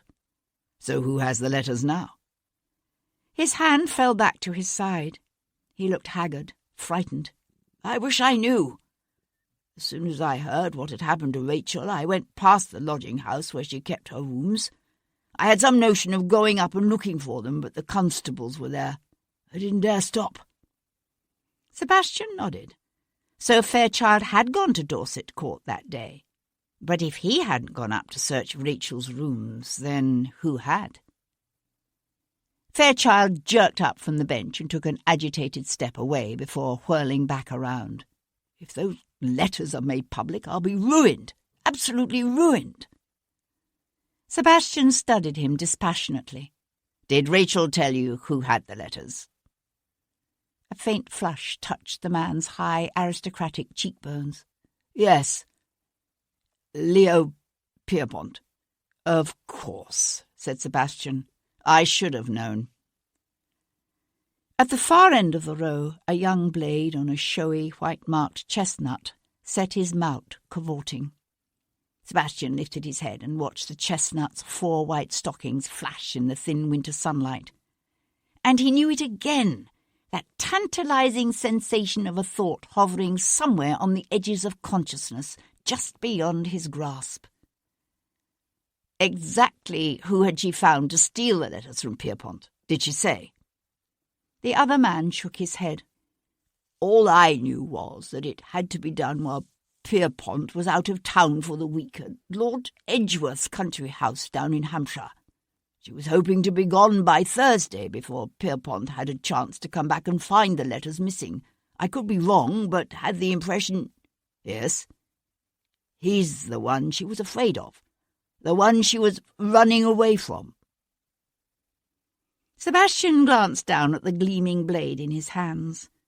The sword-stick was a common enough weapon amongst London's noblemen. Sebastian's own father carried one, while Leo Pierpont was known to have an extensive collection. Sebastian slid the blade back into its sheath with a quiet hiss. Lord Edgeworth had hosted a party at his Hampshire estate the week before. Sebastian knew, as a part of that set, Pierpont had undoubtedly been invited. But if he'd been planning to spend the week, something must have changed his mind, for he'd come back in time to host a dinner party on Tuesday night. The night Rachel York was killed.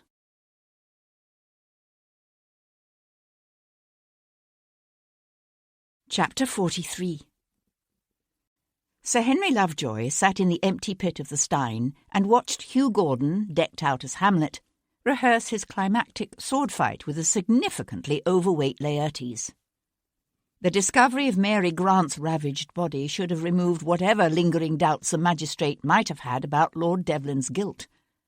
Lovejoy himself had interviewed their witness, Mrs. Charles Lavery, and he'd found her a solid, no-nonsense woman.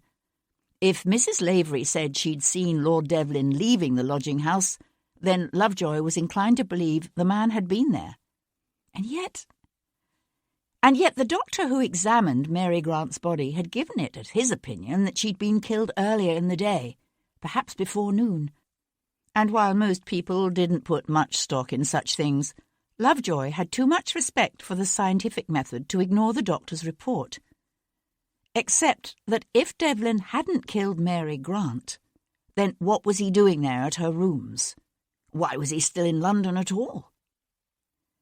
Lovejoy shifted uncomfortably in his seat, remembering his interview with Charles, Lord Jarvis. If Henry's wife, Julia, was still alive, she'd tell him he was being a stubborn fool, trying to understand Sebastian St, rather than simply concentrating on capturing him. And Henry? He'd tell her that he was doing everything in his power to bring the Viscount in. He just needed to tie up 1 or 2 loose ends for his own satisfaction. And then Lovejoy realized what he was doing and heaved a soft sigh. His Julia had been gone from him for almost 10 years now, but he still had these little conversations with her, imagining what she would say, what he would say in response. A thump, followed by a bustle of movement and laughing chatter, drew his attention back to the stage. The scene had ended. Still wiping his hot face with a towel, Hugh Gordon ran lightly down the steps to the pit. "You wanted to speak with me?" he said. He was smiling, but Lovejoy noticed the wariness in his dark eyes, that cautious kind of watchfulness one saw often in the face of a man confronting a magistrate. "That's right." Stiff with the cold, Lovejoy pushed to his feet. "I understand you and Rachel York were once—" He hesitated, searching for an expression that wouldn't offend his moral sensibilities. But any irregular sexual liaison of that sort outraged Lovejoy's strict evangelical principles. He finally settled on the word involved. Gordon's nostrils flared with a quickly indrawn breath. "Everyone knows who killed her. It's that Viscount, Lord Devlin. He did Rachel, and yesterday he got that other one over in Bloomsbury. So why are you here talking to me?" The aggressiveness of the man's tone took Lovejoy by surprise. We've been doing some checking into your background, Mr. Gordon, and we've discovered a few things which disturbed us. Such as, does the name Adelaide Hunt mean anything to you? The man hesitated, his jaw clenched as he considered his response. You obviously know it does. I haven't seen the woman in years. What's she to do with anything? I understand you cut her up once, quite badly. In fact, you almost killed her. She tell you that? Lovejoy said nothing, just looked at the man expectantly. A muscle bunched along the actor's jaw. I was defending myself. The bloody woman came at me with a bed warmer. Did she tell you that?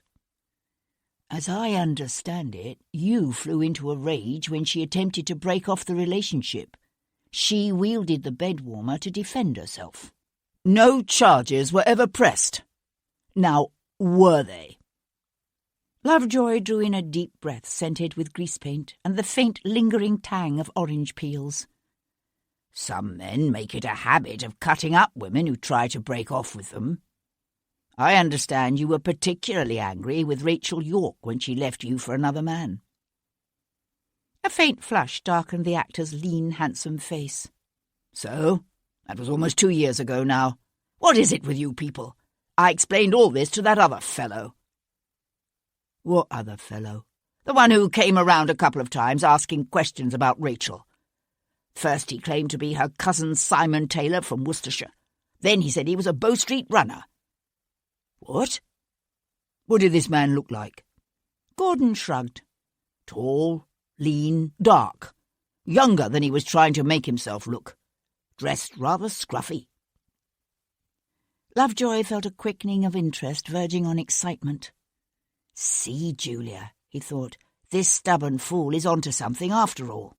For the description fit almost perfectly with that of the man seen leaving Mary Grant's lodgings. The man identified by Mrs. Charles Lavery as Viscount Devlin. Edward Maitland was coming down the public office's front steps when Sir Henry Lovejoy made it back to Queen's Square. I want you to set a couple of men to watch Hugh Gordon, both at the theatre and at home, said Lovejoy. The constable drew up in surprise. What? You don't seriously think Gordon is our man? Lovejoy hadn't entirely discounted the possibility, but he wasn't about to go into all that with Maitland. No, I don't.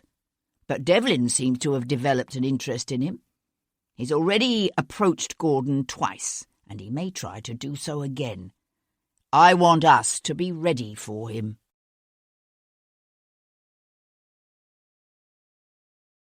Chapter 44. That evening, Lady Amanda attended a soirée given at the home of the Duchess of Carlisle. The signs of looming social disaster were subtle, but there, in the furtive looks cast in Amanda's direction, the whispered conversations that broke off abruptly when she drew too near. Amanda felt a cold anger hardening her heart as she moved with easy determination amidst the steely-eyed matrons and turbaned dowagers. She was Lady Amanda, wife of the Prince's boon companion Lord Wilcox, and daughter of the Earl of Hendon, Chancellor of the Exchequer. They would offend her at their peril. Midway through the evening, she was surprised to see her own husband approaching her through the throng.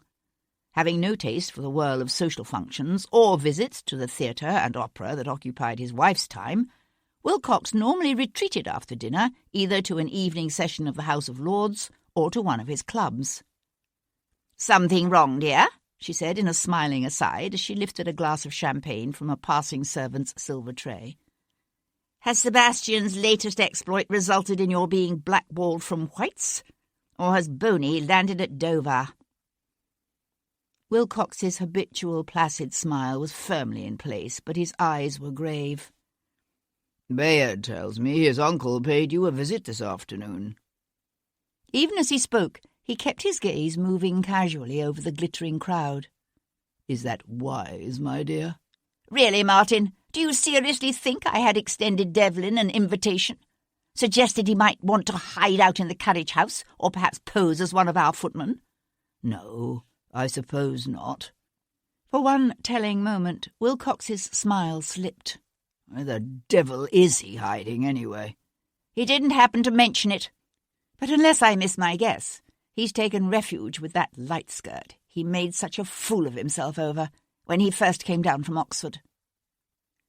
Wilcox swung his head to stare at her. You can't be serious. Oh, but I am. Amanda set aside her glass.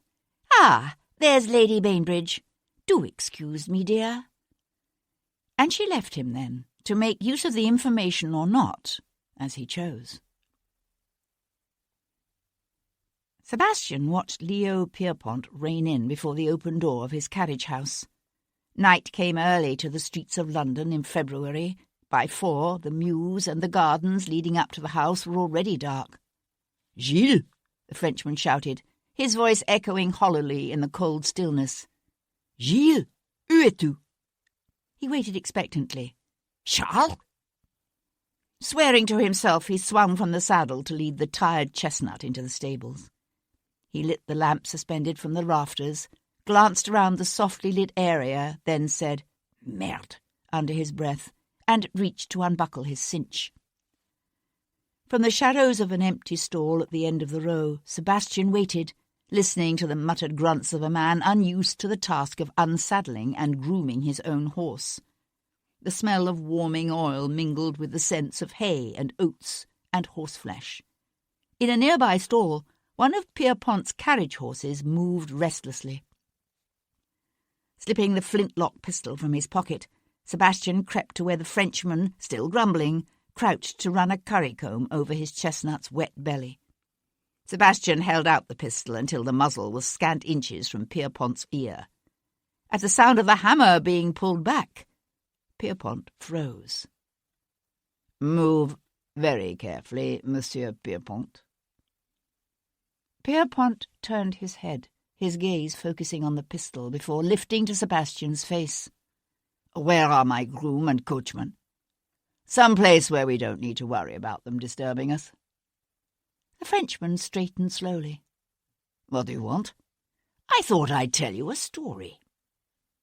Pierpont's eyebrows lifted. "A story?" "A story." Sebastian settled back against the edge of a bale of hay, the pistol still held loosely in his hand. "It goes something like this. Once upon a time, in a place we'll call Windsor Castle, there lived a mad old king." "How original." "Yes, isn't it? Anyway, while our king slips deeper and deeper into his own mad world, his Houses of Parliament, in nearby London town, are busy negotiating the details of a bill that will make the king's eldest son regent, meaning he will rule in his father's place." "This is fascinating." Pierpont leaned against a nearby wooden post and crossed his arms at his chest. "I do hope there is a point to it. I'm getting there. The story has a villain, you see. A man named Napoleon." "Of course. The villain is always a Frenchman." Sebastian smiled. "Napoleon's country has been fighting a war against our old mad king for close on to 20 years. So naturally Napoleon takes an interest in these negotiations. He realizes this regency might be a good thing for France." "And how is that?" "Well, you see, the king has always aligned himself with a group of men in Parliament we'll call the Tories. Like the old king, the Tories don't like change. They think the way to keep their country strong is to keep the old institutions, such as the monarchy and the church, strong. And because they're making a tidy profit out of the war, the last thing they want is any kind of peace treaty with our villain, Napoleon. War can be quite lucrative. For some. But our future regent, the prince, has surrounded himself with men who adhere to another party. Let's call them the Whigs, shall we? Now, these Whigs, they tend to look to the future rather than the past. They believe that if their country is to prosper and remain strong, there must be changes. They see that while this long, costly war has made some men very, very rich, the common people of the country have suffered. Terribly. So they say, why are we fighting this war? Napoleon is over there in his country. We're over here in ours. We're the ones who declared war on him. Why don't we simply end this madness and have peace?" "Why not, indeed?" said Pierpont with a tight smile. "Now, our villain, Napoleon, he's not particularly anxious to continue this war either. He's looking forward to negotiating a peace treaty with the Whigs when they come to power. But because he's a clever man, he decides it would be a good idea to increase his bargaining position. It occurs to him that one way to do that would be to have some kind of leverage with the gentleman everyone assumes will become Prime Minister when our Prince forms his new government." Sebastian paused. "Let's call this Whiggish gentleman Lord F, shall we?" The faintest hint of surprise flickered across the Frenchman's face. "Go on." "Now, Napoleon, he has a secret supporter in London town, an individual we'll call the Lion." Pierpont huffed a laugh. "Surely you can do better than that, monsieur. Sorry. Anyway, Napoleon instructs the Lion to discover Lord F's weakness. All men have weaknesses, and it doesn't take the Lion long to discover that Lord F has a preference for handsome young men. So the Lion comes up with a plan. He lures Lord F into an affair with a handsome young clerk in a sensitive position, let's say the Foreign Office, shall we? And he arranges it so that the compromising rendezvous take place at the rooms of one of the Lion's assistants, a passionate young revolutionary we'll call—" Sebastian hesitated. "Let's call her Rachel, shall we? It's your story." "So it is. The way I see it, the handsome young clerk entices Lord F to write some very compromising love letters which find their way into the Lion's possession. The trap is now set. All our villains need do is wait for Lord F to become Prime Minister." "You are going someplace with this, I trust?" "Almost there," said Sebastian, shifting his weight. "You see, as clever as this plan is, something goes wrong. Something frightens Rachel, and she decides to flee London town. She gets the bright idea that if she steals Lord Frederick's incriminating letters, along with a few other valuable documents which the Lion has collected, and sells them to the interested parties, she can make a tidy sum with which to start a new life. She waits until the Lion is out of town, steals the documents, and sets about selling them." Pierpont kept his face blank. "Go on." "Unfortunately for Rachel, the Lion has a change of plans. He comes home early from his country house party. He finds the documents missing, and it doesn't take him long to figure out who has them. He follows Rachel to a meeting she has set up at St. Matthew of the Fields, and he kills her there in a very, very nasty way. As a warning, perhaps, to his other assistants, lest they be inclined to get similar bright ideas in the future." Pierpont let his arms dangle loosely at his sides. "It's an entertaining story, Monsieur le Vicomte. You ought to consider writing for the stage, or for children. But a story is all you have. You have no proof, and no idea at all of what you're really caught up in. You're a fool. You should have left London days ago while you still could." Sebastian's lips pulled back into a hard smile. "There's just one thing I don't understand. My mother's affidavit, which I gather Rachel also stole from you. Why did you have it? To put pressure on my father?" Pierpont assumed an exaggerated expression of consternation. "Alors? Is there something in your father's past that would make him vulnerable to pressure? Now who's being the fool?" Sebastian raised the pistol and levelled it at the other man's chest. "What was it for?" Pierpont shrugged. "Evidence of dirty little secrets in the lives of important men are always useful." He glanced toward the darkness beyond the open carriage-house doors. But Sebastian had heard it long before, the sound of stealthy footfalls coming through the garden, fast. He slid off the bale, moving behind the Frenchman to catch him around the neck with one forearm and press the pistol's muzzle against his temple. "Tell them to pull back," Sebastian whispered, then added, "Now," when Pierpont hesitated. "Restez en là," called Pierpont. The footsteps stopped. It might be a good idea to let them know we're coming out. And don't even think of trying anything, Sebastian added, as Pierpont called out again. You're wrong, you know, said Pierpont over his shoulder as Sebastian dragged him toward the entrance. About what? To his surprise, Pierpont laughed. About the rest of it, I won't say. But you're wrong in this, he said, as Sebastian let him go and stepped back into the night.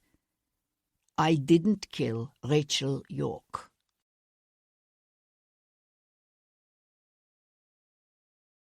Chapter 45. A day of relative inactivity had left Jarvis feeling restless and impatient for the events to come. In less than 36 hours, the Prince of Wales would be sworn in as regent.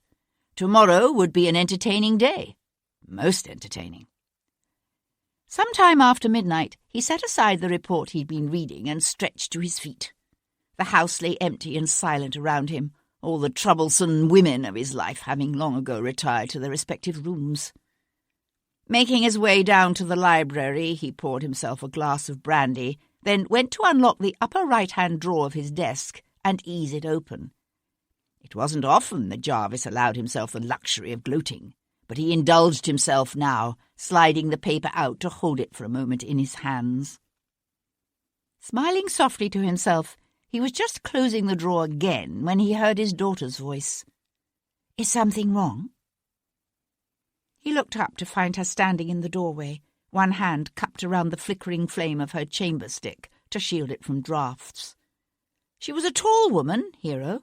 Too tall, in Jarvis's way of thinking, and far too thin, with narrow hips and no bosom. She had mousy brown hair she wore unstylishly long and straight, and lately she'd taken to pulling it back in a severe style more suited to some evangelical missionary than to a young lady of fashion. But she'd let it down tonight, and in the golden glow of the candlelight it struck him suddenly that his daughter might actually be passably pretty, if she'd only try. He frowned and said, "What's wrong is the way you've taken to doing your hair. You ought to wear it down more often. Get the front cut in curls, the way they're doing these days." She gave a startled trill of laughter. "I'd look ridiculous in curls, and you know it. And I wasn't talking about me." Her smile faded into a look of concern. "Are you certain you're all right?" Jarvis had been blessed with a particularly winning smile. He'd learned long ago to use it to reward and cajole and mislead. He used it now and saw the lines of worry on his daughter's face ease as she smiled back at him. "I'm fine, child," he said, and turned the lock on the desk drawer.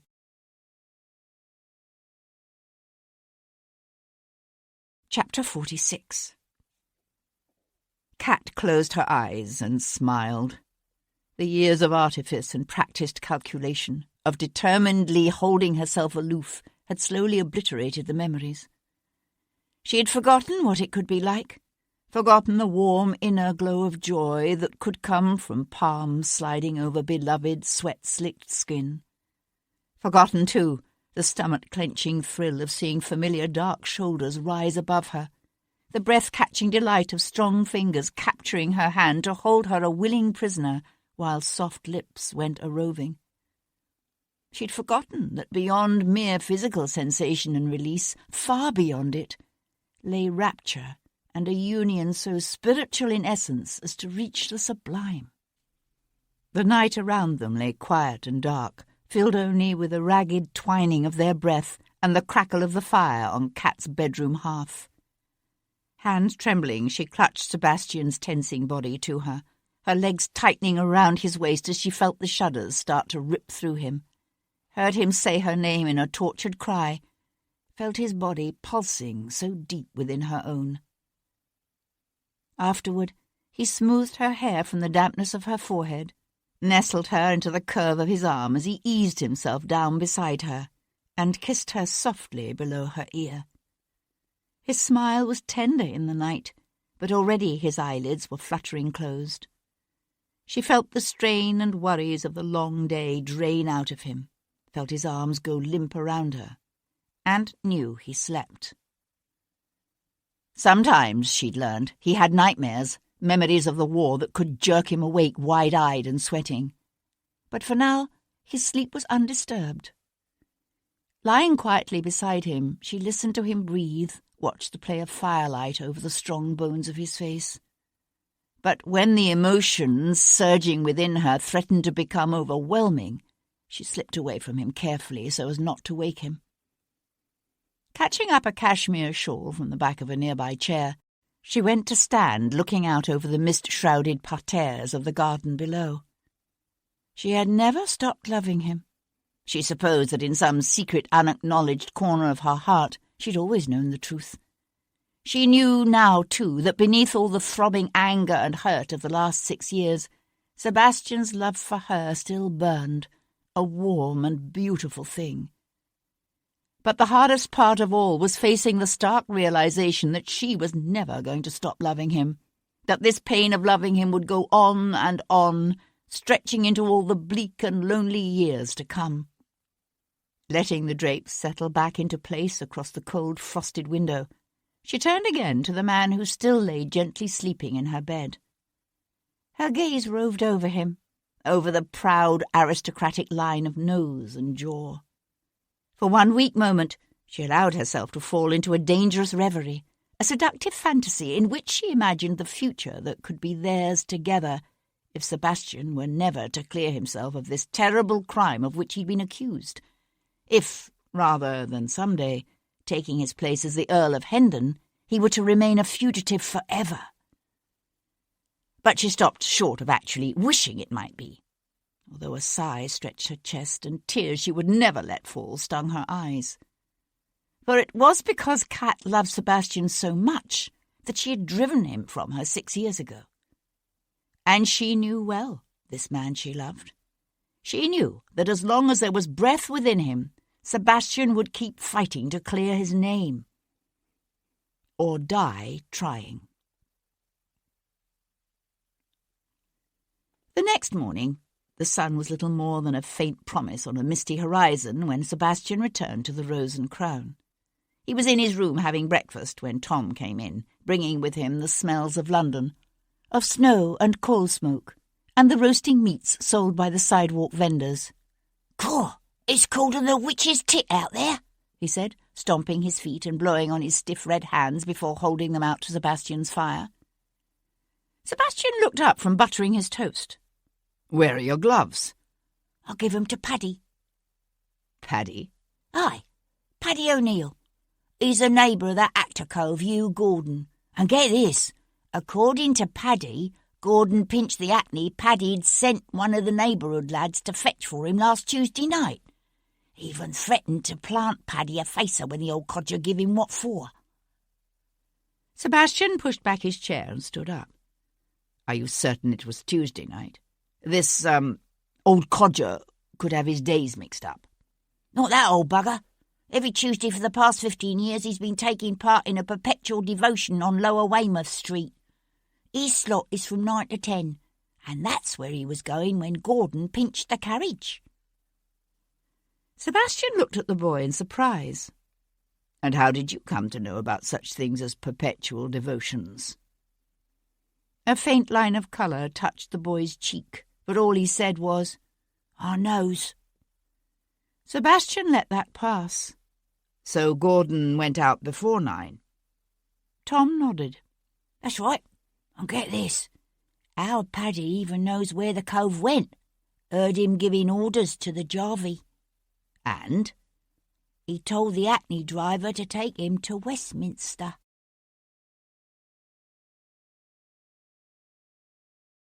Chapter 47. Kat was in her dressing room attending to her correspondence some hours after Sebastian had left, when her flustered maid showed Leo Pierpont to the room. Kat looked up from her writing desk in surprise. "Is this wise, Leo?" Pierpont tossed his hat onto a nearby table and went to stand before a window overlooking the street. "He was here last night, was he?" "Sebastian, you mean?" "Dear Leo, what have you been doing? Peeking through my curtains?" He kept his gaze on the scene outside the window. "And Lord Stoneleigh?"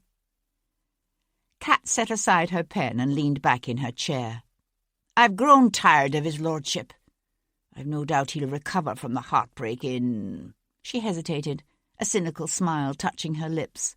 "A fortnight, shall we say?" Leo said nothing. Their association had always been like this. Kat had made it clear from the beginning that she would choose her own lovers, or victims, as Leo liked to refer to them. For while Kat frequently cooperated with Leo, she had never precisely worked for him. He might make requests, but he knew better than to try to give her orders. He swung suddenly away from the window, his face unexpectedly drawn in the pale morning light. "This involvement of yours with Devlin is dangerous. You realize that, don't you? He suspects that my relationship with Paris is not precisely as I would have people believe it to be." Kat pushed away from her writing desk and stood up. "As long as it's only a suspicion. He also knows about the missing documents." Kat stood perfectly still. "What missing documents, Leo?" His thin nostrils flared on a suddenly indrawn breath. "Last week, when I was at Hampshire, someone took some papers from the hidden compartment in my library's mantel. A man and a woman working together." "Who do you suspect? Me?" Leo shook his head. "This was the work of amateurs." He hesitated, then said, "I think it was probably Rachel." Kat felt a shiver of apprehension run up her spine. "What sort of documents are we talking about here, Leo?" One of his shoulders twitched in a typically Gallic gesture. "Love letters from Lord Frederick to a handsome young clerk in the Foreign Office. The birth certificate of a child born on the continent some years ago to Princess Caroline. That sort of thing." "What else?" Amusement suddenly lightened his intense grey eyes. "You don't really expect me to tell you, now do you, mon ami?" Kat didn't smile. "Anything that implicates me." He shook his head. "No, you should be safe enough. Unless you do something foolish. I, on the other hand, might find it prudent to leave London precipitously. If so, I'll try to send you word. You know where to go." Yes. It had all been arranged before, including the name of the out-of-the-way inn south of town where she would try to meet with him, if possible, should he be forced to flee England. Kat watched him reach for his hat. This theft of what must have been a valuable cache of documents cast Rachel's death in a new, sinister light. "Tell me something, Leo. Why did you return early from Lord Edgeworth's country house party last Tuesday?" He swung to look back at her. "I received word that an emissary from Paris would be contacting me. Why?" "So you were meeting with him during the hour or so that you neglected your guests?" "Yes. He arrived earlier than I expected." Leo cocked his head, his assessing gaze studying her face. "Are you back to thinking that I killed Rachel, "It would appear you had reason." Pierpont settled his hat on his head. "So did your young Vicomte." "Did he? And how's that?" The Frenchman smiled. "Ask him." Sebastian was just leaving the Rose and Crown and heading toward Covent Garden when a scruffy boy of about 8 came running after him with a note from Paul Gibson. "Come see me when you get the chance," the Irishman had written in a hasty scrawl. "I'll be at the Chalk Street Almshouse until noon." Tossing the boy a penny, Sebastian hesitated, then turned his steps toward the East End. Housed in a soot-blackened cluster of ancient stone buildings that had once been a Franciscan monastery, the Chalk Street Almshouse lay on the edge of Spitalfields, not far from Shepherd's Place. Run by a private benevolent society as a humane alternative to the city's public workhouses and poorhouses, the almshouse provided clothing and food and limited shelter to the area's poor. Paul Gibson could often be found there at odd hours, bandaging working men's wounds, examining infants that refused to thrive, and surreptitiously dispensing preventatives to the district's growing population of prostitutes.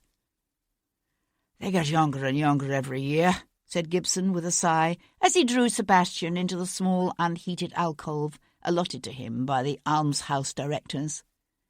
I don't think I've seen one over the age of 16 today. Through the room's single, grime-encrusted leaded window, Sebastian watched the doctor's last patient dart furtively across the street. The girl looked all of 12. It's not a vocation conducive to longevity. Unfortunately, no, said Gibson, his eyes blessedly clear and bright this morning. It occurred to me the area's filles de joie might be a good source of information about gentlemen with certain vile tastes, but I haven't turned up anything of use in that respect so far. Gibson wiped his hands on a towel and went to close the door to the cabinet where he kept a few meagre supplies. There is one thing I thought you should know about, though. I've had this nagging feeling ever since I finished Rachel York's autopsy. This feeling that I was overlooking something. For the longest time I couldn't figure out what it was. But then, last night, when I was giving my lecture at St. Thomas's on musculature, it came to me. Sebastian swung away from the window, his gaze searching his friend's face. What's that? One of the first things I noticed when I was bathing Rachel York's body was that her hand had been broken. From the nature of the break, it was obvious it had occurred after rigor mortis had set in, which is why I didn't attach much importance to it at first. I simply assumed it was done by the woman hired to lay out the body. It's often necessary, you know. But last night I got to thinking. Yes? If the laying out woman had to break Rachel's hand to get it open, then it must have been clenched, like this. Gibson held up his fist. But we know Rachel was scratching at her attacker. He uncurled his fingers into a clawing position, like this. He relaxed his hand. If she'd been raped before death, then I'd say perhaps she clenched her fists at the end, the way a person tends to do when they're trying to endure something painful. But we know that's not the case. So what are you saying? That she died clasping something in her hand? Gibson nodded. I suspect so. Of course, it could have been something as innocuous as a clump of hair she'd torn from her attacker. Or it could have been something considerably more significant. There's no way we'll ever know now. Maybe, maybe not. I'm trying to locate the woman who laid out the body. If I can convince her I don't mean to prosecute her for theft, she might tell me. Sebastian went to stand again beside the window overlooking the narrow, refuse-filled street. Dark grey clouds hung low over the city, promising rain. After a moment, the Irishman came to stand beside him, his gaze, like Sebastian's, on the lowering sky. Have you given any more thought to taking a little vacation in America? Sebastian gave a soft laugh. I'm not likely to have much luck finding Rachel York's killer in some place like Baltimore or Philadelphia now, am I? It's not Rachel York I'm thinking about. She's dead. It's Sebastian St who's worrying me. Sebastian shook his head. I can't leave, Paul. There's more involved in this than I realised at first. Far more. Paul Gibson perched on a nearby stool while Sebastian outlined Rachel's involvement with Leo Pierpont. So what do you think? Said the Irishman when Sebastian had finished, that Pierpont found out she'd taken the papers from him and killed her. Either him or one of the men against whom the French were collecting damaging information. I doubt Lord Frederick and my father are the only men Rachel approached. Any one of them could have killed her. The doctor nodded. She was involved in dark doings, that girl. Dark doings with dangerous men. I suspect the pages torn from her appointment book are linked to Lord Frederick and Pierpont. But I'm beginning to wonder if I'm ever going to know for sure. He blew out a harsh breath. It's even possible Pierpont's documents have nothing to do with her death at all, beyond explaining why she was at that church so late at night. Gibson studied him through narrowed eyes. You found something else, have you? Sebastian met his friend's gaze and nodded. My nephew, Bayard. He seems to have been infatuated with the woman.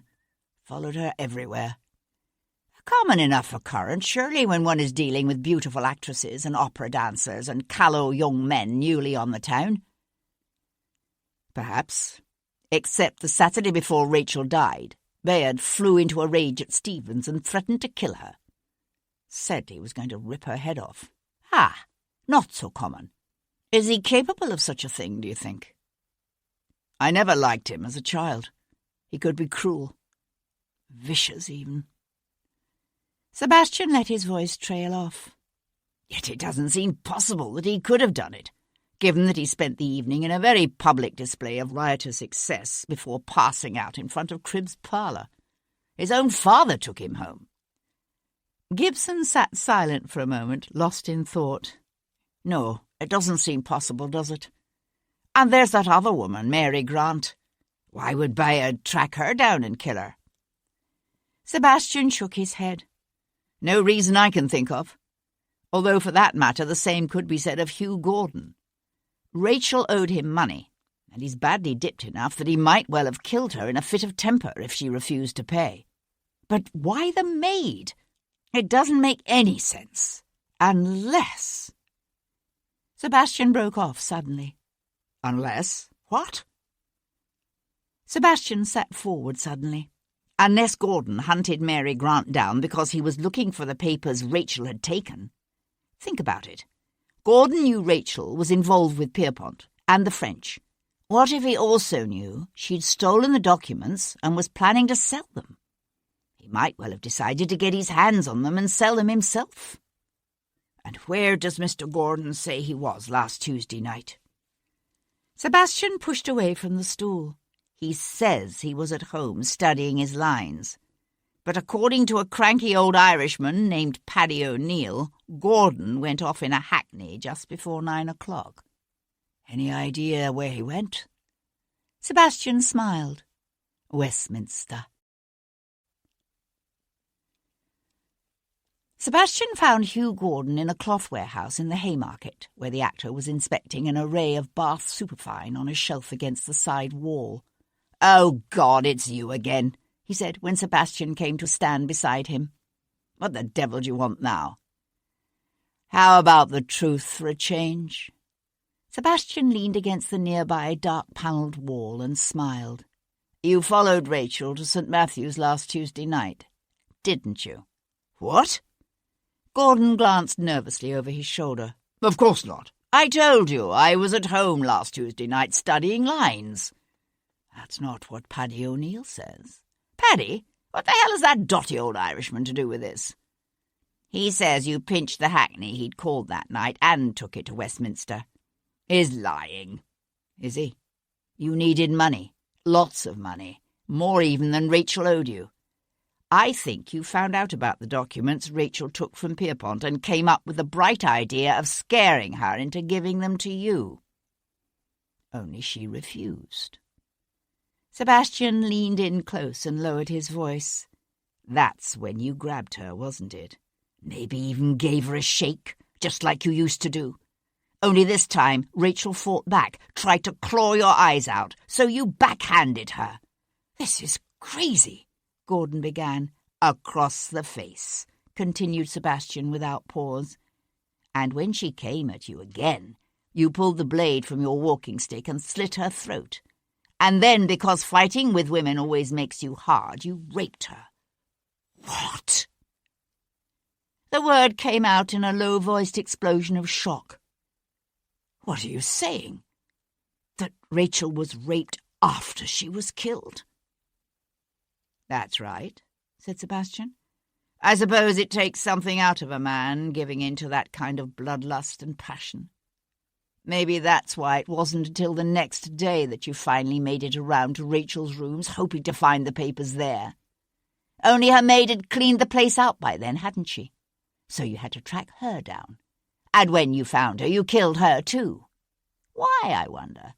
Because she didn't want to let you take the papers? Or was it because by then you'd realized you'd acquired a taste for dead women?" Gordon's Adam's apple moved painfully up and down as he swallowed hard. "I swear to God it's not what you think." Sebastian pushed away from the wall, his hands hanging loose at his sides. Gordon took a quick step back and licked dry lips with a nervous dart of his tongue. "You're right. I did go to Westminster that night. But I wasn't anywhere near St. Matthew's." He hesitated, then said in a rush, "There's this woman. Her family wouldn't approve if they knew she was seeing me. So we meet at an inn, a place near the Abbey. The Three Feathers, it's called. We were there half the night. You can check with the innkeeper if you want." Sebastian nodded. It would be easy enough, as the man said, to check. A flicker of movement in the street drew Sebastian's attention to the shop's bowed front window. It had begun to rain, a fine mist slowly turning the pavement dark and wet. He glanced back at the actor. Hugh Gordon, too, was watching the street. Sebastian studied the man's suddenly heightened colour. It occurred to him that while Gordon had expressed shock at the idea that Rachel had been raped after death, he had shown no surprise when Sebastian mentioned the documents taken from Pierpont. "And yet you did know about the papers Rachel took from Pierpont." Gordon jerked. "All right, yes, I did know. Rachel let it slip when I was pressing her for the money, but I swear to God I didn't kill her." Sebastian shifted so that the actor was between him and the shop's front door. "Who else knew Rachel had those papers?" "I don't know. How could I?" "Why don't you ask her lover?" The actor's lower lip protruded in a pronounced sneer. "He ought to know. After all, he helped her steal them." A man hovered just outside the shop door. He had his head turned so that Sebastian could see little of his face. But there was something familiar about the set of his shoulders, the angle of his jaw. "Her lover," said Sebastian sharply. "Who? What's the man's name?" "Donatelli. Giorgio Donatelli," said the actor, just as Edward Maitland, followed by another constable, came hurtling through the shop's front door.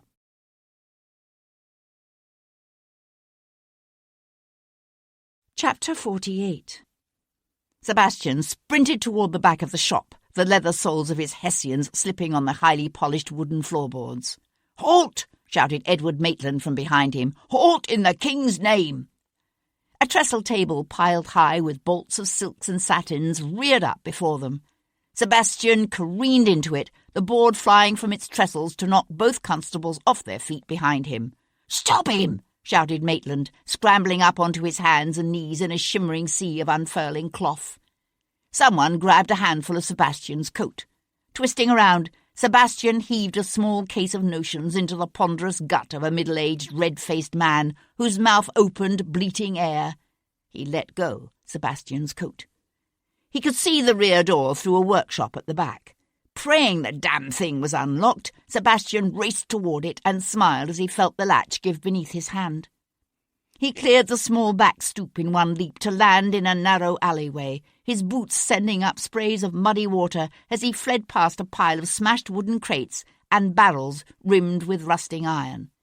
He rounded the corner onto Panton Street just as Edward Maitland erupted out of the shop's back door with a shout, lost in a sudden thundering downpour of rain. Sebastian fled west through Leicester Square, dodging between a high-perched phaeton and a scarlet-bodied barouche. The thong of a whip snapped close, wood splintered as horses drew up to a snorting, head-tossing stand. A woman screamed. Sebastian ran on, the wind whipping at his coat, the rain driving hard in his face. Shaking his head to clear the water from his eyes, he threw a quick glance over his shoulder to find Edward Maitland holding steady at about 100 yards behind him, arms and knees pumping. The second constable had fallen away. They were in that part of town where the fashionable streets of Piccadilly and Pall Mall fell away quickly to the narrow byways and seedy alleys of Covent Garden. The paving beneath Sebastian's boots grew rough, the streets increasingly crowded. A huddle of ragged urchins cheered as Maitland slipped on a pile of manure and almost went down. An old woman in a tattered shawl called out, "God save you, young man," as Sebastian sprinted past. Then he heard Maitland shout, "Stop that man! He's a murderer!"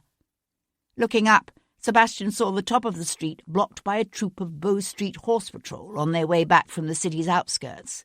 3 men in blue and red, mounted astride big bay hacks. They spurred their mounts forward, hooves thundering in the narrow space between the two rows of old half-timbered houses. A side street opened up beside him, and Sebastian pelted down it, only to find himself caught up in an eddy of ragged paupers, bird-chested men with stooped shoulders, and dirty-faced women in tattered gowns, their bone-thin hands clutching squalling infants wrapped in shawls. There were children, too, mat-haired toddlers and half-grown youngsters dressed in rags, their bare arms and legs covered with running sores. Here were the poor and desperate of the city, who had descended on St. Martin's workhouse in search of outdoor assistance and been turned away. Sebastian fought to push his way through as the crowd swirled around the workhouse. Then a man at the end of the street seized an apple seller's barrel and tossed it through the window of a nearby bakery. Shattered glass flew, setting off a roar that wavered through that pushing, seething sea of pinched faces and sunken eyes. Bread! Free bread! The mob surged forward, a starving tide that swelled around Sebastian, carrying him into Fleming's Row. And there, at the top of the row, stood Edward Maitland. The three riders in the familiar blue and red of the Bow Street Horse Patrol ranged behind him. The horses stood with feet braced, heads jerking, nostrils flaring, as the Bow Street men held their mounts steady, forming a virtual sieve of horseflesh through which the crowd streamed, surging ever forward, carrying Sebastian with them. Twisting around, Sebastian fought to turn back, but the momentum of the mob was too great. He could see the flush of triumph in Maitland's fair, handsome face, the wild exultation in his eyes as he and the Bow Street men simply waited for the crowd to drag Sebastian to them. He was reminded of the riptide in the cove where he often swam as a boy. It could be a deadly thing, that cold tide, pulling the unwary inexorably out to sea. They'd learned early, he and his brothers, that the only way to fight the tide was to go with it. And so Sebastian quit fighting now and simply allowed the mob to take him, only using his height and weight to inch his way deliberately to one side, first to the curb, then up onto the narrow footpath fronting the row of houses opposite St. Martin's. Once the houses here had been grand, of 3 and more stories, but they had long since deteriorated into poor lodging-houses, their sagging gutters sluicing rainwater, their broken windows stuffed with rags, their street doors either unlatched or missing entirely. He was careful to keep his gaze fixed on the men at the top of the street, lest some furtive glance betray his intent. And so Sebastian knew the instant it dawned upon Maitland what was about to happen. With a quickly shouted warning to the Bow Street men, Maitland started forward just as Sebastian ducked through the dark doorway that opened up beside him. He found himself in a dimly lit hall, stinking of urine and damp and rot. Once the walls had been covered in figured scarlet silk, which now hung in curling brown tatters from stained plaster fallen away in great patches to show the bare wood of the lath beneath. In an open doorway on his left stood a dark-haired little girl of about 5, holding what looked like a newborn baby. The room behind her was empty. She just stood there, silent and wide-eyed, and watched as Sebastian sprinted down the hall past the broken banisters and bare, sagging steps of what had once been a grand, sweeping staircase. The back door stood half ajar, and Sebastian slammed through it on a run. Leaping off the broken stoop, he crossed a small yard bordered on 2 sides by looming high brick walls, and strewn with broken tiles and staved-in barrels and moulding, stinking piles of refuse. What had once been a coach-house lay at the bottom of the yard, but when Sebastian pushed against its iron-bound oak door, he found it locked.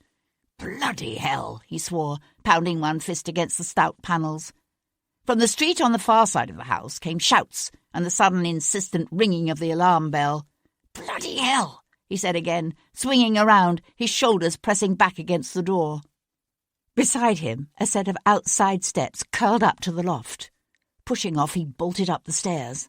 The hutch door at the top was locked too. Sebastian kicked out once, twice. Wood splintered beneath his boot and the door swung inward on creaking hinges. The loft was a crudely partitioned space. He crossed the room. Mouldering piles of old hay crunched beneath his boots, and sent up dust clouds to dance in the dim shaft of light filtering through the grime and cobweb-choked casement opposite. Throwing open the window, Sebastian swung first one leg, then the other over the sill, and eased himself through the narrow space. The rain was coming down harder again, striking his bare face with cold, needle-like stabs. Lowering the weight of his body on his stretched arms, Sebastian sucked in a deep breath and let himself drop. He hit the slimy pavement below in a roll and came up at a run, his feet slipping and sliding on a sour-smelling sludge of rotten cabbage leaves and old straw and unidentifiable muck. Ahead, the broken arch of the old mews opened up onto a side lane, the crowd thin enough here that he could push his way through, heading away from the workhouse and Maitland and the Bow Street Horse Patrol. From somewhere behind him came a shout, then another, and the renewed ringing of the alarm bell. Sebastian ducked his head against the rain and walked on. Just another ragged, wet, grime-smeared man, unremarkable, except for his height and the lean good health of his frame.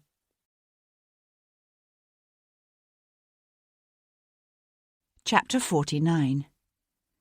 Giorgio Donatelli hurried home through the early afternoon rain, a loaf of bread under one arm. Ducking beneath his front door's shallow overhang, he was fumbling with his keys when Sebastian moved up behind him. "Here, allow me," said Sebastian, reaching past the stiffening Italian to push open the door. "Mother of God," whispered Donatelli, his face paling as the bread started to slip from his grasp. "Not you again." Sebastian caught the bread just before it hit the stoop and gave the artist a wide smile.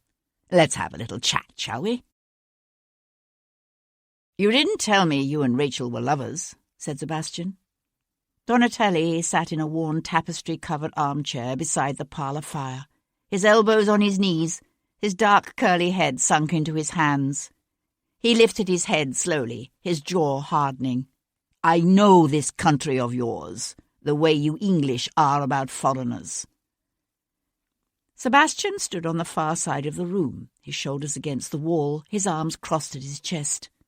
He knew his nation too, knew its arrogance and its fears and its willingness to blame anyone foreign without due process or anything even vaguely approaching rational thought. Donatelli was right. If the authorities had known the Italian was Rachel's lover, it would have been Donatelli they'd have moved to arrest, however much the evidence might have pointed to Sebastian. "I've heard Rachel was planning to leave London," said Sebastian. "Did you know?" Donatelli surged to his feet, his dark eyes flashing. "What are you suggesting? That she was planning to leave me? That I flew into a jealous rage when I found out and killed her? Mother of God, of course I knew. She was carrying my baby." Sebastian held himself very still. "So you were both planning to leave, is that it? Why?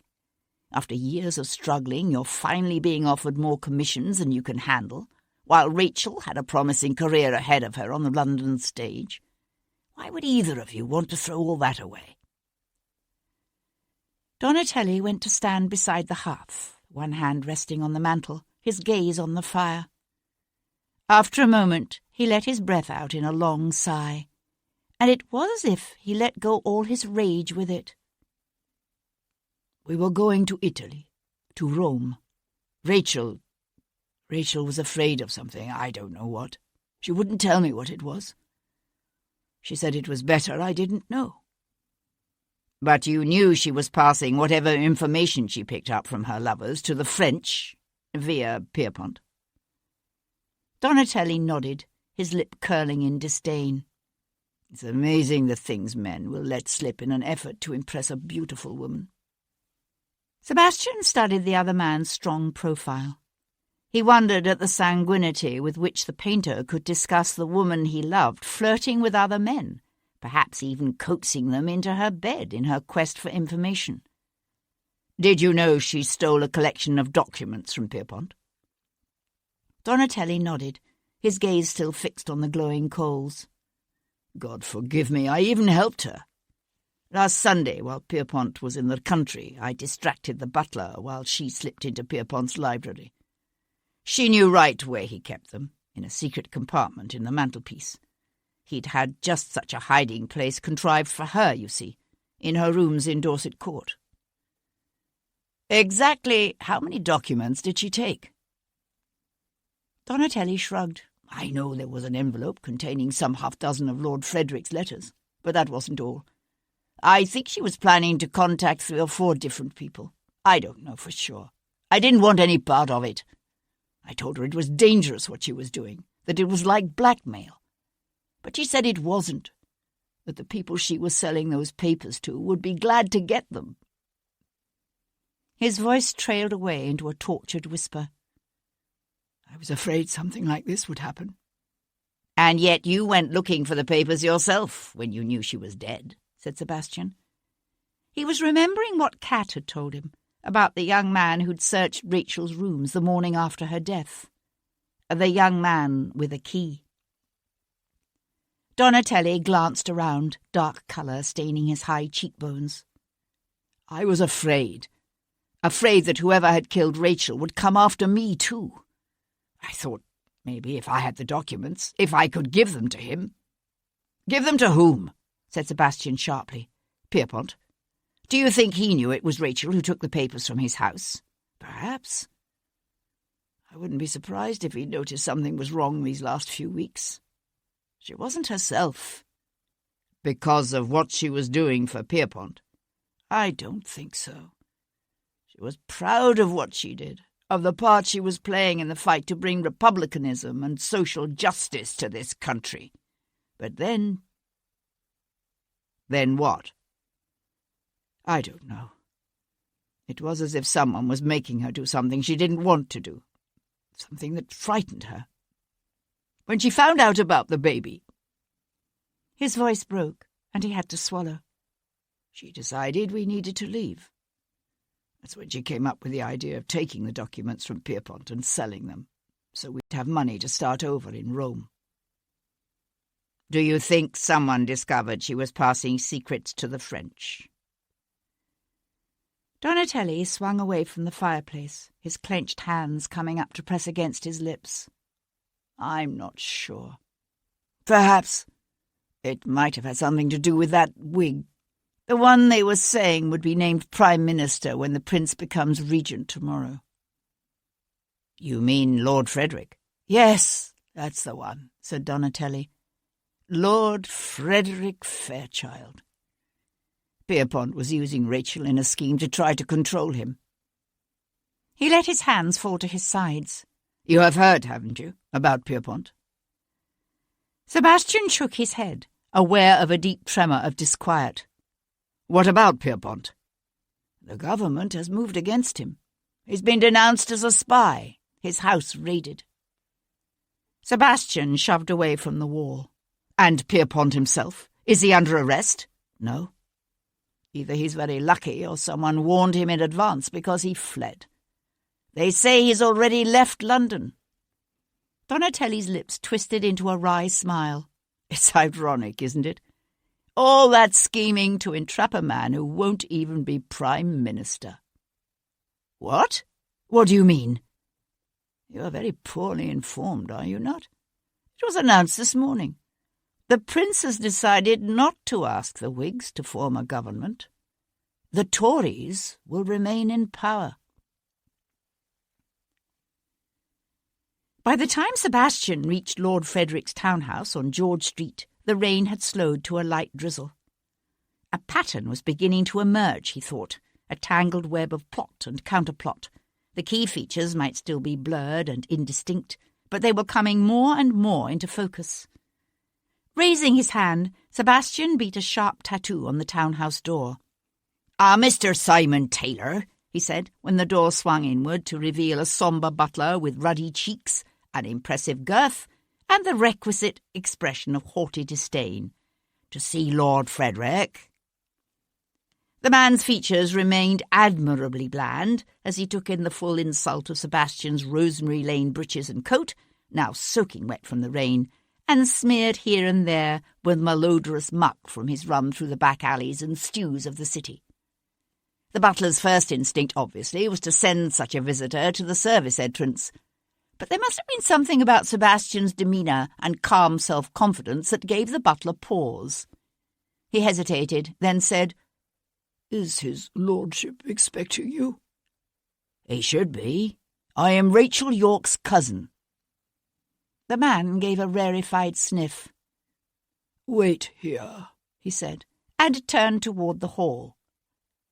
Just as the sharp boom of a pistol shot reverberated on the far side of the closed library door.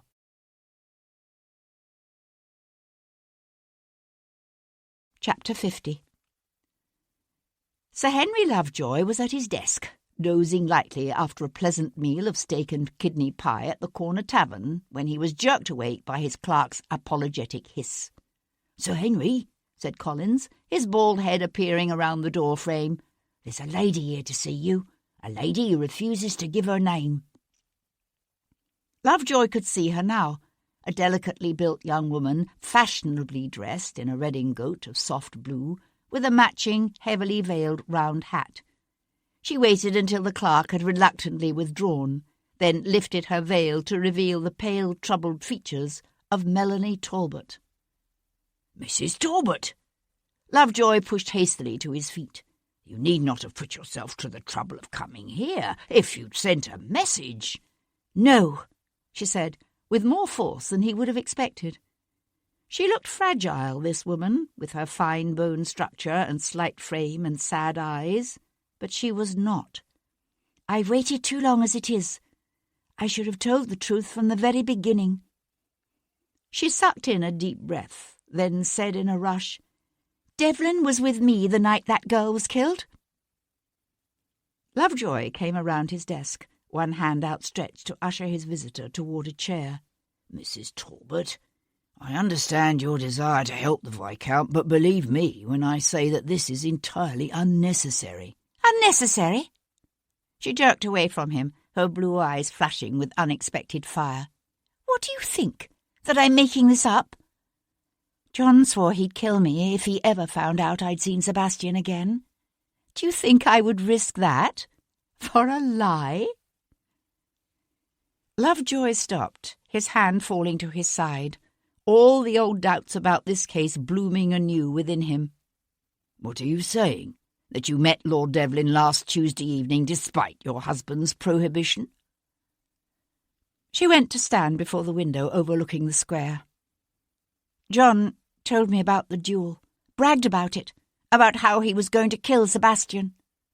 "So you, what, thought to warn his lordship that your husband intended to shoot to kill? Surely his lordship was aware of that." She shook her head, her lips curling up unexpectedly into a wry smile. "John could never have bested Sebastian. I went to Sebastian to secure his promise that he would not kill my husband." She swung away from the window. "That surprises you, does it?" she said, when Lovejoy only stared at her. "You think that if I were truly miserable with my husband, I would have been glad to be rid of him in whatever way possible? You don't understand what it's like for a woman. As difficult as my life is, John is all I have. My father would never take me back. If anything happens to my husband, I'll be left destitute. On the streets. I couldn't face that." "Where did you meet with Lord Devlin?" "In a quiet corner of the park. I don't think anyone saw us. I swear all we did was talk. But even if John could be brought to believe that, it wouldn't matter. Her voice cracked, and she broke off. Lovejoy watched her slim throat work as she swallowed. There were bruises there, he realized, nearly hidden by the lace edging of her dress. 4 bruises in the shape of a man's fingerprints. "What time was this?" "From 5:30 until just before 8. It must have taken a considerable effort, Lovejoy thought, for Captain John Talbot's beautiful young wife to convince Lord Devlin not to kill her abusive husband. But if she were telling the truth, it would have been virtually impossible for Devlin to have made it to the Lady Chapel of St. Matthew of the Fields in Westminster in time to kill Rachel York, either before or after his meeting with Mrs. Talbot. If, she were telling the truth. Lovejoy fixed her with a hard stare. What made you decide to come forward with this now? A hint of colour touched her pale cheeks. I should have told you the truth before, but Sebastian had sent me a note through my sister. Opening her reticule, she drew forth a torn, creased piece of paper and handed it to Lovejoy. He wanted me to keep silent. I kept hoping you'd realise that it was all a mistake. You're thinking Sebastian was somehow involved in that woman's death, that I wouldn't need to say anything, that John need never know. Lovejoy stared down at the hastily written words on the scrap of paper. The ink was smudged, as if with tears. There is no need for you to say anything. What? She shook her head, her eyes wide, not comprehending. What are you saying? I'm saying there is no point for you to put yourself at risk by coming forward with this information. Thanks to the duel, your association with Lord Devlin is well known, and the worst possible implications have been read into it. It will simply be assumed that you've made this story up, that you are lying to protect the man you love. But it's the truth. Her narrowed eyes searched his face. You believe me, don't you? As a man, here and now, I would probably say yes. But as a judge, weighing your testimony against the other evidence in court? He shrugged. I think not. But that's absurd. Lovejoy tucked the Viscount's note into his pocket. That's the law.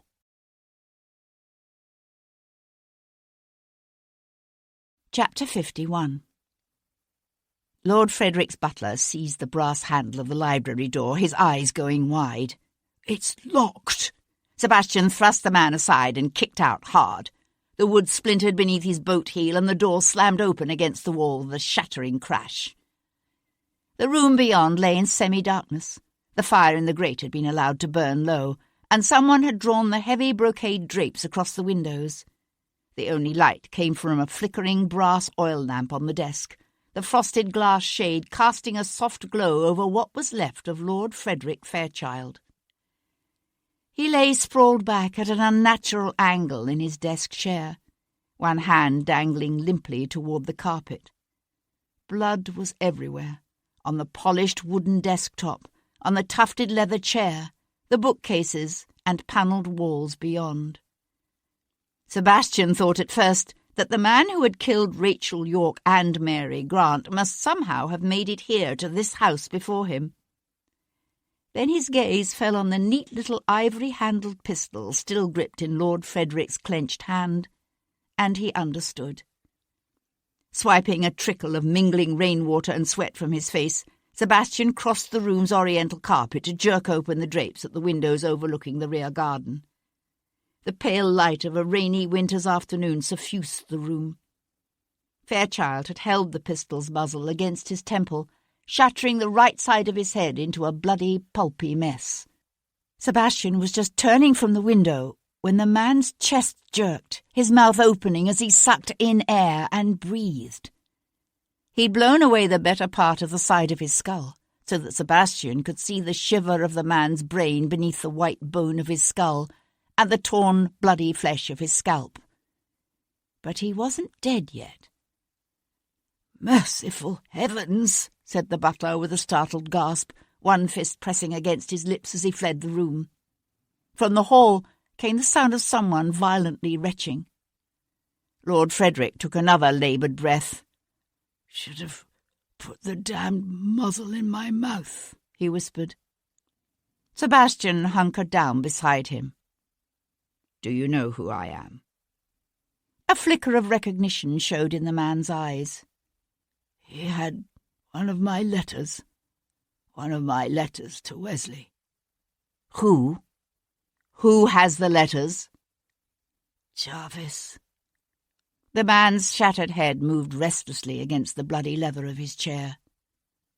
"Showed it to the prince.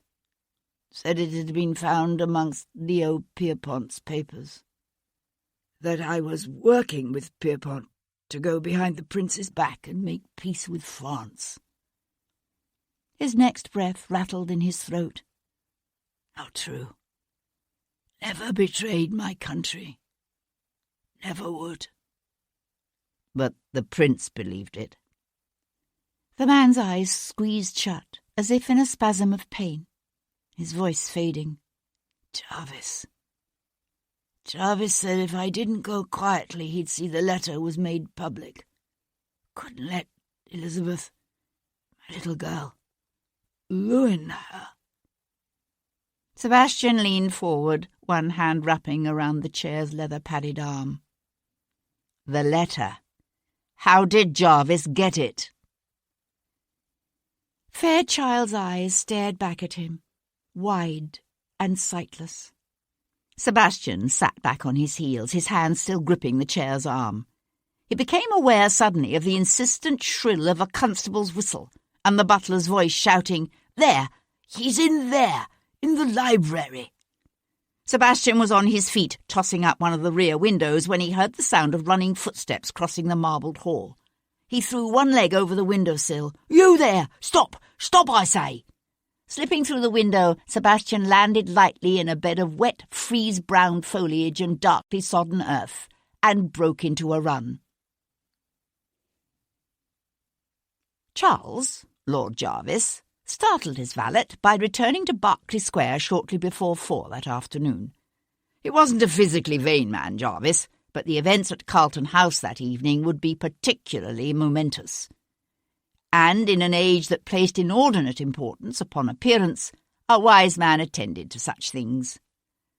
Donning knee breeches and silk stockings with a swallow-tailed coat, he resisted his valet's effort to lighten his florid complexion with a hint of powder, and made his way downstairs to his library. Jarvis might keep chambers in St. James's Palace and Carlton House, but his most important papers were here, in Berkeley Square. He had to admit that he'd been mildly worried at one point that the sensational manner of that girl's death might create difficulties. But in the end, all had gone off essentially as planned. The looming danger of a Whig government had been averted. Perceval and the Tories would remain in power, and the war against atheism, republicanism, and the forces of evil would continue. Pausing at the base of the stairs, Jarvis lifted a pinch of snuff to his nostrils and breathed in deeply, sighing with satisfaction. There were those, he knew, who couldn't understand why he resisted the prince's strenuous efforts to convince Jarvis himself to form a government.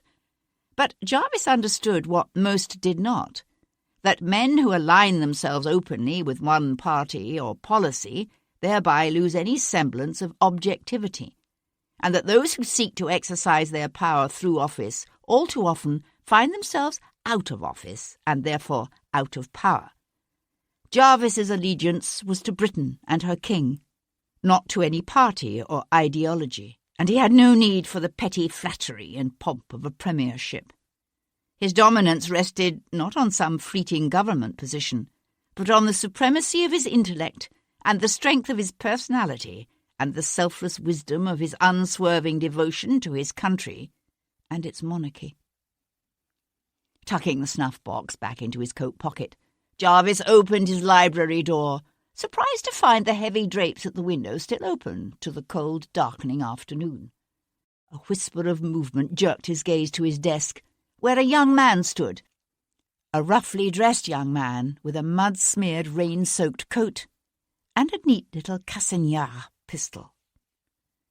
"Unexpected, but fortuitous," said Viscount Devlin, his strange amber eyes gleaming as he levelled the pistol at Jarvis's chest. "Please, do come in."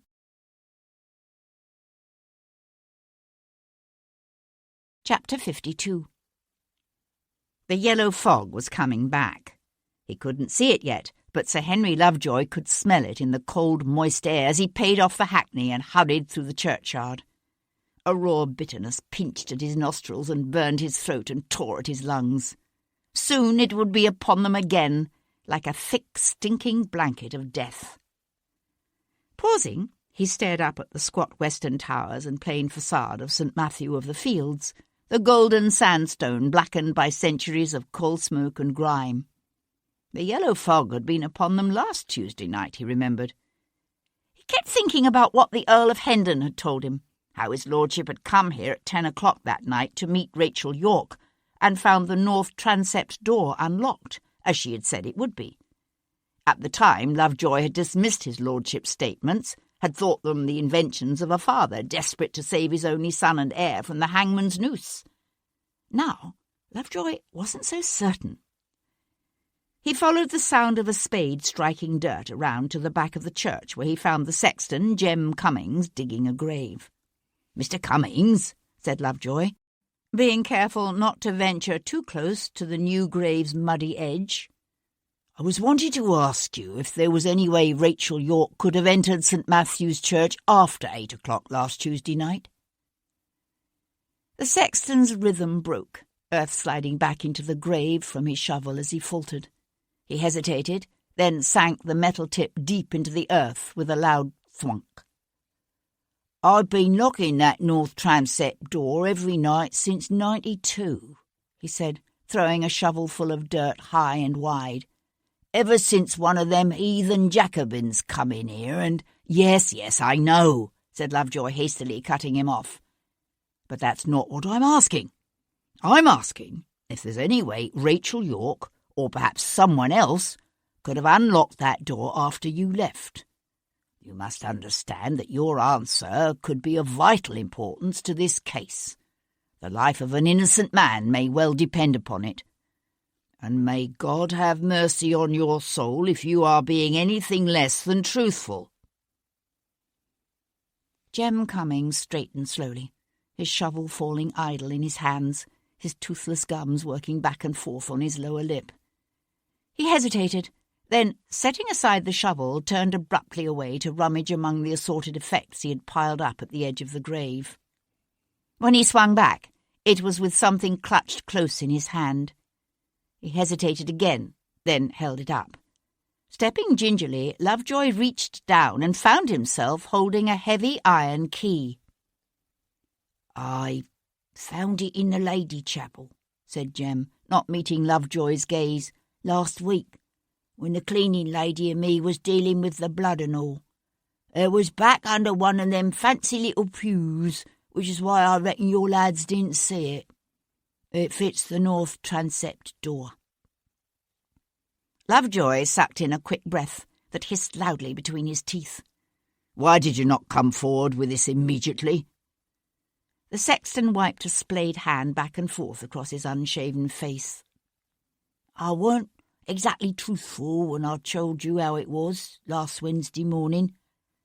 You see, I could have sworn I'd locked the north transept door the night before, but then I come here the next day and there it was, open, with them men's bloody footprints in the transept, and that girl left so indecent-like in the Lady Chapel. I thought I must have been misremembering, that I'd forgotten to lock the door after all, that it was me own fault, what was done to the church. All that blood." The old man reached again for his shovel, then simply stood there gripping the handle, his gaze on the earth beneath his feet. "When I found that key, I knew I'd been right, that I had locked the door after all. She must have unlocked it herself when she come. Only by that time it was too late to say anything about it, 'cause I'd already told your constable I'd found the door locked that morning." Lovejoy's hand tightened around the iron key, the toothed end digging into his palm. "You do realise the implications of this, don't you? That it completely changes our estimation of Miss York's time of death?" Jem Cummings nodded, his head ducking as he thrust his shovel back into the earth. Lovejoy stepped back. "How many people have a key to this church?" "I don't rightly know. You'd have to talk to the Reverend MacDermott about that. He ought to be in the rectory about now." Lovejoy nodded and turned away, only to swing back as another thought struck him. "Just a moment. Did you say you saw men's footprints in the transept that morning?" "That's right." "Are you certain?" "Course I am. I might have lived in London town these past 40 years and more, But I grew up in Chester. Me da, he was gamekeeper to Lord Broxton, and he taught all us little ones how to read game tracks. Men's tracks is no different. There was 2 sets of men's bloody footprints coming out of that chapel. Ain't no doubt about that.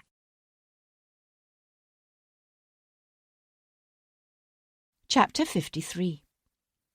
Sebastian propped a hip on the edge of Lord Jarvis's heavily carved Jacobin desk, one leg swinging back and forth as he levered the Cassagnar flintlock at the fat man's chest. "Just don't do anything stupid." "I never do anything stupid," said Jarvis, his glance flicking from Sebastian to the long windows overlooking the rear garden, then back again. "You've tracked mud on my carpet."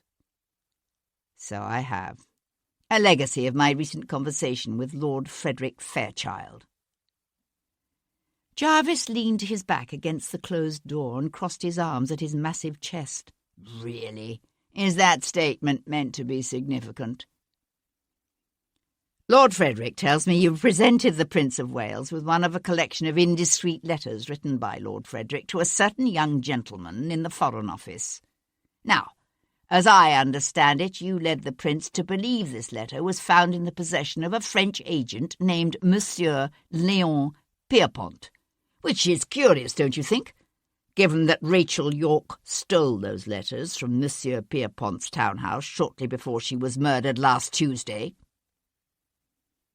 Jarvis's full lips curled up into a smile. "Really?"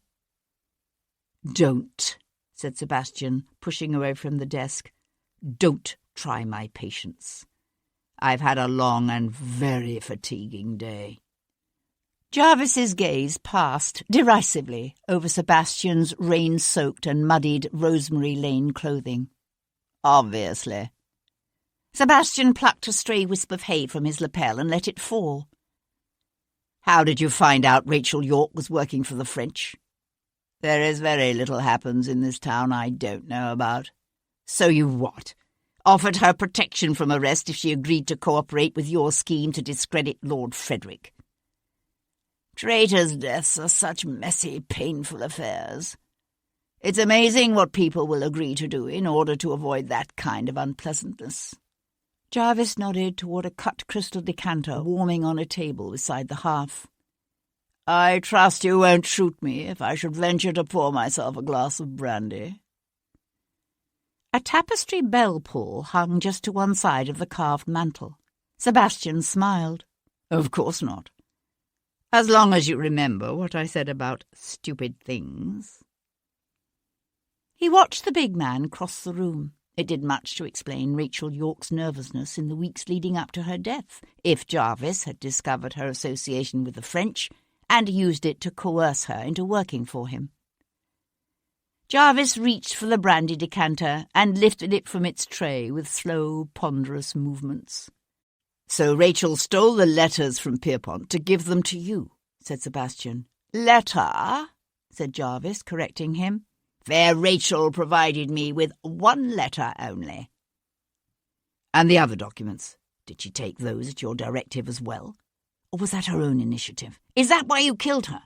Because she discovered something she wasn't meant to know?" Jarvis huffed a soft laugh. "You don't seriously think I would stoop to killing some insignificant little bit of muslin now, do you?" "As a matter of fact, yes." "Why should I? She delivered the letter I needed. I admit it wasn't as incriminating as I'd hoped, but in the end it served its purpose quite nicely." "You see, that's one of the things that puzzles me. Rachel Yorke stole some 6 of Lord Frederick's letters from Pierrepont's townhouse, yet you say she gave you only 1. What happened to the others?" Jarvis's florid, self-confident face gave nothing away, but Sebastian saw a hint of surprise flicker in the man's eyes. "I neither know nor care. And here, I thought, little happens in this town that you don't know about." Sebastian watched Jarvis splash a generous measure of brandy into a glass.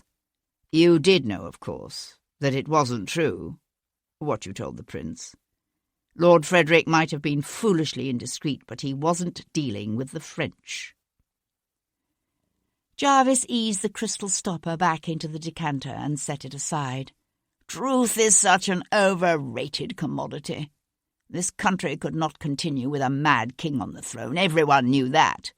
We needed this regency. But the creation of the regency threatened to provide the Whigs with an opportunity to seize power. And then what? They would have taken the greatest, happiest nation in history, the admiration of the world, and ruined it. All in the name of a set of shallow, presumptuous French principles like democracy and freedom. The kind of madness that can only lead to chaos and confusion and the disintegration of all social order. That's the only truth I'm interested in. The only truth that matters. I heard Prinny announced his government. He's decided to retain Spencer Perceval and the Tories. That's right. There'll be no Whig government, no peace negotiations with the French, no reform of Parliament, no Catholic emancipation. I wouldn't have thought even Prinny could be induced to turn from his friends so easily. Jarvis let out a sharp laugh. The Prince's friendship with the Whigs has always stemmed more from a petulant son's desire to spite his father than from any real dedication to Whiggish causes. Sebastian knew it for the truth. Beneath his veneer of easy-going modernity, the Prince of Wales was essentially the same Catholic-hating, autocratic-minded monarchist as his father, George III. Jarvis shifted closer to the hearth, as if drawn to the warmth.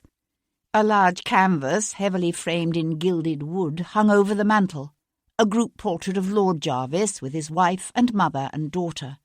Sebastian had seen this portrait before, as a small study in the studio of Giorgio Donatelli.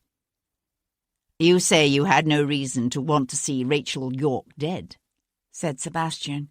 "Yet she knew enough to expose all your clever machinations for what they were." "Not without exposing herself." Sebastian kept his attention seemingly on the dramatically swirling colours of Donatelli's canvas. All the jagged, inconsistent pieces of the puzzle were beginning to fall into place.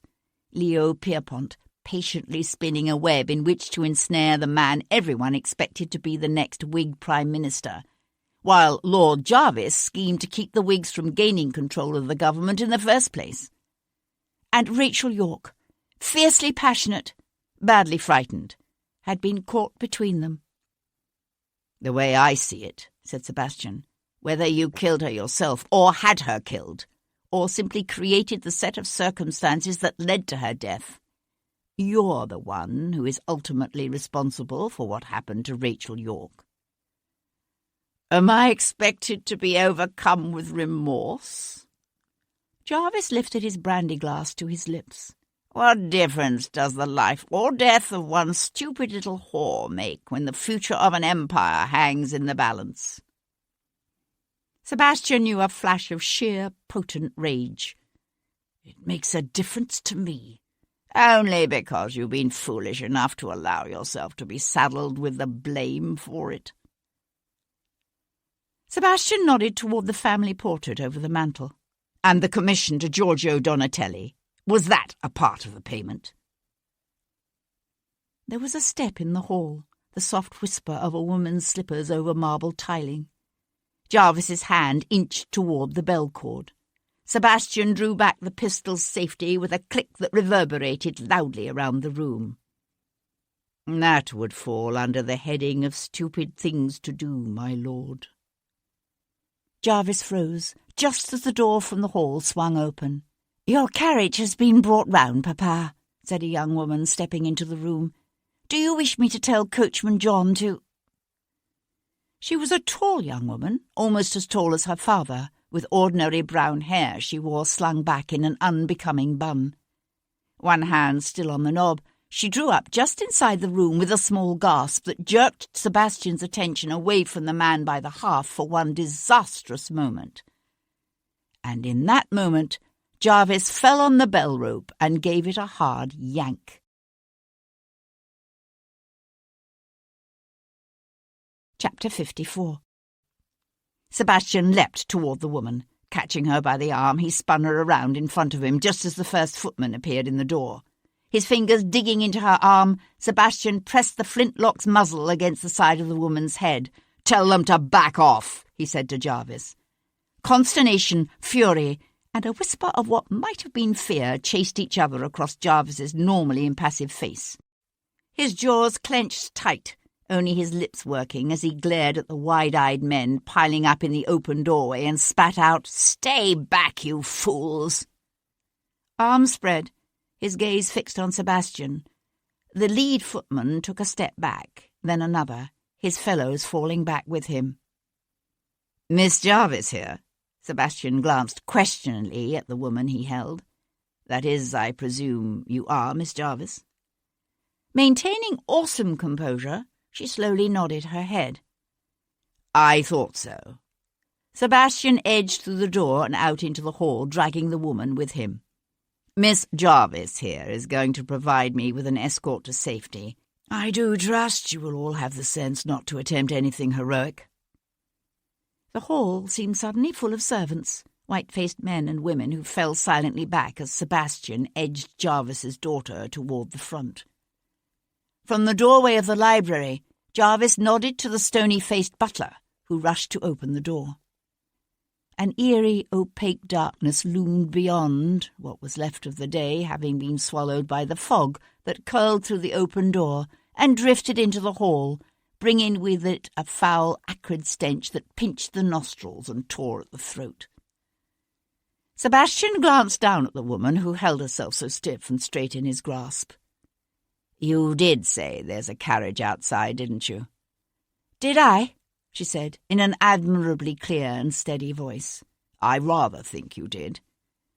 He glanced at one of the maids, a big-boned, ruddy-faced woman who stood just inside the front door, her arms wrapped around her head, her eyes squeezed shut so tight her entire face contorted with the effort. "You there!" The maid's eyes flew open wide, her mouth going slack. "Yes, you!" he repeated, when she simply stared back at him, the bodice of her gown jerking up and down with each rapid, shallow breath. "Get in the carriage. Now." "Surely one hostage will be sufficient to guarantee your safety," said Miss Jarvis hastily. "You don't need Alice." "It's not my safety I'm concerned about." Sebastian shifted the muzzle of the gun toward the maid. "Now, Alice, in the carriage."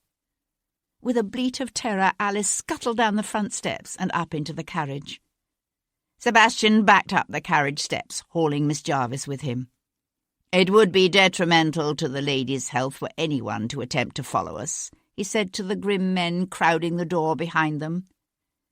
"Drive toward Tothill Fields," he shouted to the coachman. "Now!"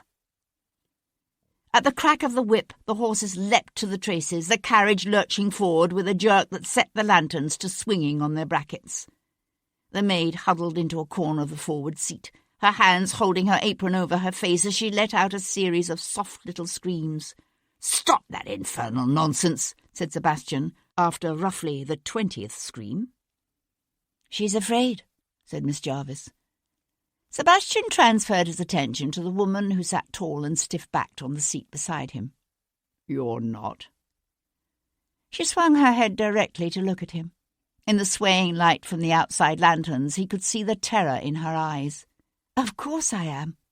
"I must say you control yourself admirably well." "I see no point in indulging in hysterics." She ran one hand up her other arm briskly as if to warm it.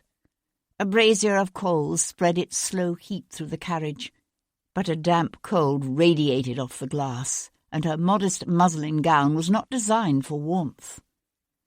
Sebastian reached for the carriage robe of wool lined with fur that lay folded up beside him and held it out to her.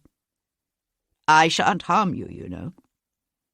After the briefest of hesitations, she took the robe with a politely murmured, "Thank you," and wrapped it around her shoulders. "Do you know who I am?" he asked. An ear-splitting shriek from the forward seat jerked his attention back to Alice. "Mary, Mother of God!" cried the maid, dropping her apron to show them a wild face. "He's going to ravish us both, ravish us and leave us headless and eviscerated like a heathen offering on some pagan altar." Her body went suddenly rigid, her fists digging into the plush upholstery at her side as she began to laugh hysterically. Leaning forward, Miss Jarvis calmly slapped the maid across the face. Alice sucked in a startled breath, her eyes going wide, then squeezing shut as she collapsed back into her corner and began to cry. Miss Jarvis took one of the maid's hands in her own and said gently, "There, Alice, it will be all right. We're quite safe." To Sebastian she said, "I know who you are." Sebastian nodded toward the quietly sobbing maid. "So obviously does she." Miss Jarvis paused in the act of chafing the maid's trembling hand beneath her own large, capable ones. "A humorist, I see. I hadn't expected that." "And what precisely were you expecting? To be ravished and left split like a sacrificial lamb on the altar of Zeus?" Alice let out a new bleat of terror. Miss Jarvis threw Sebastian a frowning glance. "Hush! You're frightening her again." Sebastian studied the woman beside him. She was somewhere in her early 20s, he supposed, brown of hair and unremarkable of feature, if one discounted the unmistakable gleam of intelligence and ready humour in those calm grey eyes. He tried to recollect what he had heard of Jarvis's daughter, and could call little to mind. "Why did you insist on bringing Alice?" she asked after a moment. He glanced out of the window. They were bowling up Whitehall now, harness jangling, the horses' hoofbeats reverberating oddly in the damp, heavy fog. Soon the narrow streets of old Westminster would close in around them. It would be an easy thing then to lose any would-be rescuers and make his way to the Three Feathers Inn, where he intended to have a little chat with the landlord. "Merciful heavens," said Miss Jarvis, her eyes opening wide as the carriage slowed for a turn. "Is that why she's here? To safeguard my reputation from the tongues that wag and do love to speculate on all manner of unrighteous things? Do you really think it will help?" Sebastian opened the door beside him. "One can only hope," he said, and slipped out into the damp night.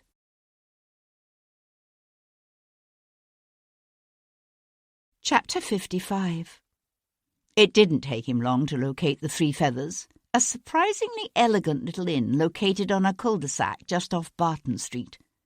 With some persuasion, not all that tactfully applied, for Sebastian was tired, the innkeeper divulged that Hugh Gordon and an unidentified, heavily veiled lady had indeed spent the previous Tuesday night in the inn's best chamber. But the Three Feathers was a busy establishment. The innkeeper had no way of knowing whether or not the actor had stayed at his lady's side all evening, and Barton Street was just around the corner from Great Peter Street and the ancient church of St. Matthew of the Fields. Leaving Westminster, Sebastian caught a hackney to Tower Hill. "Ah, there you are," said Paul Gibson when he opened the door to Sebastian's knock half an hour later. "So Tom found you, did he?" "No," said Sebastian, quickly closing the door against the acrid cold of the coming night.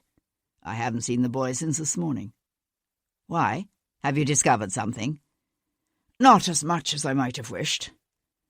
The doctor led the way down the narrow hall to the parlour, where he poured Sebastian a measure of mulled wine from the bowl warming near the fire. "You're looking decidedly the worse for wear." Sinking into one of the seats beside the fire, Sebastian grasped the cup in both hands. "So everyone keeps saying." He took a sip of the warm wine, then leaned his head against the back of the chair and closed his eyes. "I feel as if I've been chased across London and back again for the past 100 years. Gibson smiled, which probably explains why Tom didn't find you. He poured himself some of the mulled wine and came to take the other chair. "I tracked down the woman who did Rachel York's laying out, a horse-faced old battle-axe by the name of Molly O'Hara." Sebastian brought his head forward and opened his eyes. "And?" "Rachel York had a man's fob clutched in her fist. Unfortunately, by the time I found her, our dear Molly had already sold the trinket. She remembered little about it, beyond the fact that its swivel was broken. Rachel must have torn it from her attacker's waistcoat just as he slit her throat. Yes, that's the way I figure it. The goldsmith Molly sold the trinket to used the damage to drive a hard bargain with her. The doctor drew a square of paper from his pocket. Mr. Sal Levitt's in Gracechurch Street. You went to see him, yes? Although I fear I didn't handle it as well as I should have. Let me guess. He claims he sold the trinket some 15 minutes before you walked in his door. Gibson gave a wry smile. I'm afraid so. All I managed to get out of him was a rough sketch of the piece. Unfolding the paper, he smoothed it open on the arm of his chair. Rather than a seal, the fob carried a charm, a Corinthian column worked in 18-carat solid gold. Whoever Rachel York's attacker was, he was obviously a gentleman, or at least very wealthy. Sebastian reached for the paper. You do realise, of course, that your Mr. Levitt's probably melted the damn thing down the instant you were out the door. Sebastian gazed at the sketch. A foppish affectation. Prinny himself started the fad for these columns some months ago. Without the actual piece to trace, it's of no use at all. I'm afraid not. Standing up, Sebastian began to pace the small room. Bloody hell, he said suddenly, his hand tightening to crush the drawing into a tight ball. I had this incredible conceit, this belief that if I could trace the pattern of Rachel York's life through her last days, if I could understand why she went to that church, what dangerous game she was involved in, then I'd know who killed her. Not simply know, but be able to prove it. He let out a hoarse laugh and tossed the crumpled paper onto a nearby table. What hubris. Do you understand what she was involved in? I think so, yes. Coming back to the fire, Sebastian quickly summed up the conversations with Gordon and Donatelli, then the death of Lord Frederick, and the meeting with Jarvis. I'd still put my money on the Frenchman, said Gibson, when Sebastian had finished. He could easily have found out that Rachel was cooperating with Jarvis, and that she was the one responsible for the theft of his documents. Not only that, but he would have had a reason to go looking for the maid, Mary Grant, to get the remaining documents from her. So would Hugh Gordon, said Sebastian. We know he was in Westminster last Tuesday. And while the innkeeper at the Three Feathers confirmed Gordon was there, he could easily have slipped out at some point during the evening. The doctor pushed up from his chair to go stir the bowl of mulled wine. I still don't understand the part Lord Jarvis played in all this. Sebastian smiled and drained his cup. That's because you don't have Jarvis's devious mind. Lord Jarvis knew Pierpont was the French spymaster in London. According to my father, it's been known for over a year. Jarvis must have realised Lord Frederick was falling into one of the Frenchman's carefully spun traps. Only instead of warning the man, Jarvis developed a plan of his own. A plan to discredit the Whigs and prevent them from taking over the government when the Regency was proclaimed. So he what? Approached Rachel and threatened her with a traitor's gruesome end if she didn't deliver one of the letters Fairchild wrote to his young lover. I can see how that might discredit Fairchild. What I can't see is how it implicates him and the Whigs with the French. Ah, but Jarvis didn't immediately take the letter to the Prince, remember? He waited until today, when the Prince is doubtless in a high fret over tomorrow's installation. Then, acting as if he's only recently discovered Pierpont's activities, Jarvis ordered the Frenchman's townhouse raided.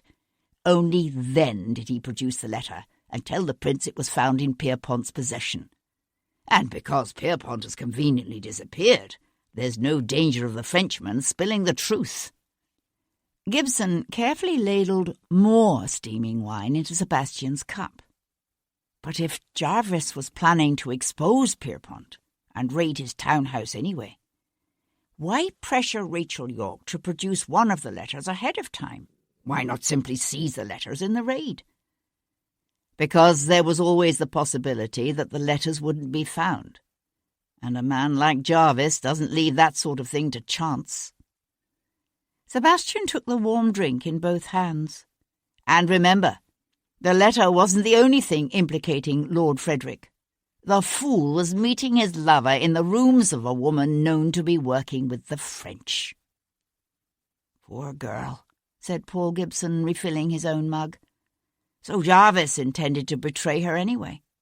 I suspect so, except that Rachel was smart enough to realize she was in danger.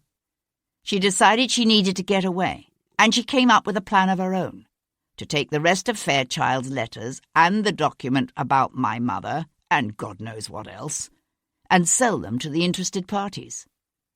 "Ah," said the doctor, easing back down in his chair. "If you ask me, the killer could be any one of them. Pierpont, Gordon, Donatelli, even bloody Jarvis himself." "You're forgetting Bayard," said Sebastian, going to stand beside the hearth. "He might have been falling down drunk when his father took him home at 9. But we have only Amanda's word for it that he stayed there. It's not beyond belief that he went out again, looking for Rachel. He could have followed her to that church and killed her. But why would Bayard go after the maid, Mary Grant? Pierpont and Gordon both had a good reason to want to get their hands on the rest of those documents. Even Donatelli admits he went looking for them, but Bayard knew nothing of them."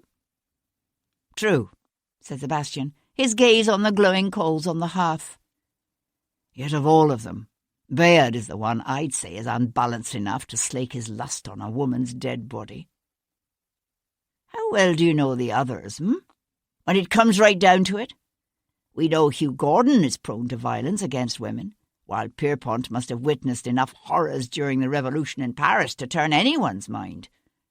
In fact, of them all, the only one I can't see committing such an act of unbridled emotion is Lord Jarvis. He's too damnably cool and calm and in control."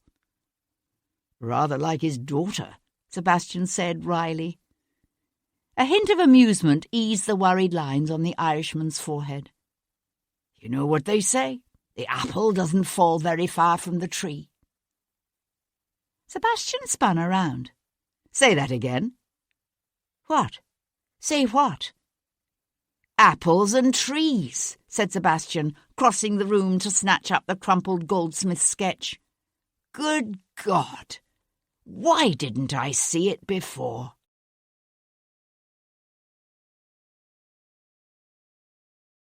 Chapter 56.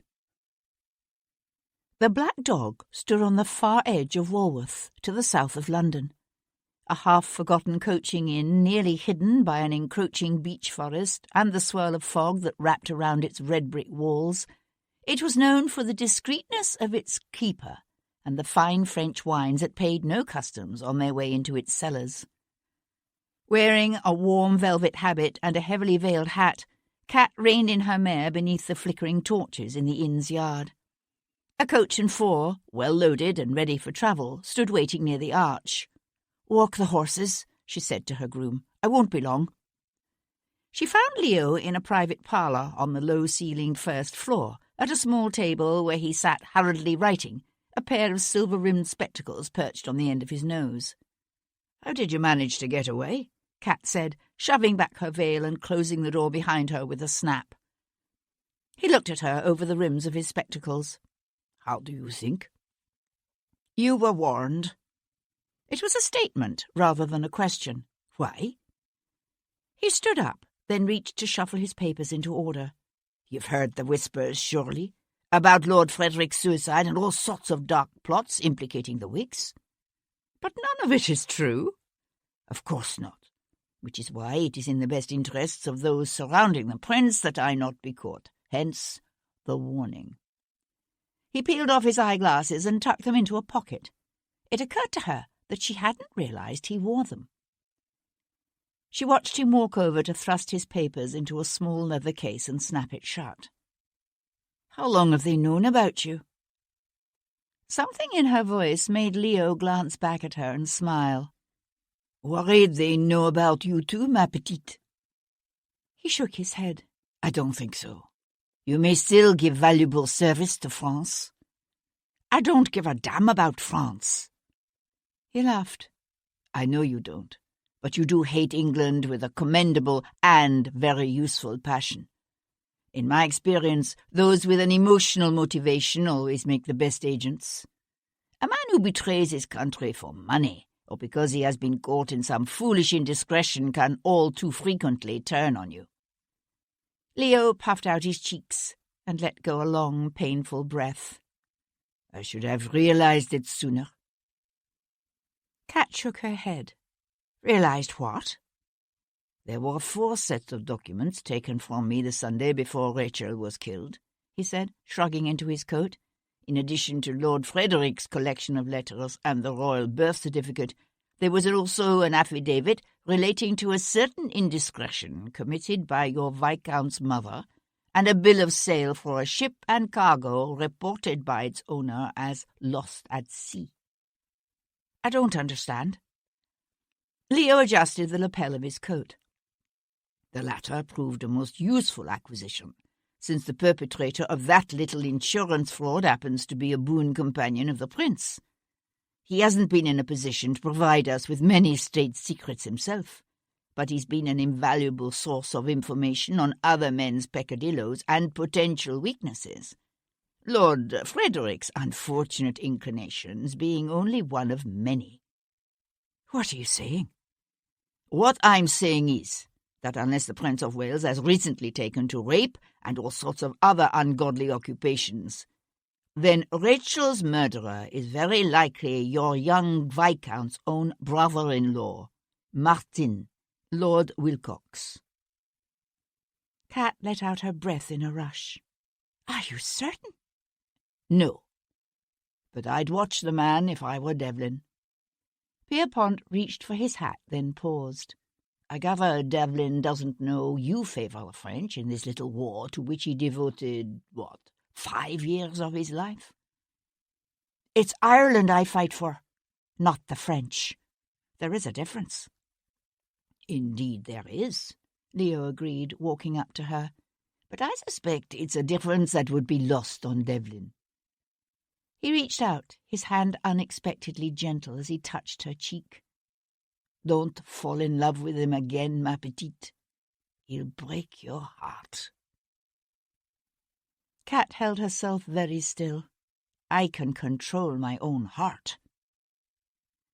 Leo's eyes crinkled into a smile that faded abruptly as he turned away. "Paris will be sending someone soon to take my place," he said, over his shoulder. "Be alert. He will contact you. You know the signal." Kat followed him, wordless, to the yard. She watched his travelling carriage disappear into the night. Then she lowered the veil over her face, remounted her horse, and rode away. The fog lay heavy in the streets of London, a thick, throat-burning swirl of noxiousness that turned flickering gaslights into ghostly golden glows lost in the gloom. Kat drew up before her house and handed the reins to her groom. "Stable them," she said, sliding from the saddle. She stood for a moment, listening to the muffled beat of the horse's hooves disappearing into the thickness of the night. Then she threw the train of her riding skirt over her arm and turned, just as a dark figure materialized from out of the mist. Kat sucked in a startled gasp. "You ain't seen the governor, have you?" said the boy, Tom. Feeling vaguely ridiculous, Kat let go her breath in a soft sigh of relief. "I believe he received a note from his friend, Dr. Gibson. Perhaps he could tell you something." Tom shook his head. "It's Gibson who wants to see him. Something about a gewgaw that was found in that mort's hand." Kat paused at the base of her front steps. Someone was walking toward them on the footpath, a man with the flaring cape and measured gait of a gentleman. "Miss Boleyn," he said, one hand coming up to touch his hat brim as he paused beside her. "Yes?" She knew a frisson of fear, a precognition of understanding at the sight of his middle-aged, quietly smiling features. "May I help you?" "I am Lord Wilcox," said the man, his hand dropping ominously from his hat to slip inside his cape. "I must ask you to accompany me to my carriage." He nodded into the mist-swirled darkness. "It's just there, at the end of the street." Kat was aware of Tom tensing beside her, his eyes wide on the gentleman before them. "And if I refuse?" she said, her voice coming out low and husky.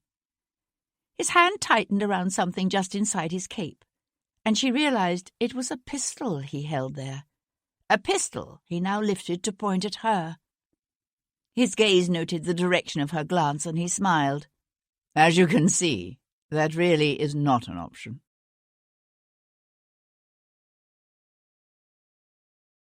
Chapter 57. Amanda was 11 the year her brother Richard told her the truth about their mother. He'd been home from Eton that summer, 10 years old and very full of himself. Amanda might have been a year his senior, but she was only a girl after all.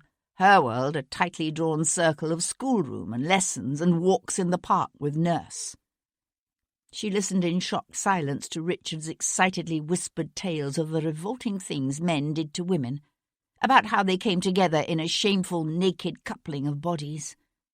And then, while she was still retching in horror at the thought she might someday be forced to endure just such a vile invasion of her own body, Robert told her of the rumours he'd heard about their mother, about how the Countess of Hendon did that with other men besides her husband, Amanda's father. Amanda hadn't believed Richard, of course. Oh, she'd seen enough activity amongst the estate's farm animals to realise that part of his information at least was probably correct. But she refused to believe what he said about their mother, about how the beautiful, laughing Countess did that, with everyone from royal dukes to common footmen. Amanda hadn't believed a word of it. Not a word. But suggestions can have an insidious way of worming into a body's soul and eating it away. As summer stretched into autumn, Amanda found herself watching their mother, watching the look that crept into the Countess's sparkling blue eyes whenever a handsome man walked into the room, the way she tilted her pretty blonde head and laughed when a man spoke to her, the way her lips could part and her breath catch when he took her hand. And then, one rare sunny day in September, when the Countess and her children were rusticating down in Cornwall, and the Earl danced attendance, as usual, upon the King, Amanda escaped the schoolroom and went for a walk. The air was crisp and sweet, with the earthy scent of ploughed fields and sun-warmed pine needles, and she walked farther than she'd meant, farther than she was allowed. A restlessness had been building within her lately, an unsettled yearning that led her to leave the trim terraces of the gardens and the neatly hedged-in fields of the home farm behind, and penetrate deep into the wild tangle of forest that stretched away toward the sea. It was there that she found them, in a sun-soaked hollow sheltered by a rocky outcropping from the brisk winds blowing off the white-capped water. The man lay on his back, his naked, sweat-slicked body stretched out long and lean, his neck arching in what seemed at first an agony. A woman sat astride him, her soft white lady's hands holding his larger, darker ones cupped over her breasts, her lower lip gripped between her teeth, her eyes squeezing shut in ecstasy as she rode him. Rode him! In the months that had passed since Richard's visit, Amanda had sought to picture this vile thing that he had told her about, but never had she imagined, never could she have imagined anything like this. Drawn by a sick combination of horror and fascination, she crept closer, her heart pounding painfully within her, her stomach acids backing up hot and sick into her throat. But it wasn't until her fascination had drawn her, trembling and nauseous, ever closer, that Amanda realized the truth, that the woman whose breath came in such harsh, ragged gasps was her own mother, Sophia Hendon, and that the man whose naked pelvis thrust up again and again in a savage, pounding rhythm, who buried his body deeper and deeper inside hers, was her ladyship's groom. Amanda never told Richard what she had seen that day, although she knew from the bitter remarks her brother occasionally let fall that he blamed their father for the things their mother did, blamed Hendon for devoting all his time to king and country and neglecting his lonely, lovely wife. But Amanda knew the truth, for she had seen the hunger in their mother's beautiful, sunlit face. The shameful, insatiable hunger. It had been dark for some time now, the fog swallowing the last glimmers of daylight before sliding away imperceptibly into night. The maid, Emily, had come at one point to draw the drapes and lay fresh coals upon the fire, but Amanda had sent her away.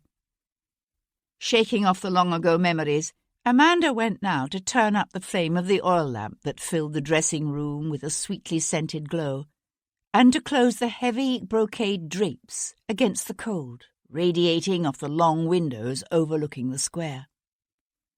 Crossing the room to her writing desk, she paused, her head raised as she listened, but the house lay silent around her, and after a moment she slid back the discreet latch that opened the desk's hidden compartment and drew forth the single piece of parchment from within. She'd read it perhaps 100 times already, but now she read it again, drawn by something she didn't care to define, to this strange recital of that long-ago sin written in Sophia Hendon's own hand. Amanda couldn't begin to guess what had driven her mother to set it all down in such stark, bare sentences, and then swear to it before witnesses. Nor did Amanda know how that harlot Rachel York had come by such a curious document, or for what purpose it had been intended. But Amanda had no doubt that the document had come from the actress. Her blood still stained one corner. It was Coachman Ned who'd first let slip the truth about that Tuesday night, or at least the truth as he knew it. It had taken some time, and a few carefully worded threats, but eventually Amanda had drawn from him a curious tale of how his lordship had been on his way to Westminster, where he'd come upon Master Bayard, insensible with drink, on the footpath in front of Cribb's parlour. They'd taken the boy up into the carriage, of course, only they hadn't brought him straight home. On his lordship's orders, Coachman Ned had continued on to Great Peter Street in Westminster, where his lordship had left the boy in the servant's care. It was not a servant's place, of course, to question his master's movements, although Coachman Ned admitted he'd been worried, watching Lord Wilcox disappear alone and on foot into that stinking fog. And his worst fears had been confirmed when some 20 or 30 minutes later Lord Wilcox had been set upon by thieves.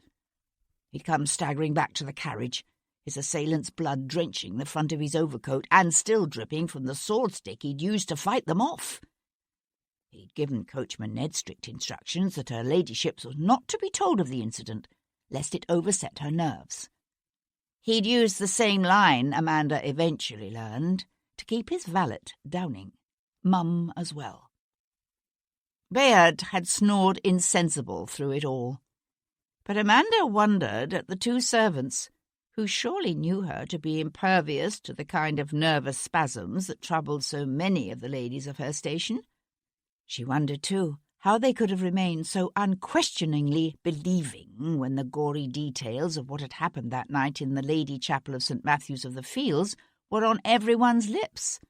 But then, perhaps, neither Coachman Ned nor Downing had ever noticed the way his lordship's face could draw taut with sexual excitement at the sight of a harlot being whipped through the streets. Perhaps they didn't know about the string of housemaids he'd forced over the years, or the one he'd cut when she'd tried to refuse him. But Amanda had known, and pondered, and eventually been driven to ferret out the truth. Refolding the parchment, Amanda carefully tucked it away and slid the secret compartment home.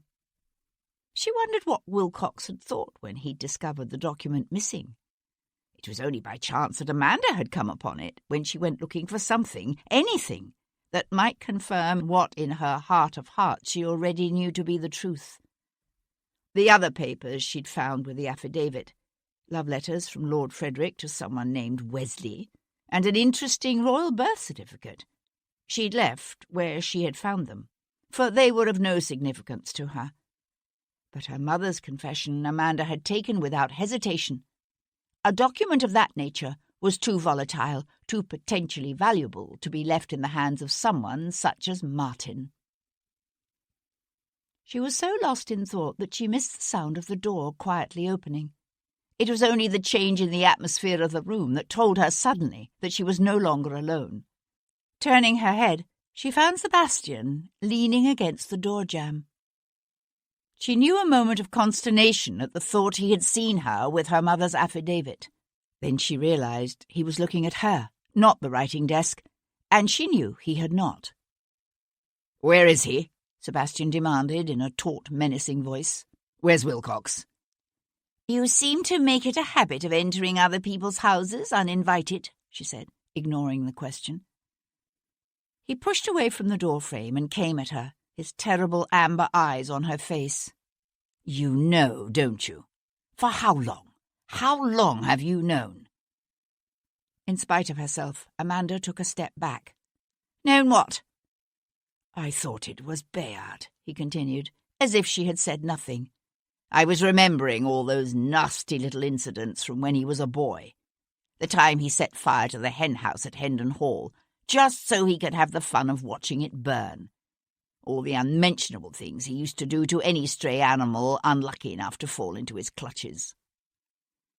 He drew up before her, close enough that she could smell the acrid wet of the fog that had seeped into his rough working man's clothes. "I used to wonder where it came from, that utter lack of empathy for the suffering of others, that streak of cruelty bordering on madness. I even wondered if perhaps it ran hidden within me too.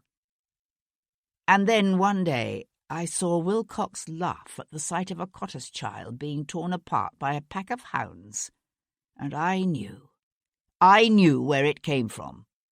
"You're the one who is mad." "Am I?" He swung away. "You've heard the news, I suppose, about Leo Pierpont?" "Pierpont?" Amanda shook her head. "What has he to do with anything?" "Dear Amanda, can it be that you really don't know? Hendon told me something a few days ago, something that should have piqued my curiosity, except that I missed it. He said the government has known about Pierpont's ties to Napoleon for the better part of a year now, ever since a certain gentleman he called Mr. Smith found himself under pressure from Pierpont to provide information of value to the French government. It seems Hendon and Lord Jarvis decided between them to simply sit on the revelations about Pierpont and use this compromised gentleman as a sort of double agent." "So?" said Amanda. "So? The curious thing is that while Father and Jarvis both serve the king, on a personal level the two men can barely tolerate each other. Which tells me that the only reason Jarvis discussed the situation with Hendon is because the compromised gentleman had come to Hendon for help. And the only man I can think of who would do that is your husband, Wilcox." Amanda stood very still, watching her brother prowl restlessly about her dressing room. She hadn't known this about Wilcox, that he'd been careless enough to allow himself to fall into a French trap. She gripped her hands together, shaken by an onrush of cold rage directed not just at Martin, but at this man, her brother, who had come here to taunt her with her husband's stupidity. "What did they have on him, I wonder?" Sebastian said, pausing to fiddle with the quill she'd left lying on the leather-covered writing surface of her desk. "Something more, I suspect, than a mere sexual indiscretion. Whatever it was, Rachel must have found evidence of it when she helped herself to a cache of sensitive documents in Pierpont's possession. A fatal mistake, poor girl, since she must then have offered to sell the incriminating evidence to Wilcox. She didn't know the kind of man she was dealing with." He swung suddenly to face her. "But you did." "You're mad," Amanda said again, her hands gripping together tighter and tighter. "Am I? That day I came here to confront Bayard, you knew then. It's why you were so careful to tell me the exact time Wilcox had encountered Bayard. Only he didn't bring the lad straight home, did he? "The girl was a whore," said Amanda suddenly, the words a harsh, angry tear ripped from a tightly constricted throat. "A whore. And a traitor." A strange light shone in her brother's uncanny alien eyes. "So that makes it all right, does it? What Wilcox did to her? What about the maid, Mary Grant?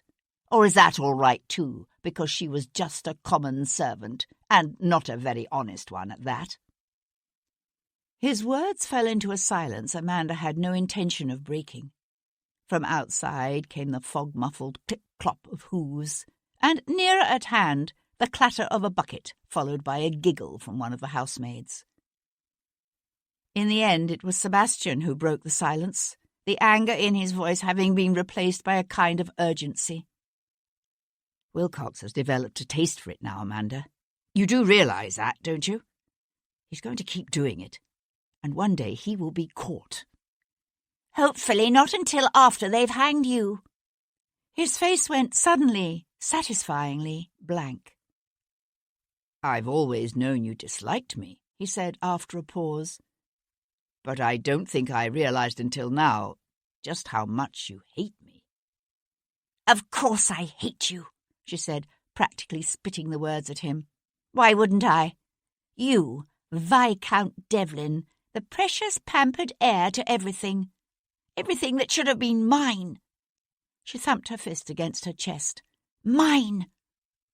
I was my father's firstborn child, while you—" She cut herself off just in time, clenching her teeth together. "I didn't invent the laws of male primogeniture," he said, his voice a quiet counterpart to hers, his brows drawing together as if in puzzlement as he searched her face. "Even if I have benefited from them." She watched, confused, as a strange smile touched his lips, then faded. "It's funny, but my first thought when it finally all came together was to rush over here and warn you. Warn you about how dangerous the man you were married to has become. It wasn't until I started thinking about what you'd said, about how Bayard had passed out before 9, when the police have everyone thinking the murder took place between 5 and 8, that I realised you knew the truth." He drew in a deep breath, then let it out in a harsh expulsion of air. "I'm not going to swing for you, Amanda, and I'm not going to let that sick bastard who is your husband keep butchering women."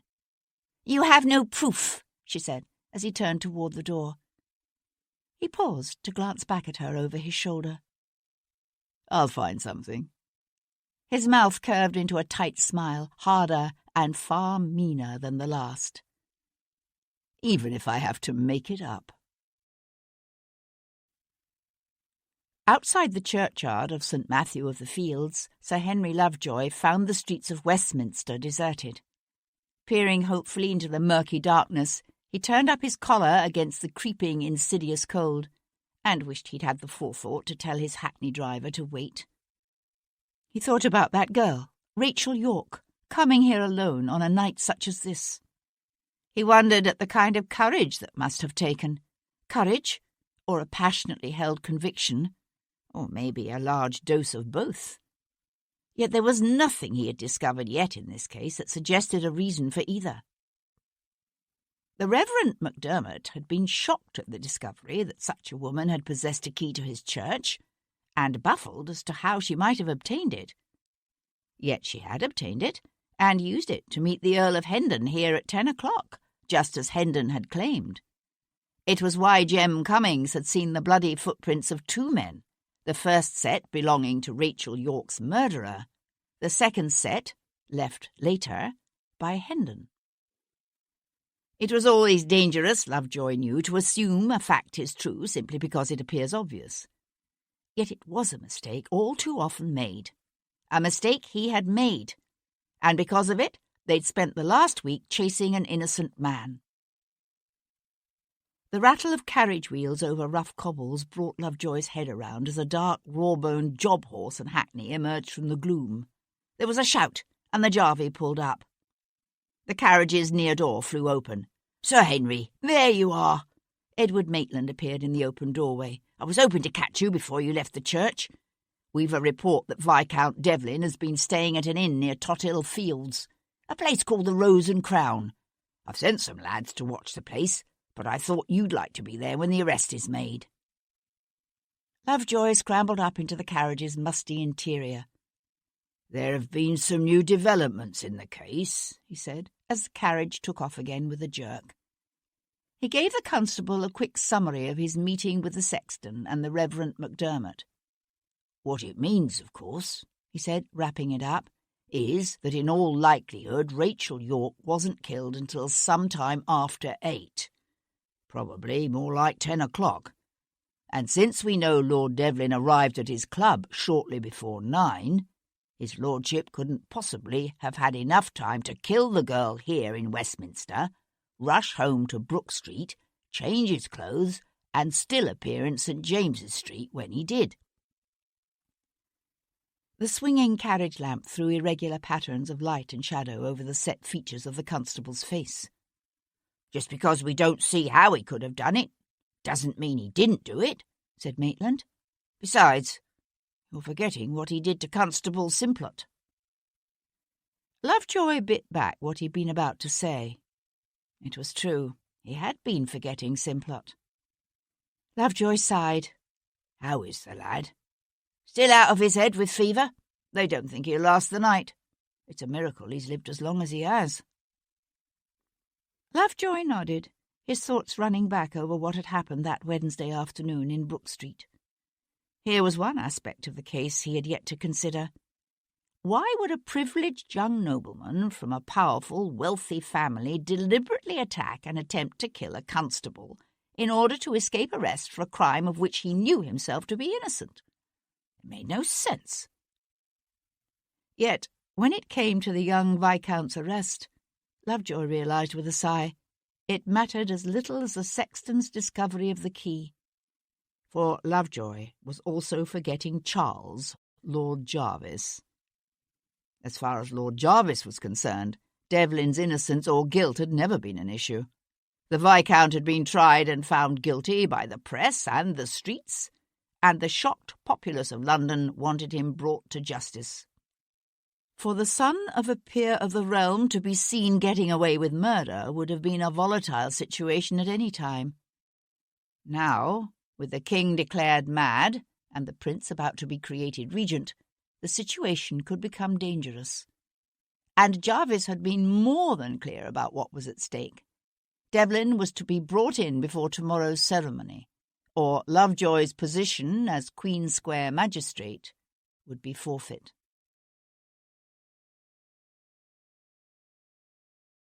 Chapter 58.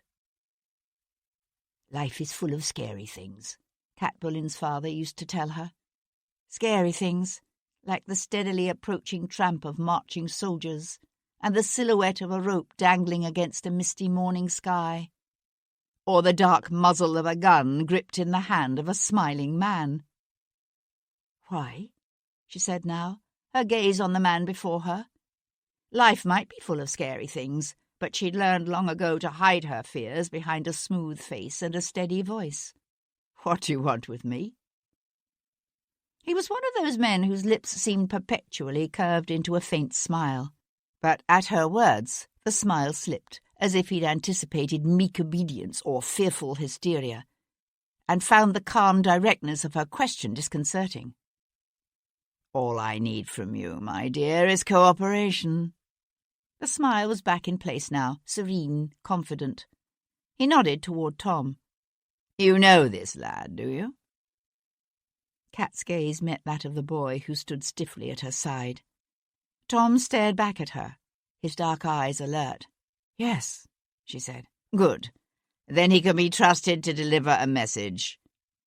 With his free hand, Wilcox retrieved a folded note from an inner pocket and held it out to Tom. "Take this to Viscount Devlin. The note will give him the particulars he needs. But I am relying on you to convey to his lordship the gravity of the situation. I trust I do make myself clear." Cat sucked in a quick gasp, just as quickly stifled, for she understood all too clearly what Wilcox intended.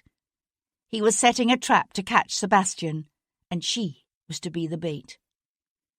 Fear welled within her, hot and trembling, but she forced it down. Fear interfered with one's ability to think, and she needed to think clearly.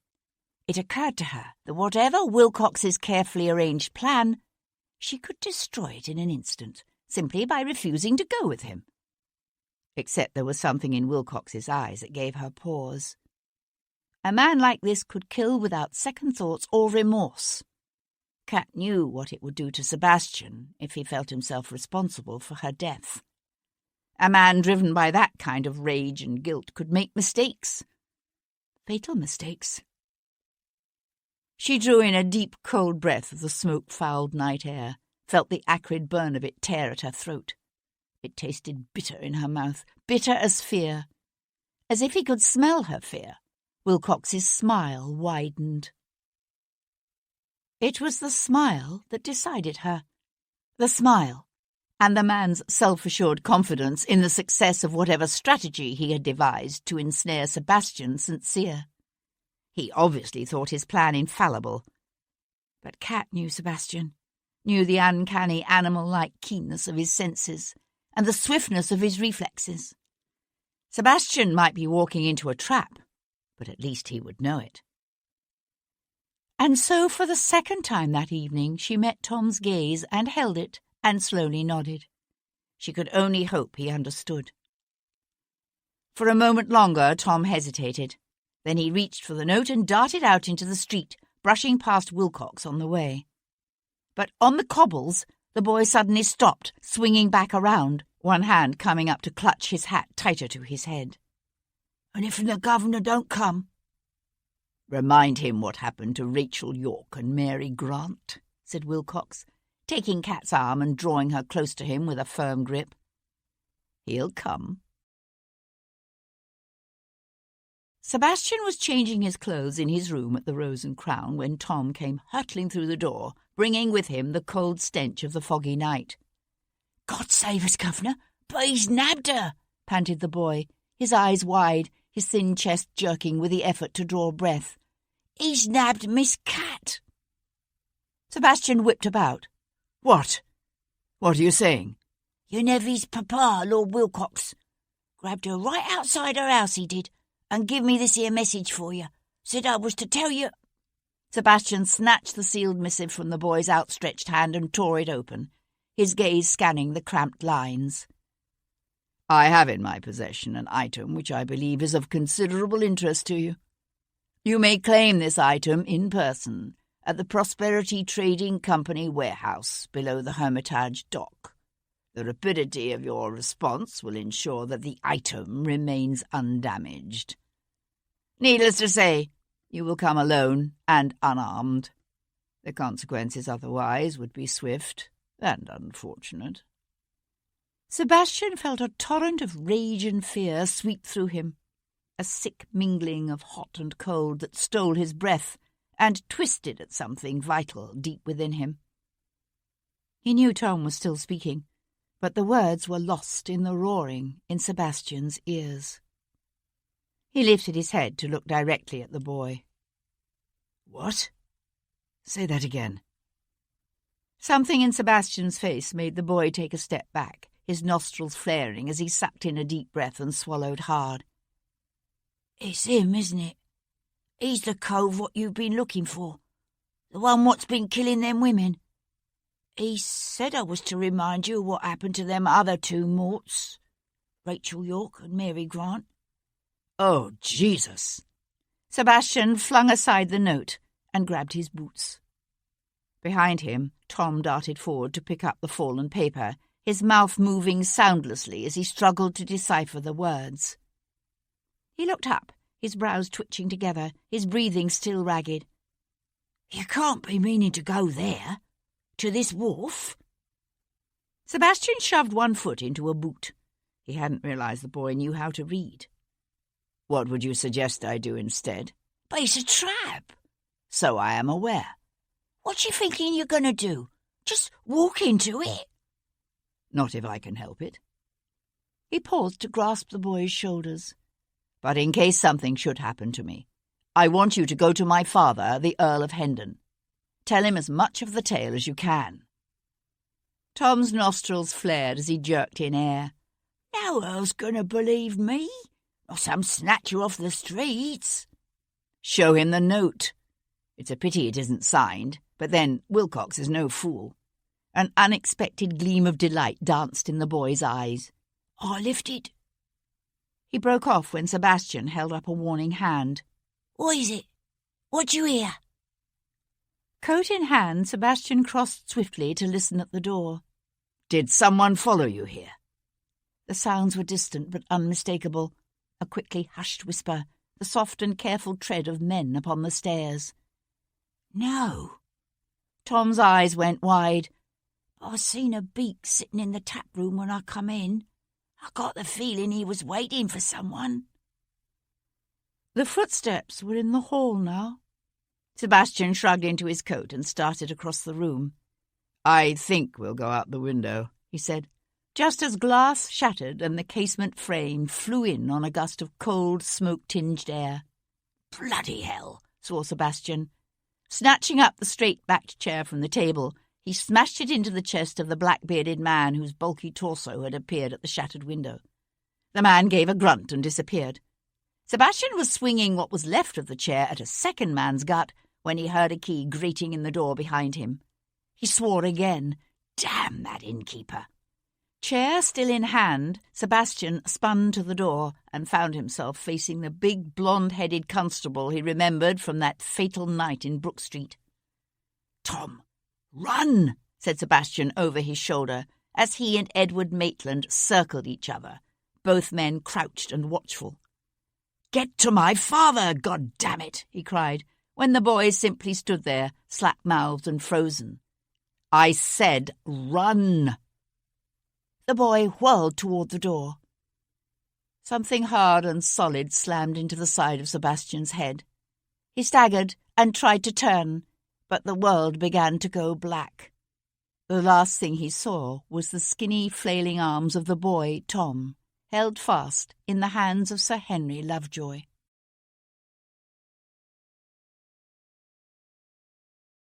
Chapter 59. Sebastian came awake to a sense of movement, to the clip-clop of horses' hooves and the clatter of carriage wheels jolting over uneven paving. Through a dizzying spiral of pain, his thoughts flew at once to Kat. The horror of what he knew Wilcox would do to her was so powerful he was nearly shaking with the need to control it, with the need to keep himself from lashing out in mindless, useless frustration. He forced himself to keep his eyes closed and lie still, fighting down a wave of nausea that burned sour in his throat as he concentrated all his senses on the task of understanding the situation in which he now found himself. He lay on the cracked leather seat of an old carriage, the forward seat. Rough ropes bit into his wrists, binding them together before him. His ankles were bound as well, but he could detect the steady breathing of only one other person in the carriage with him, a man who sat quiet and alert on the opposite seat. One man. Which man? Sebastian opened his eyes to find Sir Henry Lovejoy regarding him through narrowed, watchful brown eyes. "Well," said Sebastian, in a pleasantly conversational tone, "I wouldn't have expected the Beau Brummel of Queen's Square to willingly miss this." "If you are referring to Senior Constable Maitland, he is currently otherwise occupied, conveying 2 of his fellow constables to the surgeon, to be precise."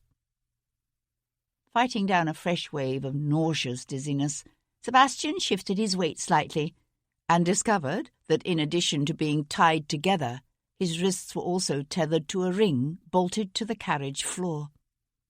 He tightened his jaw against a violent upswelling of rage, but some hint of his feelings must have shown on Sebastian's face, because he noticed the magistrate sink back farther into his corner, his eyes wide and watchful. Sebastian showed his teeth in a smile. "You aren't afraid I'll murder you between here and the public office? Cut off your head and take a bath in your blood and do all manner of other ungodly things to your person?" Lovejoy was not amused. I think not. Sebastian glanced out the window as the carriage swung around a corner. The foggy void of the night swirled about them. And the boy? He asked casually. If you mean that appallingly foul-mouthed urchin who was taken up in your company, he slipped out of my grip and darted off as we were leaving the inn. It was a crumb of comfort, pitifully small. There were too many things that could go wrong. Hendon could refuse to see the boy, or simply refuse to believe him. And even if the Earl did believe the boy's tale, what then? Whether Hendon sent a party of constables to the wharf or went himself, the result would be disastrous. Martin Wilcox might be a murderer, but he was no fool, and he knew what was at stake. The trap he had laid for Sebastian would be cleverly, carefully planned and orchestrated, so that, whatever the outcome, Cat would die. Wilcox couldn't afford to let her live to tell the tale. Sebastian fixed Sir Henry Lovejoy with an intense stare. You must let me go. The little magistrate thrust his hands into his pockets and settled deeper into his overcoat as if bothered by the cold that seeped up from the straw-strewn floorboards and whistled in with the wind through the cracked windows. It might be some consolation for you to know that I have reason to believe that you are indeed innocent of the deaths of those two women, Rachel York and Mary Grant. However, once the formalities are satisfied— You don't understand, said Sebastian, his voice low and earnest. You need to let me go now. The man who killed those women has taken another one, Cat Boleyn. If I don't get to her in time, he'll kill her too. The carriage lurched suddenly, slowing to a crawl as a thickening press of bodies engulfed them. At first, Sebastian thought it another bread riot. Then he heard a cry, "Huzzah for Florizel!" and saw the laughter and bright expectation in the swell of upturned faces shining in the golden light of the carriage lamps, and he understood. This was not a mob, but a crowd of revellers celebrating the installation of the prince as regent, which was to take place in the morning. They genuinely believed their hard-pressed, desperate lives were finally going to take a turn for the better. They didn't understand that nothing would really change, that they were simply replacing an earnest but mad old king with a vain, pleasure-loving, self-indulgent prince who gave far more thought to the cut of his coats than to the spiralling cost of bread, who had never heard the wail of a child starving in the cold, never seen those stacks of pitifully small, white-shrouded bodies waiting for the quicklime of the poor hole. There is still the matter of Constable Simplot, said Sir Henry. While I can understand— God damn it! Sebastian swore, coming half upright only to be thrown off balance by his bound ankles. I didn't attack your bloody constable. Why would I? Did you not hear what I said? A woman is going to die. Tonight. A string of firecrackers went off next to the carriage, startling the horses and bringing a roar of excitement from the crowd.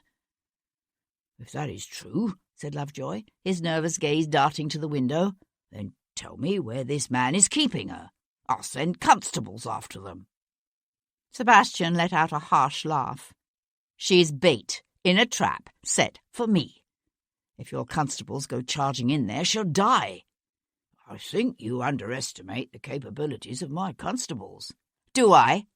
This man, the one you say is killing these women, who is he?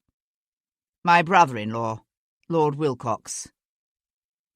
The magistrate's lips parted as if on a gasp, but he kept his features otherwise admirably controlled.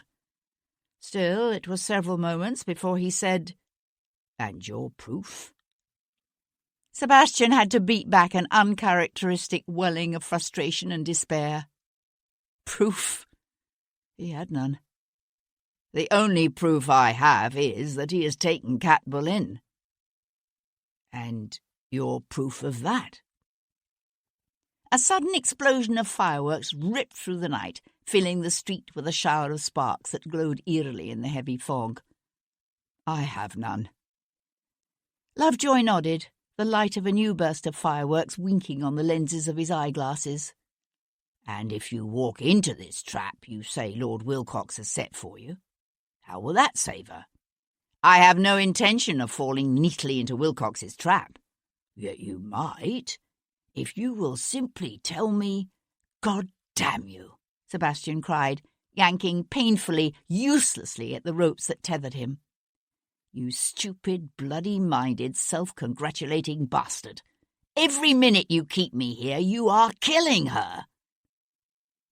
Sebastian went suddenly still, his chest jerking on a quick intake of cold, smoke-fouled air as he carefully trained his gaze away from the window, through which he had seen, briefly, the small, thin arm of a boy who clung to the back of the carriage. I understand your frustration, said Sir Henry, with a plodding calm that made Sebastian want to scream. But the law... He broke off as the hackney's near door jerked open and a small, roughly dressed body appeared on the step. I say, he began, then broke off again when Tom swung up into the carriage. The flaring glow from an explosion of fireworks gleamed bright and dangerous on the blade he held gripped tightly in one fist. Make a sound or move a whisker, said the boy fiercely, and I'll slit your gullet. Heaven preserve us, said Sir Henry, one hand groping for the strap as the carriage gave a sudden lurch. I know I didn't do what you done told me, Tom said as he leapt to slice through the ropes at Sebastian's wrists. Thank God for that. Sebastian flung aside the remnants of the ropes while the boy crouched to cut the bindings at his ankles. Careful to keep one eye on the white-faced magistrate, Sebastian gripped Tom's shoulder, his hand tightening in a spasm of wordless gratitude as the boy rose to his feet. But do it now, lad, quickly, and this time don't look back. Tom's head jerked, his face settling into stubborn lines. I'm coming with you. Sebastian urged him toward the door. No, you have your instructions. I expect you to follow them, but... The need for haste welled up within Sebastian, so fierce and white-hot it burned in his chest as he swallowed down the impulse to scream at the boy. Something might go wrong, said Sebastian, struggling to keep his voice calm and steady, while every fibre of his being hummed with desperate impatience. If it does, I'm counting on you to see this bastard brought to justice. Conscious of the magistrate's wrathful presence, Sebastian chose his words carefully. You know what I need you to do. Can you do it? Can you? The boy hesitated, his throat working as he swallowed hard. Then he ducked his head and nodded. Aye, governor. I'll do it. He pressed the handle of his knife into Sebastian's fist. Here, you might be needing this, he said, and without looking back, slipped off the step into the crowd. Sebastian watched the small figure disappear into the surging, cheering press of humanity. Then he tucked the knife away in his boot and prepared to follow. This woman, said Sir Henry suddenly. Tell me where she's being kept. Sebastian paused at the open door, one hand tightening on the frame as he glanced back. I think not, he said, and dropped off the step to be swallowed up by the night.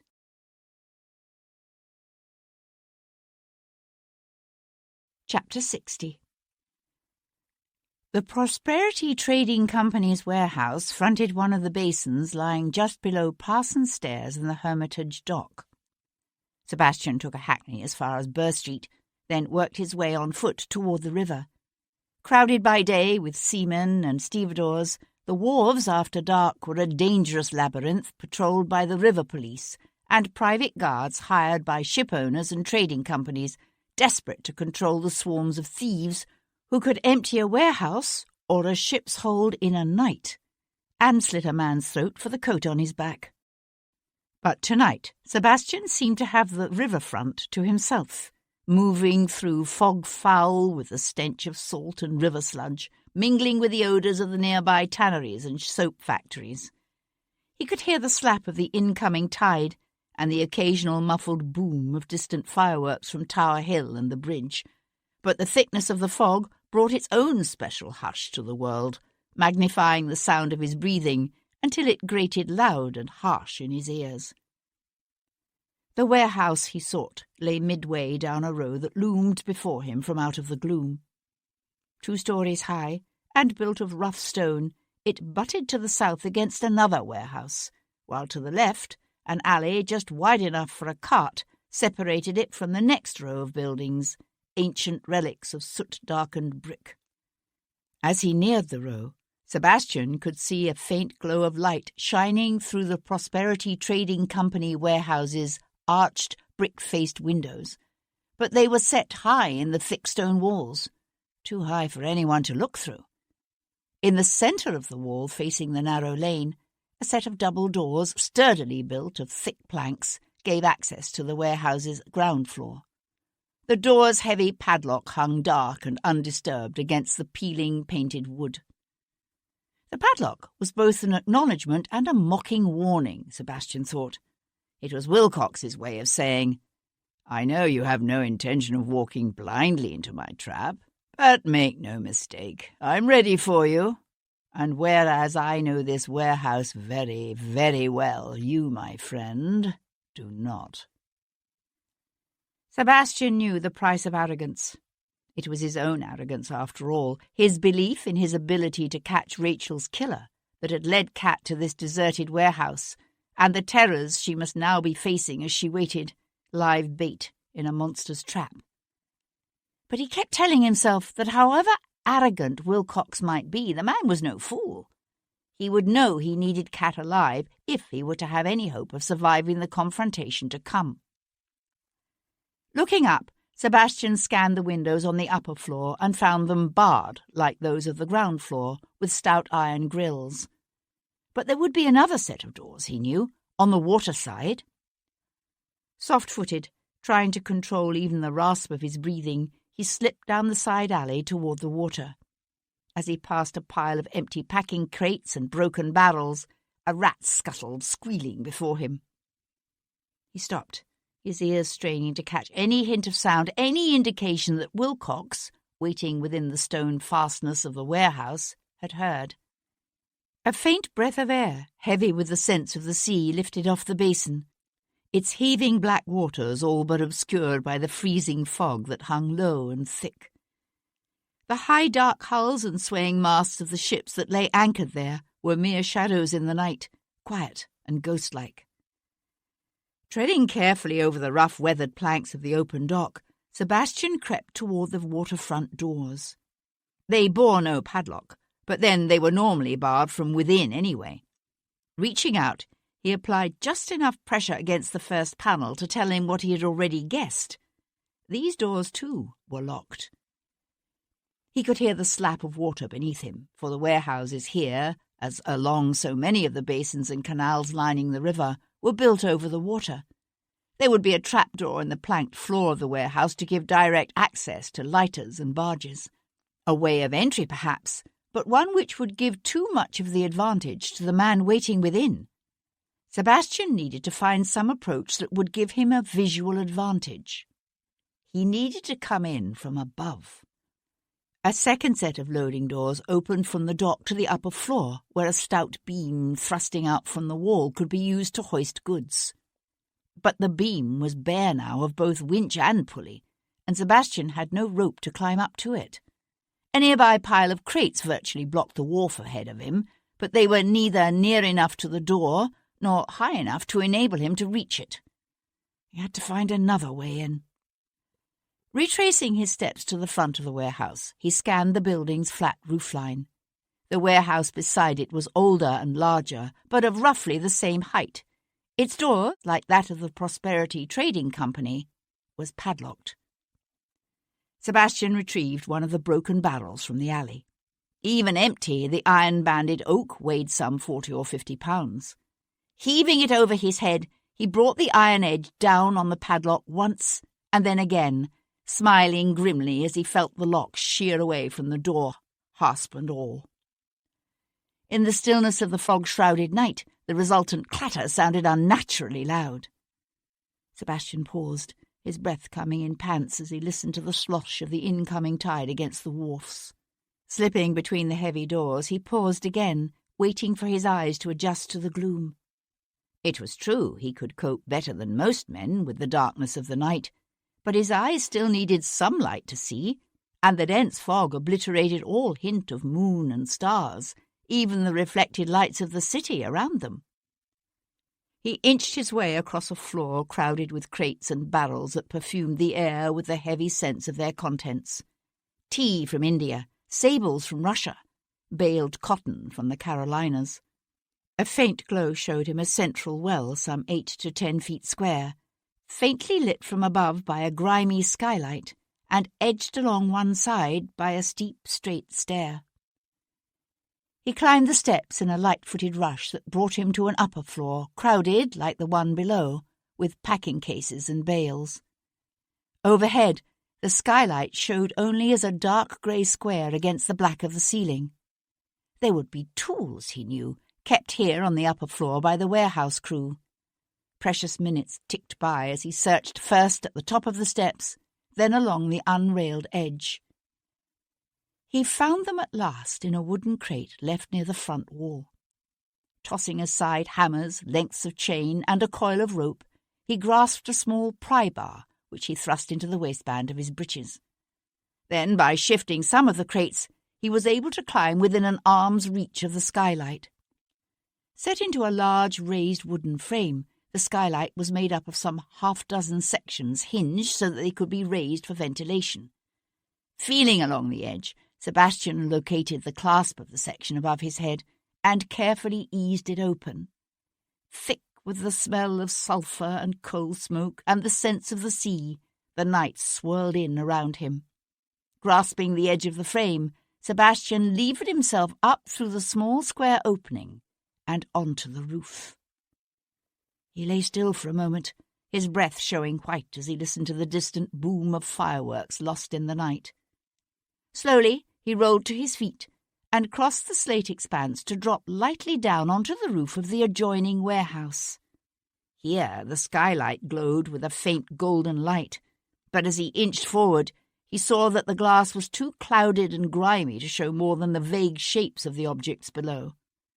There was always a chance, he knew, that Wilcox awaited him here on the upper floor, but most men feared the dark, and the source of light from within the building obviously came from the ground floor, site of the warehouse's 2 main entrances, and the water door. Slipping the pry bar beneath the skylight's frame and base, Sebastian applied a gentle pressure and felt a slight give as the inner catch began to loosen. He tried again, increasing the pressure, and heard the rending timbers whine in protest. He immediately eased up on the bar, the night air cold against his sweat-dampened face. Sitting back on his heels, he considered his options. Impossible to break the skylight's frame or shatter the glass without announcing his arrival. But besides the trapdoor leading up from the water, there remained only one other entrance to the warehouse, the dockside doors to the upper floor. His gaze focused on the crumbling chimney of the fireplace used to warm the warehouse's small counting office. He stared at it for a moment, then retraced his steps to the adjacent roof. Dropping lightly through the open skylight, he retrieved one of the coils of rope he had seen there, along with a stout length of iron. He was conscious again of the relentless passage of time. Lashing one end of the rope to the chimney, Sebastian wound the other end around his waist and lowered himself carefully over the warehouse's back wall, the rough planks of the dock some 20 feet below lost in the mists swirling in from the water. Straightening his legs as a brace, he levered away from the wall and walked crabwise down the rough stone until he came to the double doors that gave access to the upper floor. A stout lintel ran just below the door, forming a ledge against which he was able to brace his weight while he applied subtle pressure to the doors. The panels gave for about an inch, then stopped. These doors, too, were secured from the inside by a bar.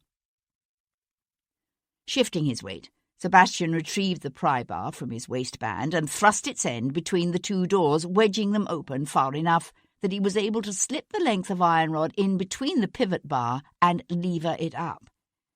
He felt it catch for a moment, then drop away with a clatter that had him cursing silently into the night. The near door swung open to a gentle nudge that drew no shriek of protest from the hinges. He eased himself inside, deftly closing the doors behind him against any sliver of light or sudden draught of cold air that might betray his presence, if the clatter of the falling bar hadn't already done that. The atmosphere here was redolent with the warm, exotic scent of coffee. Surrounded by towering stacks of bulging burlap bags, Sebastian crept toward the golden pool of light that was the central opening. The well was large, some 8 to 10 feet across, and configured much like that of the adjoining warehouse, with a straight flight of stairs running up one side. He could see a huge overhead beam to which was mounted a stout pulley wound with a thick rope. One end of the rope ran down diagonally out of Sebastian's line of vision, but the other hung straight and tautly weighted. As he watched, it quivered slightly, as if the weight suspended from it had moved. With a sick sense of dread clawing at his guts, Sebastian crept toward the unrailed edge of the well to where he could look down upon the scene Martin Wilcox had prepared for him. A triangle of 3 lanterns were clustered together, their light shuttered so that they threw only a narrow, concentrated beam that illuminated the area directly before them, while leaving the rest of the warehouse shrouded in darkness. And in that shaft of light, Wilcox had hung Cat. Her wrists were bound together, and it was from these that she hung suspended from the great overhead pulley, her fingers twisting around to grasp painfully at the rope in an attempt to relieve the strain on her arms and shoulders. As he watched, she pivoted slowly, swinging around so that he could see the fear and the pain in her eyes, her lips drawn back in a harsh rictus around the gag that held her mouth ajar. Her ankles had been tied too, with more rope wound around her legs, pinning the torn cloth of her velvet riding habit tightly against her. She hung suspended some 3 or 4 feet above where the floor should have been, except that Wilcox had positioned her directly above the trapdoor to the basin, and the trapdoor was now open. Through it, Sebastian could see the shimmering blackness of lapping waves as the tide rose with the night. It was a diabolical trap, delicately baited. Whether Sebastian had entered the warehouse through one of the 2 ground-floor entrances, or whether he came up through the trapdoor or down the stairs, he couldn't reach Cat without being caught in the light. Yet because of the way the lanterns were set up, Wilcox kept for himself the protective cover of darkness. He also controlled the rope by which Cat Boleyn hung suspended. The only way Sebastian could free her would be to cut her loose. Yet, bound as she was, even if he were to plunge with her into the dark, icy waters below, she would in all probability drown before he could get her to shore. There was only one move Sebastian could make. He acted swiftly, calculating the position of the lamps and the distance to the rope. Quietly hefting one of the large bags of coffee beans, he eased it over to the edge of the well. He was just stepping back when a board creaked betrayingly beneath his foot. He froze, but the damage was already done. Martin Wilcox's amused voice came from out of the darkness below. "You may as well show yourself, Devlin. I know you're there." There was a pause, during which Sebastian shrugged off his coat and clenched Tom's knife between his teeth. Into the silence, Wilcox said, "Let me rephrase that. If you don't come down now, your whore here goes in the river. You hear that, Devlin? All I need do is cut the rope and she's fish bait." Sebastian gave the coffee sack a hard shove that carried it over the edge of the central well to plummet straight down on the triangle of lamps below. It landed with a shattering crash that plunged the warehouse into darkness just as Sebastian leapt from the well's edge. One hand clutched only air, cold and empty, but his right hand caught the rope and closed on it, his arm wrenching in his shoulder as it took all his weight. The impact of the sideways lunge set the rope to swinging, but the movement was slight, too slight. He kicked his legs to make it swing farther, the fibres of the rope burning his hand through the leather of his glove as he slid down to Cat. He could hear the frightened strain of her breathing. Still gripping the rope with one hand, he closed his free arm around her in a swift, fierce embrace that drew her shivering body back against his chest as he kicked again, swinging them back and forth on the end of the rope like a pendulum. Then, wrapping one leg around her hips to keep them together, he slipped the knife from his teeth, and when the arc of their swing neared its apogee, he reached up and sliced through the rope. Gritting his teeth, Sebastian hacked at the heavy fibres, the last strands unravelling as he prayed that he hadn't miscalculated the angle of the arc, that the rope wouldn't give way at the precise moment they were over the open trap to plunge them into the freezing black waters below. With a half-catching jerk, the rope unravelled and snapped, hurtling them downward just as a blunderbuss exploded in a deafening roar of fire and smoke.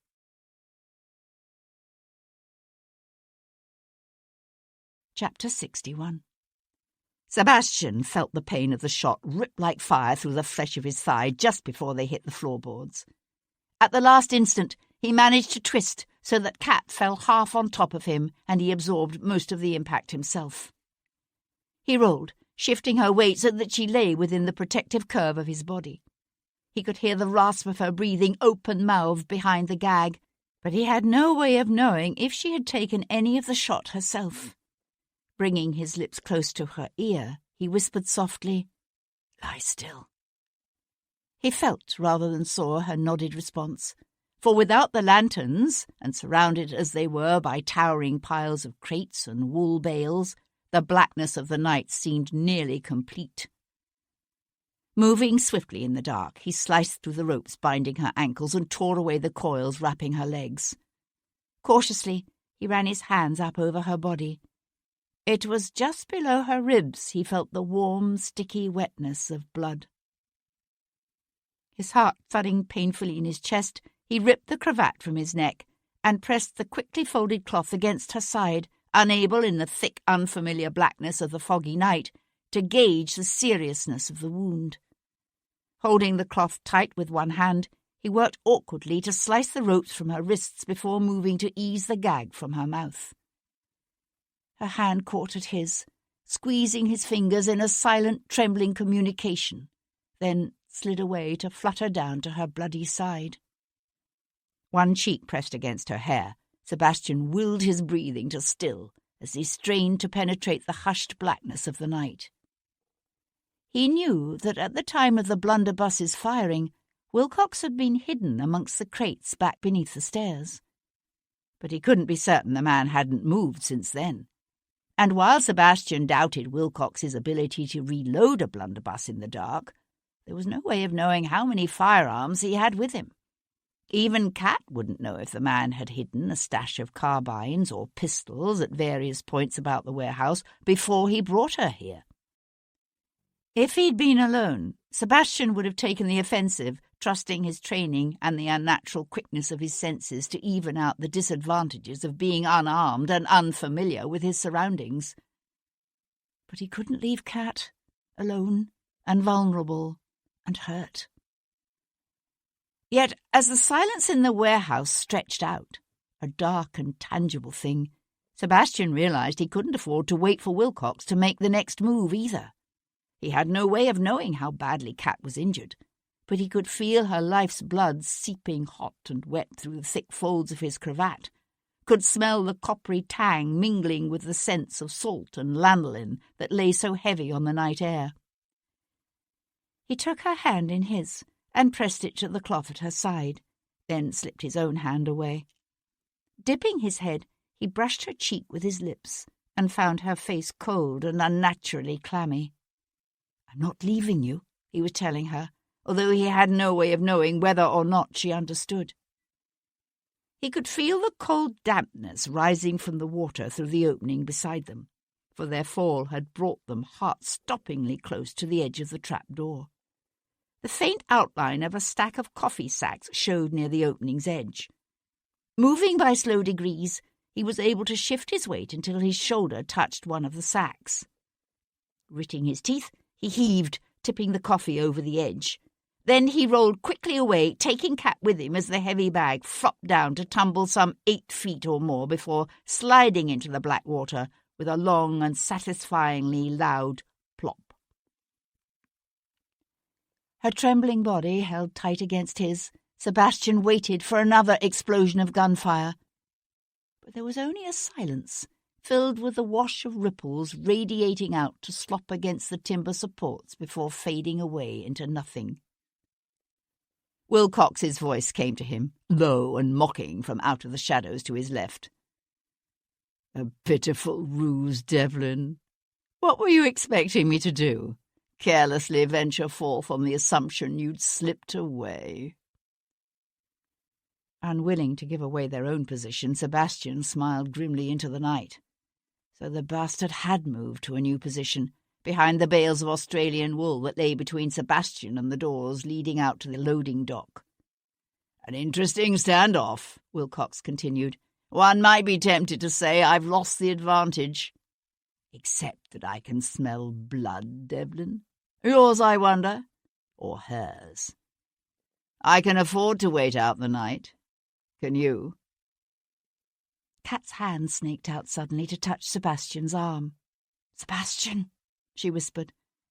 But he had already seen it himself, a faint glow of orange growing steadily brighter behind the stack of wool bales near the base of the stairs. A spark from the blunderbuss's explosion must have landed to smoulder amidst the lanolin-rich bales. A breath of air stirred by the draught rising off the open trap-door brought with it the faintest hint of burning raw wool, pungent and unmistakable. Then the entire pile burst into flames. As Sebastian watched, the flames leapt high, carried by the updraft from the open water door. With a whoosh, the old timbers of the staircase caught, coming alive with a crackling dance of fire that sent black smoke roiling through the building. He heard Kat suck in her breath on a stifled gasp, and knew the full implications of the fire were not lost upon her. Wilcox was between them and the double doors leading to the water's edge. With the stairs to the second story aflame, and the main entrance to the lane padlocked on the outside, the only other way out the building was through the trap-door. But it was an 8-foot drop into the icy cold waters of the basin. Half fainting from loss of blood and weighed down by the heavy velvet train of her riding habit, Kat would surely drown. All around them the warehouse and its contents were going up like a pitch-soaked torch. Here on the floor near the open trapdoor, the air was still relatively clear, but it wouldn't be for long. They had to get out, now. From the sound of Wilcox's hacking cough, Sebastian realized the man was moving again. The bar on the dockside doors gave a metallic shriek as it was yanked back. For a moment, the swirling black smoke parted. He saw the doors open, a man's form showing dark and solid against the foggy night sky. Then it was gone. Kat's fingers curled around Sebastian's arm, gripping tight. In the eerie red glow of the fire, he could now see her quite clearly. The entire side of her riding habit was dark with blood. Christ! No longer constrained by the fear of drawing Wilcox's gunfire, Sebastian moved quickly, tearing long strips of cloth from her train and tying them tightly around the wound. "We're going to have to follow him out that door. You realise that, don't you?" Kat shook her head, her eyes wide in a pale face. "No, he still has a pistol. If we go through that door, he'll be waiting for us." Sebastian gathered her into his arms. "We've no choice." He had to shout to be heard above the roar of the fire. The doors to the lane are padlocked from the outside. "Then break the lock." Sebastian glanced toward the front of the building. Already the smoke was so thick that each breath burned in his throat and tore at his lungs. "I can try." Coughing badly, he carried her to where she could catch a breath of the fresh air flowing in from the gap beneath the 2 front doors. Casting about in the thickening smoke, he found a heavy sea chest bound with brass, but small enough that he could grasp it with both hands. Using the end of the chest as a battering ram, he slammed it against the juncture of the heavy wooden doors. His aim was to break the lock, or at least tear off the hasp. He could feel the heat of the flames searing his back, sucking the air from his lungs. Gritting his teeth, he slammed the chest into the doors a second time and heard a satisfying crack. With all his strength, he rammed the doors a third time. The chest shattered in his hands. "It's no use," he cried, heaving the chest aside. "We have to go out the back." He bent to lift Kat into his arms, but she clutched his chest and shook her head. "Leave me. Without me, you can slip through the water door." He met her gaze, his chest jerking for breath beneath her spread fingers. "I'm not leaving you. So you may as well give over trying to be so bloody noble and simply accept that it's my turn." There was an instant silence. Then he heard her answering laugh, faint but true. With a tearing roar, the great overhanging beam from the central well collapsed in a violent shower of sparks. "Bloody hell," Sebastian swore. Clutching Kat to him, dodging fiery bales and falling debris, he sprinted across the warehouse floor. For one wretched moment he thought he'd become disoriented and lost his way in the thickening smoke. Then he saw the open doorway framing a rectangle of grey mist beyond, and he burst through into the cool, life-giving air of the night. He'd expected to find Wilcox there on the dock, beside the basin, but the dock stretched out, empty before them. "He must have heard you trying to break through the front doors and gone around," said Kat, coughing badly. "Maybe." Sebastian's own voice was a pained rasp. Or maybe Wilcox was simply waiting for them at the end of that long, dark alleyway that ran along the north side of the warehouse. "Set me down. I can walk," she said. "Are you certain?" "Yes." She pushed away from him so that her feet slid to the ground. Then she said, "Sorry, a miscalculation," and fainted dead away. Swinging her up into his arms again, Sebastian turned south, away from the alley and the dangers that might lurk there. He'd thought the pile of crates at the juncture of the two buildings only partially obscured the dock, but he saw now that he was wrong, that the way was blocked completely. He had no choice but to go north. By now the flames were shooting from the warehouse's upper story. One by one the windows began to shatter, the night filling with the sound of breaking glass as the splintered shards rained down around them. Sheltering Kat with his own body, broken glass crunching beneath his boots, Sebastian ran. As he ducked past the mouth of the alleyway, he saw it filled with smoke and leaping flames from the burning building beside it.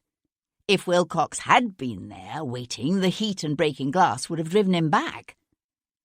The fire roaring behind him, Sebastian kept to the strip of narrow dock running along the edge of the basin. Passing the row of ancient brick warehouses, he worked his way north. The black waters of the basin reflected the leaping flames, while the fog caught the glow of savage orange until it seemed that the very night around him was afire. He could see another passageway ahead, leading off to the left, that he hoped would take him inland. Then his heel caught on an uneven plank and he stumbled, going down as his wounded leg gave way beneath him in a spasm of pain, white-hot and nearly blinding. He sank to his knees, Kat still held, insensible, in his arms. He was aware of the distant heat of the fire and the ache in his seared lungs as he struggled to suck in air. Gathering his strength, he was about to push up again when he heard the click of a pistol's hammer being drawn back, and Wilcox's voice saying, "Bad choice, Devlin." Chapter 62. Martin Wilcox stepped out of the smoke-swirled darkness, a flintlock pistol gripped in one hand. His driving cloak was gone, soot stained the starched white linen of his cravat, and falling cinders had singed the bath superfine of his inimitably cut coat. But his voice was still oddly pleasant, almost conversational. "It all comes down to choices, doesn't it, Devlin?" he said. "The choice you made to stay in London and stir up trouble, for instance, when any reasonable, prudent man would have fled abroad. The choice you made to come here tonight and walk into my little trap. And then there's the choice you face just now. By sacrificing the girl, you might have escaped me. But that's not a choice a man like you could live with, is it? It's what makes you so fatally predictable." Sebastian felt the planks of the dock rough beneath his knees, the cold air blowing in from the basin cool against the film of sweat on his face as he watched Wilcox walk up to him. And what of your choices, Wilcox? Your choice to kill Rachel York rather than pay for whatever she was offering to sell to you? Was that so wise?" Wilcox kept coming until he stood just feet away, the pistol held straight-armed before him. "Ah, but you see, I thought our dear Rachel had made an unwise choice herself. When I heard she'd gone to meet Hendon that night, I assumed she'd found a higher bidder for her wares. So I followed, expecting to recover the evidence of my little insurance scheme. Instead, what do I find but your mother's most interesting affidavit? It was a surprise, believe me." "Insurance scheme?" Sebastian began, only to break off as he suddenly understood. "Of course. The story you carried to Hendon last year about an embarrassing sexual peccadillo was an invention, designed to extricate yourself from an awkward situation. How long have you been caught in Leo Pierpont's web?" Wilcox's habitual smile never slipped. 3 years. I'm the one who tipped Pierpont off as to our intentions in Spain." He said it as if he were proud of it. "So that's the reason you tracked down Rachel's maid, Mary Grant, to recover whatever evidence Rachel took from Pierpont that would have proved your involvement with the French went back much farther than anyone supposed." "That's right. I doubt the stupid fool even realized the value of what she had. But that didn't stop you from killing her." "One could never be sure," he said, smiling through his teeth. "The evidence against myself I destroyed at once, of course. But the other documents I kept. One never knows when such things might prove useful. Where you made your mistake was in taking your mother's affidavit from my library. Until I found it missing, I'd no notion you'd tweaked onto me." Sebastian looked up into his brother-in-law's face and laughed. "I don't have the affidavit. Do you mean to tell me you've lost it? How careless of you." Wilcox's hand tightened convulsively around the pistol's handle, then relaxed. "An interesting tactic. You think to unnerve me, I take it?" He shook his head. "It won't work." The man's face suddenly hardened, his normally placid, smiling features twisting in a way that reminded Sebastian of Bayard. "Set the girl down on the dock, but don't get up. Back away from her. On your knees." His gaze still focused on Wilcox's face. Sebastian eased Kat down onto the dock. She let out a soft sigh, then lay still as he shifted away from her, repositioning his weight subtly so that he came up into a crouch. Wilcox smiled. "There. I need a clean shot. Wouldn't want to confuse the authorities when I present them with your dead body.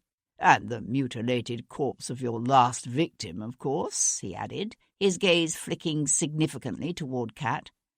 "They'll be so pleased." Sebastian had his good leg under him, his muscles tensed, ready to spring as he watched Wilcox's eyes. "No one actually cares who killed those women. You understand that, don't you? No fire burns within the collective metropolitan bosom to see justice done. People simply want to feel safe, and with you dead, they will. I'll be a hero. Ironic, isn't it?" Sebastian saw the flicker in Wilcox's eyes the instant before his finger tightened on the pistol's trigger. Sebastian dove forward, twisting his body sideways as he flung up his left arm. His open palm slammed into Wilcox's extended wrist, knocking it up just as the pistol exploded, fire and smoke into the night. Sebastian felt a searing heat tear across his upper arm. Then his right shoulder slammed into Wilcox at mid-thigh. He wrapped his good arm around the back of the bastard's knees and yanked, although the sheer momentum of the lunge would have been enough by itself to knock him over.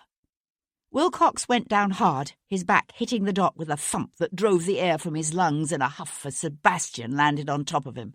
Still gasping for breath, Wilcox swung the empty flintlock like a club, bashing its heavy weight down on Sebastian's back.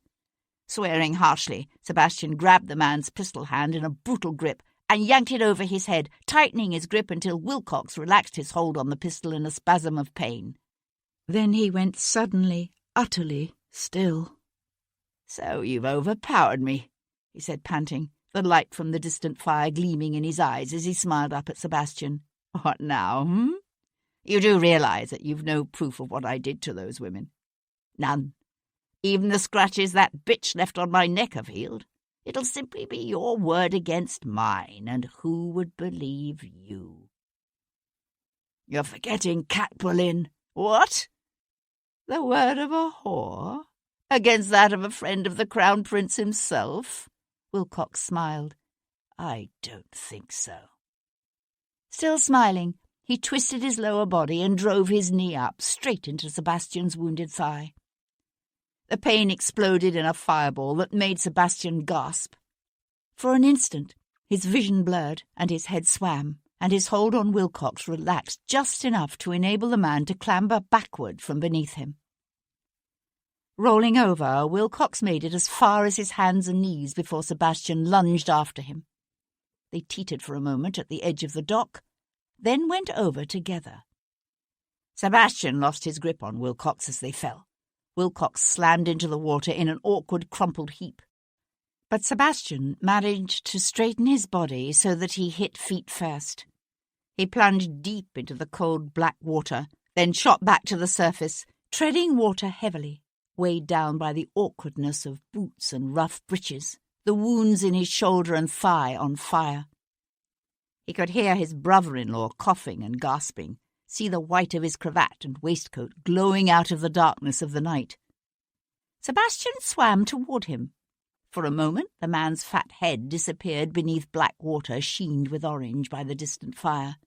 Then he floundered up again, arms and legs thrashing, his eyes opening wide in his pale face when he saw Sebastian. "Help me! For God's sake, help me! I can't swim!" One of his flailing hands caught at Sebastian's neck, clutching, strangling. "Let go of me, you fool! You'll drown us both!" But Wilcox was beyond reason. "You can't let me drown!" he sputtered, his grip on Sebastian tightening, frantic. Sucking in a deep breath, Sebastian dove, twisting under Wilcox's arm to break the man's grip. This time he was careful to surface behind the floundering man's back. With a straight arm, Sebastian reached out and grasped the back of Wilcox's collar. It was a standard life-saving manoeuvre. Sebastian had only to pull the man in close, wrap a bent elbow beneath Wilcox's chin to keep his head above water, and swim toward the dock. He could hear in the distance the roar of the flames consuming the warehouse and, more distant still, the frantic clang-clang of the fire bell. Sebastian tightened his grip on the back of Wilcox's coat, but he kept his arms straight. "It all comes down to choices," the man had said. And the choice Sebastian now faced lay dark and murky before him. Because Wilcox was right. There was no proof of what the man had done, nothing linking him to the twisted slaying of those two women, nothing to stop him from doing it again and again. Other considerations whispered to his conscience. If saved from the water, Wilcox might still somehow manage to best Sebastian and attack Cat. But Sebastian knew that wasn't the real issue. He had learned long ago that the line between right and wrong, between good and evil, isn't always sharply drawn. But he still believed that the line existed nonetheless. He'd set out barely a week ago to prove himself unjustly accused of a heinous crime. Only gradually had his purpose shifted, and he knew that while he might never be able to prove his own innocence, he could at least fulfill a promise made to a woman too long dead to hear. From somewhere near at hand came the sound of a man's shout. But it didn't matter. Sebastian had made his choice. Opening his hand, he let the coat of Bath Superfine slip through his fingers.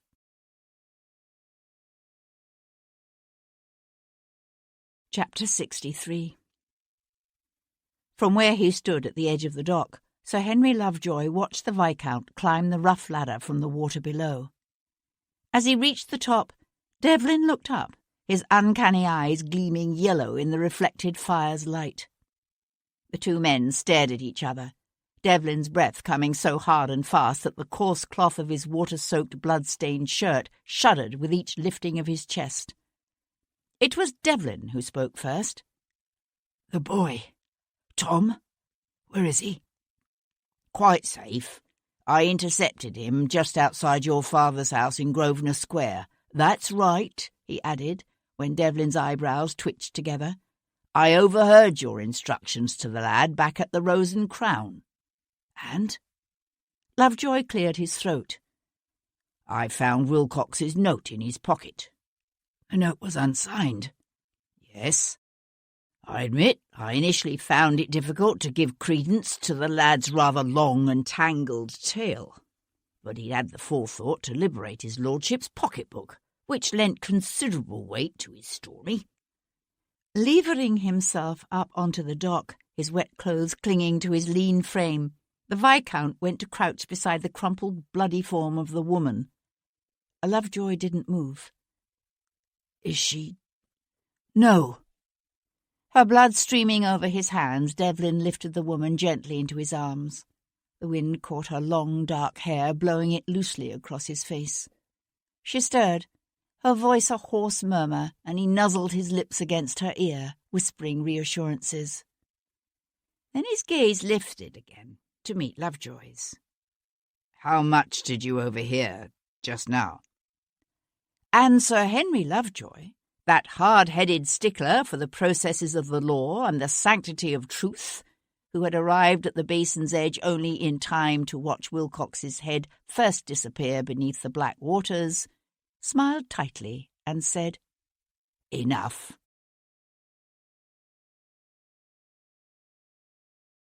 Chapter 64. Sebastian watched Cat breathe, watched the gentle rise and fall of her breasts beneath lace-trimmed sheets, watched the flicker of golden candlelight over the pale skin of her eyelids, closed now in gentle sleep. He stood beside the bed, his dressing-gown thrown casually over his shoulders. Around them, the Brook Street house settled into the hush of the night. It seemed oddly strange to be here again in his own house, to be wearing freshly laundered linen and fine silk. He was here and safe, and yet the coiled sense of alertness, the driving restlessness remained. "She's going to be fine, Sebastian," said Paul Gibson, coming to stand beside him. "I'll stay with her. But you need to get some rest. You've lost a fair amount of blood yourself." Sebastian nodded. Beneath the bandages, his shoulder and leg throbbed with a fiery ache that seemed to radiate out and blend with every cut and bruise he'd acquired over the past week. He felt as if he hadn't slept in a lifetime. "Call me if she wakes." "Of course." Turning toward his room, Sebastian became aware of the sound of a man's loud, angry voice drifting up from the hall below. "Damn your impudence," swore the Earl of Hendon, "and to hell with your instructions. I want to see my son." Sebastian paused at the top of the stairs. "Father?" Hendon looked up, a succession of emotions chasing one another across the features of his white, anguished face as he watched Sebastian limp down the stairs toward him. But all he said was, "I'd heard you were hurt." "It's nothing," said Sebastian, and led the way into the drawing-room. Hendon closed the door carefully behind him. "I've had a meeting with Lord Jarvis and Sir Henry Lovejoy concerning these recent revelations about Wilcox. The situation is delicate, particularly with the Prince's installation as regent to take place tomorrow. For an intimate of the Prince to be implicated in such heinous crimes at this time. Devilish inconvenient. So what is Jarvis proposing?" "I'm confident he's come up with some solution." At the levity in Sebastian's tone, the Earl's features settled into a deep frown. "As a matter of fact, the suggestion was mine. The murders of Rachel York and Mary Grant will be attributed to the Frenchman, Leo Pierpont." "Of course. Cooperative of him to have fled the country." Sebastian went to stand before the hearth, his gaze on the fire. "And Wilcox's death?" "The work of the cutthroats and thieves who set fire to the warehouse. The river front can be a dangerous place at night." "Amanda will be pleased." No opprobrium attached to the family name to interfere with Stephanie's come-out next year. Sebastian glanced around. You do realise that Amanda knew? What? That Wilcox had butchered those two women? That I can't believe, even of Amanda. Sebastian smiled grimly. Unlike you, however, she was unaware of her husband's French connections. Sebastian wasn't expecting an apology from his father, and he didn't get one. Sebastian waited instead for the inevitable question. Hendon cleared his throat. It was Wilcox who took Lady Hendon's affidavit from Rachel York's body, I assume? Yes. Although I gather from something he said it's gone missing again. He thought I'd taken it. Hendon stood very still, beads of moisture showing on his temples as if he were hot. You don't have it? No. The Earl turned away, one hand scrubbing across his face as he struggled to absorb this. It was a moment before he said gruffly, And the woman, I understand her injuries are serious. She has lost a lot of blood, but the doctor says nothing vital was hit. Barring infection, she should recover. Hendon worked his lower jaw back and forth in the way he had. She told you, I presume, what passed between us 6 years ago? Sebastian stared at his father. I did what I thought was right at the time, Hendon said, his voice brusque. I still think it was right. Such a marriage would have ruined your life. Thank God she finally saw that herself. How much precisely did you offer her? Sebastian asked, his voice low and dangerous. £20,000. There aren't many women who turn down a chance at that kind of money. She turned you down? Why, yes. You mean she didn't tell you? No. No, she didn't. Kat came awake slowly. The fiery pain she remembered from the night before had gone, leaving a dull ache that throbbed down her side. The room, with its dusky blue silken hangings and gilded furniture, was unfamiliar, but she recognized the man in doeskin breeches and top boots who sat, arms crossed at his chest, in a tapestry-covered chair beside the bed. He must have sensed her gaze upon him, because he turned, his hand reaching to cover hers on the counterpane. I knew you'd come for me, she said, surprised to discover her throat raw, her voice husky from the fire. Devlin's hand tightened around hers. Kat, dear God, I am so sorry. She smiled, because it was so like him to blame himself for what had happened to her, to blame himself for having involved her in his struggle to make sense of Rachel's death. And then her smile faded, because he didn't know, she hoped he would never know, how deeply she had been involved in the events surrounding Rachel's death, even before he came to her for help. I had a long talk with Hendon last night, he said, his brows drawing together, his jaw held unexpectedly tight. Why didn't you tell me the truth? Which truth is that? She kept her voice even, although her heart had begun to thud uncomfortably in her chest. There are many truths, more than a few of which are best not told. The truth about what happened 6 years ago. Ah, that one. She laughed softly, hoping to turn away any more questions, but he continued to stare at her in that compelling way of his, and she knew he would demand an answer. She sought to frame it in the lightest terms possible. Telling you would have been counterproductive.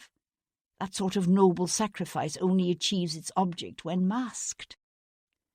One corner of his mouth lifted in a ghost of a smile. You need to curb this unfortunate predilection of yours for martyrdom. Her hand twisted beneath his, held him tight. He was right, you know, your father. He said if I really loved you, I wouldn't marry you. His eyes had always fascinated her. Wild and fiercely intelligent, they glittered now with anger and hurt. And so you lied to me for my own good? Yes. Damn you. He pushed up from the chair and swung away, only to turn again, nostrils flaring, chest jerking with the passion of his breathing. I would have made you my wife. You had no right to make that kind of decision without me. She struggled to sit up, her shaky hand sinking into the feather bed beneath her. Oh, Sebastian, don't you see? I'm the only one who could. A silence fell between them, taut and sad. She could hear the cry of a vendor hawking his wares in the street outside, and nearer, the soft fall of ash on the hearth. She let her gaze rove over the man before her, over the familiar proud bones of his face, the lean, beautiful length of his body. And because she loved him so much, because she would always love him, she forced herself to say what needed to be said, although the words tore open every old bleeding wound she'd hidden away so deep within her. "And I would do it again," she whispered, "because you are who you are, while I am what I am." His head jerked back, his lips pulling into a thin, hard line. "I can change what you are." "By making me the future Lady Hendon." Kat shook her head. "That would only change my name, not what I am. What people would see when they looked at me. You think I give a damn about other people?" "No, but I care. I care what other people think of you. Nothing you can do would ever raise me up to your level, Sebastian. I would only drag you down to mine, and that I refuse to do." He stared at her, his strange yellow eyes fierce and hard. Then he sucked in a quick breath, and for a moment she saw a flash of his soul, a hint of the vulnerability she knew he kept hidden deep within him, and it ripped at her heart. "You could have said that 6 years ago, instead of driving me away with a lie." "Oh, Sebastian, don't you see? I had to drive you away.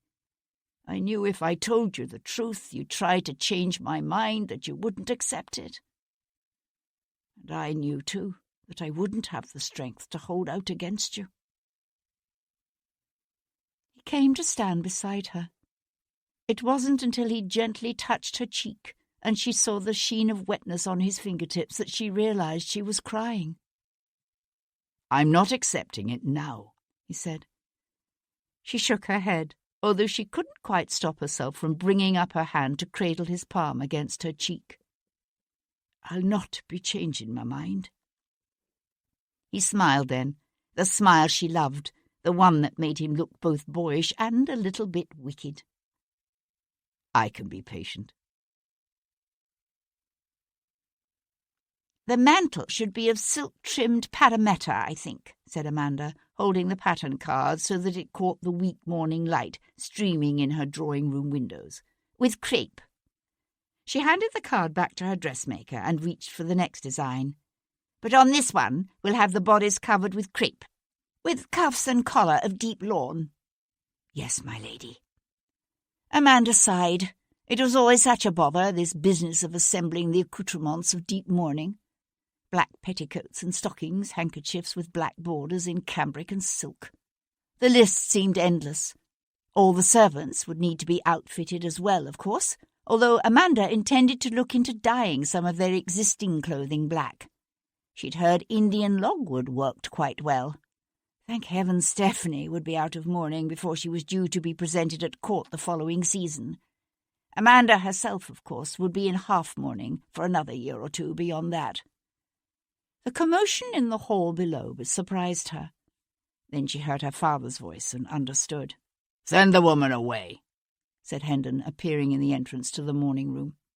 Amanda nodded to the dressmaker, who collected her pattern cards and samples and scampered out the doorway.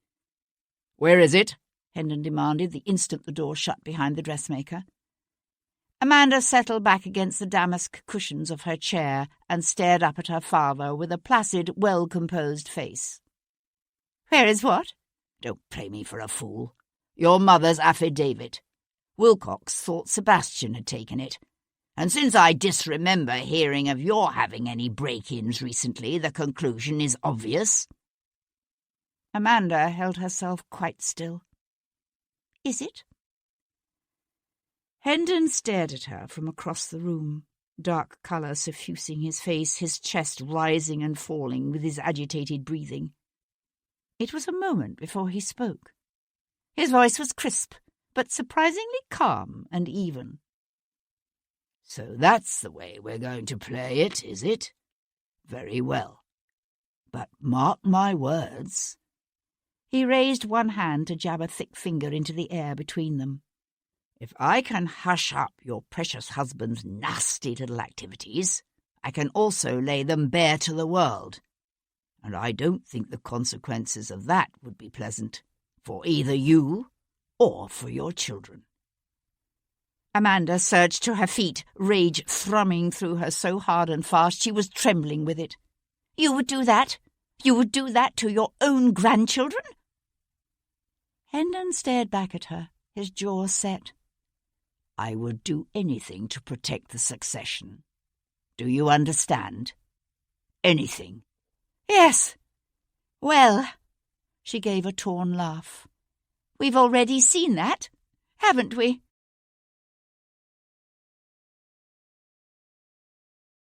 Chapter 65. At the hour appointed for the installation of the Prince of Wales as regent, the sun broke through the clouds that had been shrouding the city, and a light wind blew the dirty remnants of the fog away. Restless and still technically a fugitive from justice for the attack on Constable Simplot, Sebastian pushed through the rabble massing in the streets.